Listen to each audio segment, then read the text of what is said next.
success is the future of this country. If it is food, we have enough to eat for ourselves and our children. If it is management of our family, we can do it for ourselves without seeing you. But we all say we must get together to rescue this country. Yes.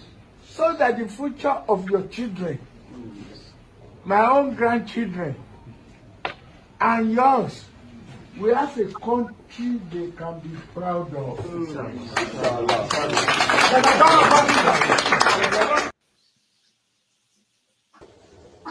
We reduce the purchasing power of the people. We can further slow down the economy. Let's widen the tax net. Those who are not paying now, if it is inclusive of Bola Tinubu, let the nets get bigger and we take in more taxes, and that is what we must do in the country instead of additional layer. And I am ready to die defending Nigeria in whatever way. When it is God's time for us to go, it is and you not took my going time to God. You are ready to defend Nigeria. I gave you my time. No, I'm coming. I'm coming. Alexi, hold on. You already started. What I'm saying, defending Nigerians is this. I gave him my time and he's using it to defend No, sorry. Alexi, I'm sorry. There is Alexi, always be classic.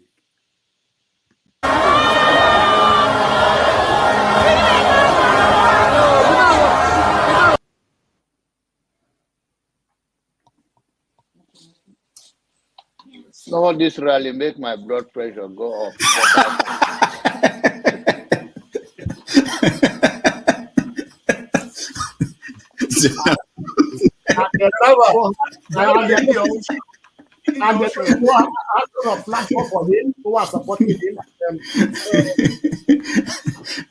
So you should get a filter sometimes, filter your thoughts before you say. I'll continue to take blood pressure medication Why are you getting high blood pressure, Jonava?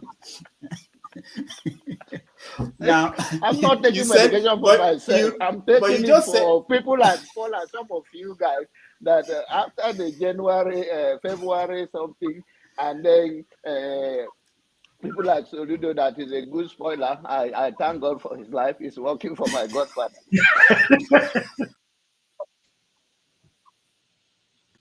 Tinubu is a criminal, yes, of course, a categorical grade 1 criminal. The only person more criminal than Tinubu in Nigeria is probably Babangida. But he's a criminal, and is he fit for purpose? Absolutely not. Should Tinubu be the president of Nigeria? Categorical no. Is there a better option than him? That is subjective. So show me who he is.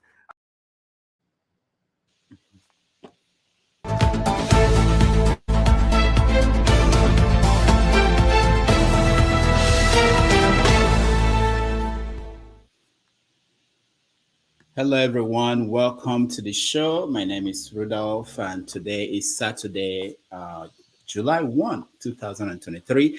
It's another episode of Have Your Say 247. We want to thank you for joining us. We have interesting topics today to discuss. One of them is European Union finally put out their final report on the election 2023.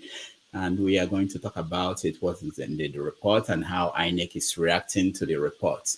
Also, we are beginning to get an idea of Tinubu's philosophy, or you can say the doctrine of Bola Tinubu. The presidency of Tinubu is showing itself to us, and we're going to talk about what we've seen 30 days after he took over Nigeria.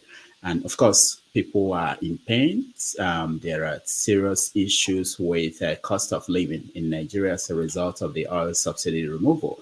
And we're going to talk about it in terms of how are people surviving, what is the new president going to do with over 400 billion naira that already is saved from removing oil subsidy. So we are going to go in and begin the conversation. We have some of our friends here. We have Mr. Shaw. Mr. Shaw, welcome to the show. Good afternoon, Rodolph, Ovie, hello, and everyone watching and the guys in the chat section. Hello to you guys. Ovie, welcome to the show. Assalamu alaikum, ya Jama. All right. I know that we typically start with just in case I missed something, what's important. One of the things that I think is important is the video story. All right. So there was this woman, Anita Brown, here in New York, actually somewhere near me. She came out to say that she's expecting a baby from the video, and but that's not the story. The story is that other women are coming up from other places, including France. And so we want to talk about that. What does that mean for Afrobeat? What do you want me to do? We have to find something softer than politics all the time. I agree. Yeah. So we're going to talk about that. And what else? We also have. I'm interested in Tinubu's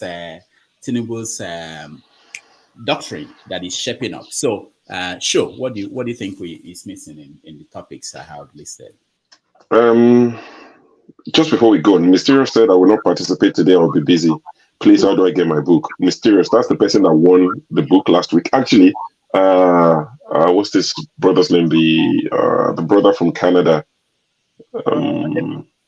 Eddie actually won the book. Well, he gave it to Mysterious. Okay. So please, Dr. Damages, if you can drop your email address in the comment section so that Mysterious can contact you, and you can. All right. Yeah. I don't think we should get his details live. Yeah. Of course. My email is always out there, drdamages@gmail.com. So Mysterious, drdamages@gmail.com. So if you drop your details, and Dr. Damages will get in touch so you can get your book. Yeah. Lucky that I just saw your comment. So okay. Now that is out of the way, hello, sir. The thing that I think you probably didn't mention is the another, jungle justice meted out to someone in Sokoto. And that was I think that one was based on religious madness, and there was another one that happened down south, because in Calabar, because we have to balance it out. I mean, yes, it might be prevalent in the north when it comes to blasphemy and religious BS, but in the south as well, it happens where people are just called a witch and witchcraft. You kill this person without proof, and they just burn people to death. I think there was a young boy that was killed in Ekiti recently, less than 2 months ago, because they said he's a Yahoo boy or something. They killed him. Another woman was killed recently in Calabar only a few days ago. So these sort of things, they are the sort of things we want to get rid. And also the police officers who drove. I mean, I saw the video. I just saw like the first 5 seconds and I turned it off. Police officers I think it's in Edo State, that drove over a citizen. I'm not sure what ensued. I know the police are. The man was handcuffed when this was happening. Yeah, so I know that the police authority, they're already looking into it, but all these sort of things are the things we want to clear out from our system.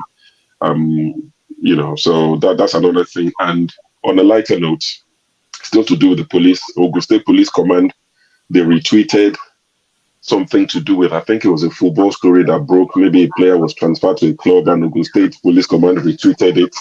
And this is the same police command that will not, they won't reply to their people. Their DM is closed. You can't report cases. But their Twitter account was quick to retweet a football story that broke. That's interesting. Ovie. Yeah, I think it's also important we talk about what happened in America this past week. Oh, yeah, a lot. I would say the election campaign has started already in 2024, but most importantly, the Supreme Court struck down the affirmative action, which I think in a way we can correlate it with what we have in Nigeria as a quota system. So what is the future of that compared to what just happened in America? And student loan,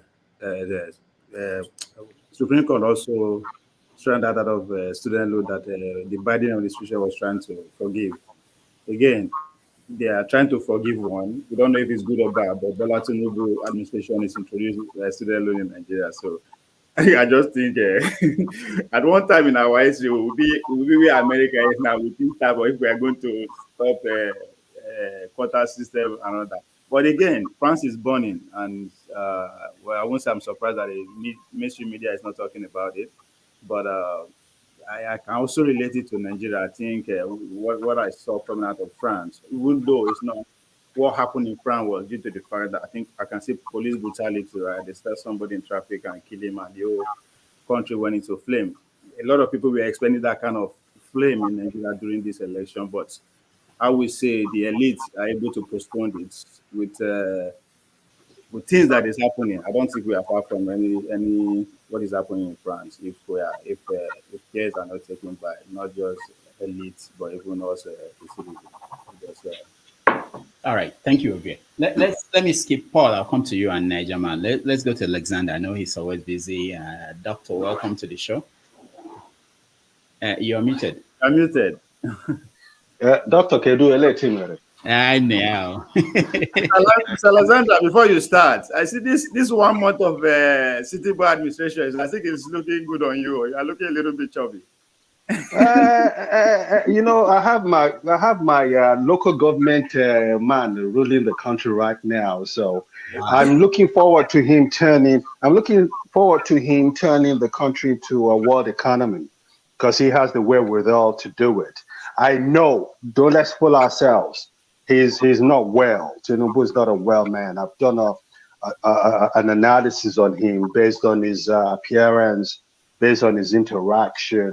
He's not a very, very well person. But having said that, he's an old man, and that's to be expected. But from a performance perspective, I'm looking forward to him in the next 4 years turning the greatest black country in the world into the greatest black economy in the world. Yeah. Thank you very much. All right. Should we be expecting your name to pop up in the awaiting list of the ministerial? Should we be expecting your name, Mr. Alexandra? No, you shouldn't, because I think I'm too busy in America right now. But I would want to particularly pay my dues to my home state of Lagos when I finally give up my job. I want to give back to the state that I consider the greatest state in Nigeria. Not Nigeria per se, but Lagos. But I would know a lot of people in government, and I'm hoping that they will bring their wealth of experience, like I said, to turn the country around. My people are suffering. My people are in dire need. They're in dire straits. So I just pray that over time things will turn around, because the level of poverty there is unbearable and it's unacceptable. So let's hope that in the next 4 years we would see the greatest black country become the greatest black economy. Thank you. Thank you, Nam. Shikin. All right, you are good. I speak it well. I learned to being around Igbo people in 5 years. I'm very good at languages. Very good. And I need to stop people coming on this platform chastising me that I am a Tinubu accolade and all that. That doesn't make any sense, because I'm in court with Tinubu right now. My brother was PDP rep for Lagos Central last senatorial election. He won the election and Tinubu stole it. So it would be stupid for people to come on this platform to say, oh, he's a Tinubu accolade. Tinubu is a wonderful human being. If you know him, you can't meet a more generous human being. But he has his flaws because he's a human being. But I think he has a lot to offer. I'm not sure, and I'll say it here, I'm not sure if the last election was conclusive, but as it stands today, he's the president of Nigeria, and we as Nigerians should be patriotic and wish our country a much better, brighter future than it is right now. So that's my position. All right, Doctor, before you go, let me quickly, if you can tell us, in the last 30 days, what have you seen that is giving you hope, giving you concerns, and what do you think should be done with the money that is being saved now from this oil subsidy, especially considering that poor people are suffering in the country? As a healthcare professional, I think we need to improve our healthcare facilities in Nigeria. Also, the standard of education. You know, this morning I was talking to myself. JAM wasn't in existence when I was in high school, but I see that to get admitted into University of Lagos, University of Ibadan, these federal universities, you had to get you have to have a minimum of 200. So I always thought it was 200 over 300. I didn't know it was 200 over 3. Over 400. Yeah. So that's 50%. That doesn't make it. It shows you the quality of education in Nigeria. You know, they've dropped it to 140. And then you come across. Let me say this before I go. This is very important. And when I say people think I'm exaggerating, about 3 years ago, I was in my office trying to pay my my staff and my bills and all that, and I had a brain fog. And somebody came over to my office, and because I was multitasking, I asked the guy. I said, "No, what is 3 multiplied by 7?" He's a college graduate doctor. He turned around and told me, "I'm not good at math. Let me have a calculator." 3 multiplied by 7. A college graduate from Nigeria. Wow. That is unacceptable. So to come back to your question, education, the health sector, they need to be improved dramatically, because where it is right now is a no-go. It's bad. It's very bad. You know, if you meet a Ghanaian, Rudolph, and they say they're college graduates, take them from India to China to wherever, they can defend their certificate. Our college degrees now are not worth the paper they're written on. And me as old school, I'm ashamed of it, because back in my days, you get a college degree in Nigeria, you can go to England and get a job easily. But right now, nobody respects us. So we need to improve our education and the healthcare sector. Thank you, Rudolph, for having me. All right. Thank you. Yeah. Thank you so much. Appreciate it. All right. So let's continue. Just what we are missing on the topics we posted, or we are talking about. One of them that I mentioned on my alert I sent out to people is that Buhari spoke from England, and he said he ran away to England because people were disturbing him at home, you know, in Daura. So, which is interesting, because I thought he was going to go to Niger Republic, but it's one of the topics we have. Niger man, welcome. Good morning, good afternoon, everybody. Hello, are you hearing me? Yeah, we can hear you. How are you? Fine. Dr. Damage, the damager. Long time. You look like you are professional. Okay, one Niger. Okay, yeah, I got it. No, you don't know. Long time I've been following you. Very good. Show my man. I love you. Very good. Yeah, what are we talking about? No, we just want to know what topic is. We should start from the topic, or just as you said. No, we have not started. We just want to. The Tinubu. Okay. So when we started, let me keep on watching now. Yeah. But do you have any that you are interested in that we didn't mention at the beginning? The INEC Festus Okoye, the interview with Esheun. Okay. All right. We'll get to that. Okay. Paul, welcome. Yeah.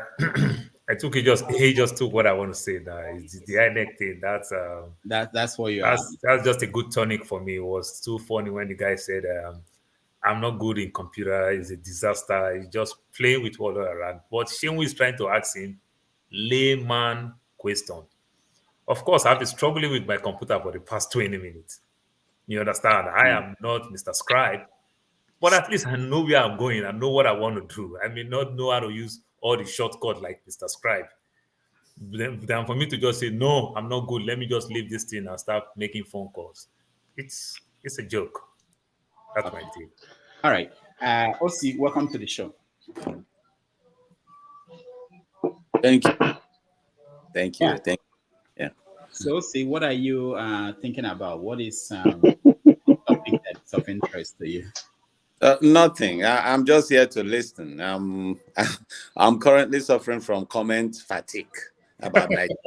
I like that. Comment fatigue. Yeah, I'll just listen. If there's anything of interest, I could chime in. I will, but I don't. But are you still Nigeria for there? You can't get better than that. That's love for Nigeria. You are fatigued, but you still want to listen to Nigerian. Exactly. That's can't get better than that. All right, Osi, so where are you now? I heard somewhere another place that you are enjoying in an island. Where are you? Oh yes, no, I'm back to the US. You're back to the US. Yeah, with my family, we went to Costa Rica for a short vacation. We came back yesterday, so I'm back to the US now. Oh, okay. Yeah. Because I always like to have people compare where they are with Nigeria, especially other countries, so that are.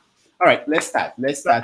Osi, that means you took Nigeria with you on that vacation. That's why you are so fatigued. No, I don't take Nigeria to anywhere.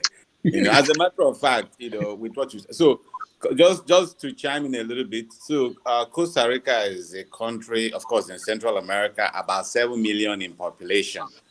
Okay, but if you get in there, it's in some reason it looks like Nigeria in the sense of the colonial past, Central America, not really North America, and all those kind of stuff. But so if the city itself, which is San Jose, is the capital city where we went to, it almost looks like Lagos in terms of the buildings and all those things.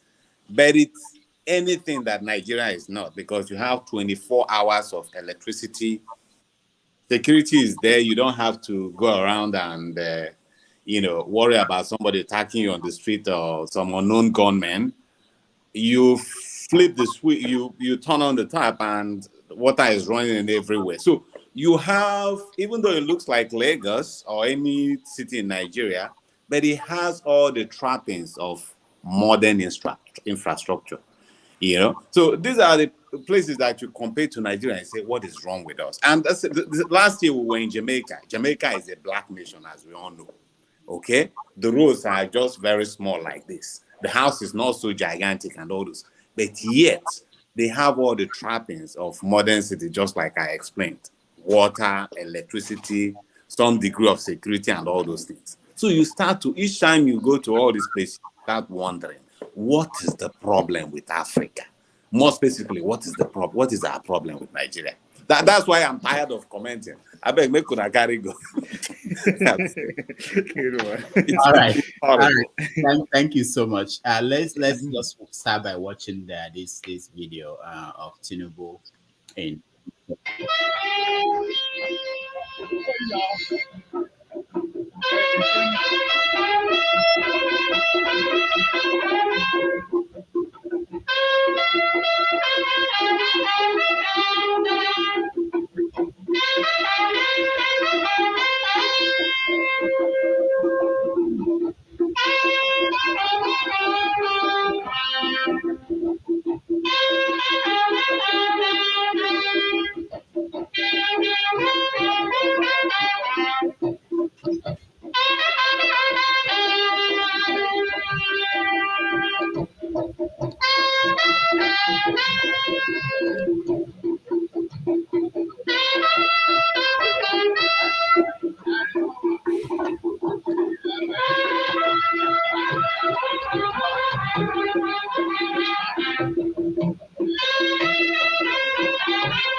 All right.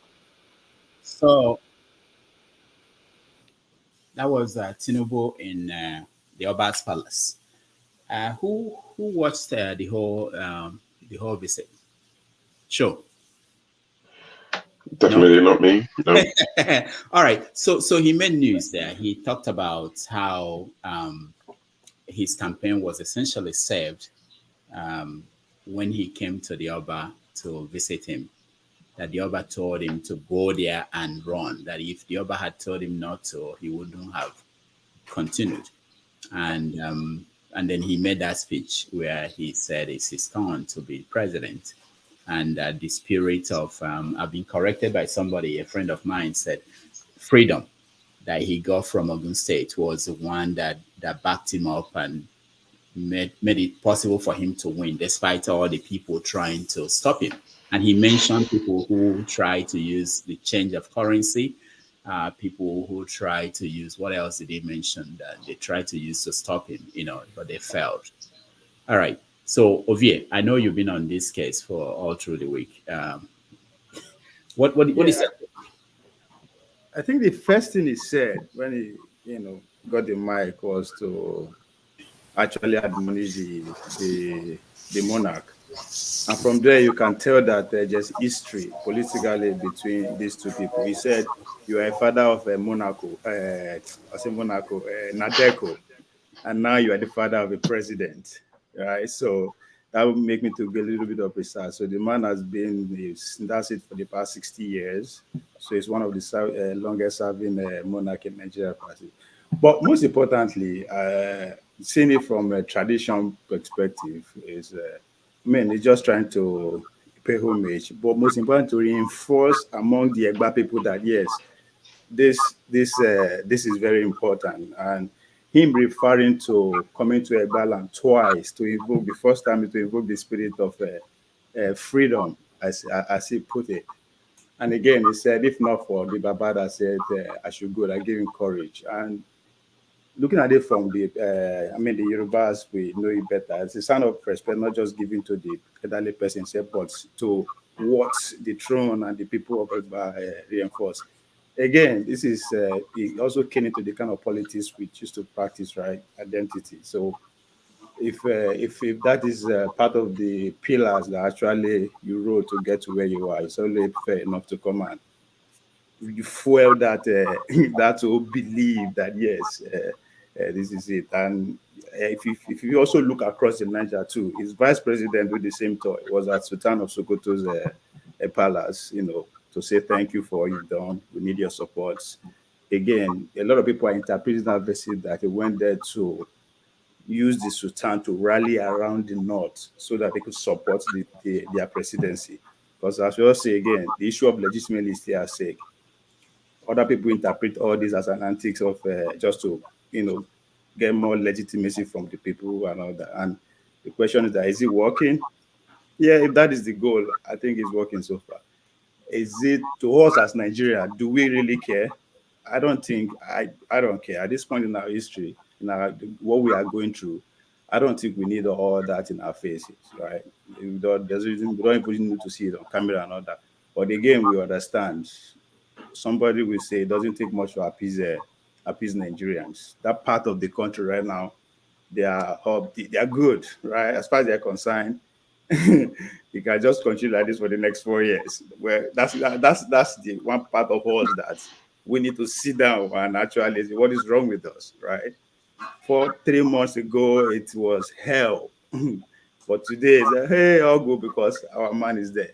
So there's just various dimensions to look at what transpires in the Enugu state. But as a traditionalist, as somebody who believes in his tradition, that's okay. But I don't think it needs to be in our faces just because of what all of us are going through. But again, now more expectation, right? How long is he going to, project around? Is there more expectation? And that's also give me fear of what might, what may come after all this. But maybe that's a later discussion. But all right, thank you. On that, he went to invoke the spirit of freedom. Said he went twice. They tried to. He recited the sure, help me here. We will vote and we will win. I'm a what? Oh, but or something. I'm a Wole. So basically saying that nothing could have stopped the election. We would vote and we will win. I'm a Wole. Yes. So for the fact that Baba is with me, the spirit with me, my people is with me, say go ahead, I'm at the Wole, whatever they say. So it's just pretty much as far as I'm concerned, it's just been a clown, but it's working for him so far. But how long is it going to take? Yeah. All right. Thank you again. Nigerman. Unmute yourself, Nigerman. Are you hearing me? Yeah, go ahead. Talking about Tinubu, this is not the first time the president are going there. Now, Jonathan went there, Buhari went there. So this is not This is not the first time. So this is normal. This is a traditional ruler. The traditional ruler called Tinubu when he arrived Lagos from London. He said it there now. When he called him, he said, okay, I will come and see you. That is when he come the next day. He went to 3 chiefs there in Ogun State. So everybody's for their own interest. That man there you see there is the knee. That knee is treating. They have to always fly him abroad to go and treat it. So where is the money coming from? So before he came there, many people have called. So that is it. Everybody, if Obi went there, all Igbo will go. What is our own interest? That is normal. If Buhari come down, so all those that will say tribal is normal for everybody. My brother went there, I will go there. What is being my own? Our Oba will call. That is normal. So everybody is for their own. Because he went there, so Tinubu went there, he will tell you, my children, this one, what is their own? Give this one contract, give this one this. That is interest. So it's with that we're watching, we're talking about, it's normal. That is the traditional rule of Nigeria. The what he said there, this is what he said during the campaign in Ogun State, in the rally. So that is what he was telling the other there. That they invoked that spirit there. Because, Ogun State is not just a ordinary place. He says the first place he started it when he said, when he called Dapo, that is the governor of Ogun State, Eleyi. You understand? That is when he said, he declared there. The second one, he went and declared there too. So that is what he's trying to say. But anything that works for anybody is okay for him. So he believed that one. As far as he gets what he wants, and that is it. We don't need to too much deliberate on that. There's more thing to talk about Nigeria. So, all right. Nigerian, what we're trying to say is if we are beginning to see his kind of philosophy or his what they call the doctrine, because by seeing him in different places, how he operates, what he says. For instance, he says something there where he said that I'm not going to, I know what's at stake, and I'm not going to make excuses. Which I found interesting, because you find out that most. Sorry, Dr. Dame, you didn't finish it, but you just take that one after content. But what he said and finish it, that's supposed to be what will surprise us, because you are elected. You have said that. Everybody have said that. All president, governor, they said that. But what he now said, he said they didn't force him. He asked for the job, but he was not telling us that God will fix Nigeria. How will God fix Nigeria? Or he will fix Nigeria? Good. That's I'm trying to. So that one is not. That is only when I'm afraid. Don't come and give us God. We are here God so much. Don't leave that God there. God cannot come and vote for you. It's with that vote. So with that, then God doesn't create Nigeria. It's we human being that create Nigeria. So don't use that one. That is only where before you will know that the old governor will start. The other governor, Oton, that was reading Bible every time arise. Quoting all the over, but is the first one that go to EFCC. So all those God, church, they should leave those things aside and do what the money. Oh, excuse me, sorry, let me just butt in a little bit. The money they said they are the 10 billion now, because that is what because I followed the business analysis yesterday throughout. The 10 billion they said they have recovery from the first subsidy. And we are still seeing where is the 10 billion? I don't understand. Did you say 10 billion or 400 billion? Where did you see 10 billion? No, 400. That's the one for the IMF now to borrow the loan. That was the 400. But they say 10 billion. That's what the business economy said yesterday. That they have recovered that for 1 month. It's 400 billion. Oh, it's 400 billion. For 1 month now. Yeah. Yes. So why did they want to take another loan again in World Bank? So we're going to get to that topic after this. I want to know what we want him to do with the money, because in 3 months we will have more than a trillion naira in Nigerian position. But we talk about that next. Yeah, Rudolph. To add to that, Oguti, there's another thing that one note to keep note there too. It's a spirit that actually the emotion that ran through that room when he started talking about the Nedeco, and if you follow that their history, can say that they fight for democracy or they fight to be in power, right? And they came close by Abiola.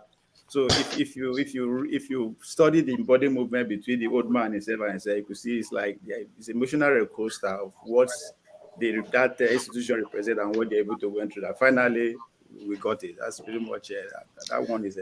Sorry, OVA. Just that one, that man you say there, that's a chief, After all those one we are seeing that camera, those are film that they want us to see. After they finish that king, we take him inside room, bedroom.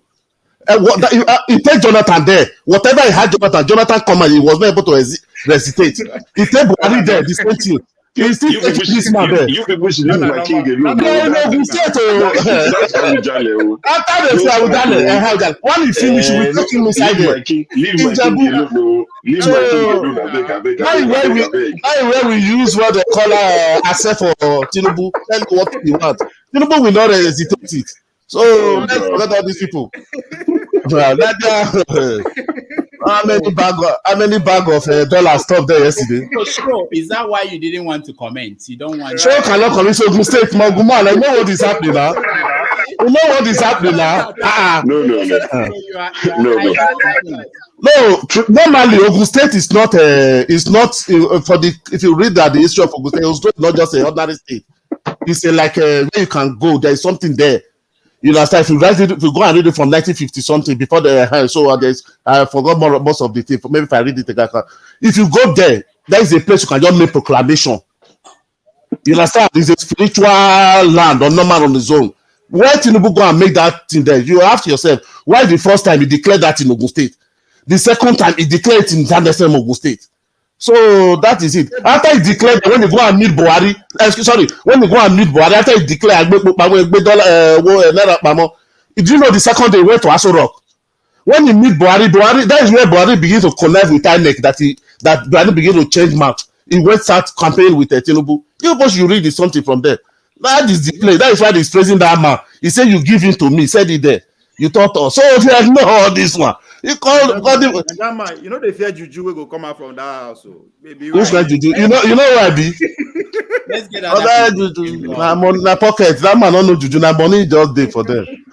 All right. Okay. Thank you and good morning. I think there's two things around that region from what he's saying. Tinubu is trying to do their culture thing this thing that they say when a young man washes his hands very well, he's going to eat with old person. So that is what Tinubu is doing. In the essence of it, why he went there, remember, Ogun State have this thing that for some time, great leaders have come out from that place. Precisely like talking about governors back in the days, come more from the Egba region. You understand? But Awolowo is from the other side, from Ikene. That is where Osibanjo also got married.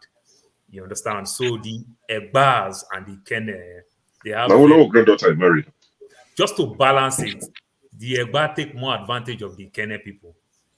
But the Ikenes are the Jebus, I mean to say, the Egba take more advantage of the Jebus. But the Jebus are very, very big. But the Egba hold power. So what he tried to do, he tried to balance it before rivalry thing will come out from that state. So that's why he went straight to Ijebu and at the same time went to the Alake of Egba. So just to balance that aspect of it. So I just think that's what he's doing in the name of power. I've been coming NS Shonikon, Abiola is from Egba, all these people, they all come out from that place. So that's why he went there to say, things have happened in this place, but saying Ogun State is one special state, or God, we special than the. You don't know, so just forget. Just forget. Very special. Don't deny that. Go and read it. Go and read it. If you read your history very well. And I will become special. Well, don't put talk for my mouth. I'm a student of history. If you read your history very well.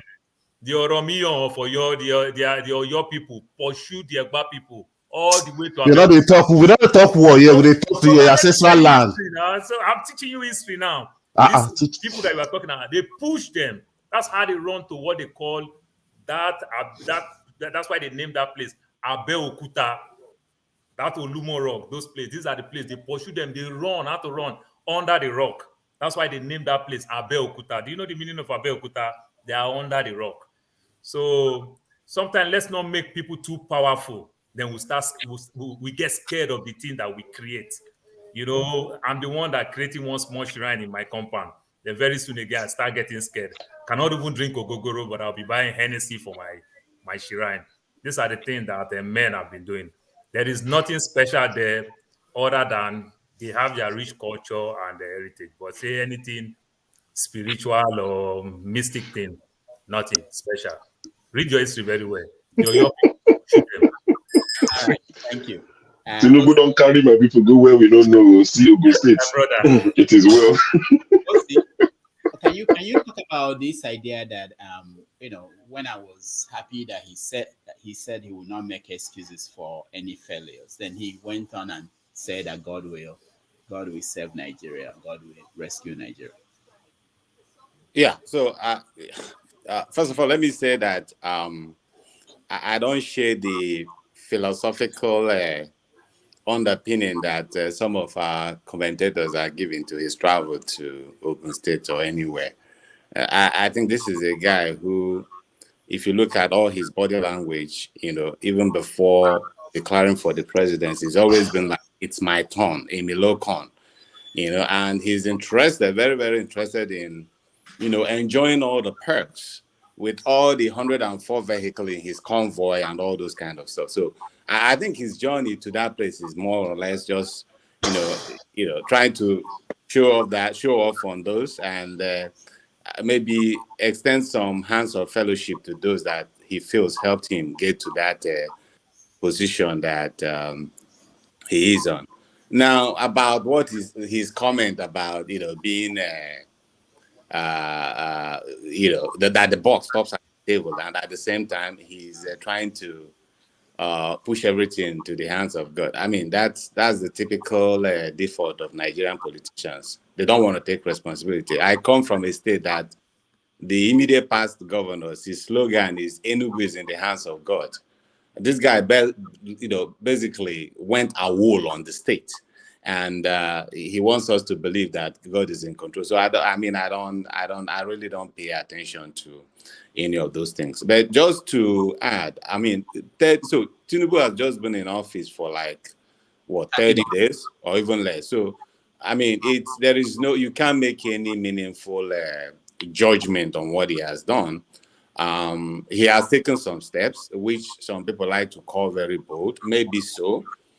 The only thing I could tell you is that, I am not very inspired just because of the fact that, like I pointed out before, there is no president that will come to Nigeria, even if it's Jesus Christ, will come and make any significant difference, at least within the foreseeable future, because the rot is so much. So it will be, it will not be fair to Tinubu to expect him to have done magic just within the time he has been. That said, one thing that I've also pointed out is the fact that a new Nigerian president, more or less, is going to be the moral signaling of, where the direction of the country, to be that kind of somebody that, figuratively, we can look at his actions and say, okay, maybe this guy is out to change things, Now, when somebody starts off with the huge, starting off on having that kind of convoy, that's one. Then we saw that the current president, what's his name, Senate president now is Akpabio. The fact that out of everybody in the Senate that he chose Akpabio, we know, of course, they're going to say, oh, it's the job of the Senate to elect whoever will be the head. But we know it's not like that. We've been told that Akpabio was Tinubu and remains Tinubu's favorite. Now, this is a guy with an extensive rap sheet. This guy has a lot of corruption charges leveled against him. In fact, he's a fugitive for justice. Meanwhile, this is the guy, somebody who came to the presidency and wants to start on a clean slate, chose to be the Senate president. So at the end of the day, you find out that they are not really out. And then we talk about the cost of governance, which is one of the big things that even if you can't do now all the huge things, at least being able to signal to people, okay, I don't need to have a 5 presidential jets in a country where more than 150 million people are living in multi-dimensional poverty. I don't need to go in a convoy of 104 vehicles in a country where, where do we want to start? So all these things is not giving me, they're not giving me any cause to think that this guy is out to do anything different, aside from the fact that, it's my own turn. I've done all I should do. It's not my own turn to be in that position, and I'm ready to reap all the benefit, all the perks of that office. That's why I say it. Thank you. All right, thank you. Doctor, please, 1 second, please. I forgot my line when I tried to argue with my brother. Remember, we blame Buhari. Buhari first blame was that 6 months he did not appoint minister. Tinubu should be very, very careful. 1 month now is using it for all type of private visit. He should just be careful and roll his sleeve and start working immediately. All right, thank you. Man of Prestige. Yeah. Can you hear me? Yeah. Thank you. Good morning. Good afternoon, everybody. Anybody here? I'm sure he's gone. I know he's in London. But everybody here, I think everybody here that I can see is in the Eastern Standard Time, CM and 1 man, they're in London. Good afternoon. I'm in Sabongeri, Kanu. No, you're not. Well, anyway, having said that, I did not watch anything, not even, I saw some of them, when I was with VA. He was showing, what happened in Lagos.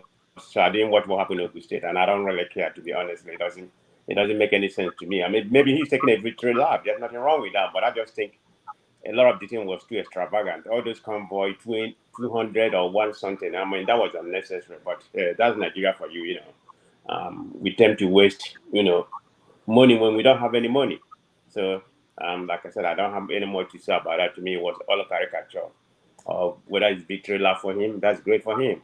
But anyway, what's going on in Nigeria is so depressing, and I see all these Abado people. When Buhari came, it was say Baba. Now it's say Abado. That's what's happening in Nigeria right now. So they are all hailing him like he has accomplished nothing. He hasn't done nothing yet. Everything that he put in the paper, we implement them. Nothing has really yield fruit right now. So I don't know. I don't have any issue. I'm not going to give him any grade right now. In my own opinion, maybe 6 months to a year. Maybe we see where the trajectory is heading, whether it's getting better, because it's not getting better as of right now. Let's be realistic. He's been in the office for about a month plus. Since it's worse than when things is worse than right now, like when he first came in. There's no doubt about it. So Nigeria is suffering. So we see what happened. I'm not going to condemn him, because we see what happened until things actually, whatever he's trying to implement, actually working. I don't know if it is going to work, but history has told us that Nigeria, things doesn't work in Nigeria. So hopefully Tinubu will be different, but I don't know. So that's what I'm going to say in that situation. All right, thank you. Janaba. Good morning, afternoon to some of you. He went to Ogun State to say Miloko, and he got it. So it's a language you use in Nigeria, whatever works for you. And another thing is that the lazy mind of Nigerians, when you say everything is in God's hand, then it's everybody withdraw from it now. You can't say anything again. It's like if you say anything, you're anti-God. So end of the day, it's either God take the glory or he take the blame. Okay. Thank you. Obediently obedient. Welcome. Yeah. Can you hear me? Yes. Is he suffering from hot breakfast? I know. Good evening, everybody. Yeah. Dr. Damages, how are you, sir? Good. Yeah. So what did you do about 30 days after? Well, there's nothing really surprising, because I do tell people, and anyone that cares to listen, this is the best we can see. Are you getting me now? What do you mean? This is the best we can see. If you are expecting anything really concrete or developmental from Tinubu, you are probably wasting your time. Imagine a country that is holding a lot of debt. that is owing a lot of debt. And you can see them throwing money around, going with more than hundreds of vehicles as a convoy. Imagine if I lend you some amount of money for business purpose. I now later discovered seeing you in your village, throwing a party, remembering somebody who has died about 40 years ago. How do you expect me to feel? We are debt. We are owing a lot of money, and look at the manner we are spending. So if anybody is expecting anything reasonable from Tinubu's government, I think that person must be a daydreamer. Imagine from the first day to from the 30th day now. They said he has signed a lot of bills into law. What are those bills? What are the benefits of those bills to the common masses? So imagine obedient. If it's true that we saved 400 billion naira this 1 month after the removal of the subsidy, you can be sure that in another 3 months he will have 1 trillion naira to play with. Don't you think that that brings you back to the question I had just now? That what is the benefit of those money to an average? The plan may be that when he gets the money, then he can make things happen. That is maybe you and I know. We know how it's been done in Nigeria. We will recover some loot, and those loot will still be relooted. All right. That's the optics. All these things Tinubu is doing all around is just an optics. Just be moving around. When it comes to the real issue, just what happened in Paris, you see, you will not find him. All right. Let's continue. We will get to details of what we expect him to do next, because we are sure there won't be excuse that there's no money anymore because money is coming in. Woman, welcome to the show. Yeah, good to be here, Rudolph. Good to see you. Yes, I just thought I'd pop in, say hello, see what you guys are up to. I saw about San Diego there. It's not on the seat anymore. Yes, really. It's really just to catch up with the Tinubu space, you know. It's more or less a month into the administration now, and the speed of change. I'm not quite sure that has ever been recorded in the history of the country. The speed of change. So now the removing of the fuel subsidy, that's necessarily something that had to happen. So it was a brave move, but it was an inevitable move. He had no option but to make that decision. But what especially excited me was the removal of arbitrage in the exchange rate, to the harmonization of that space. And then all these stealth tax that is introducing into the Nigerian space as well. You know, of course, that Tinubu is all about taxation and then repointing of resources. We saw that with Alpha Beta in Lagos, and I think we're seeing somewhat a rehash of that same play at the federal level. So he's harvesting all of these funds, which is quite exciting because the country has no real wiggle room for borrowing anymore, because we're over-levered under the wasteful administration of Buhari, but he still has to govern.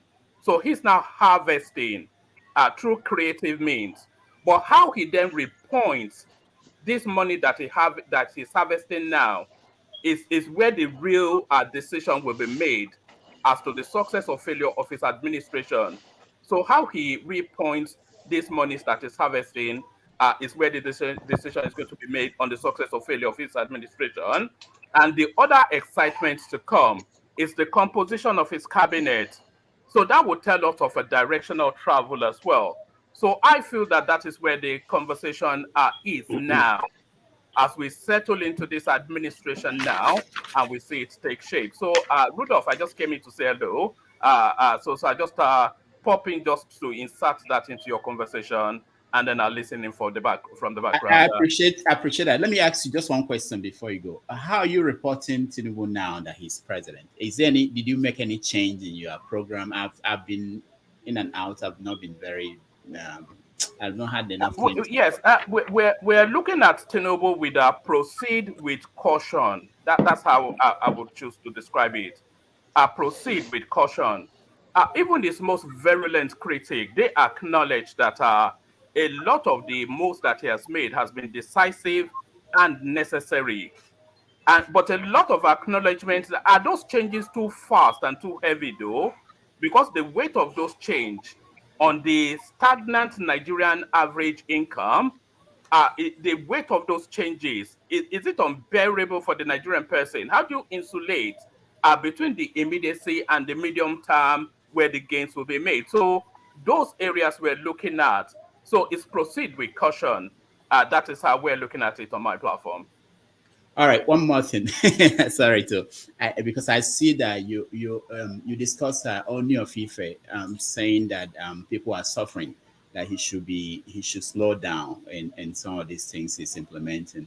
What are the people who are on your platform? What are they saying about that? Are they saying that there is need to slow down?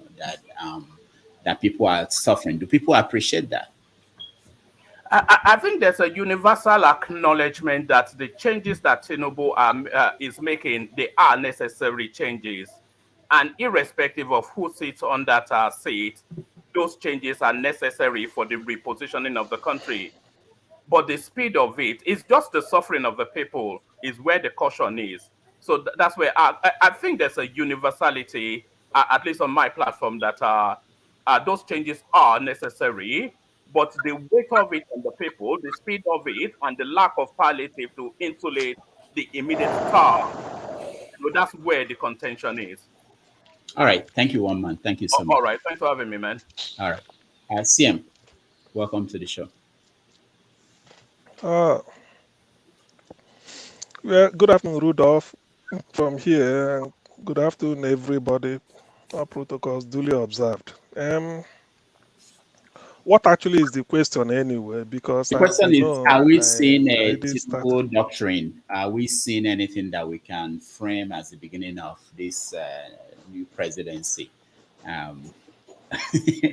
So you can make it wide that way in the last 30 days. There used to be a criminal called Al Capone in Chicago. When the government of the day came to collect tax, he said you cannot get a legal tax from an illegal business. What we are seeing with Tinubu is a government of criminals. I don't need to, you cannot, you can't construct legality on a foundation of illegality. The man called Tinubu, this is just a criminal. All this is doing is just doing people boju or what they call it. The more you look, the less you see. This is a man. Look at convoy in a country in which people are buying petrol. CM, hold on. This convoy thing. Let's talk about it actually. Right. That did anybody count how many vehicles followed that Buhari when he came to Lagos the last time?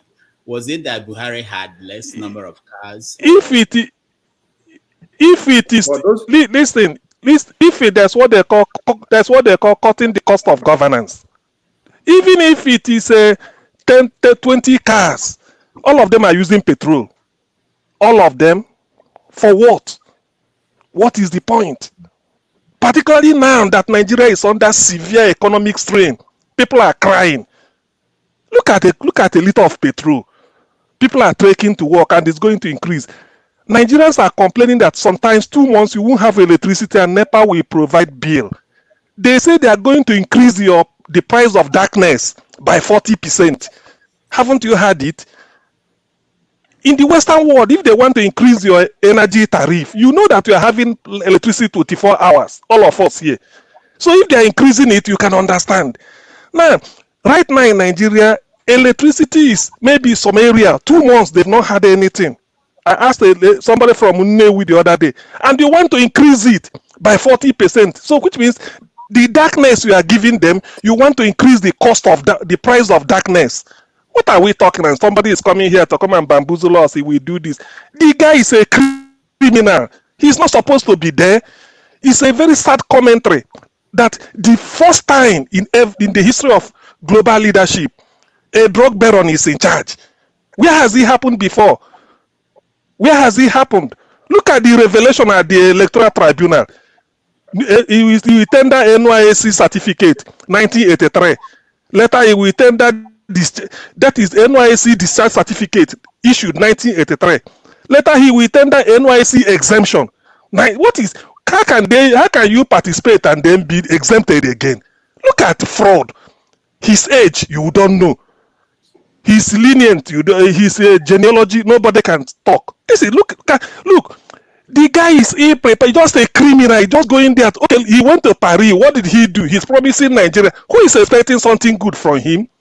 What he's doing is exactly what people. I mean, even there was a video trending now. Those that he sent to go and kill and do electoral fraud, they are now saying the truth that they laid their lives on the line for him.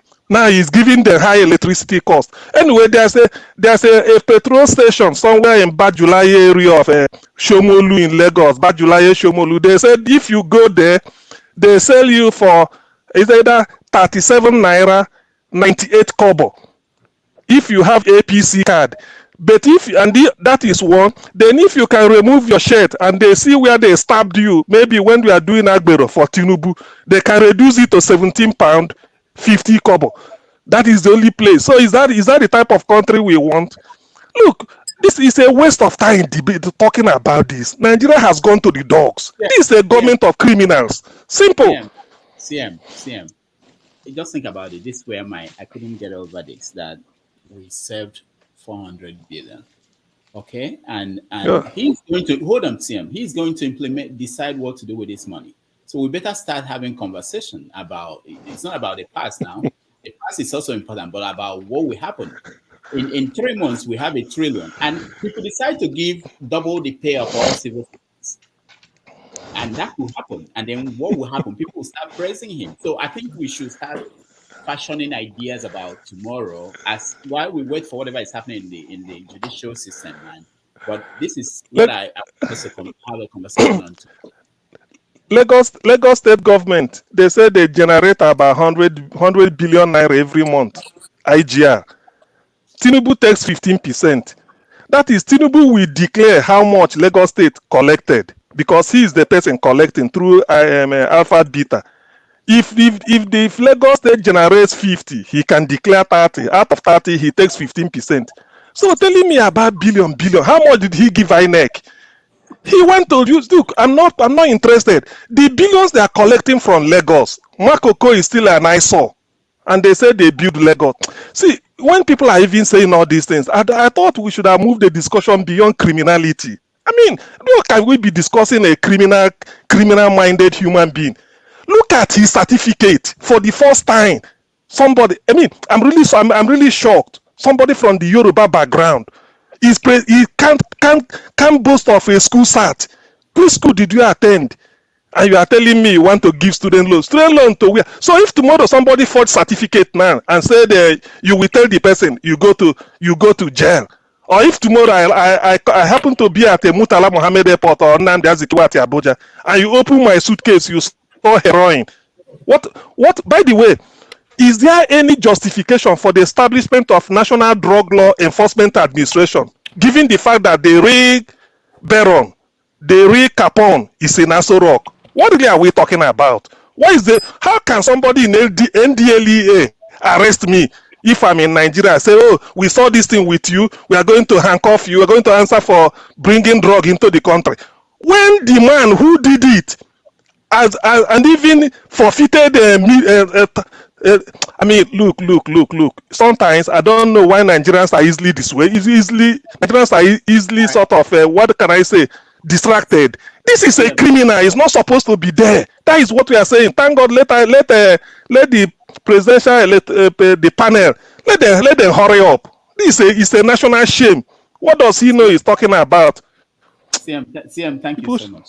Let's hear other voices. Hebi, welcome to the show. Yeah, thank you very much, everyone. It's my pleasure to be here again, and I see that Mr. Kalakuta, aka Kulata, my brother from my village, is there. We are here again today. I will just piggyback on what CM has, vented most of the thing that I was harboring. We're talking about Tinubu now, but let's even examine. I mean, the other Dr. Alex, I was listening to him. I was having my breakfast then, or brunch, I would say. And he was saying that Tinubu is a wonderful person. I wonder what's the definition of being wonderful? What does that mean? And he also said that we should go ahead and become patriotic. That is there now. That reminds me of several groups that I belong to, WhatsApp group here in North America that Nigerians are. And some people are pushing now as soon as Tinubu got there and say, we should forget, we should.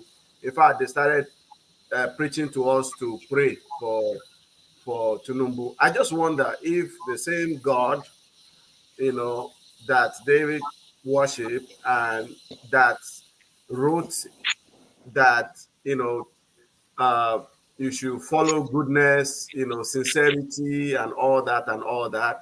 It's that same God.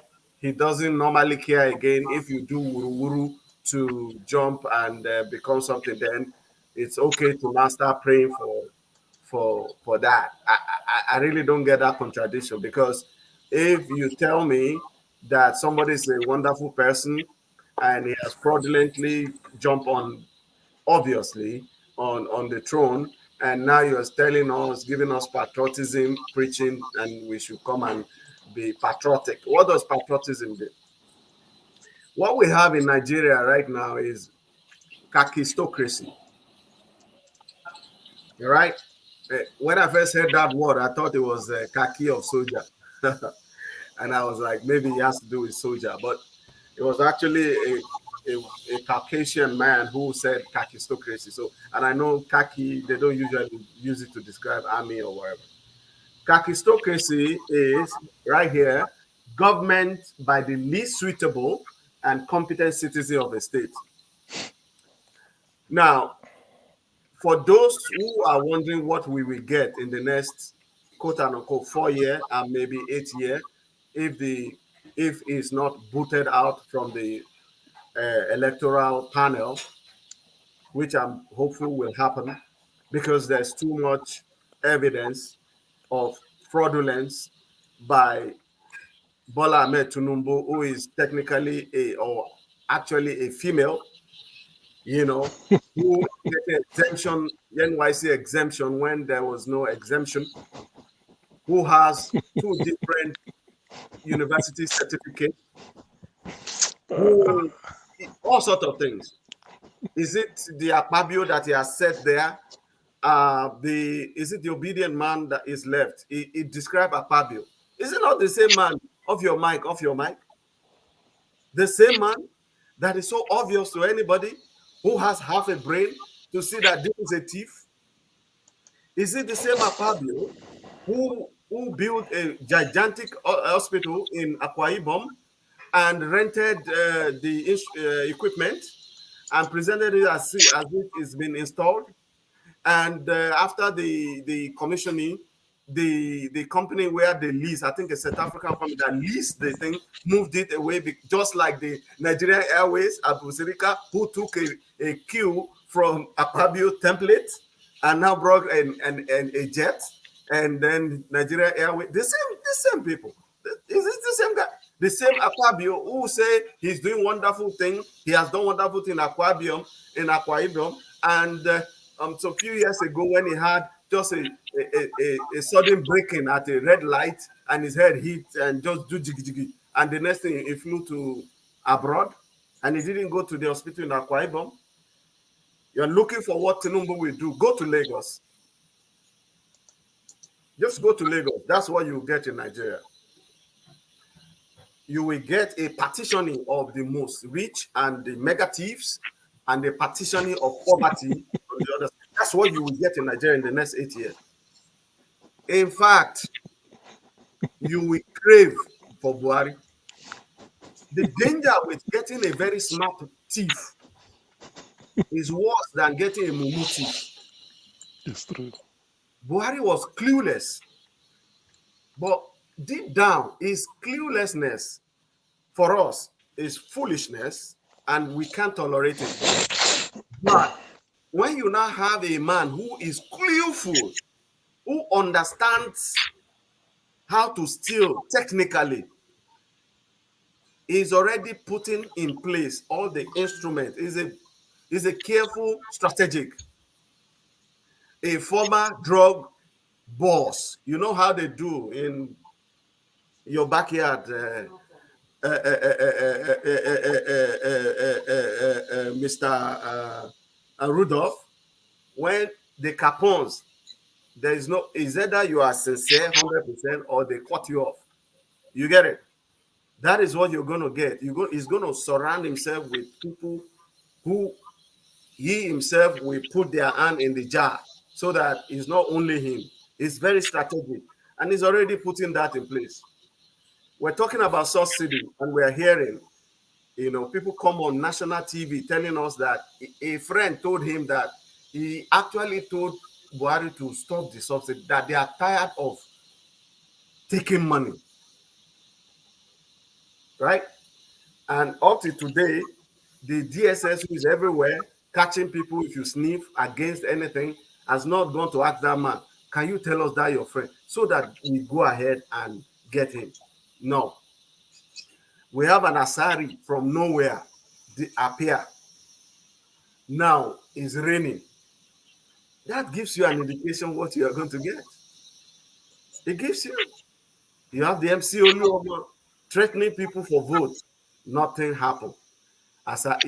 Now MC, because MC Olumo could not speak good English like Asari, that's why Asari has an edge. So Asari is now operating the federal level now, of MC Olumo wouldn't like this, So what am I expecting?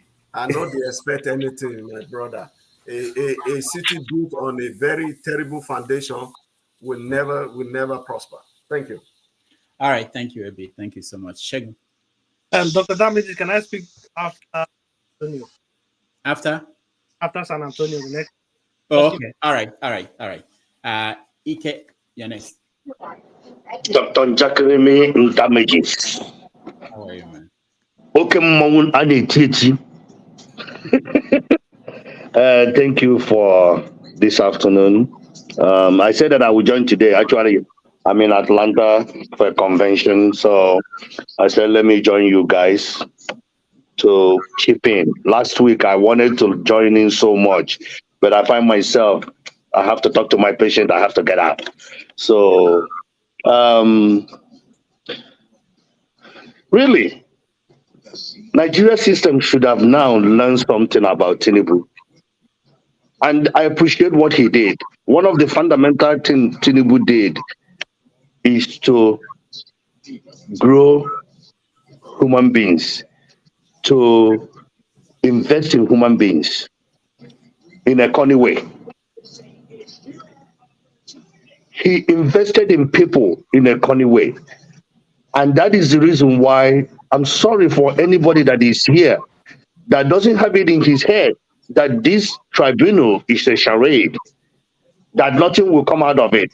Because one of the fundamental things Tinubu did was to make sure that he put people in places and cultivate them, culture them, grow them, and make them to be stand. I was watching TV, somebody says, look at how he took people from different regions of the country. He's working, this and that. That is rubbish. Every individual Tinubu put in these things are the people that he has cultivated and nurtured them to be in that position. Peter B used the word, I think, human, I forgot what he called it, human, what was the word? I can't put the word in my head. But Tinubu did it. He have grown human beings and make sure that he put them in places where they can nurture his interests.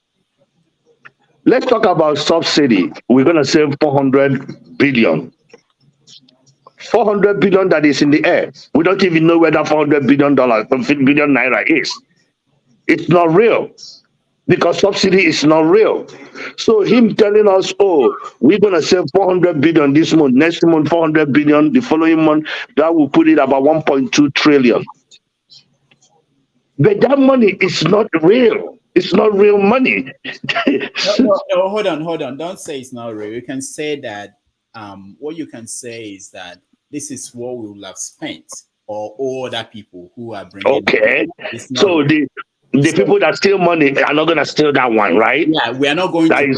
So, which means, because if you say it's not real, you're giving room for the government to actually do whatever they like with the money. There is money. It's money. It's real money. People are paying more to buy petrol. So it's real money. So they should account for it. That's where you should be thinking about, not saying it's not real. So which means, all right. Well, I say it's correct that it's not real, but the money, let's look at the history of Tinubu and the money. What is his history? His history is to collect and say, this is how much I collect. We don't know how much he collect, but he says, this is how much I collect. Then you give me some percentage and take this some percentage. He now was only in Ibola, they say,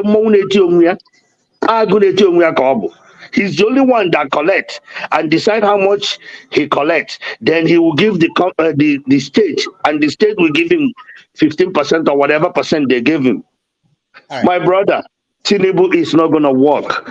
Everything that is happening now is narrative. People come and do narrative and say, look at what he have done in 1 month. He haven't done anything.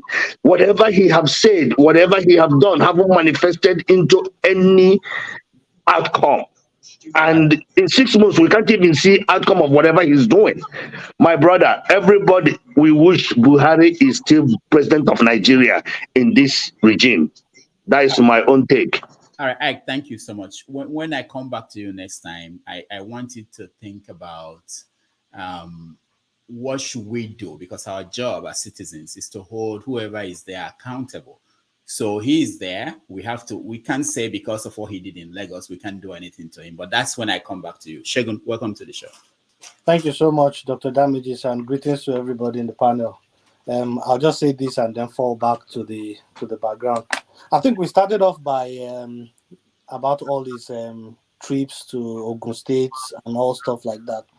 I think my reading is, I think Tinubu is still in a victory parade mood 30 days after election. And I don't think that's supposed to be where we are. At the moment, he's gone around to various places and all they are doing is singing his praises. I hope that they are not seeing this as an end in itself, because the victory to the presidency is only a means to help Nigeria get out of where we are at the moment. So at the moment, I'm seeing it as a victory parade, and that's not what we need, because people are suffering. We need to see him get back to work. He's made some pronouncements, but in my own opinion, the pronouncement doesn't seem to have a method to it. I mean, just those decisions he has taken, they are very important decisions, yes, but again, where are the plans to ameliorate the effects of this decision? And all of them are coming almost at the same time, and it's weighing on everybody. The fuel subsidies has increased fuel price and has increased skyrocket price of things. Unification of exchange rate, which is also a good idea, but has also caused an increase to things that we consume in Nigeria, because most of everything is imported. But where is the plan on this is how you want to ensure that people are able to withstand the shock of this thing? So in one of his speeches, he mentioned that from Monday we'll start seeing things. I don't know what we'll see, but we really need to see concrete plans on ground of what he needs to do. At the moment, they are still in a parade mode, which is not good. Talking about the 400 billion, you keep saying, I don't understand where this 400 billion is coming from. Mele Kyari said that even the federal government is still owing them subsidy money for previous years. So where is this 400 million coming from? People should not just think because he has made some proclamation, things will just start happening. That's not how things work. Proclamations alone and change of policy alone are not enough to make things happen. So I don't believe there's any 400 million coming anywhere. Billion. You are talking about billion. Sorry, billion. Sorry. So I don't think there's any 400 billion coming from somewhere. We have to really see the transparency about things like this. I think so far the pressure is on the people, but again, we are not seeing the government in itself making sacrifices. He's made some speeches which I think is in the intention of trying to inspire hope in people. Like when he said after the prayer at the ED that people should make sacrifices. We also need to see government officials make sacrifices.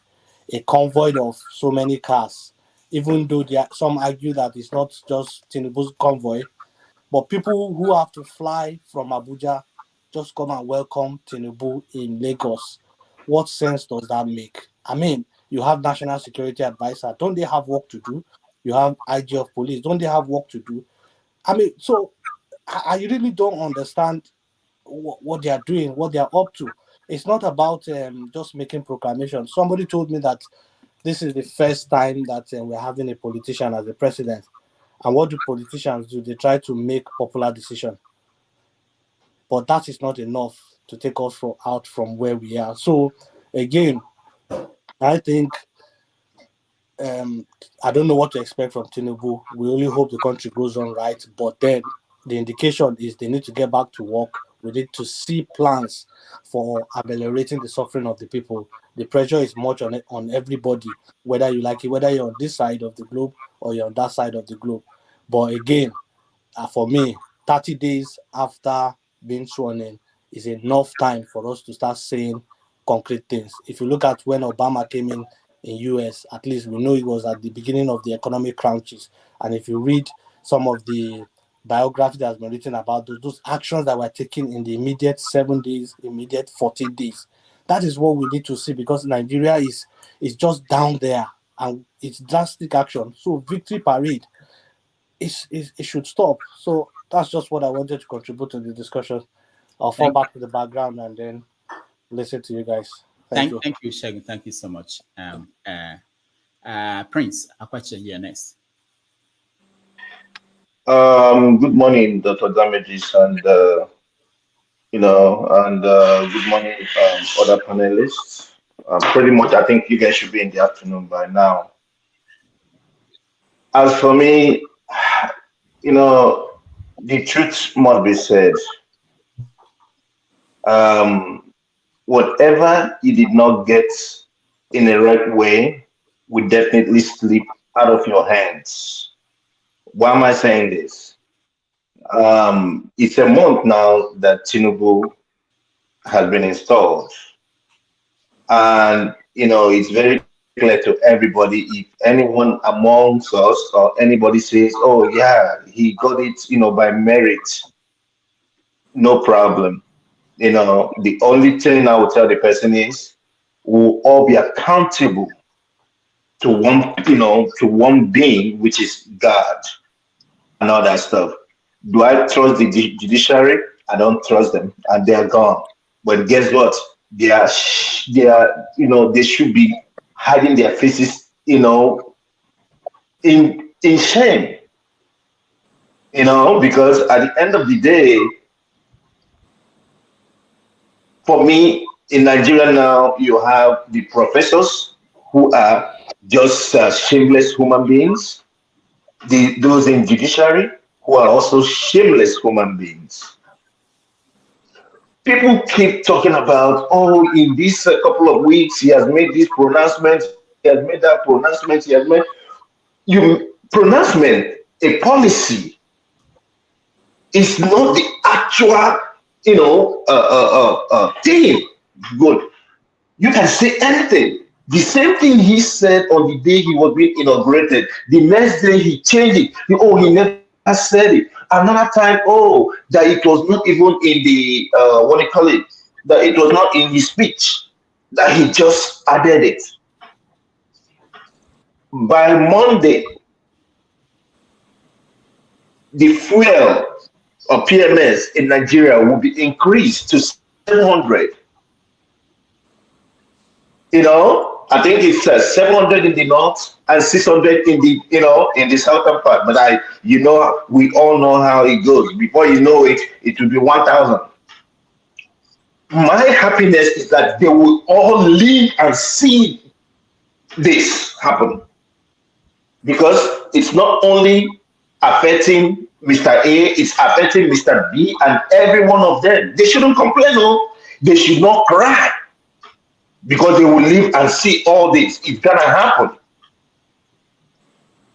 He went to he came, the what do you call it, came to Lagos, all the fanfare and all that. He went to Abeokuta, Abeokuta to Lagos is less than an hour. But they flew him now, and all those things continued. No worries. No worries. The only way that it pains me is because that's my country. That's my country of birth. I still have cousins and relatives over there. If not, I would care less. I would say that country can go to hell. But like I said, we'll all sit here and we will watch them, and they will be burning. As a matter of fact, it looks like they said the coming of Christ, I think it's there. It's starting from Nigeria. It's going to start from there or whatever. We'll watch them, Yeah, I rest my case for now. All right. Thank you. Let me skip Paul, man of prestige. I know you guys said something. I'll come back to you. Let's go to KJ. KJ, welcome to the show. Doctor, now we sleep, don't they catch me? You see, they skip me again. Okay, you can weigh in on the other aspect, because I know when you came on, because KJ is having difficulties. When you came on, we were just talking about the visit to Ogun State. So you can weigh in on the subsidy money and every other thing about him, because we are just exhausting Tinubu now. We're going to the next topic after this. Go ahead. Thank you. Mr. AB, they laugh me like that. Don't worry. I'm coming close to you. See, don't they near. Very soon, I can stand up and say, below come. Is it me or Paul? Rudolph? Let's pause. You can go. Now that you have good network, you can go.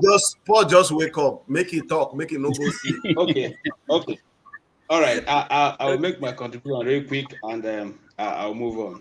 I didn't want to come in today at all, but somebody who spoke really provoked me. That guy is is it one man or thereabout?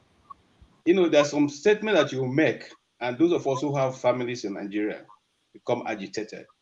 I mean, no thinking person will say what's going on in Nigeria right now is something you can celebrate. What are you celebrating?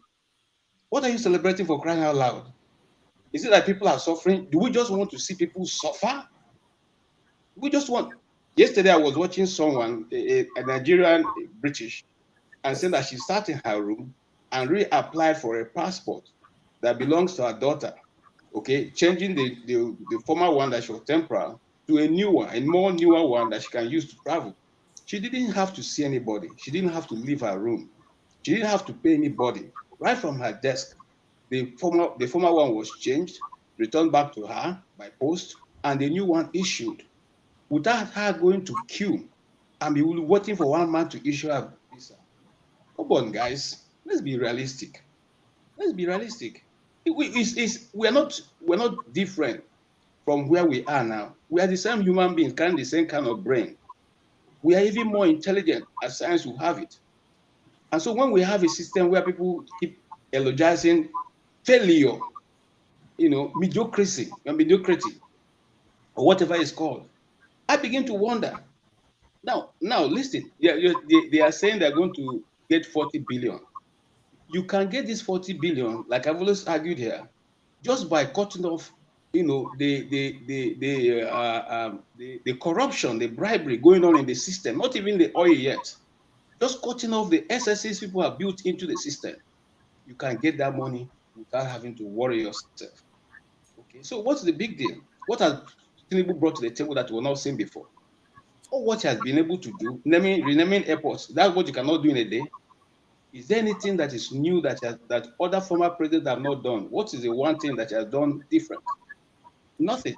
So, and what I see is a rush to consolidate power, to make sure that people accept you, because you know that people are having difficulty in accepting you.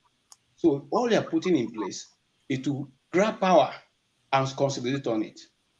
Okay, you went to one of the states and said that you actually invoked the spirit of Omiloko. Whether that is true or not, you see, are we bringing juju also into the leadership of Nigeria right now? That sacrifice were done for you to the spirit of Omiloko? That doesn't make sense at this, this era in which you are in. Okay, now, taxing people. You are taxing people who do not even have jobs, who find it difficult to eat one good square meal a day. One, I'm not saying three.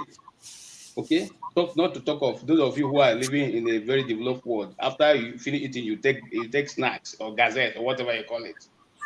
We're talking about somebody just eating one meal. One, you are taxing them. Then you have also introduced 1,000 naira more for you to register your car, because proof of ownership usually comes when you register your car. It comes with it. Something that we have been paying for before, but now you have singled it out, and so we're going to pay additional 1,000 naira. Is that what we should celebrate? Okay, I thought that anybody who is serious in making a change in Nigeria will be looking for how to, first of all, create jobs for the people, alleviate their suffering for now, before beginning to introduce new systems that will cause them to pay. I mean, how do you tax a hungry man? You're only creating issues for the system. Okay, and then what's the other thing that I wanted to emphasize on? Okay, the convoy, we can give it to him that he was going to. All right, we can't hear you anymore. And so many people came. Sorry, can you hear me now? Okay. Can you hear me now? Yeah, go ahead. Okay, now for the convoy, we can say that because he was going back to Lagos for the very first time, so it's forgivable, But if we see that in certain time, then we will begin to blame him. Okay, so let's it's not how Nigeria is right now. People are struggling for positions. They are hustling for ministers' job and all the parastatals and all that. So every one of them will go to the airport to just show face and be part of that convoy. So that is not generally his making, okay? But what we are saying is that please do not put more burden on the people. That does not show that you have become a successful president. Don't put more burden. Find a way to elevate it. Look,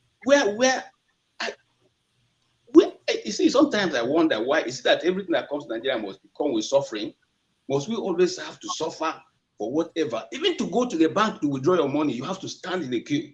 And the teller or stupid guy who's sitting there tells you nonsense. I have a friend who asked to wire money to me through GTB, and the money wasn't sent, and they charged 40,000 for it, and they will not return the money. He said the bank was telling that they send the money only for Bank of America to call and say, look, you guys didn't transfer any money. There's not even an attempt. We're looking at our system. There's no attempt to even send this money. Talk more that it bounced back. And they said, well, we sent it. And they told the chap who was sending this money that we can't refund your 40,000. This is the kind of country we have built. You did not, provide a service. Yet you collected the person's 40,000 with clear eyes.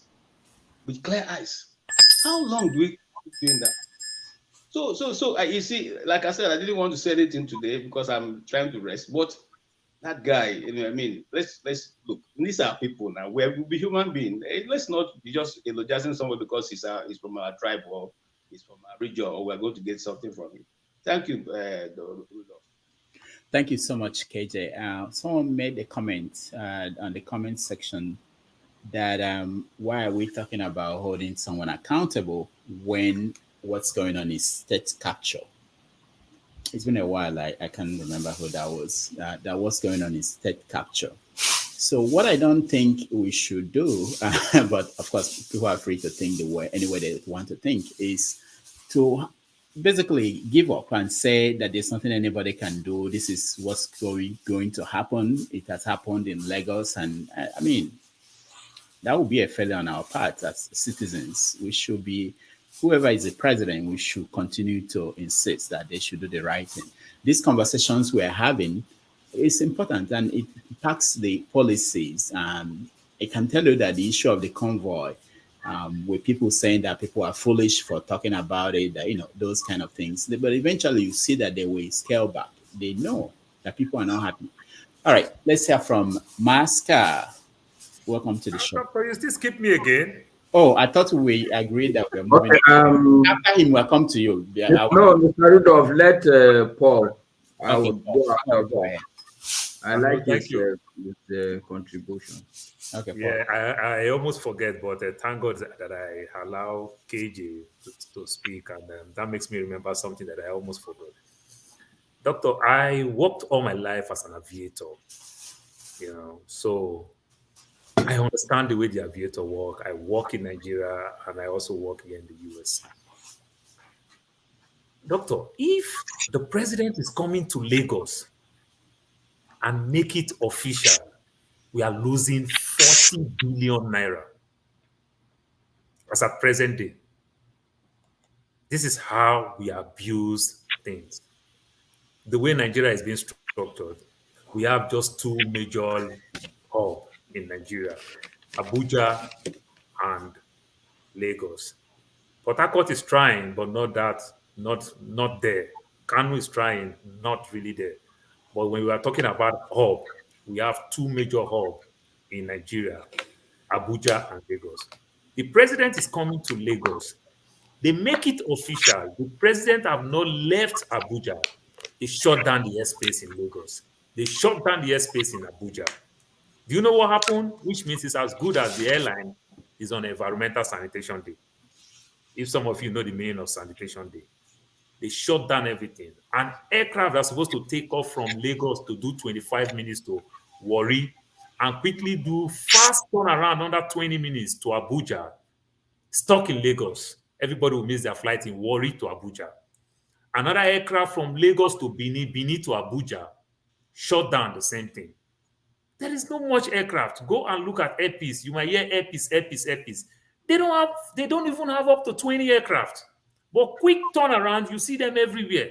So when you shut down Lagos, you shut down the aircraft. Doctor, I know you live in New York. You see what is going on with United. Because they have problem in New Jersey that happen to be the hub in Newark, New Jersey. Is affecting over 20 million right now. So when you shut down Lagos, you shut down turnaround every other place that the president is not coming. We all understand VIP movement all over the world is 15%. 15 million simply mean you are even encroaching Lagos airspace. Then you shut down the airspace so that the president can land. That's how it works. But in our own case, president have not taken his shower. Abuja shut down, Lagos shut down. Simply mean you shut down the whole aviation in Nigeria. That is wrong. They've been telling from president to president to president. Even at the time they even advise, president, if you want to come to Lagos, make it secret. After all, the president land in VIP. The presidential wing, that is Air Force. The Air Force will pick him. He will still take jet again and leave. The shopper will pick him right there. Not like it's going on the road. I'm not even talking about other people, businesses on the road. They will shut Agege Motor Road. They will shut Oshodi Apapa Expressway. They will shut down everywhere. What is wrong? That is one aspect. From president to president, not only this president, to the lives of Jonathan or Obasanjo, they've been doing this nonsense. And it's not good for the industry. That is one. Then, another thing I want to talk again, talking about the so-called monetary thing that they said, single exchange rate. Doctor, it makes me laugh when I hear this thing all the time. I see professionals also support these things. But in as much as I do aviation work, I'm also an Igbo man in another aspect of me. I'm an importer. I do Nguka very, very dirty. You understand? I buy school shares, desks, computers, and everything I send to Nigeria. These are things that I just start small from sending to my primary schools. It has become a very big thing. Doctor, Let anybody tell you that in Nigeria you can do Western Union from Nigeria to the US. It's not there. Even if your kids school in the US, you have to go to bank, to CBN, to do all type of thing to pay school fees. It just don't make any sense. At my own comfort, I'm sending money to my friend in Manchester. I'm sending money to my friend in Amsterdam. How come you can't do single exchange rate that they are talking about? And another way around, my Igbo man like CM will laugh because the Igbo man will go buy black market rates of dollar for 800 to take to China. Meanwhile, the other Dangote will buy this dollar for 400, the CBN rate at the bank. So now everybody is getting the same 8 something. It's kind of funny. Then another person will want to make another analysis that it makes sense in the sense that if they give somebody this money from the bank, the person will just take the money quickly and go sell it back to Aboki. So if they make everything single rate, then it makes sense. Then I laugh. I said, that's not how it works. We have to walk back with SWIFT and open up our Western Union, not because of politicians stole money. Then you cannot be in Nigeria to send MoneyGram, Western Union to send money. If Dangote need money, let him stay at the comfort of his computer and pay whatever he's buying his cement in Brazil at the comfort. You don't need to walk to bank. Every one of us can be going to bank for any transaction we want to do. At your own comfort, I have money in my account. This same computer that I'm using, I can use the same computer to do Western Union, transfer money anywhere, buy goods and services. We don't need to go to a bank. That way, I don't need to take a 400 or something from bank and quickly run to a bookie to go sell the money. It's simple. That's all everything. These bankers don't need to be seeing our face in every single thing we do. That is true. Then the so-called economy that they are talking about, introduce that. Tinubu is just doing all this funny thing like I'll borrow from show. He's just doing things for 100 days. The student loan is not there. Even though if I want to support Tinubu to some extent with student loan, doctor, it makes sense for you to give student loan with interest so that private sector will come in. Take government out of it. That way you also cover corruption. How do you want to do student loan with no interest? Then no private sector will come in. So that tell you on its own, it has already failed. So if government is to do student loan, guess what? They just take the money for themselves. Nobody will qualify. Nobody will do. So I don't see anything that is doing. He's just not doing anything. 1 month now, you use all for private visits. You've not done anything. We've not yet anything. And people said, oh, it's taking so fast. He's doing things well. I can't figure anything. These are my take. And thank you. All right. Thank you, Paul. Thank you so much. Man of Prestige. Yep. Thank you very much. The situation in Nigeria. Mr. Rudolph, I thought it was my turn that I said, okay, let Paul go. But it's all right. It's okay. No, what happened was that you gave it to Paul, and that means that I have to follow the path back to you. Otherwise, Man of Prestige will now be on my neck. Go ahead. It's coming to you next. Okay. Man of Prestige, go ahead. Go ahead. Okay.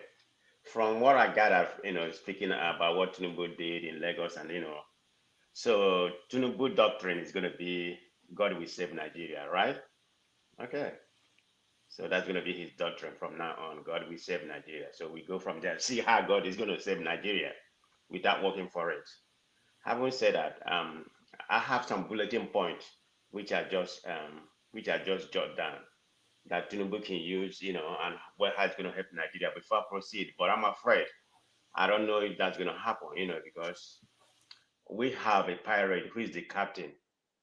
I'm scared that he might, he might direct Nigeria to a disaster, That's what I'm concerned about. But I don't know yet, but that's my fear, judging from his antecedent, not because of what he did in Lagos or not, that kind of things, but from corruption point of view. So the removal of first subsidy, I have something that I just jotted down, it's going to increase government revenue, so they can redirect the revenue to other places, that is vital to the country. So they can utilize it for other programs such as education, healthcare, to develop Nigeria. This is supposed to lower the fuel, the fuel price. If Dangote has started refining, the refinery. It's not supposed to increase the fuel subsidy the way it has done right now. They go up to 300 or 400%. I don't know. It was 190 something. Now it's 500, 600, 600 somewhere you can get. So it's supposed to lower the fuel price in Nigeria, but we're having a contract. We are one of the most oil producing country in the world, but that hasn't happened. Increase the domestic production. Nigeria definitely needs to increase the domestic production if we want to see any headway, going from, because we have to be a very productive nation. All this thing they're doing about exchange rate and everything, it's not gonna make any difference if we are not producing, more than we import. Nothing good is gonna come out of it. And there have to be efficiency, improve efficiency, by reducing cost of production, which lower the cost of fuel. That is very paramount. Probably one of the most important one, corruption. That's where I made that comment about a pirate, steering Nigeria, to a different level. I don't know how that's gonna work, but some people were saying that when you have a criminal, he knows where all the whole bodies are buried. So he can be able to do that. If anybody is going to do that, it's Tinubu, because he knows where all the dead bodies are buried. Being that is his antecedent, for a criminal, whether it's a criminal, but he's very corrupt. We can know that. So he can be able to eliminate that. Corruption is very important. Maybe invest in a renewable energy. That will definitely help Nigeria. But so all these points that I just enumerated, if Tinubu can focus on all those, and let there be an accountability, not just getting all this money. It's not telling us where the money is going to be used or whatever. I mean, we need to ask questions. Where are you going to use this money? Be very transparent. I remove the fuel subsidy. This is what I'm going to do with the money. And this is the amount we have garnered today. Everybody needs to be questioning the present government. I mean, he's the president and he's going to be the president. So I don't know what's going to come out from the tribune. I'm not even having any hope in that regard. So he definitely, need to do that by, any means necessary in order to save that country. I read something about the World Bank was saying, I think there's some of them said 3.6 trillion. I think the other World Bank said about 11 trillion, they can save from the removal of fuel subsidy. So I don't know which one is correct, but there's a caveat to that commentary, because they say about 70 million of Nigeria will go to poverty. So you have to find a way to elevate that poverty area. If they're going to actually get that, 11 million between now and 2025, that's what the World Bank said. So they have to find a way to implement and use this money properly. All I'm doing right now is hope. So, but hope doesn't solve problems. So let's see what happens. Thank you. All right, thank you so much. Maska, you're next. Unmute yourself. Oh, you just muted yourself. We can't hear you when you were. Go ahead. We can't hear you.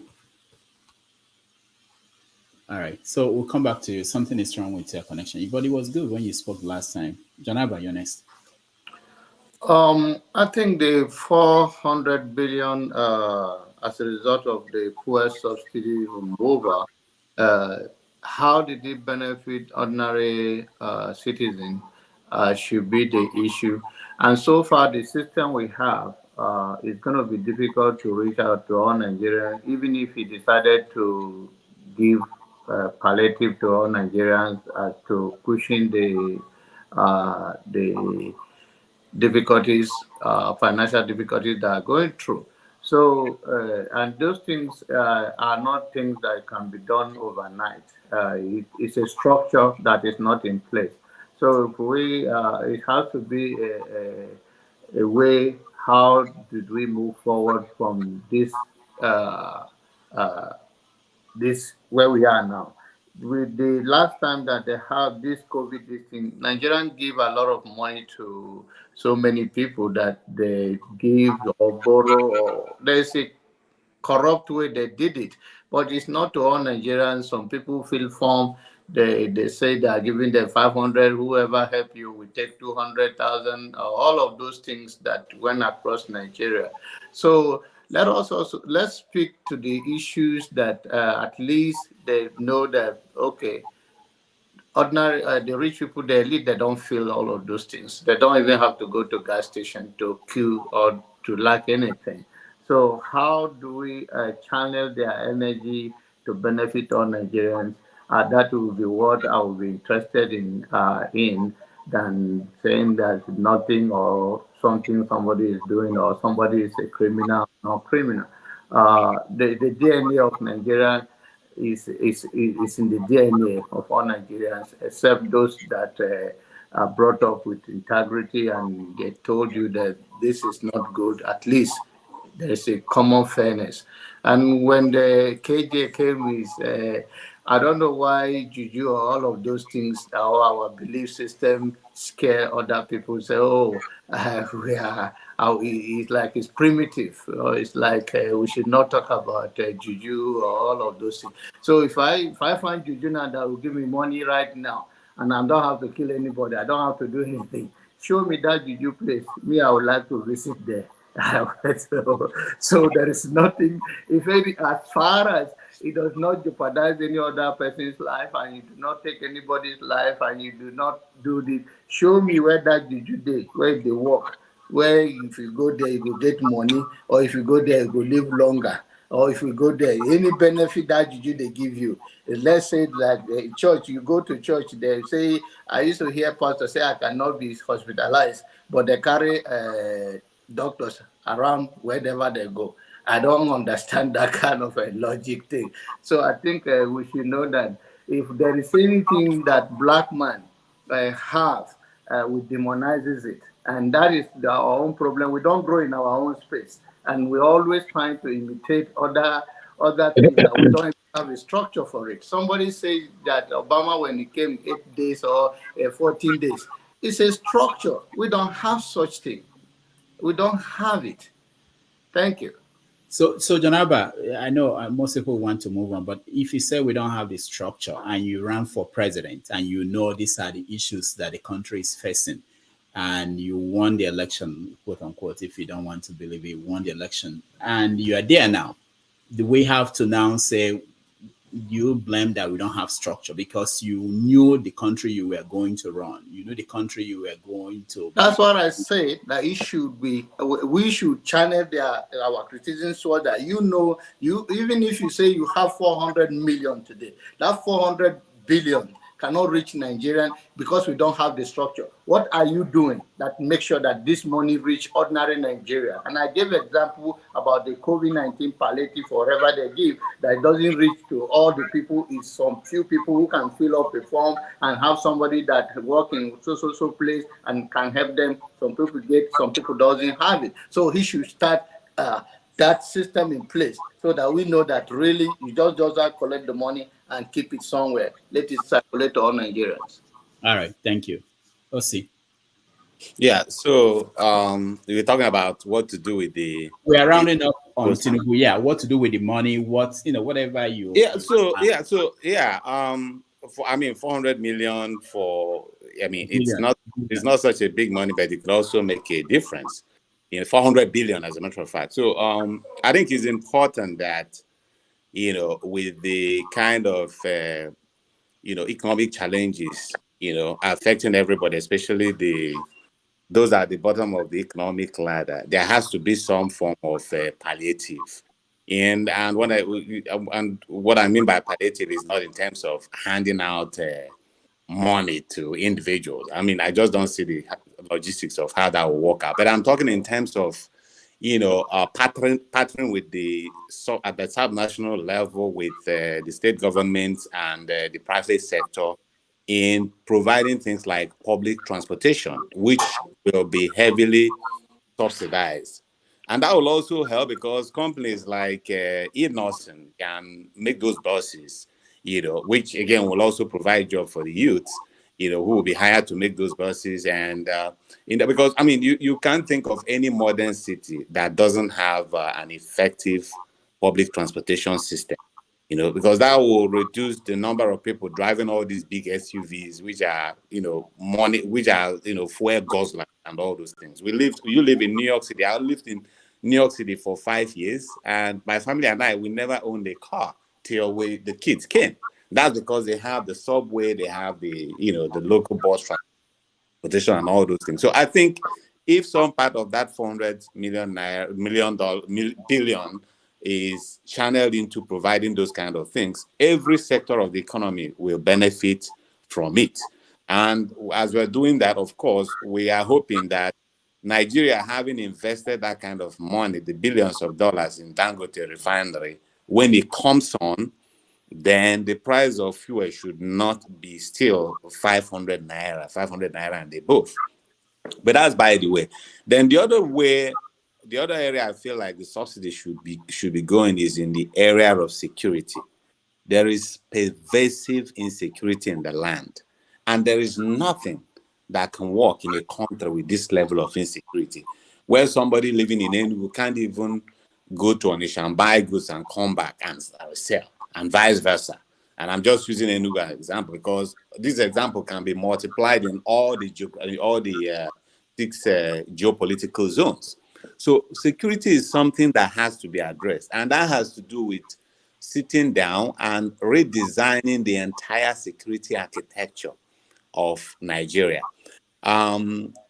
Then, of course, equipping them. I mean, we've all heard about police officers telling you that, each day they are assigned with 2 bullets. When you have criminals that, have like, full load, trailer load of ammunition. So redesigning the security of architecture, making sure that they're well equipped with modern gadgets, making sure that they are well compensated in terms of monthly remunerations, that will go a long way because, I mean, the primary responsibility of state before anything else, life and properties.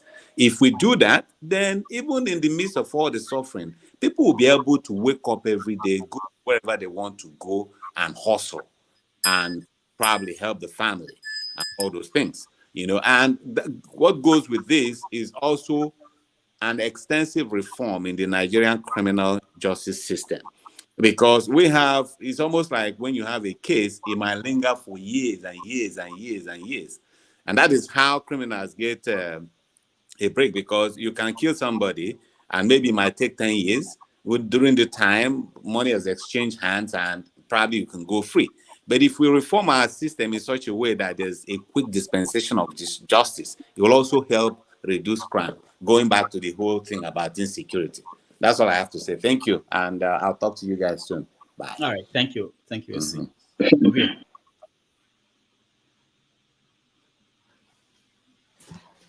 Yeah, thank you, Rudolph. First of all, it's not 400 billion alone. If you remember, I think around April 5th or thereabout this year, they got $800 million from World Bank for cash handout to subsidize for, they foresaw today, however you want to put them. So there's money. So I saw you going back and forth with one of our brother here that there's no money. There's money and more still to come. Yeah, let me clarify that. I think about the convoy that that generated a lot of reaction. I think we should also understand that it was not the only, quote unquote VIP. It was the president, the Lagos State governor also have his own convoy. I think the IG, up to the security man to his daughter will get his own convoy. So that one day. So, but we also understand that it's taxpayer money. Again, some people will argue security is also important. So, just as I should put that right there.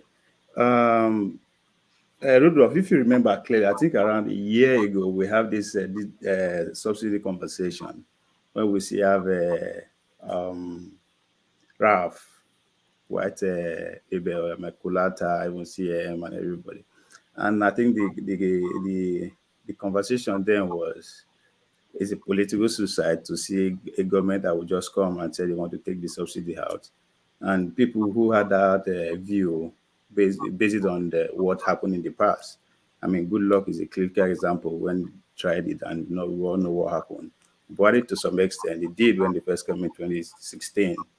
But he ended up taking it to a place that I don't even know how, right?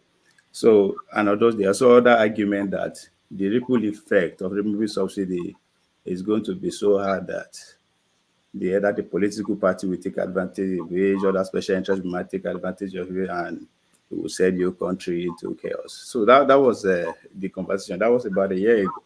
Now we are here. My people say, if you see anybody where they win, right? Two things: celebrate with that person, or you respect that person. That is the whole point of the first 30 days. We say, okay, some people say Tinubu has hit the ground running. I said, yes, I give it to him because he said he's going to do this during the campaign, and he ended up doing it and all that. But again, according to Professor Ikechukwu, that said that Tinubu did not hit the ground running. Tinubu was only circling in the air and eventually landed. Now, landing, however they arrive, there's going to be effect. And we're already seeing it. Projected for it to be $400, and nothing is going to come down. It's just going to go on and on and on and on. Now, what do we do with that money? I foresee three scenarios here might likely happen, right? And I'm basing the what I'm already seeing. One, the attempts to subject a lot of Nigerians to the mercy of government or to the few is what I'm seeing here.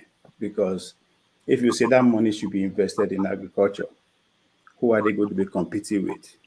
GMO that's already been approved. Right? If you say you want to put down for education, I mean, the same people that got their education free handle the economy since then. For no reason, they can't explain how we are going from free education to loan.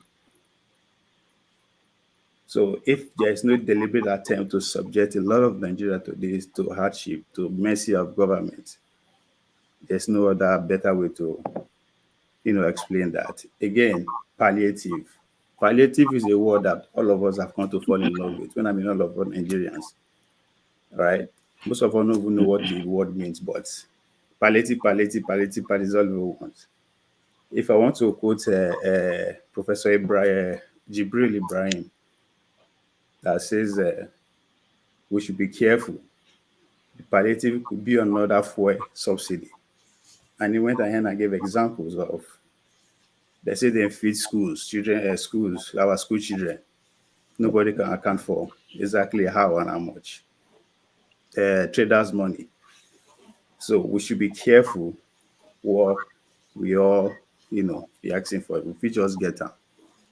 Then if they decide to say, let's give him a chance, let's say, okay, what everybody, those who actually expect, who know him very well, Kulata, no pun intended, if you actually come and explain to us how you intend to expect the tax, is it tax bracket know how to generate more revenue, right?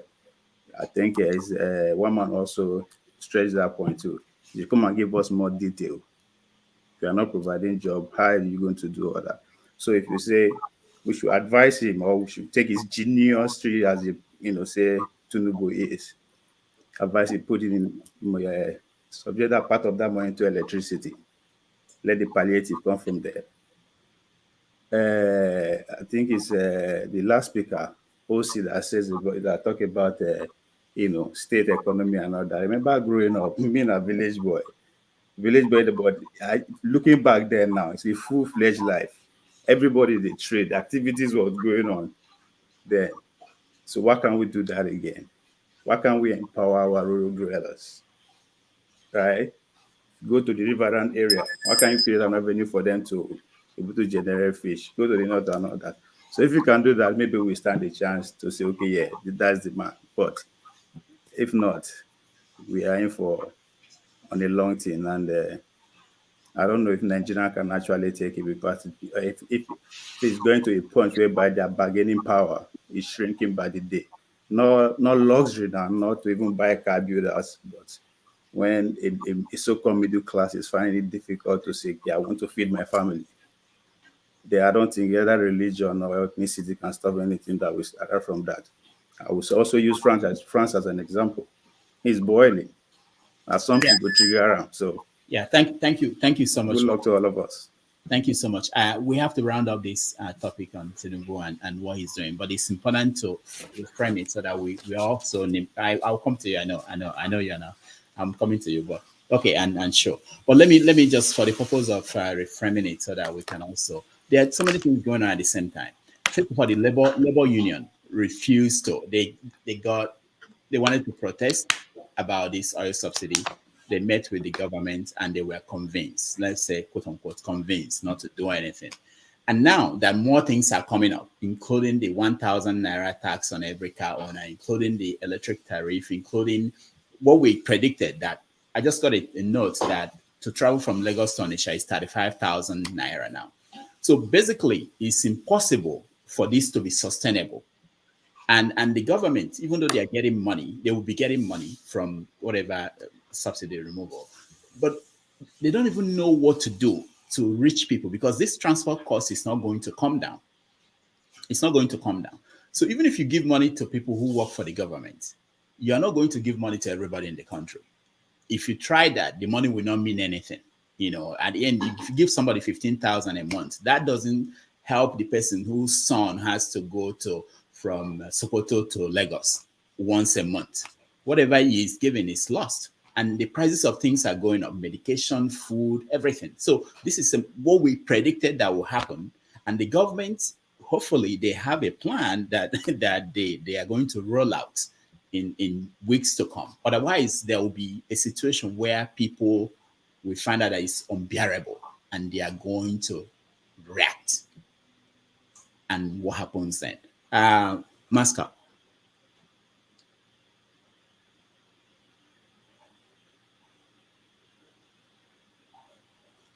Oh, yeah. We still can't hear you.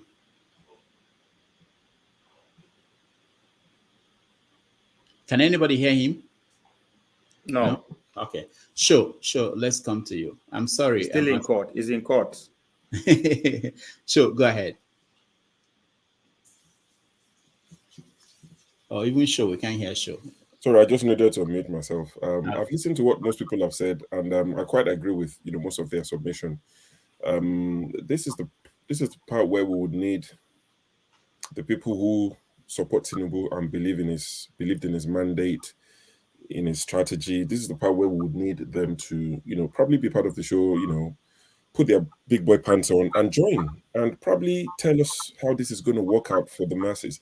Like you've just said now, transport from Onitsha to somewhere is 35K.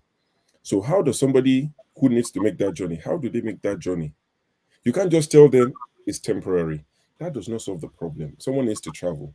Based on their last pay, they can no longer travel. So tell them in layman's term, this is how you go about it until the government can solve the problem. So you can not just tell people, deal with it, it's temporary. No, it's beyond that. See, the story of the grew Lagos IGR is true. No one would doubt that. I've never contested that. One of the questions is, what did they do with most of it? Who benefited from the growing of the IGR? Who benefited the most? That's the question that a lot of people are not willing to answer. So what happened in Lagos in terms of taxing people and raising revenue is going to happen across Nigeria. And it started. Now, you might not be aware, the prices of car park at the airports have gone up. There are a lot of places that you won't see, that won't make the news. And when they say we shouldn't go to Twitter, no, we'll go to Twitter, because you don't expect Arise or Channel to be spending a lot of time on this sort of, small quote-unquote news. But the prices of car park at the airports in Nigeria have gone up. There's now 10 naira per liter sugar tax on non-alcoholic drinks in Nigeria, sweet drinks, carbonated drinks. 10 naira on every liter. It's going to be introduced. So they're taxing non-alcoholic drinks now. They shouldn't touch our alcohol. They should leave it alone for us. So they should leave that one. Who wants to drink Fanta should drink Fanta. But jokes apart, that's another tax being introduced. So there'll be so many subtle, small ones that if you put together would generate a lot of money. Now, petrol, that's no news to anybody. Customs duty, I saw something floating around the internet about how much it costs to clear one particular car. They listed about 10 brands. Most of them have gone up about 39%. Universities will now decide how much they're going to charge, because they would literally say to students, there's a loan for you to take. So the days of cheap university education is gone. So you can see that as subsidy being removed or tax being introduced. electricity tariff will go up. While I came here and was saying, please give our people electricity if you are going to increase their fuel prices, not knowing that electricity will still collect, not our electricity that comes here, but in terms of power in Nigeria. Car ownership, the 1K. I don't know how many cars are in Nigeria, but 1K per year. That's that. The dollar is what, 780, 760. The initial thought was, once they float the naira, once they have one market, no more parallel market, everything will be fine. Now dollar is 780, knocking on 800. Pounds was 1,000 to 1 naira. 1 pound to naira was 1,000 2-3 days ago. Today is 995. The money I sent today was 995. 2 days ago was 1,000. Now, I know what they would say. It's early days. Just wait. Just wait. There's nothing. You remember the way they told you to wait for the price of rice to crash when they did that nonsense charade, the rice pyramid. They told you, just wait. It's a matter of time. You have to be patient. The price of rice hasn't gone down. When they closed the border, the price of rice will drop. It didn't drop. So when people don't have faith in this sort of moves, it's not because people are crazy or are envious or are angry or are jealous or whatever. If Peter Obi came and implemented these things, and I'm seeing this sort of hardship, I would say exactly the same thing I'm saying. I think this is what separates some of us from those who support Tinubu. It's blind followership.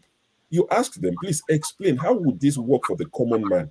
Don't sit in the comfort of your home in Lagos or London or New York where things don't affect you directly and just say, oh, it's a matter of time. These people are not statistics. 4 more million people in Nigeria have been put into poverty. It was 133 million before. It's now 137 in the space of a month. These are 4 million people. See, stop seeing these numbers as statistics. These are human beings. These are real people. So when we don't have faith, it's because we've been dealt this blow before.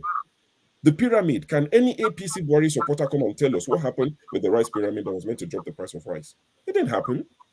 So why do you want me to believe this one? It's the same APC. But now, you know what's going to happen? The ACN APC are going to start blaming the CPC APC. Oh, Buhari got things wrong. Buhari did this wrong. These same people that would never allow you criticize Buhari over the last 8 years will now start telling you it's Buhari's fault. We've seen it before. It's a game. But I don't see it as a game because human lives are involved. I wish Nigerians luck.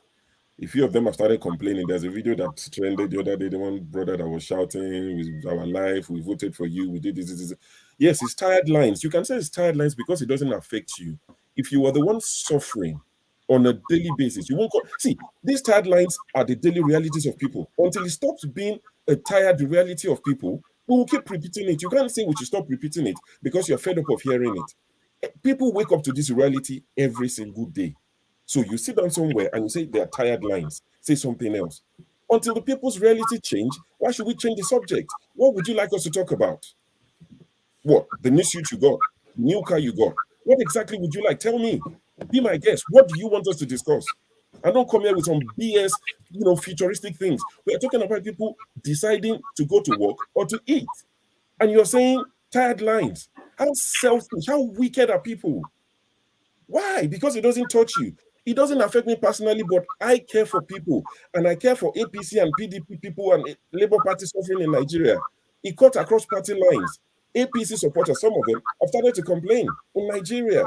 These are real people who are suffering. But you mention it's tired lines. Say something else. What should we discuss? You got a new pair of Louboutins? Or is it Bottega Veneta that you bought? What exactly? You got yourself a Rolex watch. Let's talk about it. Is it Seamaster? What exactly did you buy? Piss off. Gosh. All right. Thank you. Sure. If you're watching us in Nigeria and you have the means of joining us, please do. We want to hear from you. I have been hearing from people in Nigeria. It's not pretty. People are not going to work. There are people who just stay at home. They can't afford it. They just can't afford to pay 50 naira. You have to provide data for them now if you want Nigeria to come in. No, I said if they can, yeah, those that can, that they have. Sorry, one more thing, Rudolph.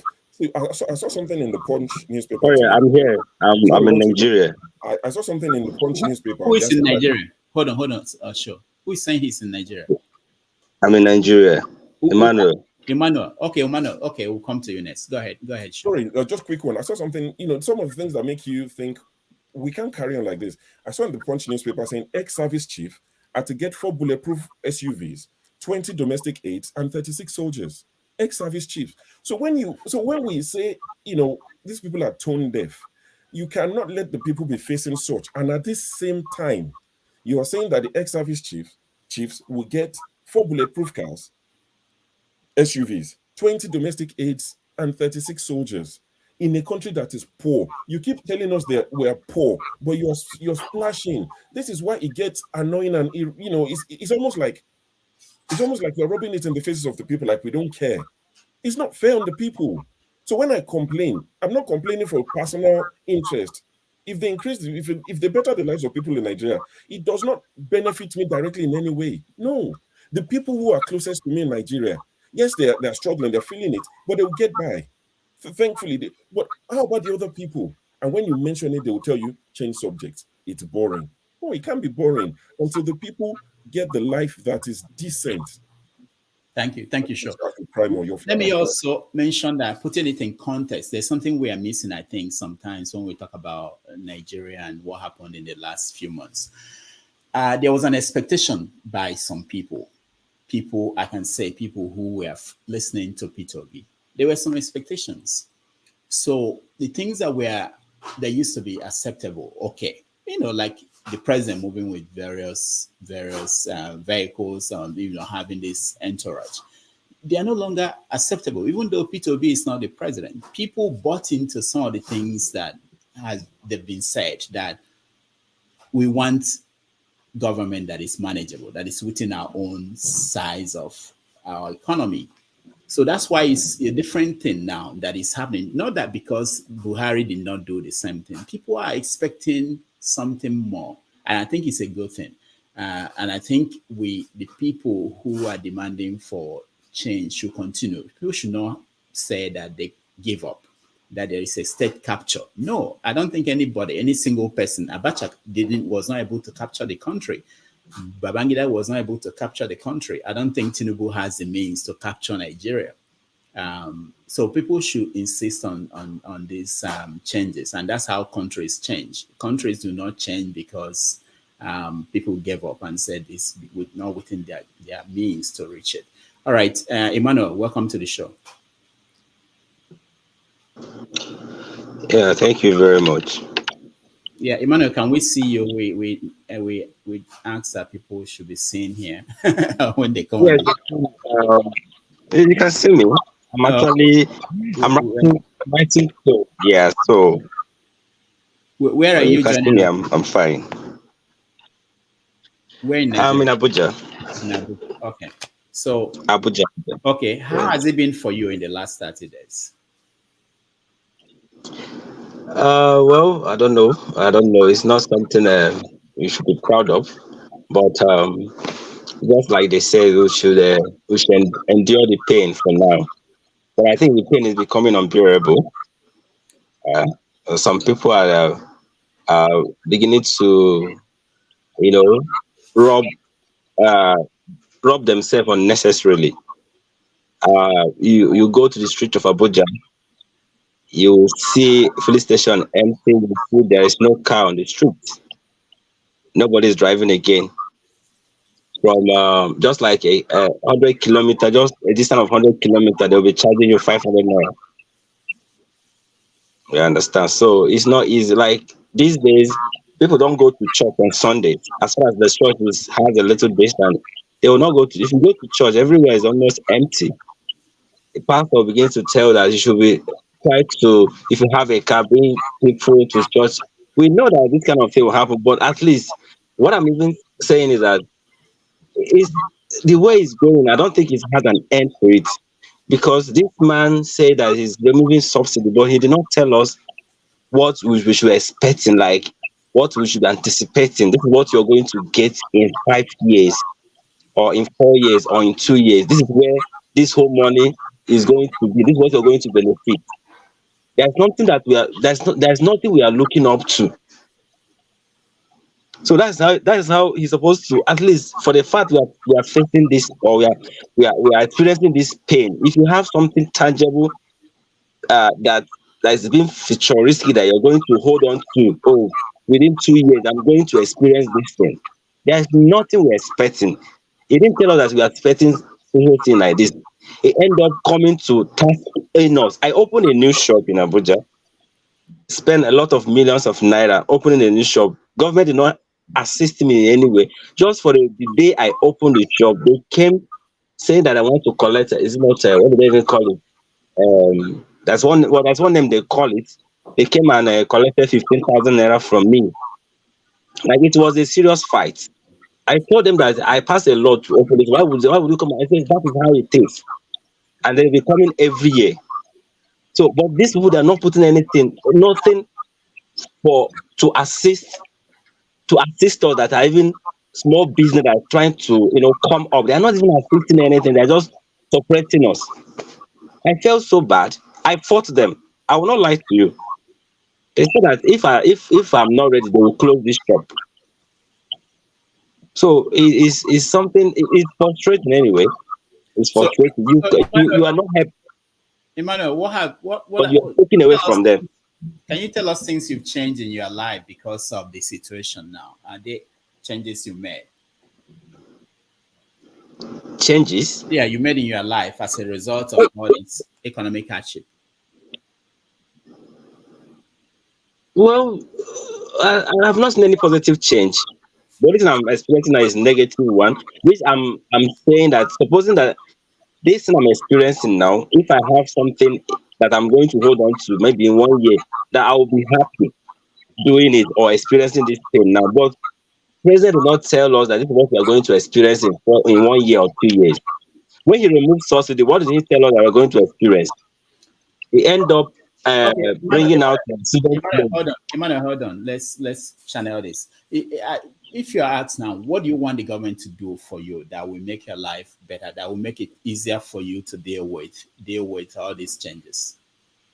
Okay, for instance, like this subsidy they removed, this price of fuel affects everything about the life of a Nigerian. Everything about it, from the food you're eating to where you're going, it affects. So now we know the number of the fuel we consume as a nation. So if they can subsidize that one we use as a nation, because all this while they have been stealing this money. So if they can know the amount that we use and subsidize that one and bring it back to where it was before, right? Maybe, I hope you Okay, Emmanuel, hold on. Okay, I saw somebody else who's in Nigeria. You are fading out. We can't hear you. Fix. You are in Nigeria, in Abuja. Yeah, welcome to the show. Good evening, Mr. Dr. Damages. Yeah, Fix, welcome. Good evening to the panelists. Yeah, how are you? Fine. Okay. So, go ahead. I'm hearing you. I'm hearing you. So what are you any changes in your lifestyle because of this oil subsidy removal? Honestly, Mr. Dr. Damages, everything is very, very bad this time around. Honestly, your money is just disappearing, as in you are living your normal life like the way you used to live it, but your money is just disappearing, Like let me say for past 1 month now, this thing that started, the issue of the transportation. I haven't gone home to see my family, like to go home, because if by the time you start going home, I'm just hanging around my working place. If you go home, your money will just be going like 1,000 naira. You go home. Fix. Hold on. You said home. What do you mean by home? You mean like going to my house now? You don't see your immediate family. You mean you have what family? My child and my wife, because it's costly. If I do it for 1 month, I might not just sustain it. It's very hard. So you sleep at work? Yes. The electricity bill is up already. The only thing I can say is gas. Gas just came down like, let me say 34,000 to 31,000 200. That's the only thing that there is, as in for 50 kg, that is different. But I don't know. This thing they didn't plan it well. Is like a torment. I don't know how. Fix. What about the prices of things? Were there changes in the prices of basic items you buy, like what? That one is the worst. Like something that we used to buy 100 naira now is 250 for donut. Egg roll 300. Normal bottle, small bottle of mineral. That is that tiny bottle, like 35 cl, is 170. You know. In fact, these people, I don't know if they even care for the masses. Everything just overnight, just like you sleep, wake up, they carry you go another place where you don't know. That's just where, except for 1 month. So I'm not going the money you make, is it enough for you to sustain? That's what I'm saying. Now calculate it. In a month, I'm on the salary of 35,000, maybe. From other allowances they are giving, you cannot. They live on news. Is it news? You calculate it now. If you want 1,000 naira going to my house, coming for 1 month, how much will remain? So it's very hard. Fix. Who are the people behind you? Who are talking there? It's some of my colleagues. Do they want to talk to us? Huh? Put them on. Let's talk to them. Okay. So honestly, since past just few this month, I don't know. They should have make an arrangement, in a place. I don't just know what is happening again. I don't know what is happening again. I'm confused. And some people are still hailing. Do something for us. Let's at least the ordinary masses. How can you be on a 35,000 naira salary and transport is eating everything? How are you going to feed? It's very hard. Whatever you have saved, it will clear it up, and there is no time limit when it's going to stop. That's just the thing. They are just telling us to sacrifice. So honestly, I don't know how people are going to survive under this government. Like, is there anything that the government can do? I have not finished. Can everybody hear me? Who is speaking? Emmanuel, hold on, okay? Emmanuel, hold on.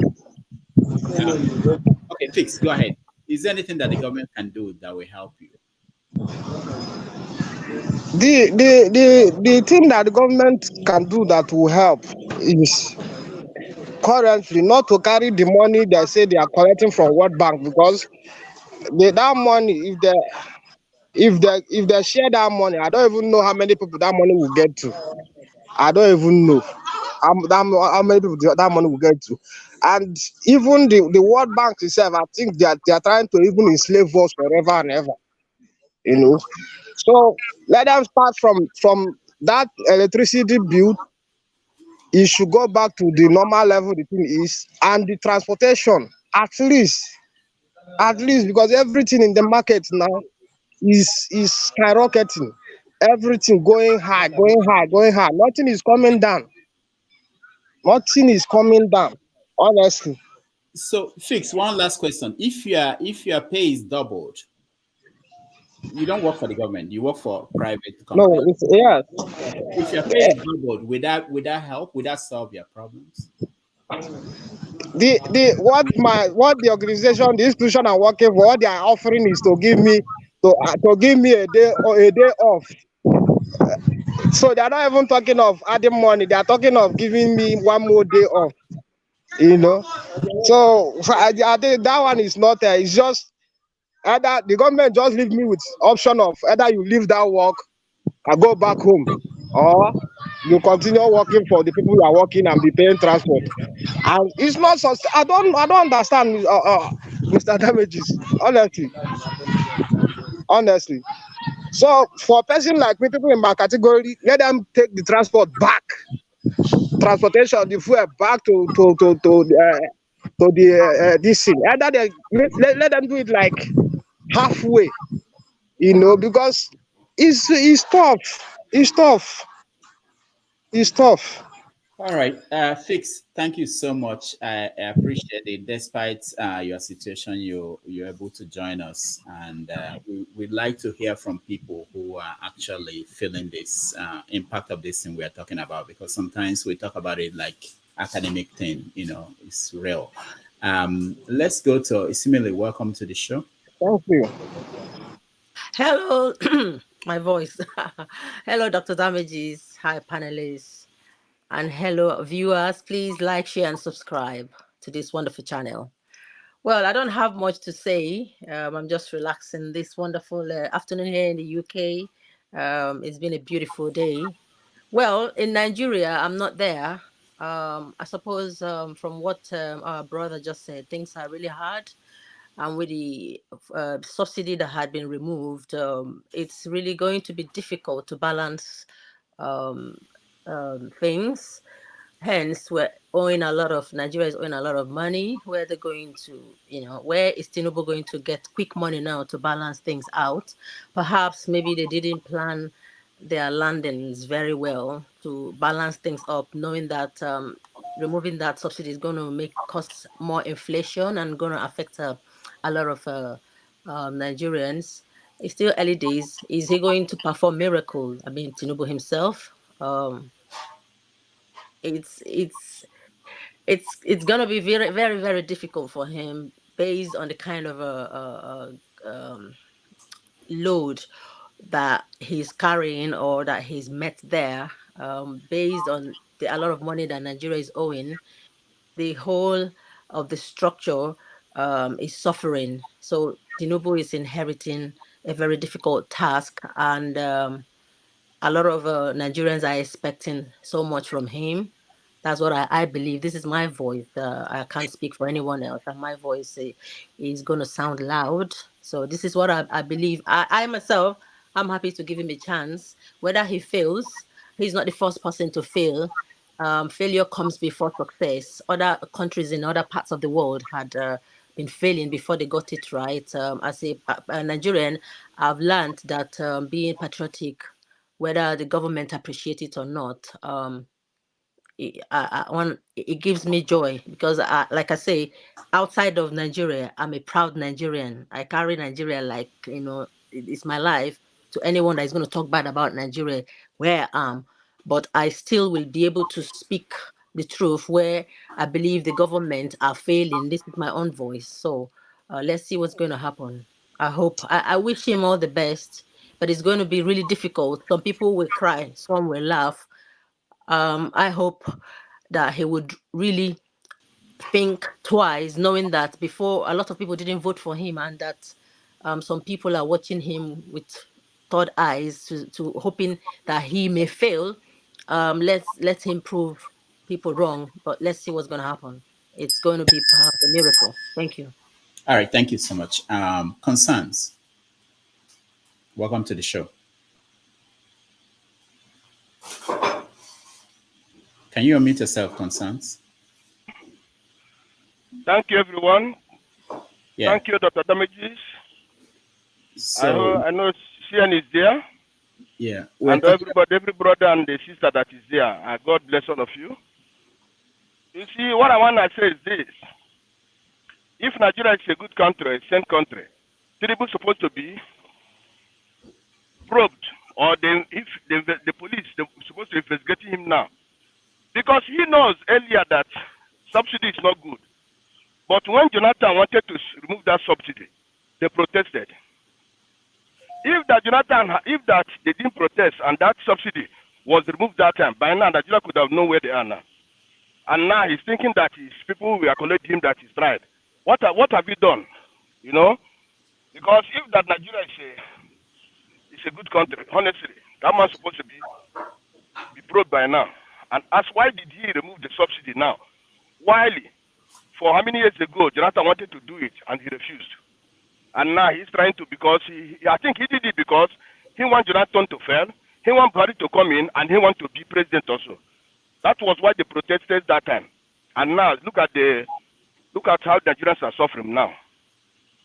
Now going other like the Yoruba elite chiefs and so on and so forth, who are hailing Tinubu high and so on and so forth, welcoming him. They're supposed to know that if everybody, they're encouraging people to go into cocaine, into nefarious activities, into things that are not good. Because if the society goes into killing, goes into cocaine dealing, I don't know how the country is going to be. They're supposed not to be hailing Tinubu, because Tinubu is even ashamed that a drug dealer is ruling Nigeria. I'm ashamed. Now, if anybody says happy to say it's a Nigerian, well, I'm not happy to say I'm a Nigerian. Because look at other countries. We are moving forward. Malaysia, Botswana, all those kind of Namibia, all those kind of countries. Or any same country cannot allow such a man to rule them. Then going from one place or the other, and people are happy. Nah, this one is ruling. If everybody today goes into cocaine, goes into heroin dealing, you forget that even in the Bible, even in the Quran says, I think it's Quran, it says when somebody is dealing on cocaine or heroin, he's killing people, he's destroying people. Somebody who destroys people is the one that rules Nigeria. It's ruling Nigeria today. Now let's go again. These people that concern. Sorry, we have to leave it. Concern. We have to leave it at that. We just want to round up on this topic and move to something else. Thank you so much. I'll come to Ngozika and then Mama Echo. Echo, welcome to the show.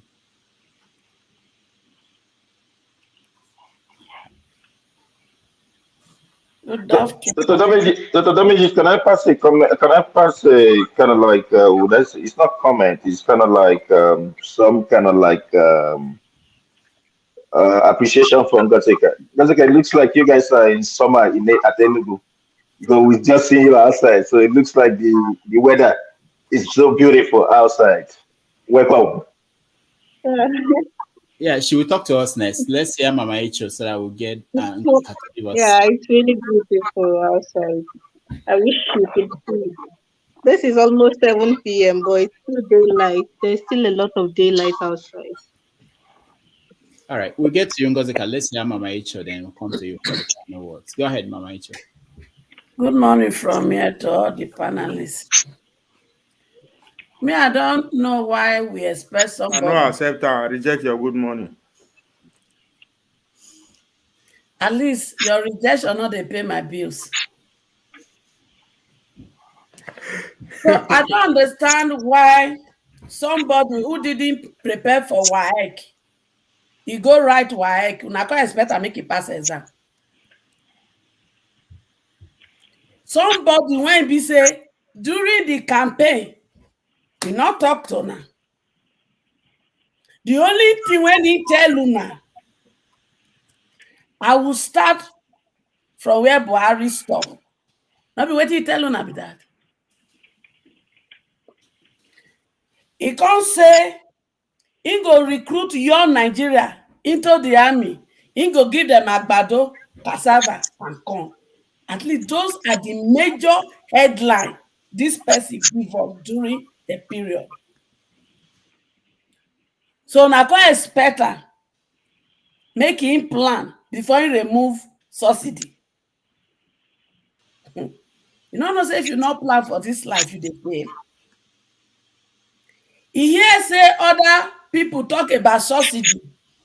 Those people get plan in place, so he just also okay. As I don't rig my way inside, make I take over subsidy without planning. Now they ask whether they want use money when they're supposed to pay subsidy do. Okay, I go tell you now. All the money when they bribing way into power, he go use that subsidy money, they recoup and back. Because he knows that seat when he day is a placeholder. And those when they wait for us, make he bring minister. How he go bring minister when he be placeholder? It's just go in one dollar dealing until they give verdict in the court. So that if rerun won't happen, you won't find out whether it go belong to those when they go say, make they go do rerun. So you get to keep this oil subsidy money to take do rerun of election.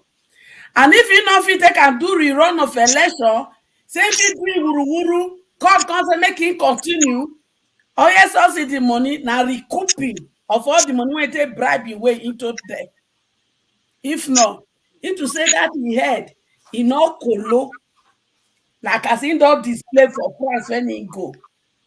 He not supposed go there, follow the talk, how the Kenyan people talk. So now when you see that they wait for person when don't tell us ain't go start from where and continue from where Buhari talk. Meaning say una suffering go double. That is the language there. He come back from France, he go Ogun State, and people they clap. Hey, what a shame. I'm not saying that's why our mumu rich. So going to Ogun State an achievement. And if they even tell you how much they spend for that recession when they give out to Ogun State, it don't help to solve some of the problem when we get to our higher institution. Very soon, as we go start their strike. So these are all the achievements. Hey, now they wait for achievement. Make everybody go when they rigor in. I notice so I begin so when he come into power, the suffering not go reach them. And then for one platform, the other they went what they say, Buhari, Tinubu, I use all my life to make sure you enter power. Now suffering. It's a pity, my brother. Say, what did they pay you? You never reach $50. And it's so painful. You have a wife, you have a child. And people like Abobaku that came to grace this occasion with the money, they're not the see people like this, they talk. They say, make una endure, and then they increase their allowance. Dr. Damage, you want ask you they ask what you want me to do? Good, I go tell you. Tell all your senator, House of Rep, go state and the governor, make everybody they collect minimum wage. All of them, including Tinubu. Shebi wife said they're not coming to power to collect money. Make everybody collect minimum wage. And all the money whether they collect from retirement, for retiring as a governor, retiring as a senator, make all those money, make them return out to Nigeria. And then your governor, when he talk say, he tell Buhari, say make he remove oil subsidy because in friend, they say when they chop the subsidy money, say they don't tire to make money. You see that money when they use subsidy make they return it to us. Because it is all fraud. So make the return and make we take quench this effect. Now what do we want make government do for me and my children be that? Thank you.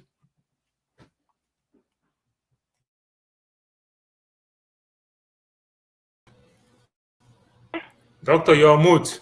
Doctor, you mute yourself. Maybe somebody did. I have some people who have the power here. So I was trying to see if we could get Ngozika to hear her perspective from Enugu, but I think she's out now. But the next topic we have is I really want us to talk about this. It's about the man that was killed in Sokoto for blasphemy. What's his name? Buba, I think. And also the lady that was killed in Calabar for being a witch, accused of being a witch. I want us to look at this conversation about people trying to fight for God. People trying to fight for their God. So let me... sorry, I'm getting... someone was trying to get into the studio. Please, if you're the one trying to get into the studio, please don't. Let me let you in. Let me figure out what's going on. All right, so I have some administrators who have the right, and sometimes it gets right. So we are going to talk about that in the context of the mob action, actually. Mob action, and I want to spend time maybe people who understand this concept. I don't understand it. People who are trying to fight for their God, or to defend their God or the prophet of God, or to defend the Son of God, whichever one you have, whatever you call the person. So, but I would like to see if we can, Ngozika can come in. Her connection is not very good, but whenever she's able to, we will hear from her about the situation in Nigeria and what. Yeah, okay, she's here. Ngozika, welcome. Thank you, Dr. David. Good evening, everyone. Yeah, nice to see you. So, how are things for you in Nigeria 30 days after? I'm not coming back from the market. I would have showed you what I was able to buy, but I've already put them away as soon as I came back. A quarter bag of rice, local, is 7,005. I didn't say half bag, I said quarter bag. Quarter bag of local rice. What was it before? Before, it was in the range of 4,000. As at the last time I bought it. The one that even drove me crazy was a carton of Indomie. Those small Indomie. As at last year ending, the last time I bought it at 2007. Today, I went to price, they said 4,003. A crate of egg, I bought one today. It is the cheapest protein. A crate of egg is now 2,004. A crate of egg, 30 pieces. What was it before? So that we can if get you want to buy onion, as a last, I am giving okay. It was around 1,006. Yes, 1,006. The last time I bought it 1,006. So when you said last time, how long ago? Ngozika, when you said last time, how long ago? I am talking about the last time I bought it. This was okay. This is July. This should be somewhere in February, March. Yes. Okay. February, March. So the transport I took to that place, usually I could get keke drop for give or take 500. If you take keke man 500, this is where he go look you. I was lucky to get a ride. I don't know how I would have been able to pull it off. People have wares. I was in the market. I think my mistake was not coming into the studio when I was in the market. People were sitting in the market looking at their goods. Money to buy it no day. The ones that I felt bad for the most are the ones who sell perishable goods. Things like tomatoes, fresh tomatoes, pepper, green vegetables, and the likes. If they are not able to sell it, whether they make a profit or not, they lose out. So what they do is in the morning, they try to break even at least. And if by this time, I just came back from the market less than 1 hour ago, during the evening time, if they're not able to sell most of those perishable good things off, they now slash the price. Sometimes they don't even see their gain. As I was getting into the market, there was this girl selling green vegetables. She was pushing it on a barrow. The whole vegetable was on the floor. I wanted to buy some, so I had to wait for her. She was crying. I said, "Why are you crying?" She said, "Car knocked her barrow down and her things fell down." I said, "So why are you now crying instead of packing it and coming out of the road? You are still blocking road now. Let me help you pack it." So and see, the one that is spending her, the man did not even stop to say sorry. She had a wheelbarrow full of vegetables that she has not been able to sell as at 2 hours ago. She's probably going to spend the next few hours in the evening market trying to sell those vegetables up, and they've already been watered. I don't know how many of you have an idea how ugu works. Once you sprinkle water on ugu and you don't use it almost immediately, it goes bad. These vegetables have already been watered. But she was not crying that she has not sold them. Her own problem was, aside from the fact that she has not been able to sell, somebody knocked her wares down and didn't even tell her sorry. That is how hard People's trigger. People are now on edge. Everybody is on edge. Any small thing can trigger anybody. So when I see people still, it's so funny that those who were gloating and telling us that he will be your president for the next 8 years, they've lost their voice. They've lost their voice. Let them come and shout it now. And I don't know if it's going to get better. I don't want to be pessimistic, but I don't know. So, I don't know. Is there anything that the government might do that will be of help to you or people in Nigeria? So for instance, the issue of transportation, because they float that idea, they said they are going to flood the cities of Nigeria with buses that will be subsidized, and that people can be able to go to work, and that will be taken away from the cost of this increase in cost. Would that do the magic? Well, you have to realize that some of these things, not that things were so cheap before this whole fuel subsidy removal, but what it did is that Nigerians have this thing with fuel. Once the price of fuel goes up, everything goes up. And it's not that these things go up that is the problem. Though the problem is once they go up, some of them never come down. I can tell you for free. The only thing that I know that once the price go up and things later normalize, it will come down is cooking gas. That is the only thing I know, that when the price finish going up and things start normalizing. But every other thing, even if it will come down, just minute. So I don't know what they are going to do. I'm really hoping there's something there, because oh God, it's heartbreaking what is going on out there. It's heartbreaking. We are making jokes about it. Everybody is doing fit farm. Do you, Ngozika? They don't born you what chop 3 square meals. Ngozika, do you use a generator? Do you have a generator? How is the lights, electricity supply? I do not use generator. I don't. And this place, I just moved in here, this new area. I moved in here 1 month ago. Today or tomorrow will make it 4 weeks that I moved to this new area. They have light, but not like my former place. My former place, we used to have averagely more than 15 hours of light. But this place, they still do have like when I joined the show earlier, there was no light. So I had to stay in the balcony, but right now there's light.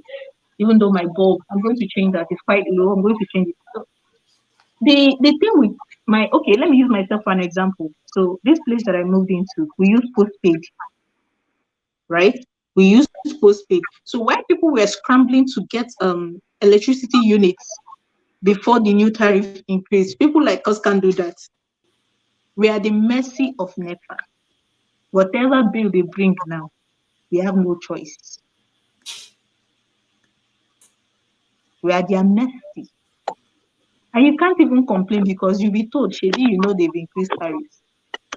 So those that even to me still have it easy are those that use prepaid, which is what I was using in my former place. But this new place, we use postpaid. So for anybody that uses postpaid, so I was having this discussion with a friend of mine today, and he said that for those in highly populated areas who use postpaid, situations are about to get worse, because NEPA will not be stressing themselves to come and be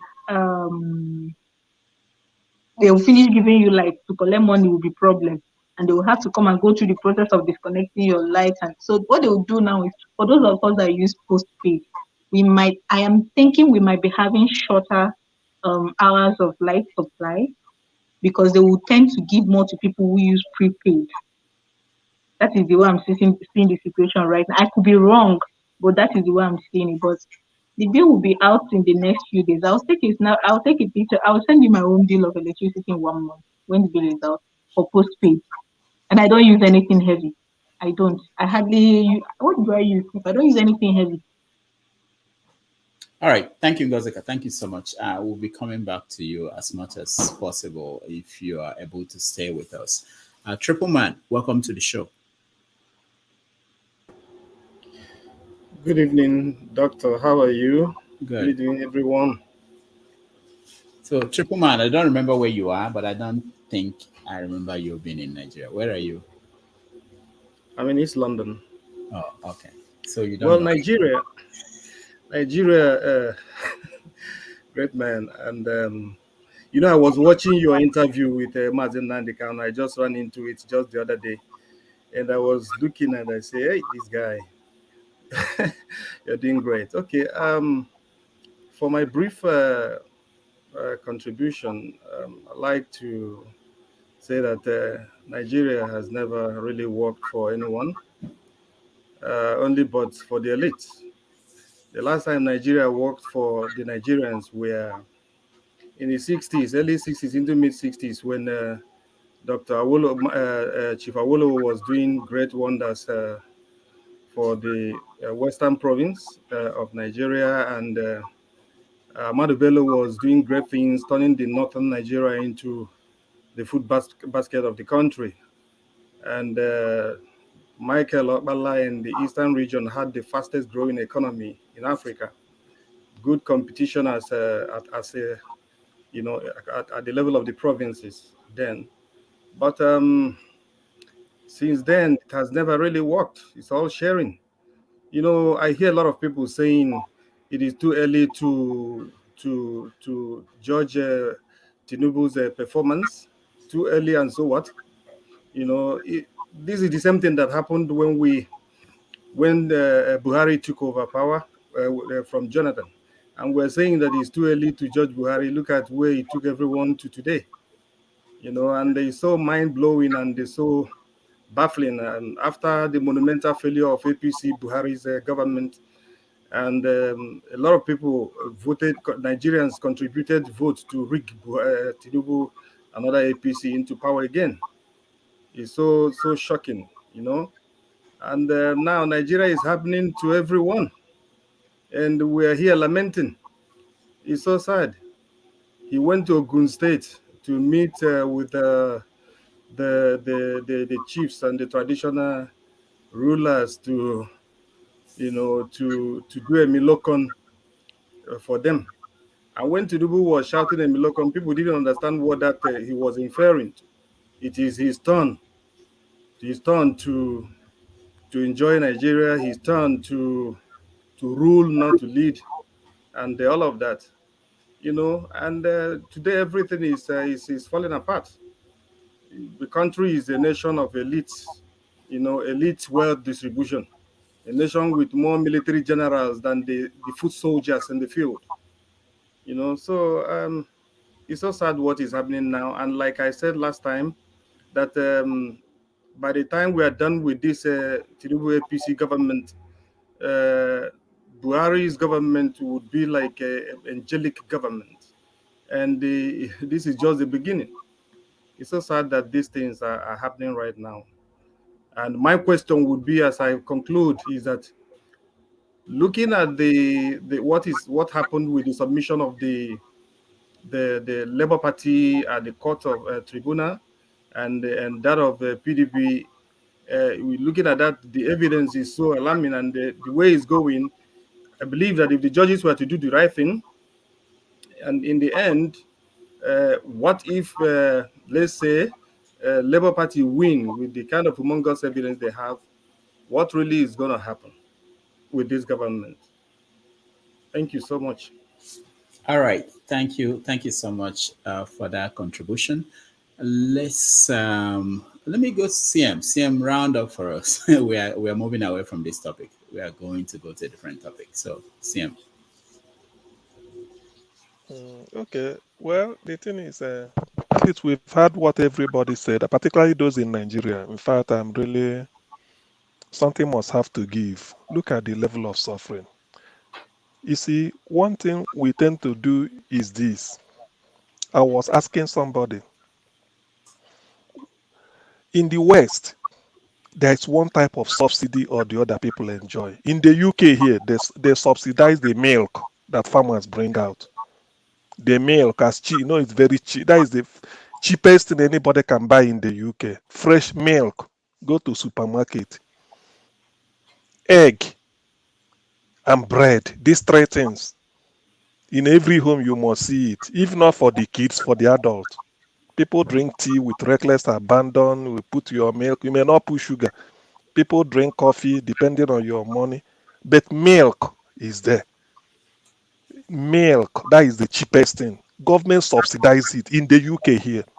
Sometimes they may say that the cow, if there is a disease, government will give them money, slaughter the cow and just bury them so that people do not put them into the food chain. And government will pay them, reimburse them as if they didn't lose anything. That is subsidy because of the people. A manager at Tesco once told me that if they should charge what they should charge for milk, it will be maybe twice what we are getting it. He said the government subsidize it for the farmers. Apart from fresh air that you people, Ngozi, can breathe in Nigeria, there is nothing. It's only that petrol that the poor people enjoy.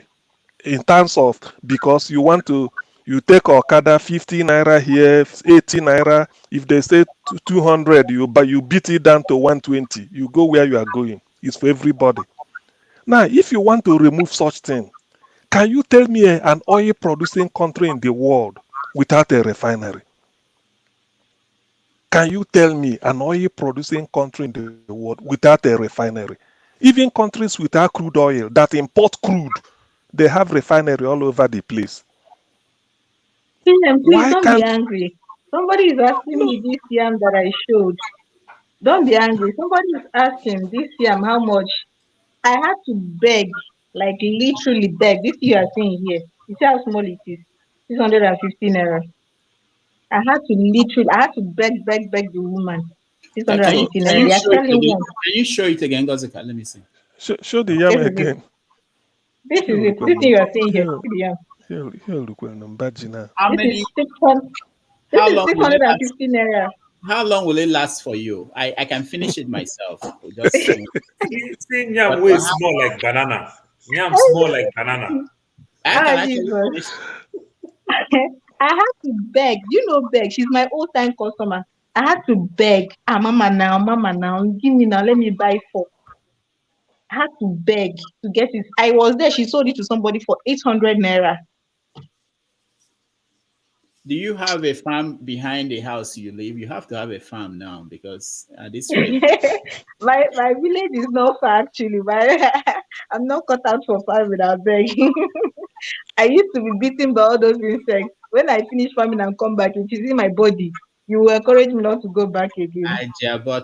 One day I will show you guys my farm here, small garden. I have some stuff there. All right. Anyway, Dr. Damages. Say why I'm talking about this is that it's becoming even if those that even voted for Tinubu with all the things they say, I don't know whether they're enjoying a different pump price for petrol, and they are now complaining. You see, what I'm trying to point out is that what I've learned from governance is that no two countries are the same. George Bush, I said this somewhere, during the Kyoto Accord, they say America is the greatest polluter because of ozone layer and all those things, all those their science. They called George Bush, the one that handed over to Obama. George Bush said that we never sign any agreement that we put the Americans out of job. That was the guy's shoulder. He didn't sign the Kyoto. He was out of it, or it was Obama that restored America, took America back to it. Why I'm saying this is that if you're a leader of a country, you don't copy what they do anyway. You have to look inside. In some countries, they may be buying petrol expensive, but Nigeria, the common people don't enjoy anything except that petrol. So for you to remove it, why not build a refinery? At least 6, we can do it in every part of Nigeria, so that we can at least that even if you are removing it, it won't be as expensive because we are not importing it. Now look at the mess they put people into because of increase in petrol everywhere, and now they've given themselves a salary a pay rise. Is that the way to govern? Do you take even those that voted for you? Tinubu is anyway. Well, to me, it's a placeholder, like Mama Hecho said. So to round up, I only tell people that let's keep our faith. By the time the tribunal resumes, let them pronounce Peter to be the winner, and then we know that the journey to reform Nigeria will continue. As for what is happening now, something must have to give. We can't continue like this. You can't increase the price of darkness. Because you know this. There's no light in Nigeria. It's not steady. 2 months, some people may not have, and then you want to increase the darkness they are having by 40%. What sort of nonsense is that? That is an insult to the sensibilities of the public. It shouldn't have happened. This man is just a palace, is a placeholder, a criminal like this. What else do you expect? Thank you. All right, thank you. Isimile, yeah, go ahead. 1 minute. I have a question. Okay. And this CM, you may answer it or you may not. If Obi is pronounced, let's say, for example, he wins this case in the court. Yes. Do you think that the incumbent government is going to actually obey the decision of the court? Do you think that they will now allow Peter to be the president of Nigeria? Well, the thing is that yes, they will, but I want to play the devil's advocate, assuming they did not, because I know that's where you're heading to. So that thing that they were expecting to happen in the next 20 years will not happen the next day. Why wouldn't they? Yes, because if the court pronounces then that you are illegal, you should give way, this is the right man, and you insist, it means that you want anarchy. That anarchy, Peter Obi has been holding back, telling people, please, let's take it easy. Then, you can't hold my mandate. The mandate Peter Obi is defending is vote between people. That is the thumbprint we give. And we say we don't need you. And the court has seen evidence that you were there fraudulently and you refuse. Nigeria does not belong to you. Nigeria doesn't belong to you. That's what you are trying to tell us. Nigeria does not belong to you. You are not the first person. So that anarchy, people has been avoided. In fact, there's a book I'm even reading. It's called The Coming Anarchy by Robert Kaplan. It's about what happened in Yugoslavia. Please, people should find it and read. The Coming Anarchy. Probably it's because of this type of question you are asking. If they refuse to get out, people can resort to self-help. You cannot be there. What are you trying to say? So that is a simple answer, but I don't want it to end that way. I'm convinced they will just quietly move away so that the suffering people will now say, okay, let us continue. But if they refuse, nobody is God now. Kakino be leather. I beg, nothing will happen. So, the case in court. Wait. The case in court is not LP. Nobody the will case do anything. Okay. Wait. The case in court. Let us get something straight here. See, please. The case in court is not LP with Tinubu or APC. The case in court is not Peter Obi versus APC or PDP. If you people don't understand the case in court, the case in court is the placeholder versus Nigeria people who are tired of bad governors, who are tired of suffering, who are tired of being treated as a slave in their own country. That is the case in court. So if the case in court decide that Nigerian people should take over what they have worked for, whoever is there should be ready for war if he refuses to leave. Thank you. All right. So just for context, you see that yam that I showed you in April, I bought the same size of yam for 300, 400, 350, 400 naira in April, ending of April. I recall correctly because that was before I went on this trip. So I recall correctly, ending of April, I bought this size of yam, 350, 400. Today, I bought it 650. I know fish out. But lie. All right, thank you. So we can assume that the prices of things doubled in Nigeria. So that we can get a context. The cheapest bread, though, the one where don't get anything inside, the cheapest bread that we used to buy 350, that I used to buy. Oh God, I'm so pissed right now. The cheapest bread is now 500 naira. If you see the bread, that should be bread, you want to eat it. All right, I think Prince Apathy wanted to say something. 1 minute. Yeah, all I wanted to say is, Ngozi, before I get off, please, is there a possibility that you can, you can reach out to me through Facebook? I just wanted to something, especially if, just when you reach out to me, we'll talk more on that. It's a charity thing. Okay. All right, thank you. Who else wanted to say something? I think we are covered. Ebby, no? You have, I'm just sort of what, to be honest. You know, here we are again. For 8 years we had Muhammadu Buhari. I still remember the beginning, like play like joke, how they start drumming up this man with propaganda here and there, addressing him really nicely. A spokesperson started telling us I still remember in 2015 when the first few weeks, I don't know which part of Nigeria were getting light, and the spokesperson of Buhari, Adesina and Garbage Shehu came out, you know, uh, you know, uh, saying that the body language alone is already working. That he has not even started working, but Buhari's body language, no nonsense, very efficient, focused man, super, integrity, alone. That vibe alone is what is making light to on.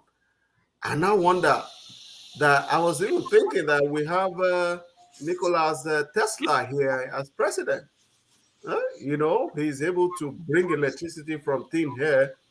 He just by oozing it out from Aso Rock, the meters were blinking and there was light everywhere. It didn't age well. Here we are 8 years later. The integrity man who has whether now 100 cows after 8 years, he was declaring his asset now still 100 cow. What the hell? This is comedy. So we have Bala Blue now, who is in fact a much better propagandist than Buhari. Buhari doesn't care. Even if you insult him, you call him cow, goat. He does. How many press conference did he give? He doesn't care. But Bala Blah, he's a very smart guy. And that is why I'm more worried. I'm really worried because he's really a genius. We call Babangida evil genius. This one is much more than that. And that's why I'm worried. When you have a very smart thief sitting, we are in big ship. We're in big trouble. Talking about subsidy, I was just Googling why people were talking. I can't find any country that does not have subsidy in one way or the other. As a matter of fact, I am seeing here Indonesia having, I don't know what to call this. Is it after trillion? What do you have? Is it pico? Their figure in their local currency. Zillion. Zillion, right? Zillion. So trillion should be billion is 9 if we're going by American. Yes. All right. And then Yeah. I have 12. I have 12. In fact, I have 15 figures of their local currency in 2019. Indonesia as subsidy. I have Korea. Every country have subsidy. This one suddenly overnight subsidy. This virtual subsidy has become the only factor to make us move forward. It's bizarre. You see how propaganda works. We are not even talking about as the stealing of the oil stopped.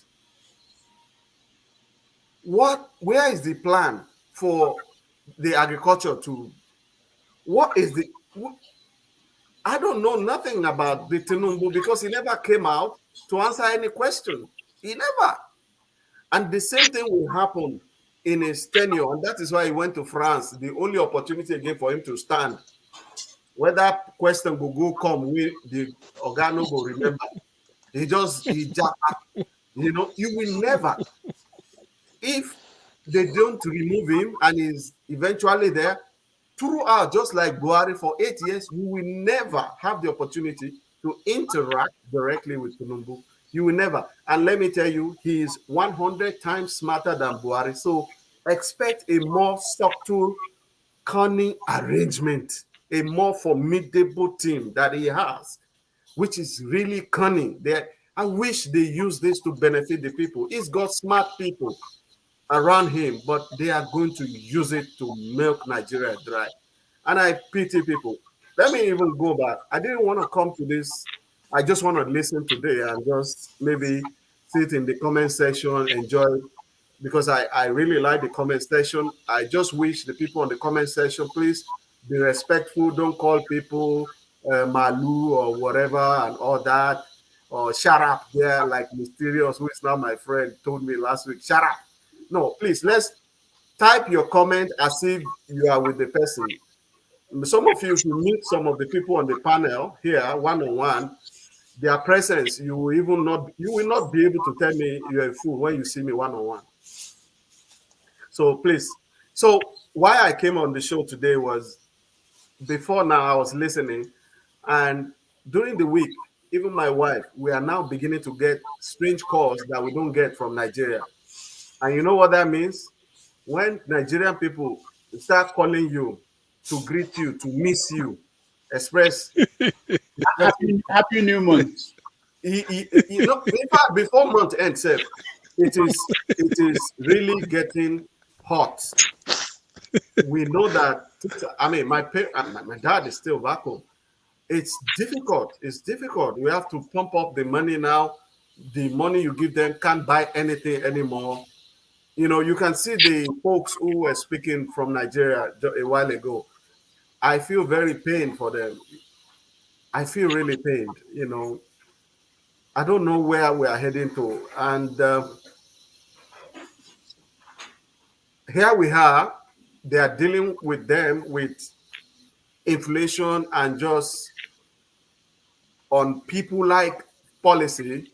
But all we can react to is to kill somebody who is black, maybe somewhere, somebody somewhere that we have never met, that we don't know where he is. They have just killed the butcher. Meanwhile, the butcher was talking about something else, was just making an analogy that and even Muhammad himself does not say he is God, right? Peace be upon him. Muhammad is adored. He was a prophet as he is, but God is above everybody. I think they said that was what the butcher was actually saying, and they said he disrespected Muhammad, and they helped Muhammad to kill him. And he's gone.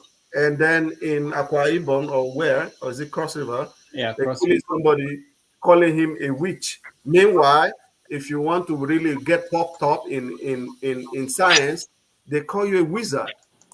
It's respectable. If you call me wizard, that means I got some things you don't have. Now they went there and just killing ourselves. Meanwhile, they are dealing with us like crazy from Aso Rock, and we can't do nothing, and we still have people praising those people. It's crazy. We are wonderful people in Nigeria. I just don't understand sometimes. Anyway, I hold my thoughts. Thank you. All right, thank you so much, Ebe. I think we should take a 2-minute break, and then when we come back, we talk about these killings in Nigeria, especially mob action and the danger. Ebe, why don't you tell them that that Jeep that Tinubu is using, you have that same Jeep too, so people can't talk to you anyhow when they see you in the streets. No need, bro. Yeah, so let's take a break, just 2 minutes break, and then when we come back, we will talk about these killings in Nigeria.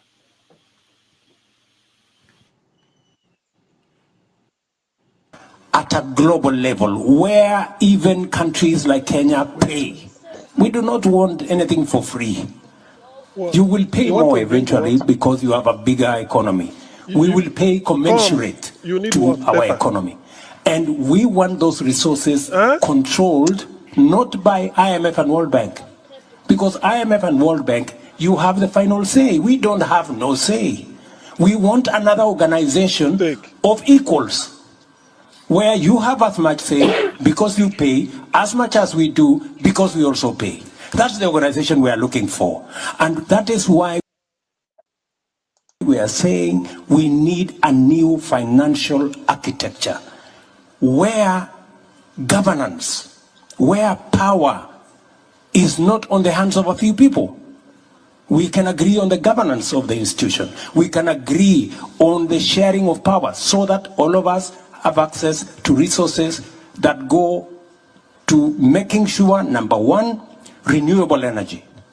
We invest in decarbonization. Number two, adaptation, mitigation, smart agriculture. Number three, restoring our planet, restoring our biodiversity, and making sure our carbon sinks work. This is what we are saying, and we would appreciate a little understanding. We want to be, we are talking the normal. If we continue talking the normal, Emmanuel, we will never solve this problem. Things are not going forward, they are going backwards. Tokenism, installment will not solve this problem. We have a much bigger problem than the installment we are discussing here will solve.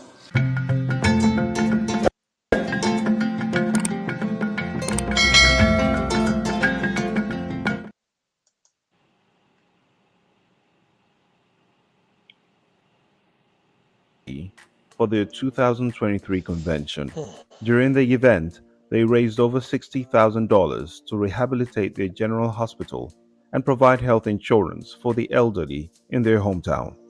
The three-day event kicked off with a meet and greet at the home of one of their illustrious sons in America, retired Professor Ferdinand Ofodile, and his wife, Carol Ofodile. The preeminent plastic surgeon is the brain behind the ongoing project to equip Norby General Hospital and make it a center of excellence for more than primary healthcare services. Professor Ofodile's group, the Norby Diaspora Health Group USA, has raised funds to equip the hospital with 24-hour electricity, water supply, medical equipment, and decent residential spaces for doctors and consultants. The group had undertaken several health missions where they worked with health centers in Norby to identify people with chronic illnesses like diabetes and high blood pressure, provide treatment and register them for regular monitoring and continuing assessment. The Norby Union of North America, NUNA, used the 2023 convention to raise funds to support and expand the work in progress at the General Hospital. Speaking at the convention sideline, the hosting's affiliate president, NUNA, in Tri-State, Reverend Father Cosmos Nziabalu said, "We're doing nothing new or unique. We're just following in the footsteps of our fathers who built schools and post offices, levied themselves to provide electricity to the town and other amenities that the government provides in other parts of the country." The gathering was also an opportunity for Norby people across America to meet each other face to face and for their children born abroad to connect with Norby cultures and traditions.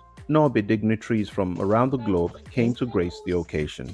Those who came from Nigeria were the following: Igwe Norby, His Royal Highness Igwe Engineer Modum Nick Obi, Omenyinli Igwe Norby, High Chief Emeka Agbanari, Ike Idemili and CEO Seaman Group, and Barrister Emeka Okafor, Ide Norby. From Maryland, USA came Chief Hamilton Ezion Ikemba Norby, Professor Chuka Oba, Professor Peter Ezekwena, Pastor Joe Ezegbo, Professor Ikenna Uzuegbunam, Dubem Amakaize, Joan Okigbo, Martin Ogwachi, and many others. From Virginia, Chief Samson Okafor and his wife, Dr. Stella Okafor. From Georgia, Dr. Clement Emeka Okpala, Silva Okodili Egbotre, and others. From Florida, Emma Ezenyi. From Michigan, Reverend Father Oke Okagwe. From Minnesota, Chief Godwin Okolwe. From Dallas, Texas, Steve Ezeon.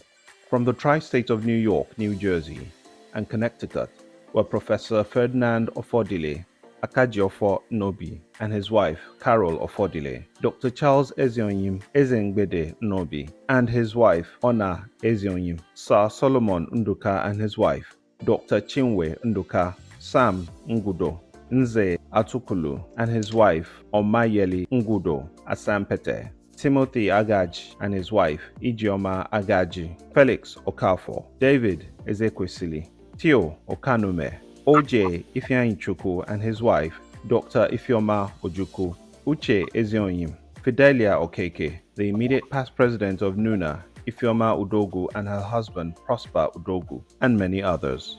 During the Saturday event, the organization elected a new set of executives who will champion the organization's affairs for the next 2 years.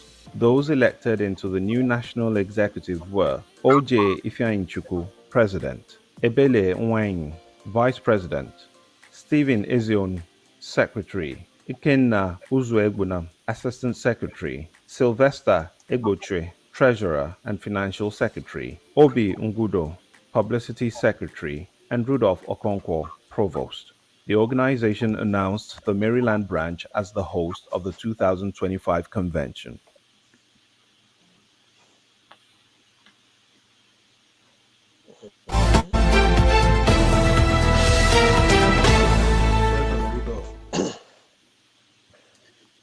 All right, welcome back. Welcome back, everybody. What did I miss? Can you guys hear me? Let me sound like man of prestige. Yeah, I didn't have any other video that I have the right to, so I had to put on that video. The 2-minute break lasted longer than what I planned. Welcome back. So let's talk about what happened in Sokoto. Let's start from that to widen the conversation about mob action across Nigeria. But in Sokoto last week, a butcher was killed for a piece of blasphemy against Prophet Muhammad. I was hoping that we have maybe some people who are Muslims, Ovie maybe partly Muslim, will go to him, who will lead us in this conversation, because there are so many questions about why.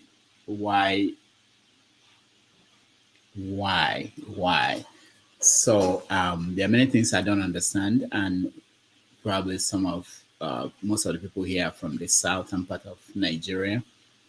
But this is not the first time. We know that Deborah Samuel a year ago, in May of last year, she was killed at the College of Education, Sokoto. So it's not just a Sokoto thing, and we are also going to expand the conversation about other killings going on in other parts of the country. But let's start from there. Ovie. I think Mr. Ebi is from Muslim background, even though he goes saying to be Muslim now. His early days, he used to be there. So, have you, Mr. Ebi? Why did you think that? Well, maybe first because you're from the southwest, so there's that 50% chance. Well, there's 50% chance anyone who is a Christian today can be a Muslim. It's all Rudolph now like 5% chance. On your parents, yeah, exactly. It depends on your parents, right? Yeah. Most of us, I mean, I came to this world. It was when I came, they gave me Ebenezer. So that's you see where I came from. And they gave me my name. I didn't bring it. And then they gave me religion. And when I continued to grow up, started looking at the book they gave me, I started researching and all that, and I abandoned the line of thought, So, yeah. Yes. So, go ahead, Ovie. Yeah, I mean, I think I'll take it from another angle. This actually further strengthens my argument that we human beings are the most dangerous animals on the planet Earth. Right? We are not just dangerous to the environment anywhere we find ourselves. We are the only animal that I know of that kill each other for fun. Every other animal kill for defense or to survive. We kill for fun. Just tell me. I mean, if not, If this is not for fun, what is it for? Is a witch or is what I mean? It's just ridiculous. But again, that's who we are as Nigerians. We don't feel, in every sense of the human, we failed. We know if we even keep our immediate environment good enough for us to live on comfortably. That's the basic thing. Any animal if you do any animal if you do that they feel at least make themselves comfortable for where they find themselves. We could not just do that simple task. So what's the difference between us and every other the animals that we eat? So I see from that angle, and I just thought, man, we are terrible. We are dangerous to ourselves. Yeah, but we should avoid ourselves. No, okay, narrow this down. Do you understand it or you don't? If you don't understand it, you can say you don't understand the concept. You know, the idea that you should not. I can actually read out some things that the statement issued by the governor of Sokoto State after the event, that you have to protect and respect Prophet Muhammad, and kind of saying that the reason why the man was killed was because he did not respect the Prophet Muhammad. I mean, I don't understand it, because if it's maybe from somebody from a different faith or unbeliever at all, so I will understand that. But this is also a staunch Muslim, so I don't understand. I'm not going to lie. I mean, there's no way anybody can convince me. That's just your point. You can't convince me otherwise that it makes sense. Yeah, I mean, I know. You're right, There's sir. nobody. Just the way Boko Haram we may say maybe by statistics they have dealt more with the Christian in the north, but when they started, they were really dealing with Muslims as well. So it makes it really bizarre, and we shouldn't be surprised. We have the Sunnis and I heard it's an Izala from the Izala sect. Okay.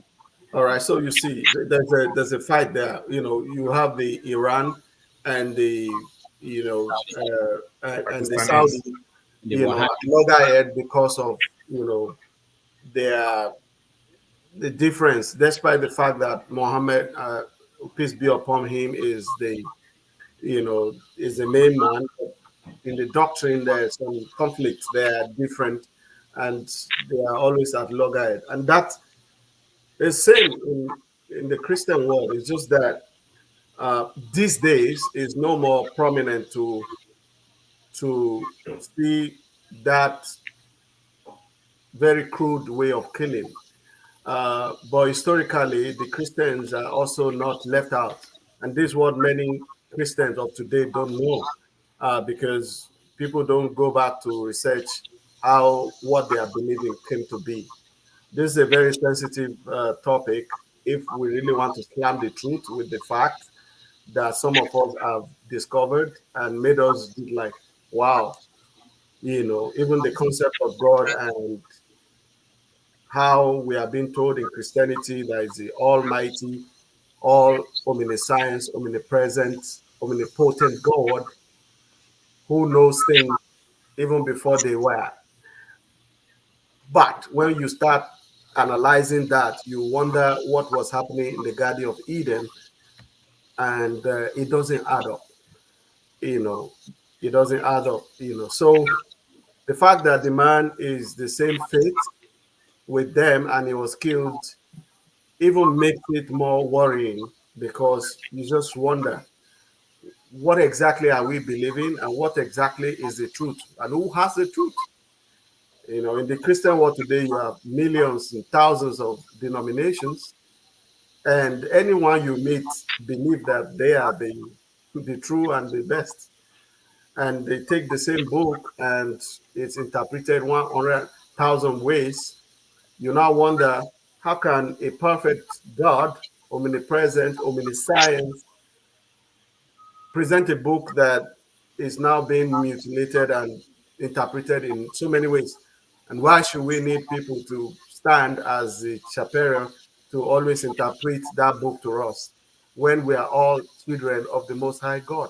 So this thing I don't understand it. I just don't get it. Why every somebody will say God told him to tell the rest of the people. I mean, what are we talking about? If I have kids, I sit and I tell everybody because they have equal access to me. Why will I need, somebody to stand in for me when we are all equally made in His image? I don't know. I think we may, Dr. Damages. I don't know if this platform will be. I think you can schedule something so that we have. I really want we have most scholars in various religion, Christianity, and even other natural people, so that we can discuss this as a major program, because it's gonna really it's and we want people that will be objective. No, don't, not and we can discuss it. There's a lot that if we start throwing out here, some people will lose members. Yeah, thank you so much. I know people talked about this is sensitive topic and all that. Let me maybe I'll go to a few people who may want to weigh in, who have understanding more than most of us. I'm assuming someone like John Abba. I know you live in the north. What do you understand by this phenomenon? I'm not saying killings are not happening across the country, but we are talking about the issue of respect and protection of Prophet Muhammad.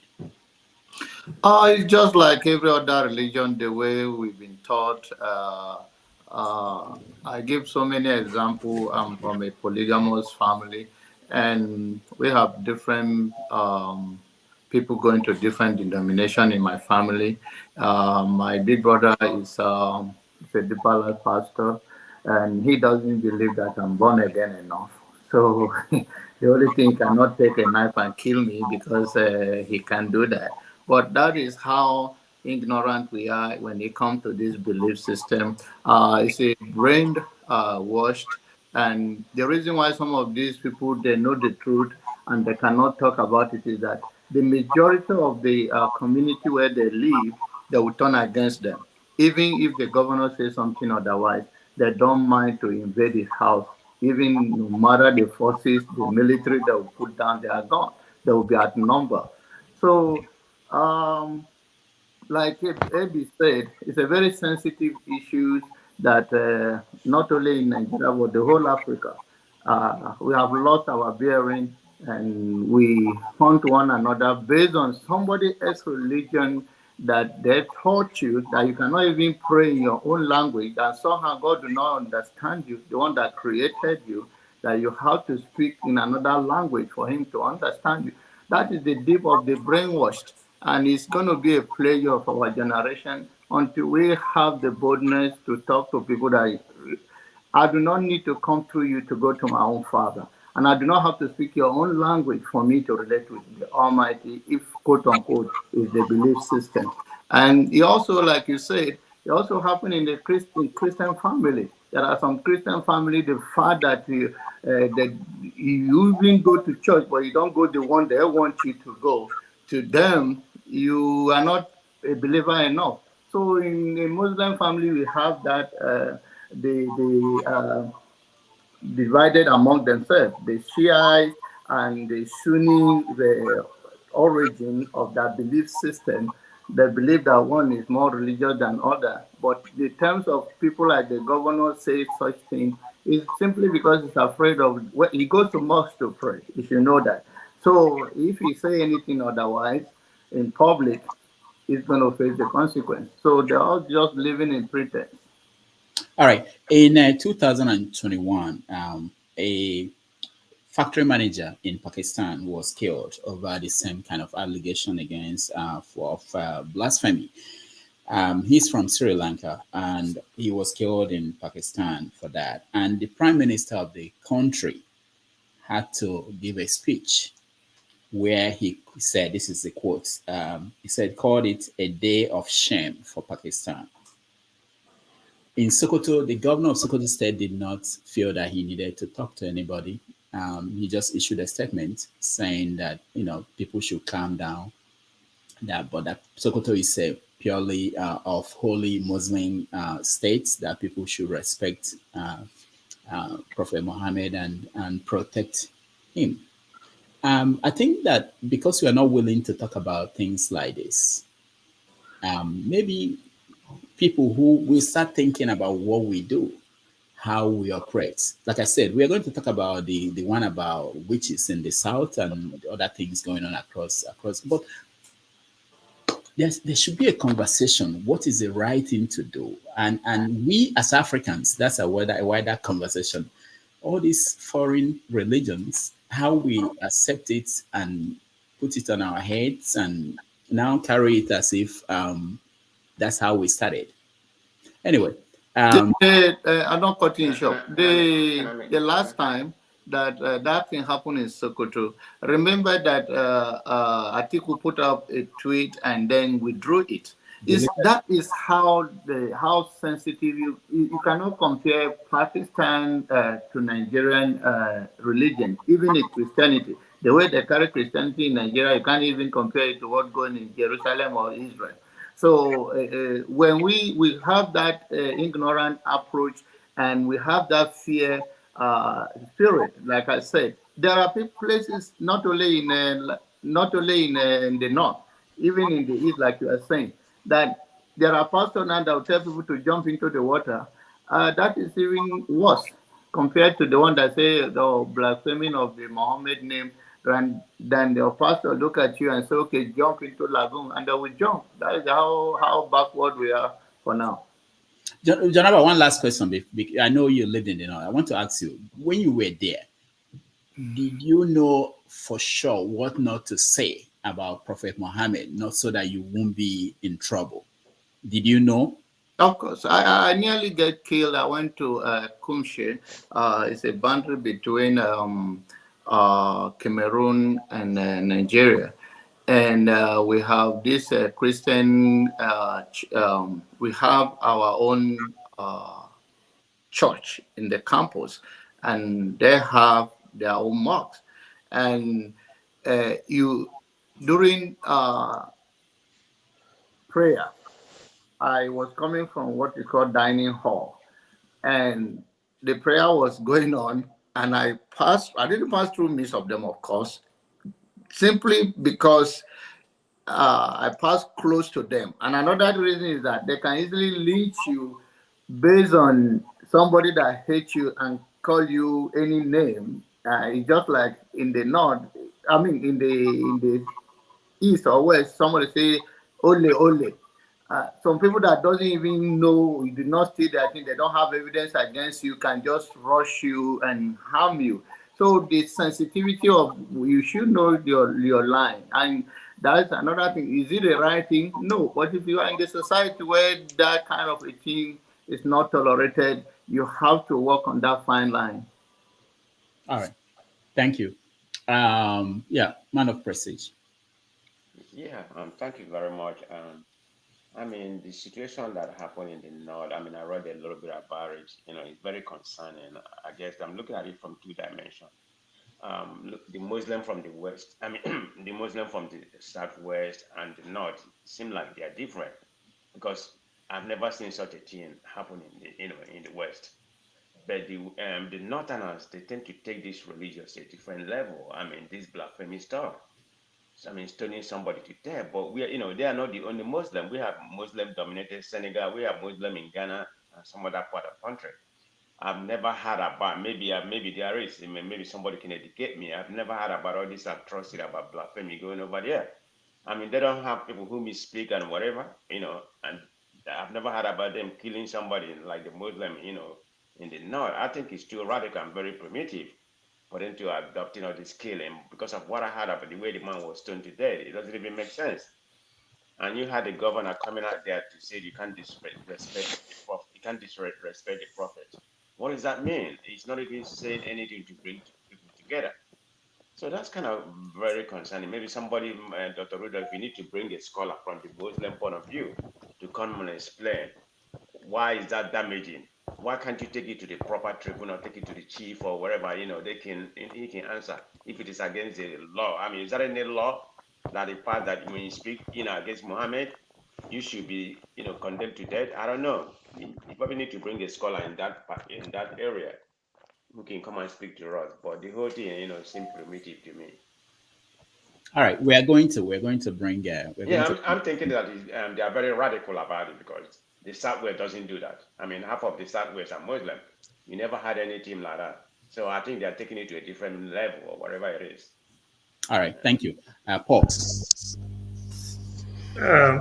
Doctor, when you talk about religion and everything, it's so funny. Once religion comes, sometimes like my big bros will say smart corrupt leader and a mumu corrupt leader.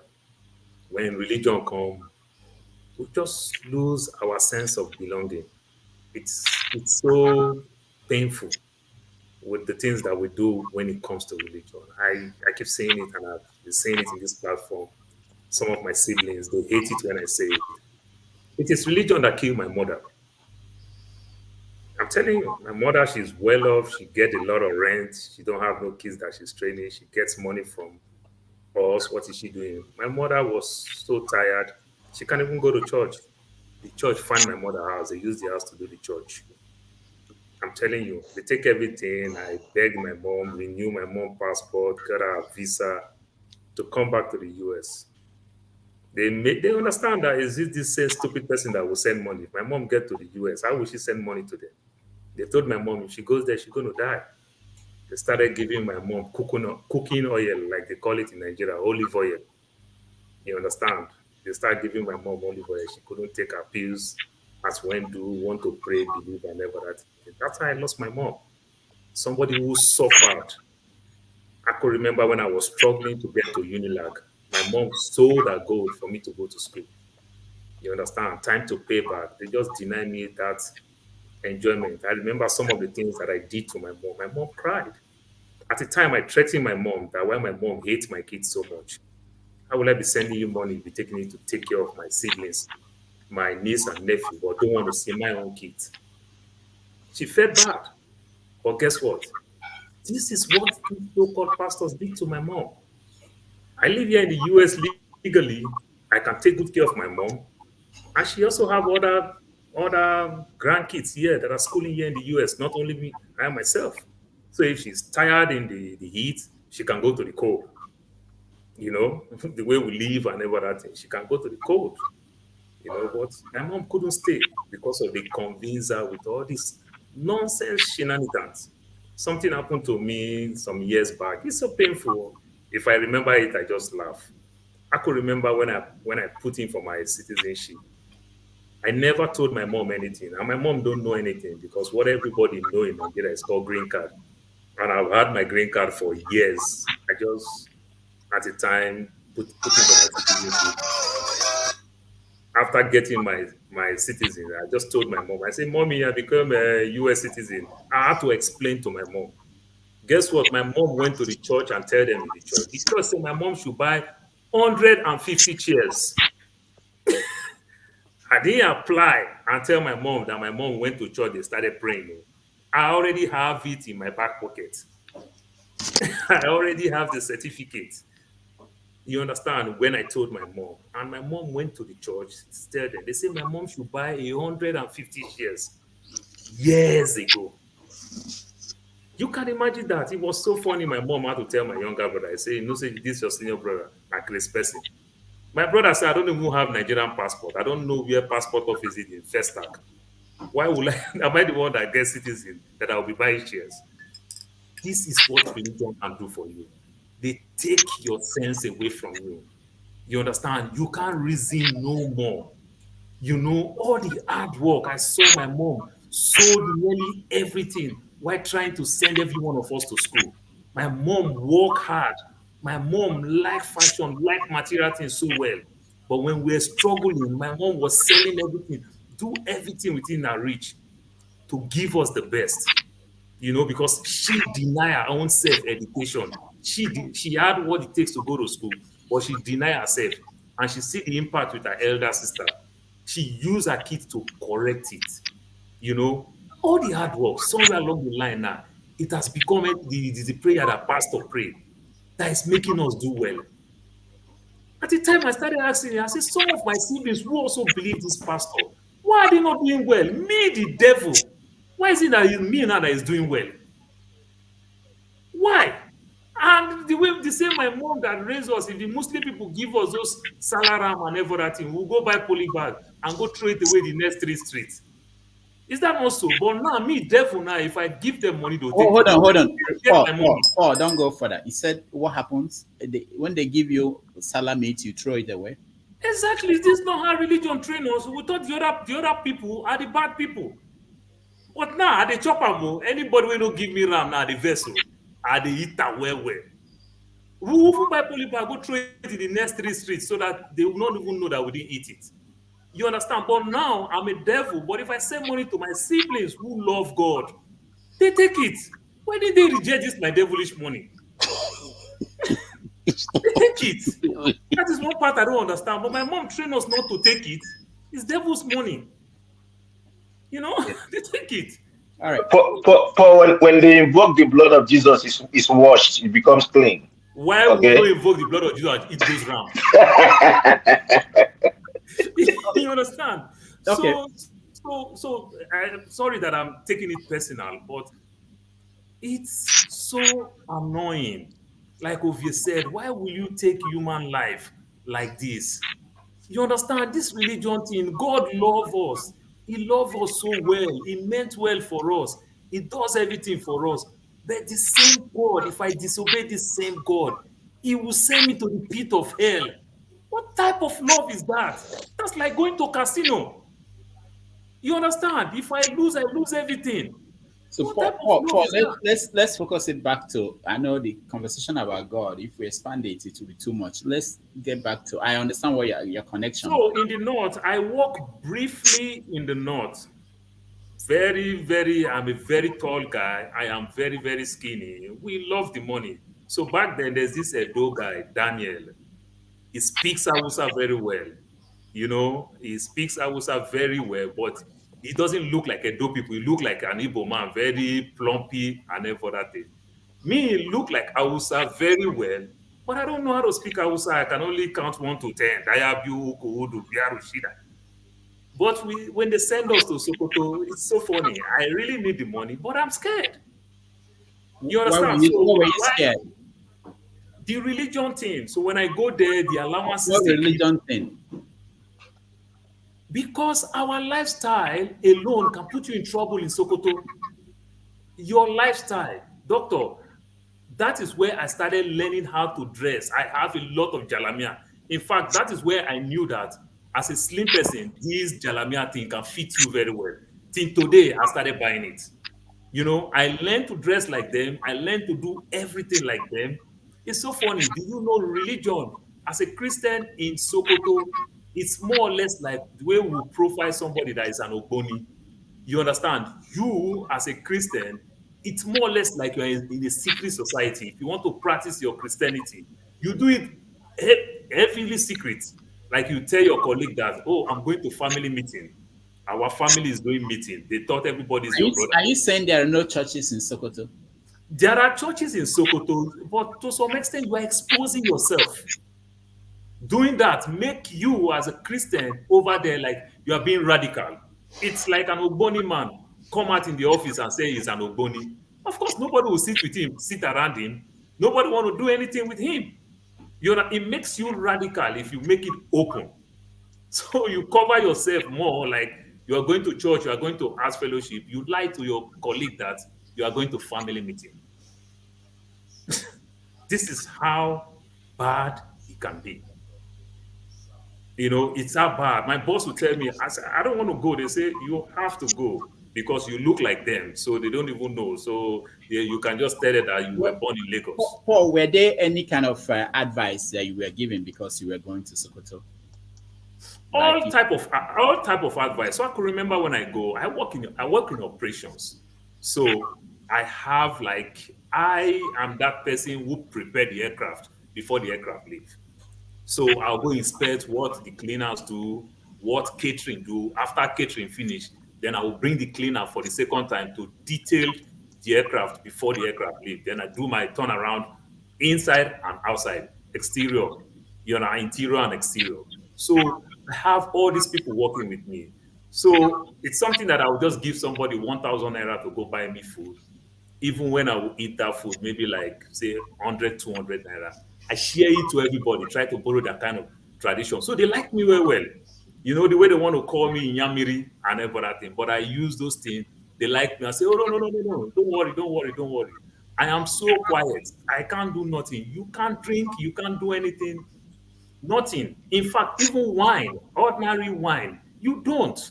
Because if they profile you, and the funny part of it, they do it, but you can't do it as an outsider.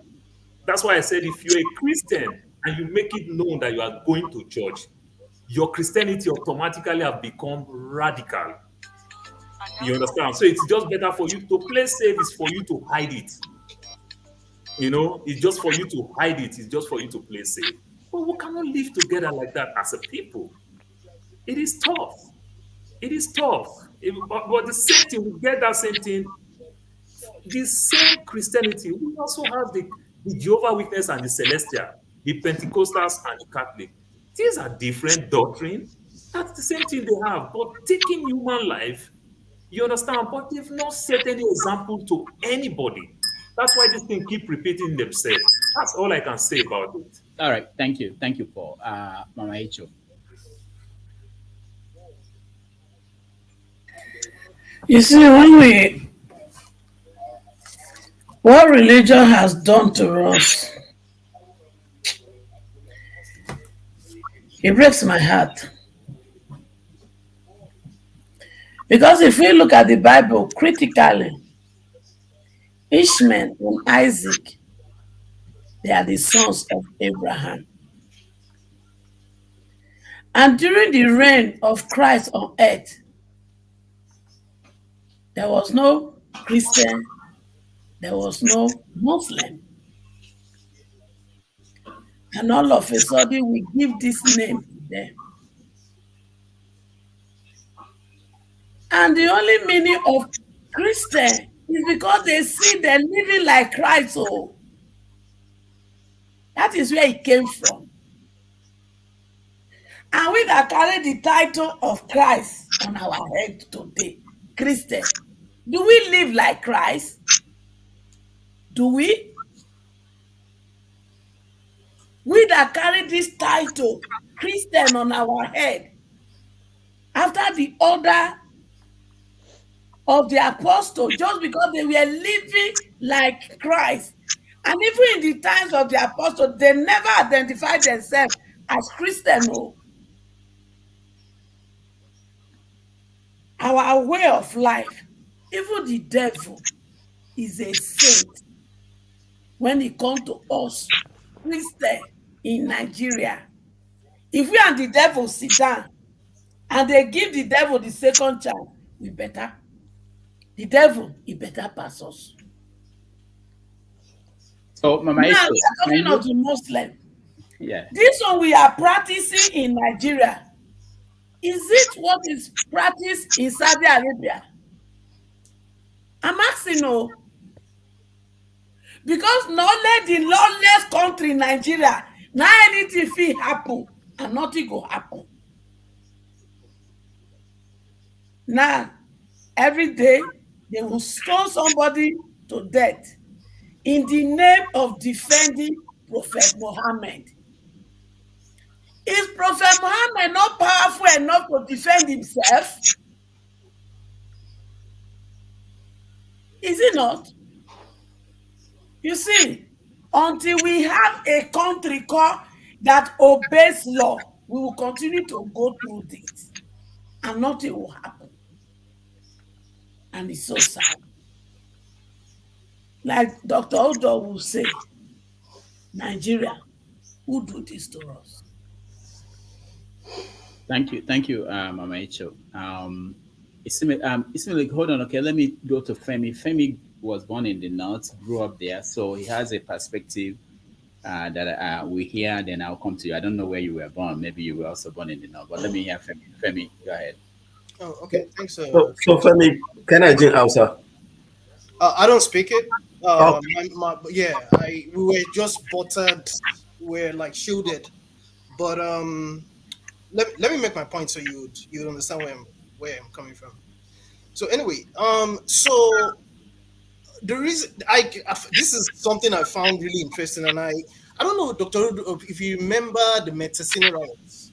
Yeah. Thank you. Now, because those who forget history has a way of repeating itself, and whatever Boko Haram has become today, for example, actually started from Metasin, and at the time, I didn't necessarily understand I didn't have a full picture of what was going on. But as you grow up in life and you begin to connect dots as you grow wiser, and especially when you take into cognizance a lot of the things that you saw that happened and things that were said. I mean, like I said, I don't speak Hausa per se, but my parents spoke it, my uncle spoke it. I mean, I interacted with people that spoke it, and it's not even just about speaking Hausa now. Now, anyway, back to my point. Now, the reason why I bring in the issue of how you can connect what's happening now, not just with respect to Boko Haram, but all of what you see with the Medicine riots, is because when it started, actually, surprisingly, I later realized I started prior to Nigeria's independence. And the guy that was actually in charge of the arrowhead of Medicine, the guy that started it all, was actually from a place called Marwa in Cameroon. And the reason why I never forget his name is because he actually shares the same full names with Mohamed Buba Marwa, the NDLE chairman. He's also called Mohamed Marwa. Now, it turns out that the Cameroonians had actually, the British had found out that it was causing all kind of problems. So they had chased them back. But this guy managed to resurface back in Kano, I think in probably the 1960s or 1970s. But what now happened was he started his own, it was like he started his own sect. Just like you have with the issue that has to do with this guy that was held in prison for a long time, in custody for a long time during Buhari's Zaki.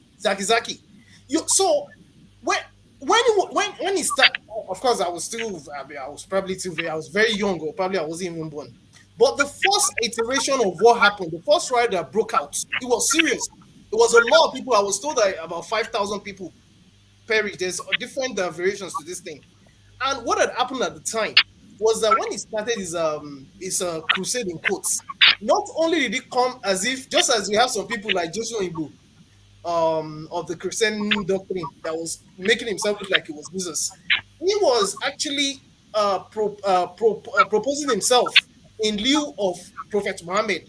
So everything he preached was his own orthodox religion, and he preyed on the likes of the poor, poverty-ridden North. Keep in mind, there's a lot of things that are in play in the North. Part of it has to do with a lot of their elites who perpetually keep the majority poor. And it doesn't matter whether you say they're not exposed to Western education or not. The fact that is that there's a lot of atrocities that they continue to commit. So they are like ready-made fodder for people like this guy. So eventually, after he got killed, there was a lot of things that had been ingrained in the minds of a lot of the youths, the young kids of that period. That's of course not. It was also, if you don't take into consideration the fact that whether one likes it or not, majority of the North is what's mostly responsible for why Nigeria is the poverty capital of the world. I mean, there's other factors as well. So if you now fast forward to this moment, the reason why it doesn't surprise me is because these things have always been there. And what complicates it more is when you realize that these religions, whether we like it or not, they are borrowed religions. They're not local to us. When Usman Dafodio came via the North to try to take over the entire, because of course he was stopped at Ilorin. His adherents were stopped by Ilorin. His post bearers. When he came in under like a general, like he had his own doctrine as well. When you see what's happening in between the Saudis and the Iranians also playing out in Nigeria, it's also because we forget there's also that aspect of where Babangida took us to join the Organization of Islamic Countries. Remember, there was that also caused an uproar in itself. Now, when you now put together all of these things, is it only Islam that's like this? No, because if anybody has a chance, I remember when I was in college in Nigeria, and we had to do general studies, and I took this part of the general studies course I took had to do with the history of religion, starting with traditional religion, the African way, and when Christianity and Islam came. That was the first time I was introduced to the fact that Christianity, if you read the history of Christianity, some of what is happening when it comes to Islam in some parts of the world, especially in northern Nigeria, it will look like child's play to you. A lot of this happened in Christianity, even worse. So maybe because Islam is younger, it's probably going to take time to evolve to where it's going to be more refined and people are going to be a lot more circumspect. A lot of things are worse. So the reason why I also say this is because I come from a family that's mixed. And right from the north, people always thought my mother was a Christian. She was actually a Muslim. But they'll tell her she behaves like a Christian. And the other thing, especially when it comes to Nigeria, I want to see more complex, because Nigeria is such a complex country, especially if you've lived in other parts of the country, especially in the north, and you now move to the south. If you're a Muslim in the south, it doesn't mean they don't regard you the same way as though you were a Muslim from the north, the core north especially. They actually look at you as though your belief is not strong enough. And that's why, as much as I might have my aspersions against Tinubu, for example, I know we're not talking about that. Do not, for one, think that they're regarding it as a true Muslim. I'm telling you from the perspective of what I know. And I've been on both sides of the aisle. I've gone to the mosque, I've seen all kind of preachings, I've gone to churches, I've seen all kind of preachings. So basically, at the end of the day, what it all comes down to, in summary, for me, is that we're just hypocritical. We're just a hypocritical nation, because at the end of the day, we don't really practice what our religious beliefs truly preach. After all, even the preachers have gone, they continue to deceive us, gone via the way of prosperity rather than salvation. So I'll keep it that way for now. Thank you, Femi. Let's go to Isimele. Thank you, Dr. Damages. Please, if you're watching the channel, try and support this platform. We're doing an amazing job here. It's not easy to come on live and speak to the concerns of our great country. Buy Dr. Damages coffee and contribute like you contribute in other platforms. Don't give two nairas and all those £2. We don't. For me, I don't want it to give your hundreds like you give in other places. You give 100 there, you come here and give $2 or £2. It's not accepted. I'm saying that you know yourself. Thank you. It's similar. Are you talking to Kalakuta? I'm talking to the person knows who he is. It's similar. He's a generous giver. So I want him to not to be partial. If you go on to the topic, thank you so much. All right then. I believe religion is meant to guide morals, create hope, mental hope, and create peaceful communities. People get to mingle with each other, apart from being spiritual. I, for one, growing up, I was very spiritual, I would say. From my background, from a Catholic block rosary into other things, Pentecostal. But then, I'm not from the north. I've had some Muslim friends from the southwest. I cannot say I've not seen where someone is being stoned in southwest. All those years I had known Muslims from the southwest for stoned for blaspheming or any sort of that. Apart from that, when someone steals and you hear something like "ole ole," no one would even ask who the person is, or if what the person has done is actually, if the person has actually committed a crime, people will just start casting stone.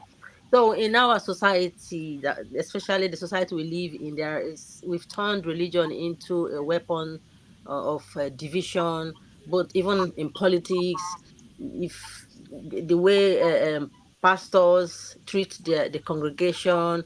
Some pastors that I've known in the past, I gave some offering, back in Nigeria. Then I gave everything I had, and the pastor, because it was coins, and he said, who here gave coins? And I raised my hand, and he said, come and take your coins. I said, no, I'm not coming. I'm not going to take those coins, because I gave everything that I had.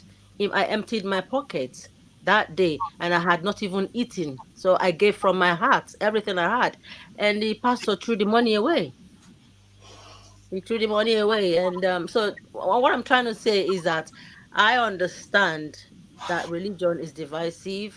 I don't support people using religion personally for their own motives, apart from the spirituality of what it's supposed to do to make you a better person, not to take life. I do not care what religion you practice. No one has the right to take another person's life, be it religion or anything else. That's my submission. Thank you. All right, thank you so much. Let's go to. Hold on, guys. Let me. All right, good. Somebody help me. I was struggling to remove that picture. Henry. Okay. Henry. Okay. It should Let's be go me now. to Henry, I think. Yeah. Is it Henry? Yeah. No. What about me? No, not Henry. Okay. Nigerman. Nigerman. Yeah. Hello, everybody. Hi. Dr. Damage, I don't think I'm going to go to religion because I've missed a lot of things since, because religion is be there for the both sides. The Christian side is very worst. So the Muslim side is even better, because we can see blasphemy. You always see that one once in a year, but the Christian is every day killing their people, killing for body, brainwashing people. Everywhere. Go to Spain. That is like that. Don't let we just take Nigeria, since Nigeria is I don't know the way some people just take Nigeria issue, assume that it's not existing, but people talk about the country. You talk about there is no law, but you want the law to do something for you. So I don't understand Nigeria. Our character is even worse than the people in Nigeria. If you go to London, there is a place you can't go with as a Christian. You can't go the Muslim side. That is not abroad. If you go to Spain, there is a place you can't go. If you are a black man, if you go to America, all these are there, just in a different form.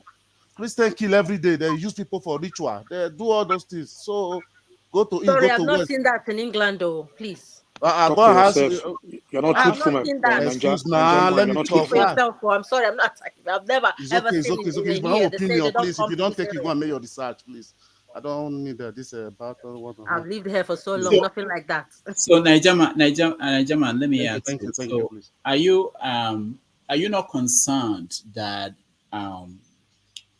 I don't know what part of the country? Not that we are concerned, because this is something that happened in the both sides. So if you are just taking Yeah, both but sides, it doesn't mean we're not picking on any but particular side. We are talking about. if you are saying, Dr. David, please let me say one thing.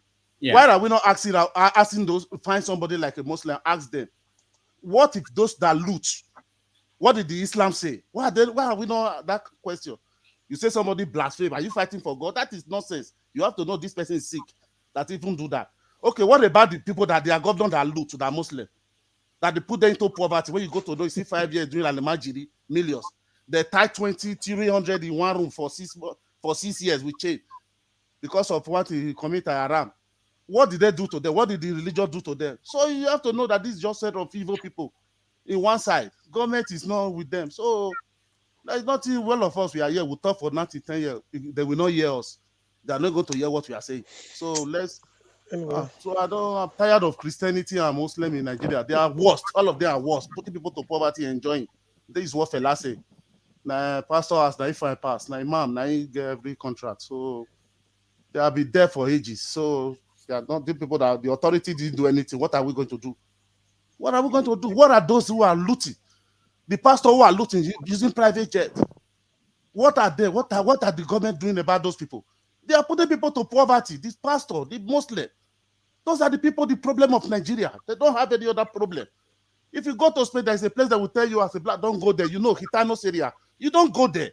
If I go to the north, they tell me don't talk to Ibam. I will not talk about Muslim. I will do my work and go there. That is it, Oga, because if somebody is going to say because you say it, is that guy is living in the north. You know that if you say such word, you will die or they will kill you. It's their own this thing. So you fix your own bushing, or butcher business you are doing. That is it. If somebody come to the south now, they told you, go and bring all your house. God is going to give you heaven on earth. Where Bible say, let the will be done on earth as it is heaven. I don't know somebody will contact you say you go do the heaven. You go carry all your family, carry everything. See, like somebody they key. They say he's a witch. You only hear those kinds in the south. You hear a little child, 10 years, 5 years. They use candle in a church, light candle, that the liquid that will be dropping from that candle. A 5 years old, the mother said it's a witch. Your poverty after that 5 years, okay, you are 40-something years, madam. All that your 40-something years, you didn't make it. This your 5 years, then you can't hold your 35 years for back. So see, this is just stupidity that make no sense. So Nigerman, you don't think that there is need to have this conversation that we're having now? No, there is need. Somebody might hear you and talk to somebody else. Maybe you are feeling that the people doing this are not people that are connected to the social media the way we are connected. But you'll be surprised. And then somebody might hear an argument you present, and then it will get to don't underestimate where. No, but you are not still getting what I'm trying to say. What did that law, let's say the most, let's take only the Muslim now, for example. That Quran that said, or the Muslim law that said blasphemy, that person must be stoned to death. What did that law say about those looter of the Muslim? Not forget the Christian. What did that law, that Quran still say? Those that loot, that put them to poverty, what did the law say? Najaman, he said we should pray for them. That's what the Christian will tell you, and you keep in poverty. So all of them are vice versa. They are vice versa. If you want to help, like what that guy said here one day, I think that was before the election. That is only what I always think. So everybody can help. Anybody that want to help Nigeria, that want to help, that know. Okay, look at what is happening now. For example, let's go. Look at the service chief that is going. They are saying about Tinubu is going with a 100 car. I don't know how the person stand counting the whole car. I know the number. Okay, look at the service chief that retired. They will go with 4 SUV and 20 domestic staff, 36 aides. That is Nigerian money. When we now hear they use 300 billion, we will say it's Tinubu, it's Buhari, it's Jonathan. Okay, look at what all these people are going with. One person going with 36 aides. And you have retired, though, you are no more in office. 20 domestic staff, 4 SUV. Bulletproof. Bulletproof, sorry. Because that changes the price. It's in the punch. It's the punch today. Yeah, but Nigerman, hold on. If you want to go there, when the governors were retiring, and you know what Tinubu is getting, Ambode, all those people, you didn't do anything about it. Why would you worry about the service chiefs? That's what I'm saying. That is what I'm saying, that we are worrying about Tinubu. So that's why we are hold on. That's why we are worried about this. How do we stop these killings? We can't say because how we will stop killing Dr. Rudolph. We are here to find a solution, not to condemn anybody in Nigeria. If my state governor is the one that will better my life, or local government chairman, it's not Tinubu is going to better my life. About it. It's okay, Mr. Let me talk. If you reach your turn, you talk, please. Condemn me. Since you have been condemning here, with the Tinubu here, your local government chairman here, I don't say just come to talk without causing ethnic problem. That is not why we are. All right. Let's move. Thank you, Nigerman. Henry, Mr. Rudolph, you see, when people living in denial, sometimes no matter what you say, they will listen to you. I lived in Germany for many years, more than 25 years. I've traveled Asia, Europe, America, everywhere. I've never seen where they stone someone in the street of America, Germany, UK, because you talk about blasphemy. Sorry, the one they hang in China, Malaysia, that we carry a white stuff. Have you been there? What is that? You don't see it. Are you been there not? The one you are talking about? Not is my country. Nigerman, allow him. Yeah. Allow him, Nigerman. You live in Spain, you say you live in Spain. Have you seen it in Spain, the street? They do stuff like that? No. So don't cut me. Let me finish your place. So as I was saying, you see, when people come here and start taking, because they're scared to speak, because they have other agenda. I'm not that kind of person. Let's call a spade a spade. We condemn the killing. Nobody have right to take somebody's life, no matter what. You see, when you say, I mean, I'm a Catholic. I was born Catholic, but I changed. Let me divert for 1 minute. I asked my bishop, my priest. I said, why they don't allow women to go to the altar to contact like the paps, the father do. He says it's they call it Catholic tradition. So that is the reason. Say yes. That day, that was the last day I went to church last. Till today, I don't go to church. You see, the lot of atrocity they did from all religion. That's what I'm saying. You believe in God is enough. This Christian religion, Muslim religion, they are all borrowed religions. Look at the so-called Christian go to to Israel for pilgrimage. The Israel, where they do some sacrifice, they use chicken, kill chicken with blood. They spread everywhere. They do a sacrifice. Is that not look? It's not juju. So let's put that one side. In the north, who gave them right? Who gave them right to take somebody's soul? You see, when rich men children say something like this, nobody will touch them. When somebody say drink, to beat this person, do this. When the rich people do something like this, why they don't do it? They killed this man because he said it's because of blasphemy. Are we in an Islamic country? Is Nigeria have two laws? I just want to ask somebody who is saying Christian do more and not do more. We're not talking of doing more, not doing more. We're talking about the killing. It's not encouraging. It's ugly. When people say they are like animals, they're not animals. That's an insult to animals. Pig is better than those people killing those people in the north there. In the name of religion. If you believe your God is so strong and powerful, like you say, because I believe in God, I don't believe in any religion. Because religion is man-made. They all borrowed religion. If you like, you take it or not. Where our forefathers were serving their gods. They went to serve their God when the Christianity came to Africa. Likewise, the so-called people become Muslim right now. These are borrowed religions. So if you want to kill somebody because of your religion, that means your God is powerless. That's what I believe in. That's what I'd say. So in that same country, we have one law. People have the right to take somebody's soul in the public. Not even one person came out to stop this stoning. And I cannot finish watching the video. I cannot finish watching it. There's no excuse. So there's a video of that. Yes, if I will bring it send it to your page. No. Not that I want to see, but I just want to. WhatsApp. You will see it for what I will find it bring it to your WhatsApp. It's so barbaric. I as soon as I click it, I just delete you will not play. You move it fast because you are human who have blood flowing inside your vein. Now, Henry, hold on, okay? Because someone made a comment, I wanted to respond to that. The reason why someone was saying, why are you guys talking about something that if you are not a Muslim, that Muslims are the people that should speak about it? But even the killing in Calabar, or even the other places where we talk about it. Yeah, we talk about, but not just that. The other issue is if you listen to Paul, what Paul said, because of I'm not afraid in Calabar, for instance, if I go there now, I won't be afraid that I'll be called a witch. I don't know how they define their witches, but the likelihood that I will be called a witch, I don't know. It's not very high.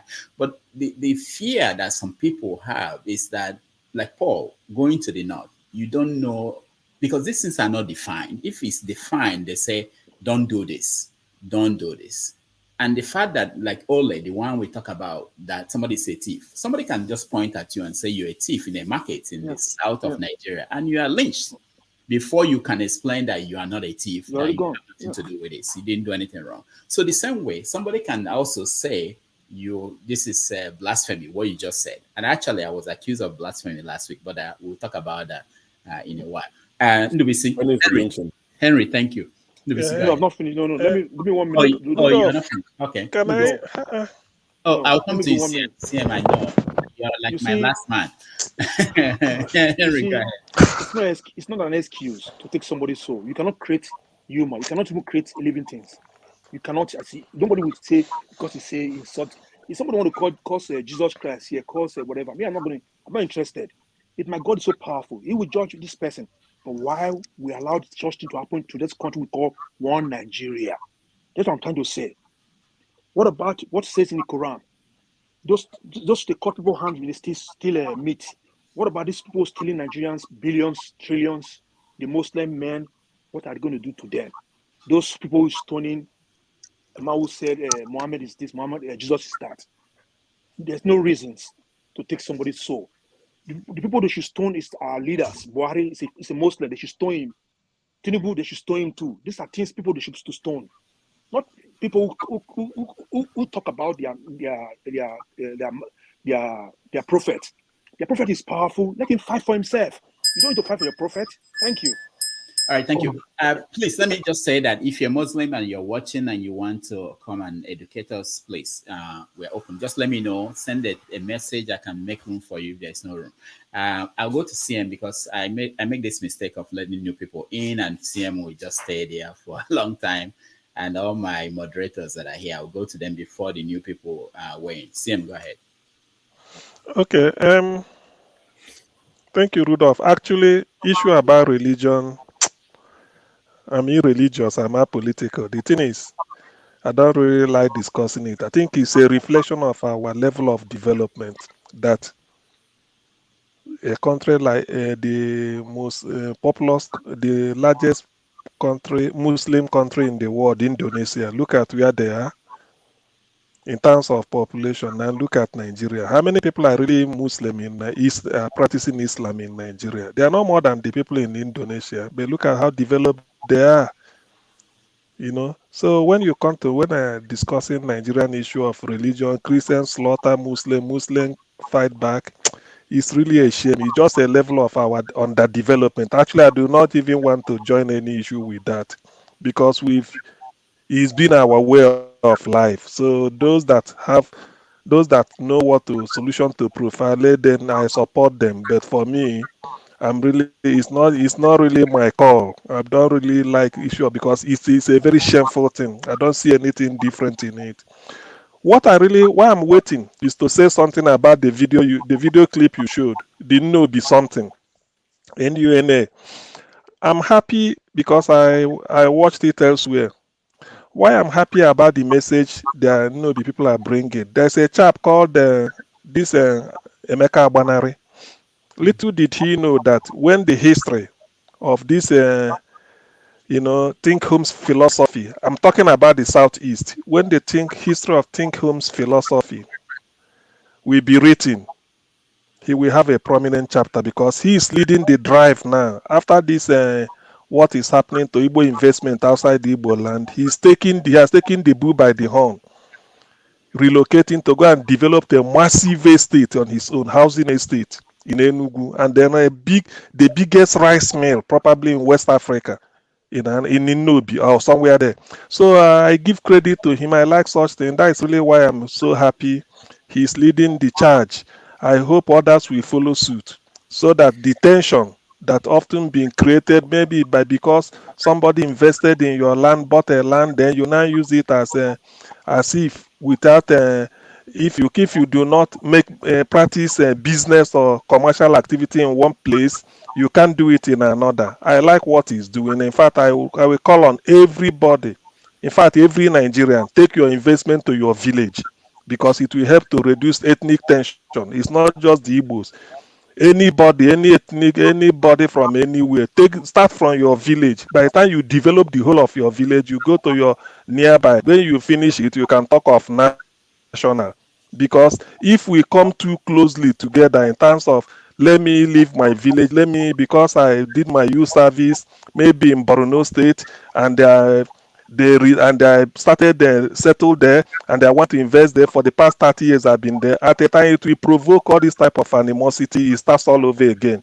So what that chap from your town, Emeka Abanari, is doing, he has my vote and I will vote for him any day. This is really what maybe we have to start developing this way until such a time when we now feel that nobody can use issue of ethnicity or religion to manipulate us, and that is what is causing this religious crisis. How can you slaughter your fellow human being? They don't do it in Indonesia.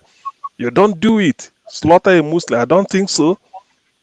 Dubai is a Muslim country.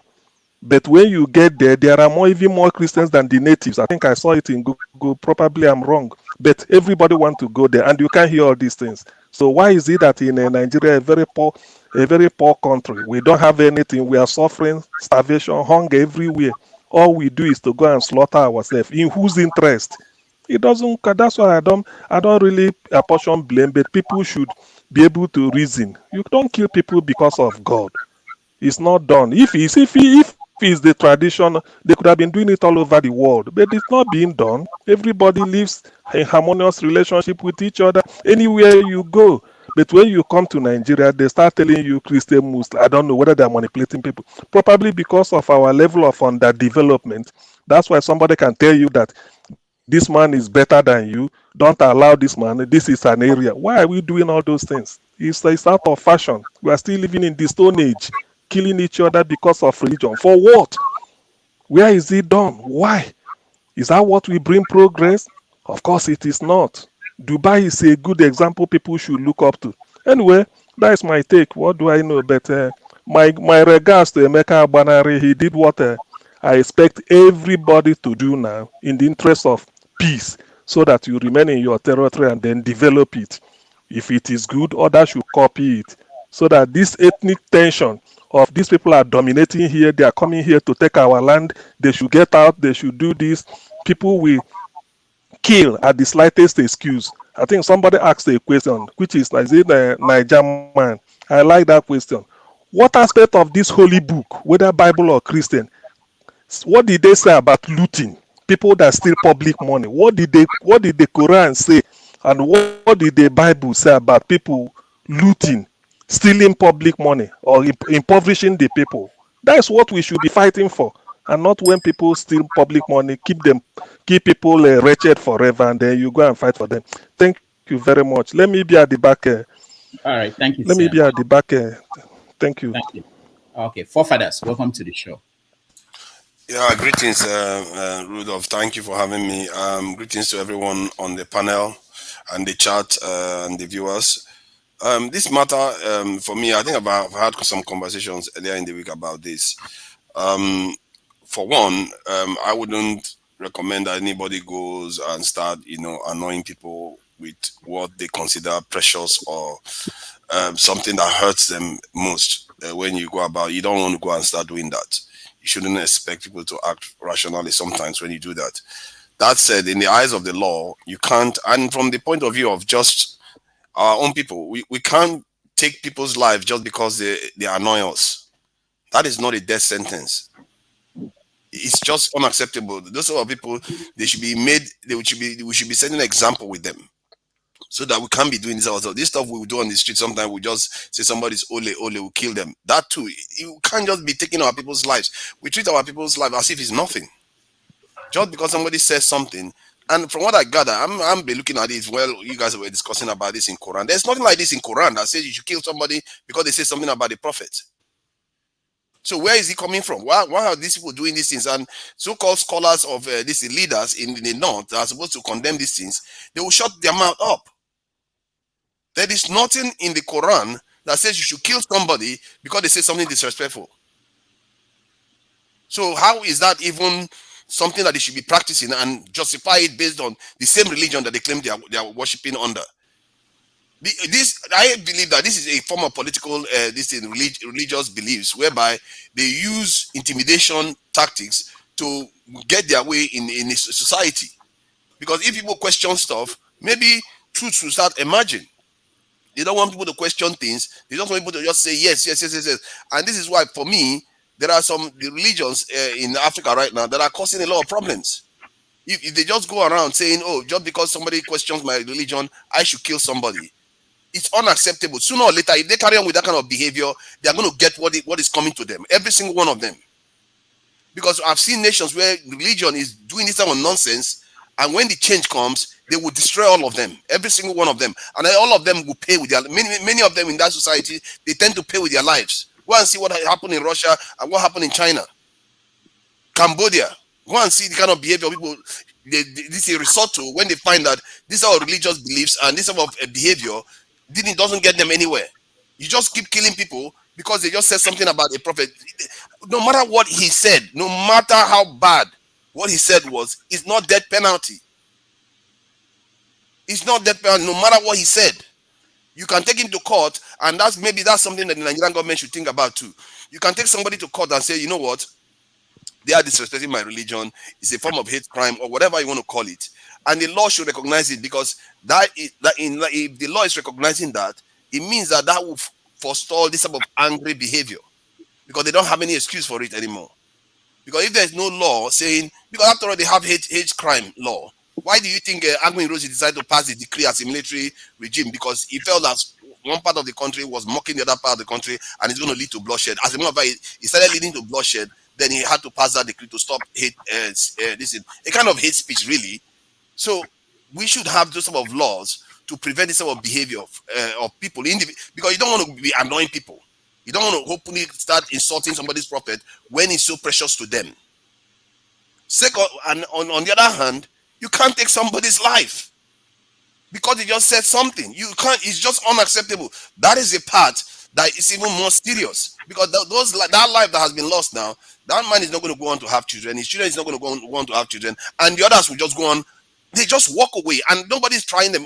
Where are the people now that are responsible for that mobbing? They mob somebody to death, and they're all walking free. What kind of society is that? I'm telling you, some of the things we do in our country, it's unbelievable. And these same people will expect their country to function. They will expect it to function. They are the ones creating the problems themselves. I see Nigerians doing this repeatedly. There are some people on this panel that do the same thing. They will say they don't like something, then they will themselves go and repeat the same behavior.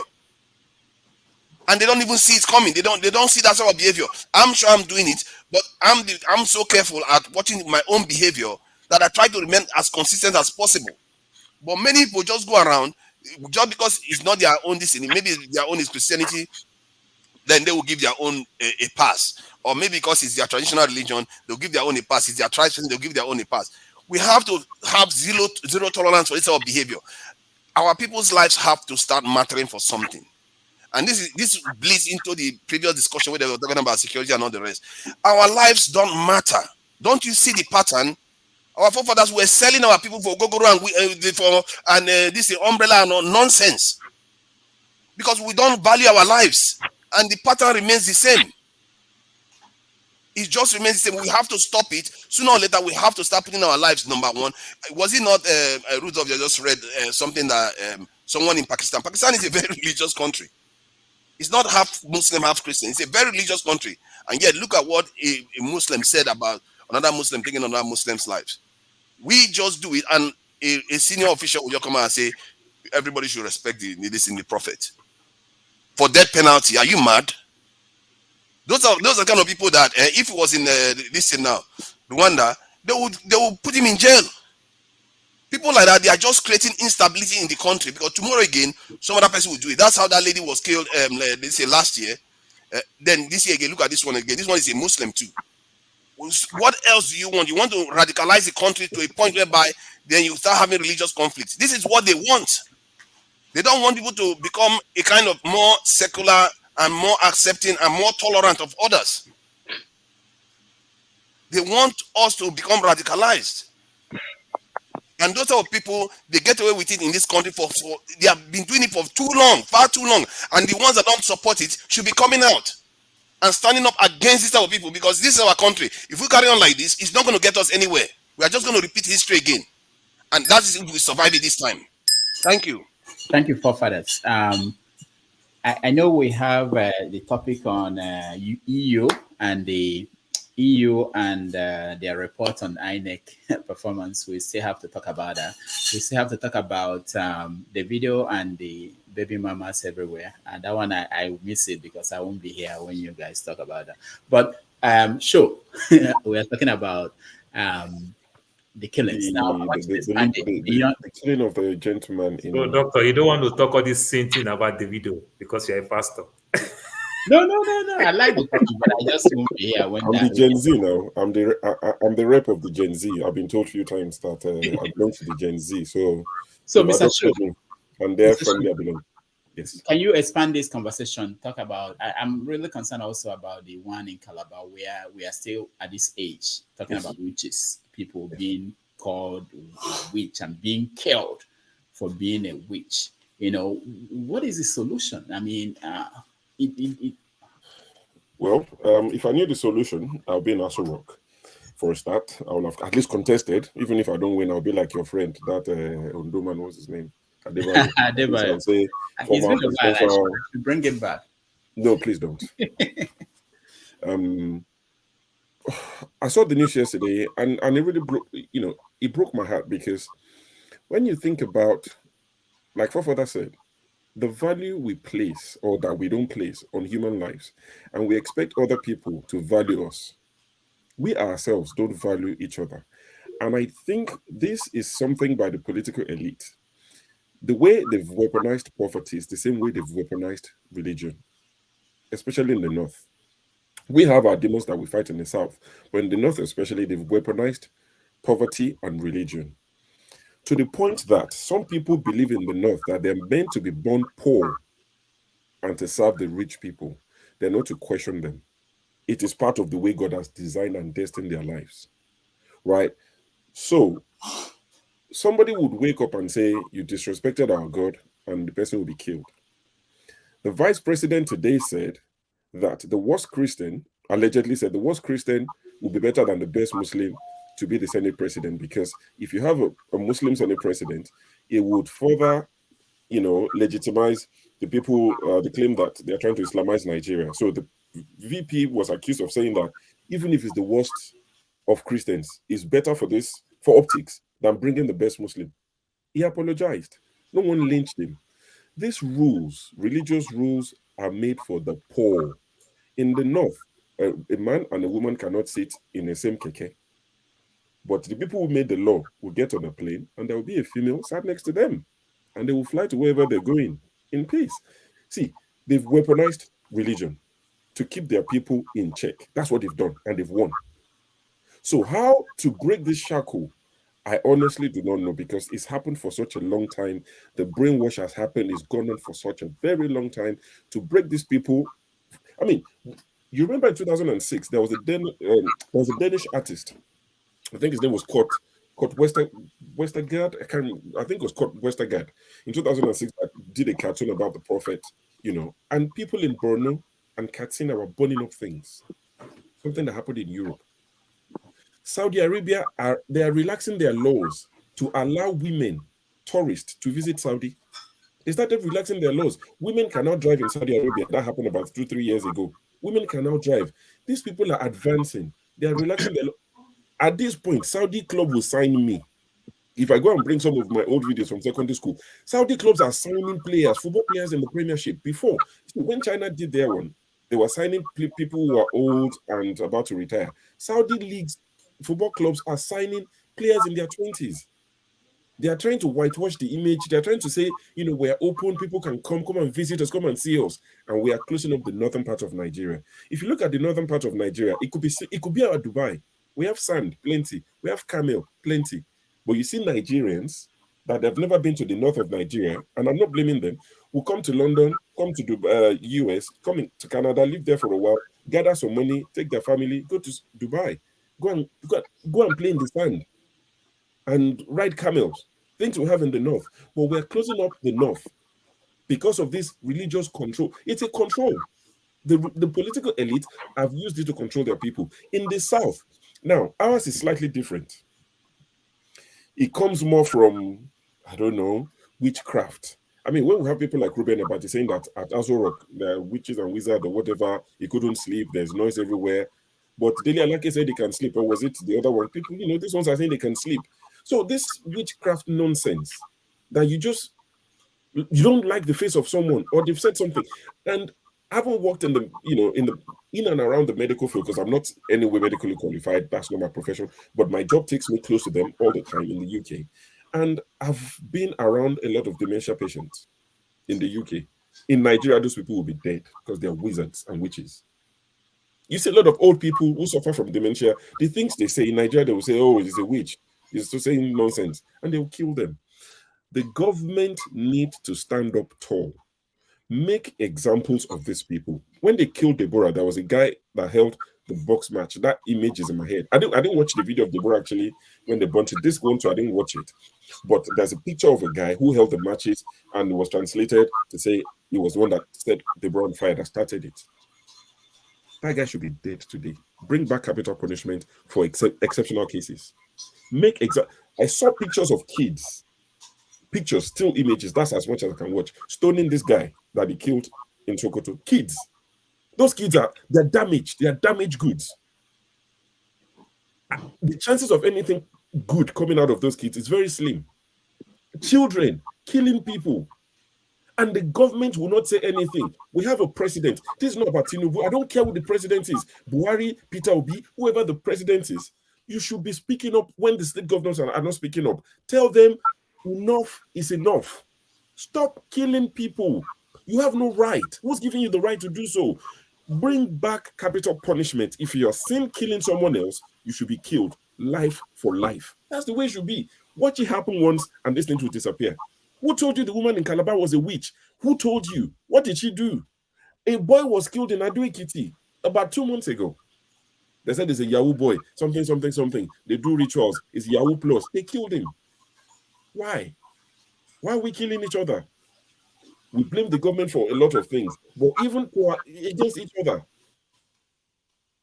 A lot of education, honestly, our educational system has also failed us because you would find that most of the people that would do these things, maybe not educated, but saying that Deborah's son happened within a university campus or whatever, where she was. It was a teacher institution. What was our offense? There's a WhatsApp group chat, and they were sending things like flyers, and that's why I don't join any WhatsApp group. The one from secondary school, I bought a different phone. I have a Niger SIM card. I put it inside. That phone, I put it on maybe once in 6 months. Because a lot of happy Friday, happy Monday, happy Tuesday, happy evening. I'm not interested. This girl said, let's not use our cross-group WhatsApp to publicize religion. Stop announcing that there's a prayer somewhere or along those lines. That's what she said. But because it was a Islamic event, it was taken as blasphemy and they killed her. And people are not locked up. The university is not shut down. You've not set a deterrent until the government stand up and do it. But you know why they won't do it? That nonsense handshake they tell you about across the north. Because if the president speaks up against it, they will tell him, we won't vote for you the next time. So, political office over people's life, the people you want to protect. And this is not Tinubu, it's not Peter Obi, it's not anybody who is the president. Your primary duty is to protect the lives of your citizens. We need our leaders to stand up tall, north, south, east, and west. People's lives are not to be taken by ordinary citizens. It has to stop. Thank you, Sho. I know this topic is very interesting to a lot of people. We just give the remaining people who are yet to speak just 2 minutes, please. I will start with Ndubisi, Darlene, and Ike, and then Kenneth. Then we switch. Good afternoon, everyone. Yeah, Ndubisi, go ahead. Doctor, I have to make a protest. 2 minutes is too little for me to speak. Yeah, but we have other topics to get to. I know this topic is very serious. Life has become so cheap in our country, and our leaders, they are the main culprits. They have now decided to sacrifice human life on the altar of political expediency and political gain. This killing is becoming a pattern now, and unfortunately, it's going across the country. Any little provocation, people take their anger and their so-called religious extremism to a mad, cowardice or mad level. This thing that happened in Sokoto and the one in Cross River is becoming too much. We had some happens in Akwa Ibom as well, where they will just designate somebody a witch and decide to just kill the person for no purposes. What are the law enforcement agencies doing? I think it is high time they should start to talk sense and retrain our security officers to follow the rule of law. It's like rule of law has collapsed in our country. Any little thing, everybody reads religious or ethnic meaning to it in taking decisions. When they were stoning that man in Sokoto, I'm sure a police station is not too far from there. But they didn't do anything because Either they have, because of their extremist belief, those police officers there who are Muslims, or they are afraid that the mob will come after them. But if they come in two vans and begin to shoot gun into the sky, people will leave. This is not the way. The world is laughing at us.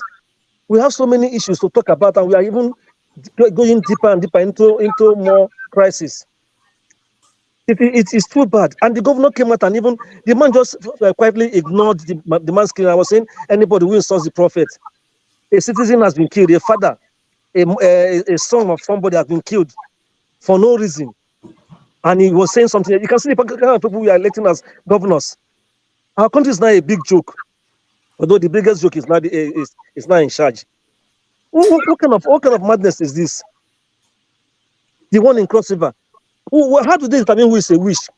They say accident has been happening along that area. Accident along that area. That the woman is the cause. How did they determine that?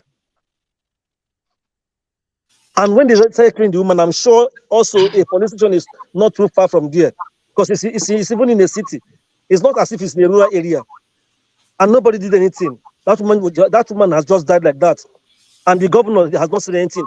They've not gone to look at whether there's any camera to fish out the culprits on both ends. The Sokoto and this one. Okay, this Sokoto is another one. Just last year, was it last year that Deborah was killed? This is another one. Maybe before the end of the year, another one will happen. And we'll all clamp and say, oh, it's religious. Don't say it because you're not a Muslim. It's religious thing. When have we come to this stage in our country that we don't even fear God and their life again? And our leaders, all of them just sealed up their mouth. The Sultan didn't say anything. All those ulamas in the north, all those preachers, all of them just sealed up their mouth. I think it's high time all these preachers who teach in all those schools, all those malams, all those radical things should stop. Somebody should call them to order. We cannot make progress in our country this way. Any little thing they give it the light religious candle or fuel on it to set the place ablaze. How can we live in the country as if we are barbaric, as if we are living in dark ages? It's not good. And the government will just seal up their mouth. Nobody will say anything. The president will make any comment. They just keep quiet, because if they say, oh, like Mr. Sho just said, oh, they will say he's against our religion. We'll not vote for him. Everything's about vote. At the end of the day, the vote. What is the benefit for people? Nothing. The people keep wallowing in poverty. But I believe that the extreme poverty and pain going on in the country is part of what fuels this thing. It's not good. Our people, our leaders should come out openly and condemn and bring out ways of enlightening people that we have rules, we have the constitution. We know if somebody does anything, there may be people's arrest. People can arrest people and take them to the police station and let it follow the law. Let the law follow its course. If the man that offended that, if the man really did anything, they have the Islamic court here. You can take the man to that place, from the police station to the Islamic court, and the man has right of appeal in the regular court. The same thing with the woman they killed in this. This is just the ones we knew. We don't know of others. Last year, one young man was killed somewhere in Lekki area because the Okada men they deemed him that maybe he's a fraudster and all that, and they attacked him. And that guy was just killed like that. Today, now I will not even know what the case is how the case is going on. But our country is in a sorry state, and I don't see it getting better anytime soon with the kind of people we have as leaders who are so self-centered. Thank you. Thank you. Let me stop so far. Darling, who is that baby with you? Hello. Can we say hello? Hi. All right. So what is your take on the conversation we're having? It's very important to remember that an innocent person can also die in any of these situations. Not just that someone did something wrong, but someone who did nothing could just die because of this idea that it's okay for people to rise up and just decide to take a life. To the credit of different Muslim groups, they mention that nobody has a right. It's not in the Quran for anybody to kill somebody, whatever the allegation is. But of course, we know that people don't listen to that, and it has happened north south. So where do we go from this? What's the solution? It could be anybody. We take it for granted that it could be any of us. Somebody can turn around in Onisha and point at you and say, you stole my phone. And before you could explain, I'm from America. I'm Dr. Damages. Nonsense. They bring a tire and put on top of you. And that's it. They should set an example with them when they haul them up on TV and show that after they have mobbed somebody, they are being tried. That will teach them a lesson. Whoever wants to do it next time, they will think twice. Nobody has ever hauled all these mob justice people to court before, so that they get tried for their behavior. It's very, very uncivilized behavior where you just take fellow Nigerian life and as if it's nothing. They should never be allowed to do this. We have to start drawing a line somewhere, because sooner or later it's us too they are going to treat like that. That's why police, soldiers and all of them carry koboko everywhere, flogging us as if we are donkeys. That kind of stuff, we have to stop it. We have to draw a line somewhere. If they catch you on video, this thing, carrying out jungle justice, all of you, they will know your houses. I think they have VVN everywhere now. They will go to your house, pick all of them, hold them on the media, have them tried, sent to prison. Next time you see how quickly that will disappear. Sorry, forefather, I have to interject here. Yes, that's their deal. This catch them and deal with them and prove to them. Who will do it? The police. Police that said that blasphemy, they gave credence to it softly. Wait, which police? That's what they shouldn't. Is it the police that put someone down in Ekpoma and drove a car over the person? Is that the same police? We are living in a lawless country, and we now have a lawless selected president. So we just start the nonsense experience. Mama Rachel, I don't know how we got to you speaking now. There are still people who are going to speak. But the other thing is this. I interject like other they interject. No, I know, but the interjection is always longer than the other ones. They just come in to say something, but then you start their lecture. But no, I just also interject or got damages. Why the one that go interject, you know, go complain? Why you like every Saturday make me I eat a quarter? Their own don't last as long as yours. But let me tell you. How many seconds did I bet time me? How many seconds did we talk before you turn up to this? No, there's something you said that I wanted to point out. You brought Tinubu to this now. This is not about Tinubu. It's been going on before Tinubu. So it's not that we are blaming Tinubu for this one. I'm not blaming him. I'm only saying that during Boo-Boo, when it be disciplinary, we do all this nonsense and nothing happen. Now when Tinubu got the power, now something go happen. Okay, I got your point now. Thank you. That link, I called you. You didn't want to speak, and here you have to be aggressive. They will take it from you and run. And no, I realize that all these people, they will take it from you and run. I know you are new, so go ahead. But what I want to say is that first of all, we know the solution, but we all are backing the solution. All those things have been happening since I was born, before they even born my mother. I'm hearing the story about North. And I grew up, and I'm still seeing it. In the East, in the West, you can drink beer, you can drink alcohol. But if you went to the North, you will be hiding. And I'll be asking myself, is it the same one country? And people will not see starting. One Nigeria. I watched my brother here, one of our brothers that spoke last year. He come, he said, Christian, he asked Christian, join for the matter. We are talking about the person they killed. Is it Christian people that stone it to death? Why is it that when a pastor went wrong, they will attack the pastor, and we never hear a Muslim in any one man? But anytime it's Muslim, they will always drag Christian among.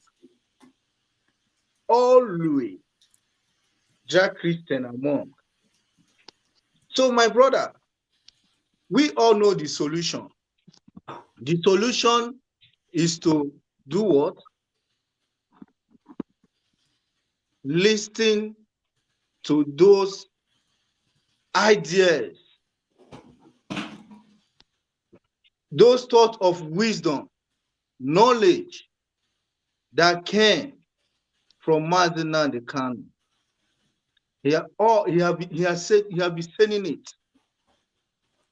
This man have been saying it. They have been killing people.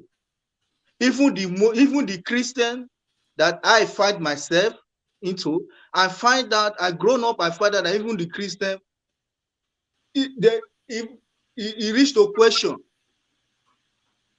I get many questions for them. So the Muslim, so the white people, those guys, they are very, very intelligent, my brothers. They study we Africa. That's why they bring out this religion in Africa. And another thing, education. Because how we only go to education university, you graduate, you always remember, you can't create. We have doctors that can never find a medicine. We have engineer that can never contract road on his own without the help of the white. So what is the source of the religion in our land? The white man brought. And what is the source of the education? The white man brought. So we all know the truth, but we are beating around the bush. And if we keep on beating around the bush, what is it crying? We still keep on crying. All right. The best solution is that let us bring our voice together. We all are saying the truth. You can never join a oil and a water together. They can never mix up. You can never, you are wasting your time forcing a relationship between an apocalyptic man that believe when he kill you, when he fucking kill you, he will get a 7 angel in heaven. God will reward him. And I know you are new here. If you don't use any language, I muted you, so I don't know why you are still talking. I muted you. Hold on. Just to correct something. There are some languages we don't allow. Maybe, and I blame Mr. Show. Where is Show? That our law. We promise to read it out so that we show it to new people whenever they are joining the forum. Darling, there are some languages we don't use, no matter how upset you are and what is going on. So, and you just use one of them. Do you understand me? Can you hear me? I muted you. Can you unmute yourself? Yeah, my brother. Yeah. So, did you understand what I said? What got me so painful that make me so angry that I'm not a father. My father always tell me the problem of Nigeria. Now I'm not a father of 3 kids. Is it the same story? Where do you live? Where do you live, Danny? I live in Germany. In Germany, okay. Is it the same story that I'll see pass to my children? My children will not be seeing it. My daughter, look at my daughter. She come back in kindergarten yesterday. Then it's for kindergarten. They told her she's not from here. She come back and ask me, Daddy, where are you from? She said, I'm Africa. I'm Africa. No, we are Africa. We are Biafran. Because I'm very ashamed to tell my daughter that we are from Nigeria. What have we? Okay, look at that. This stone down man.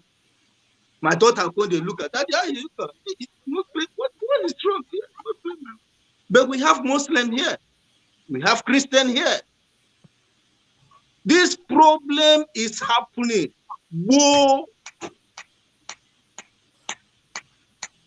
And since I was born, I'm 30 something now. It's still happening. And we are here beating around the bush. Check with the Korokoro eye. They don't give us Muslim.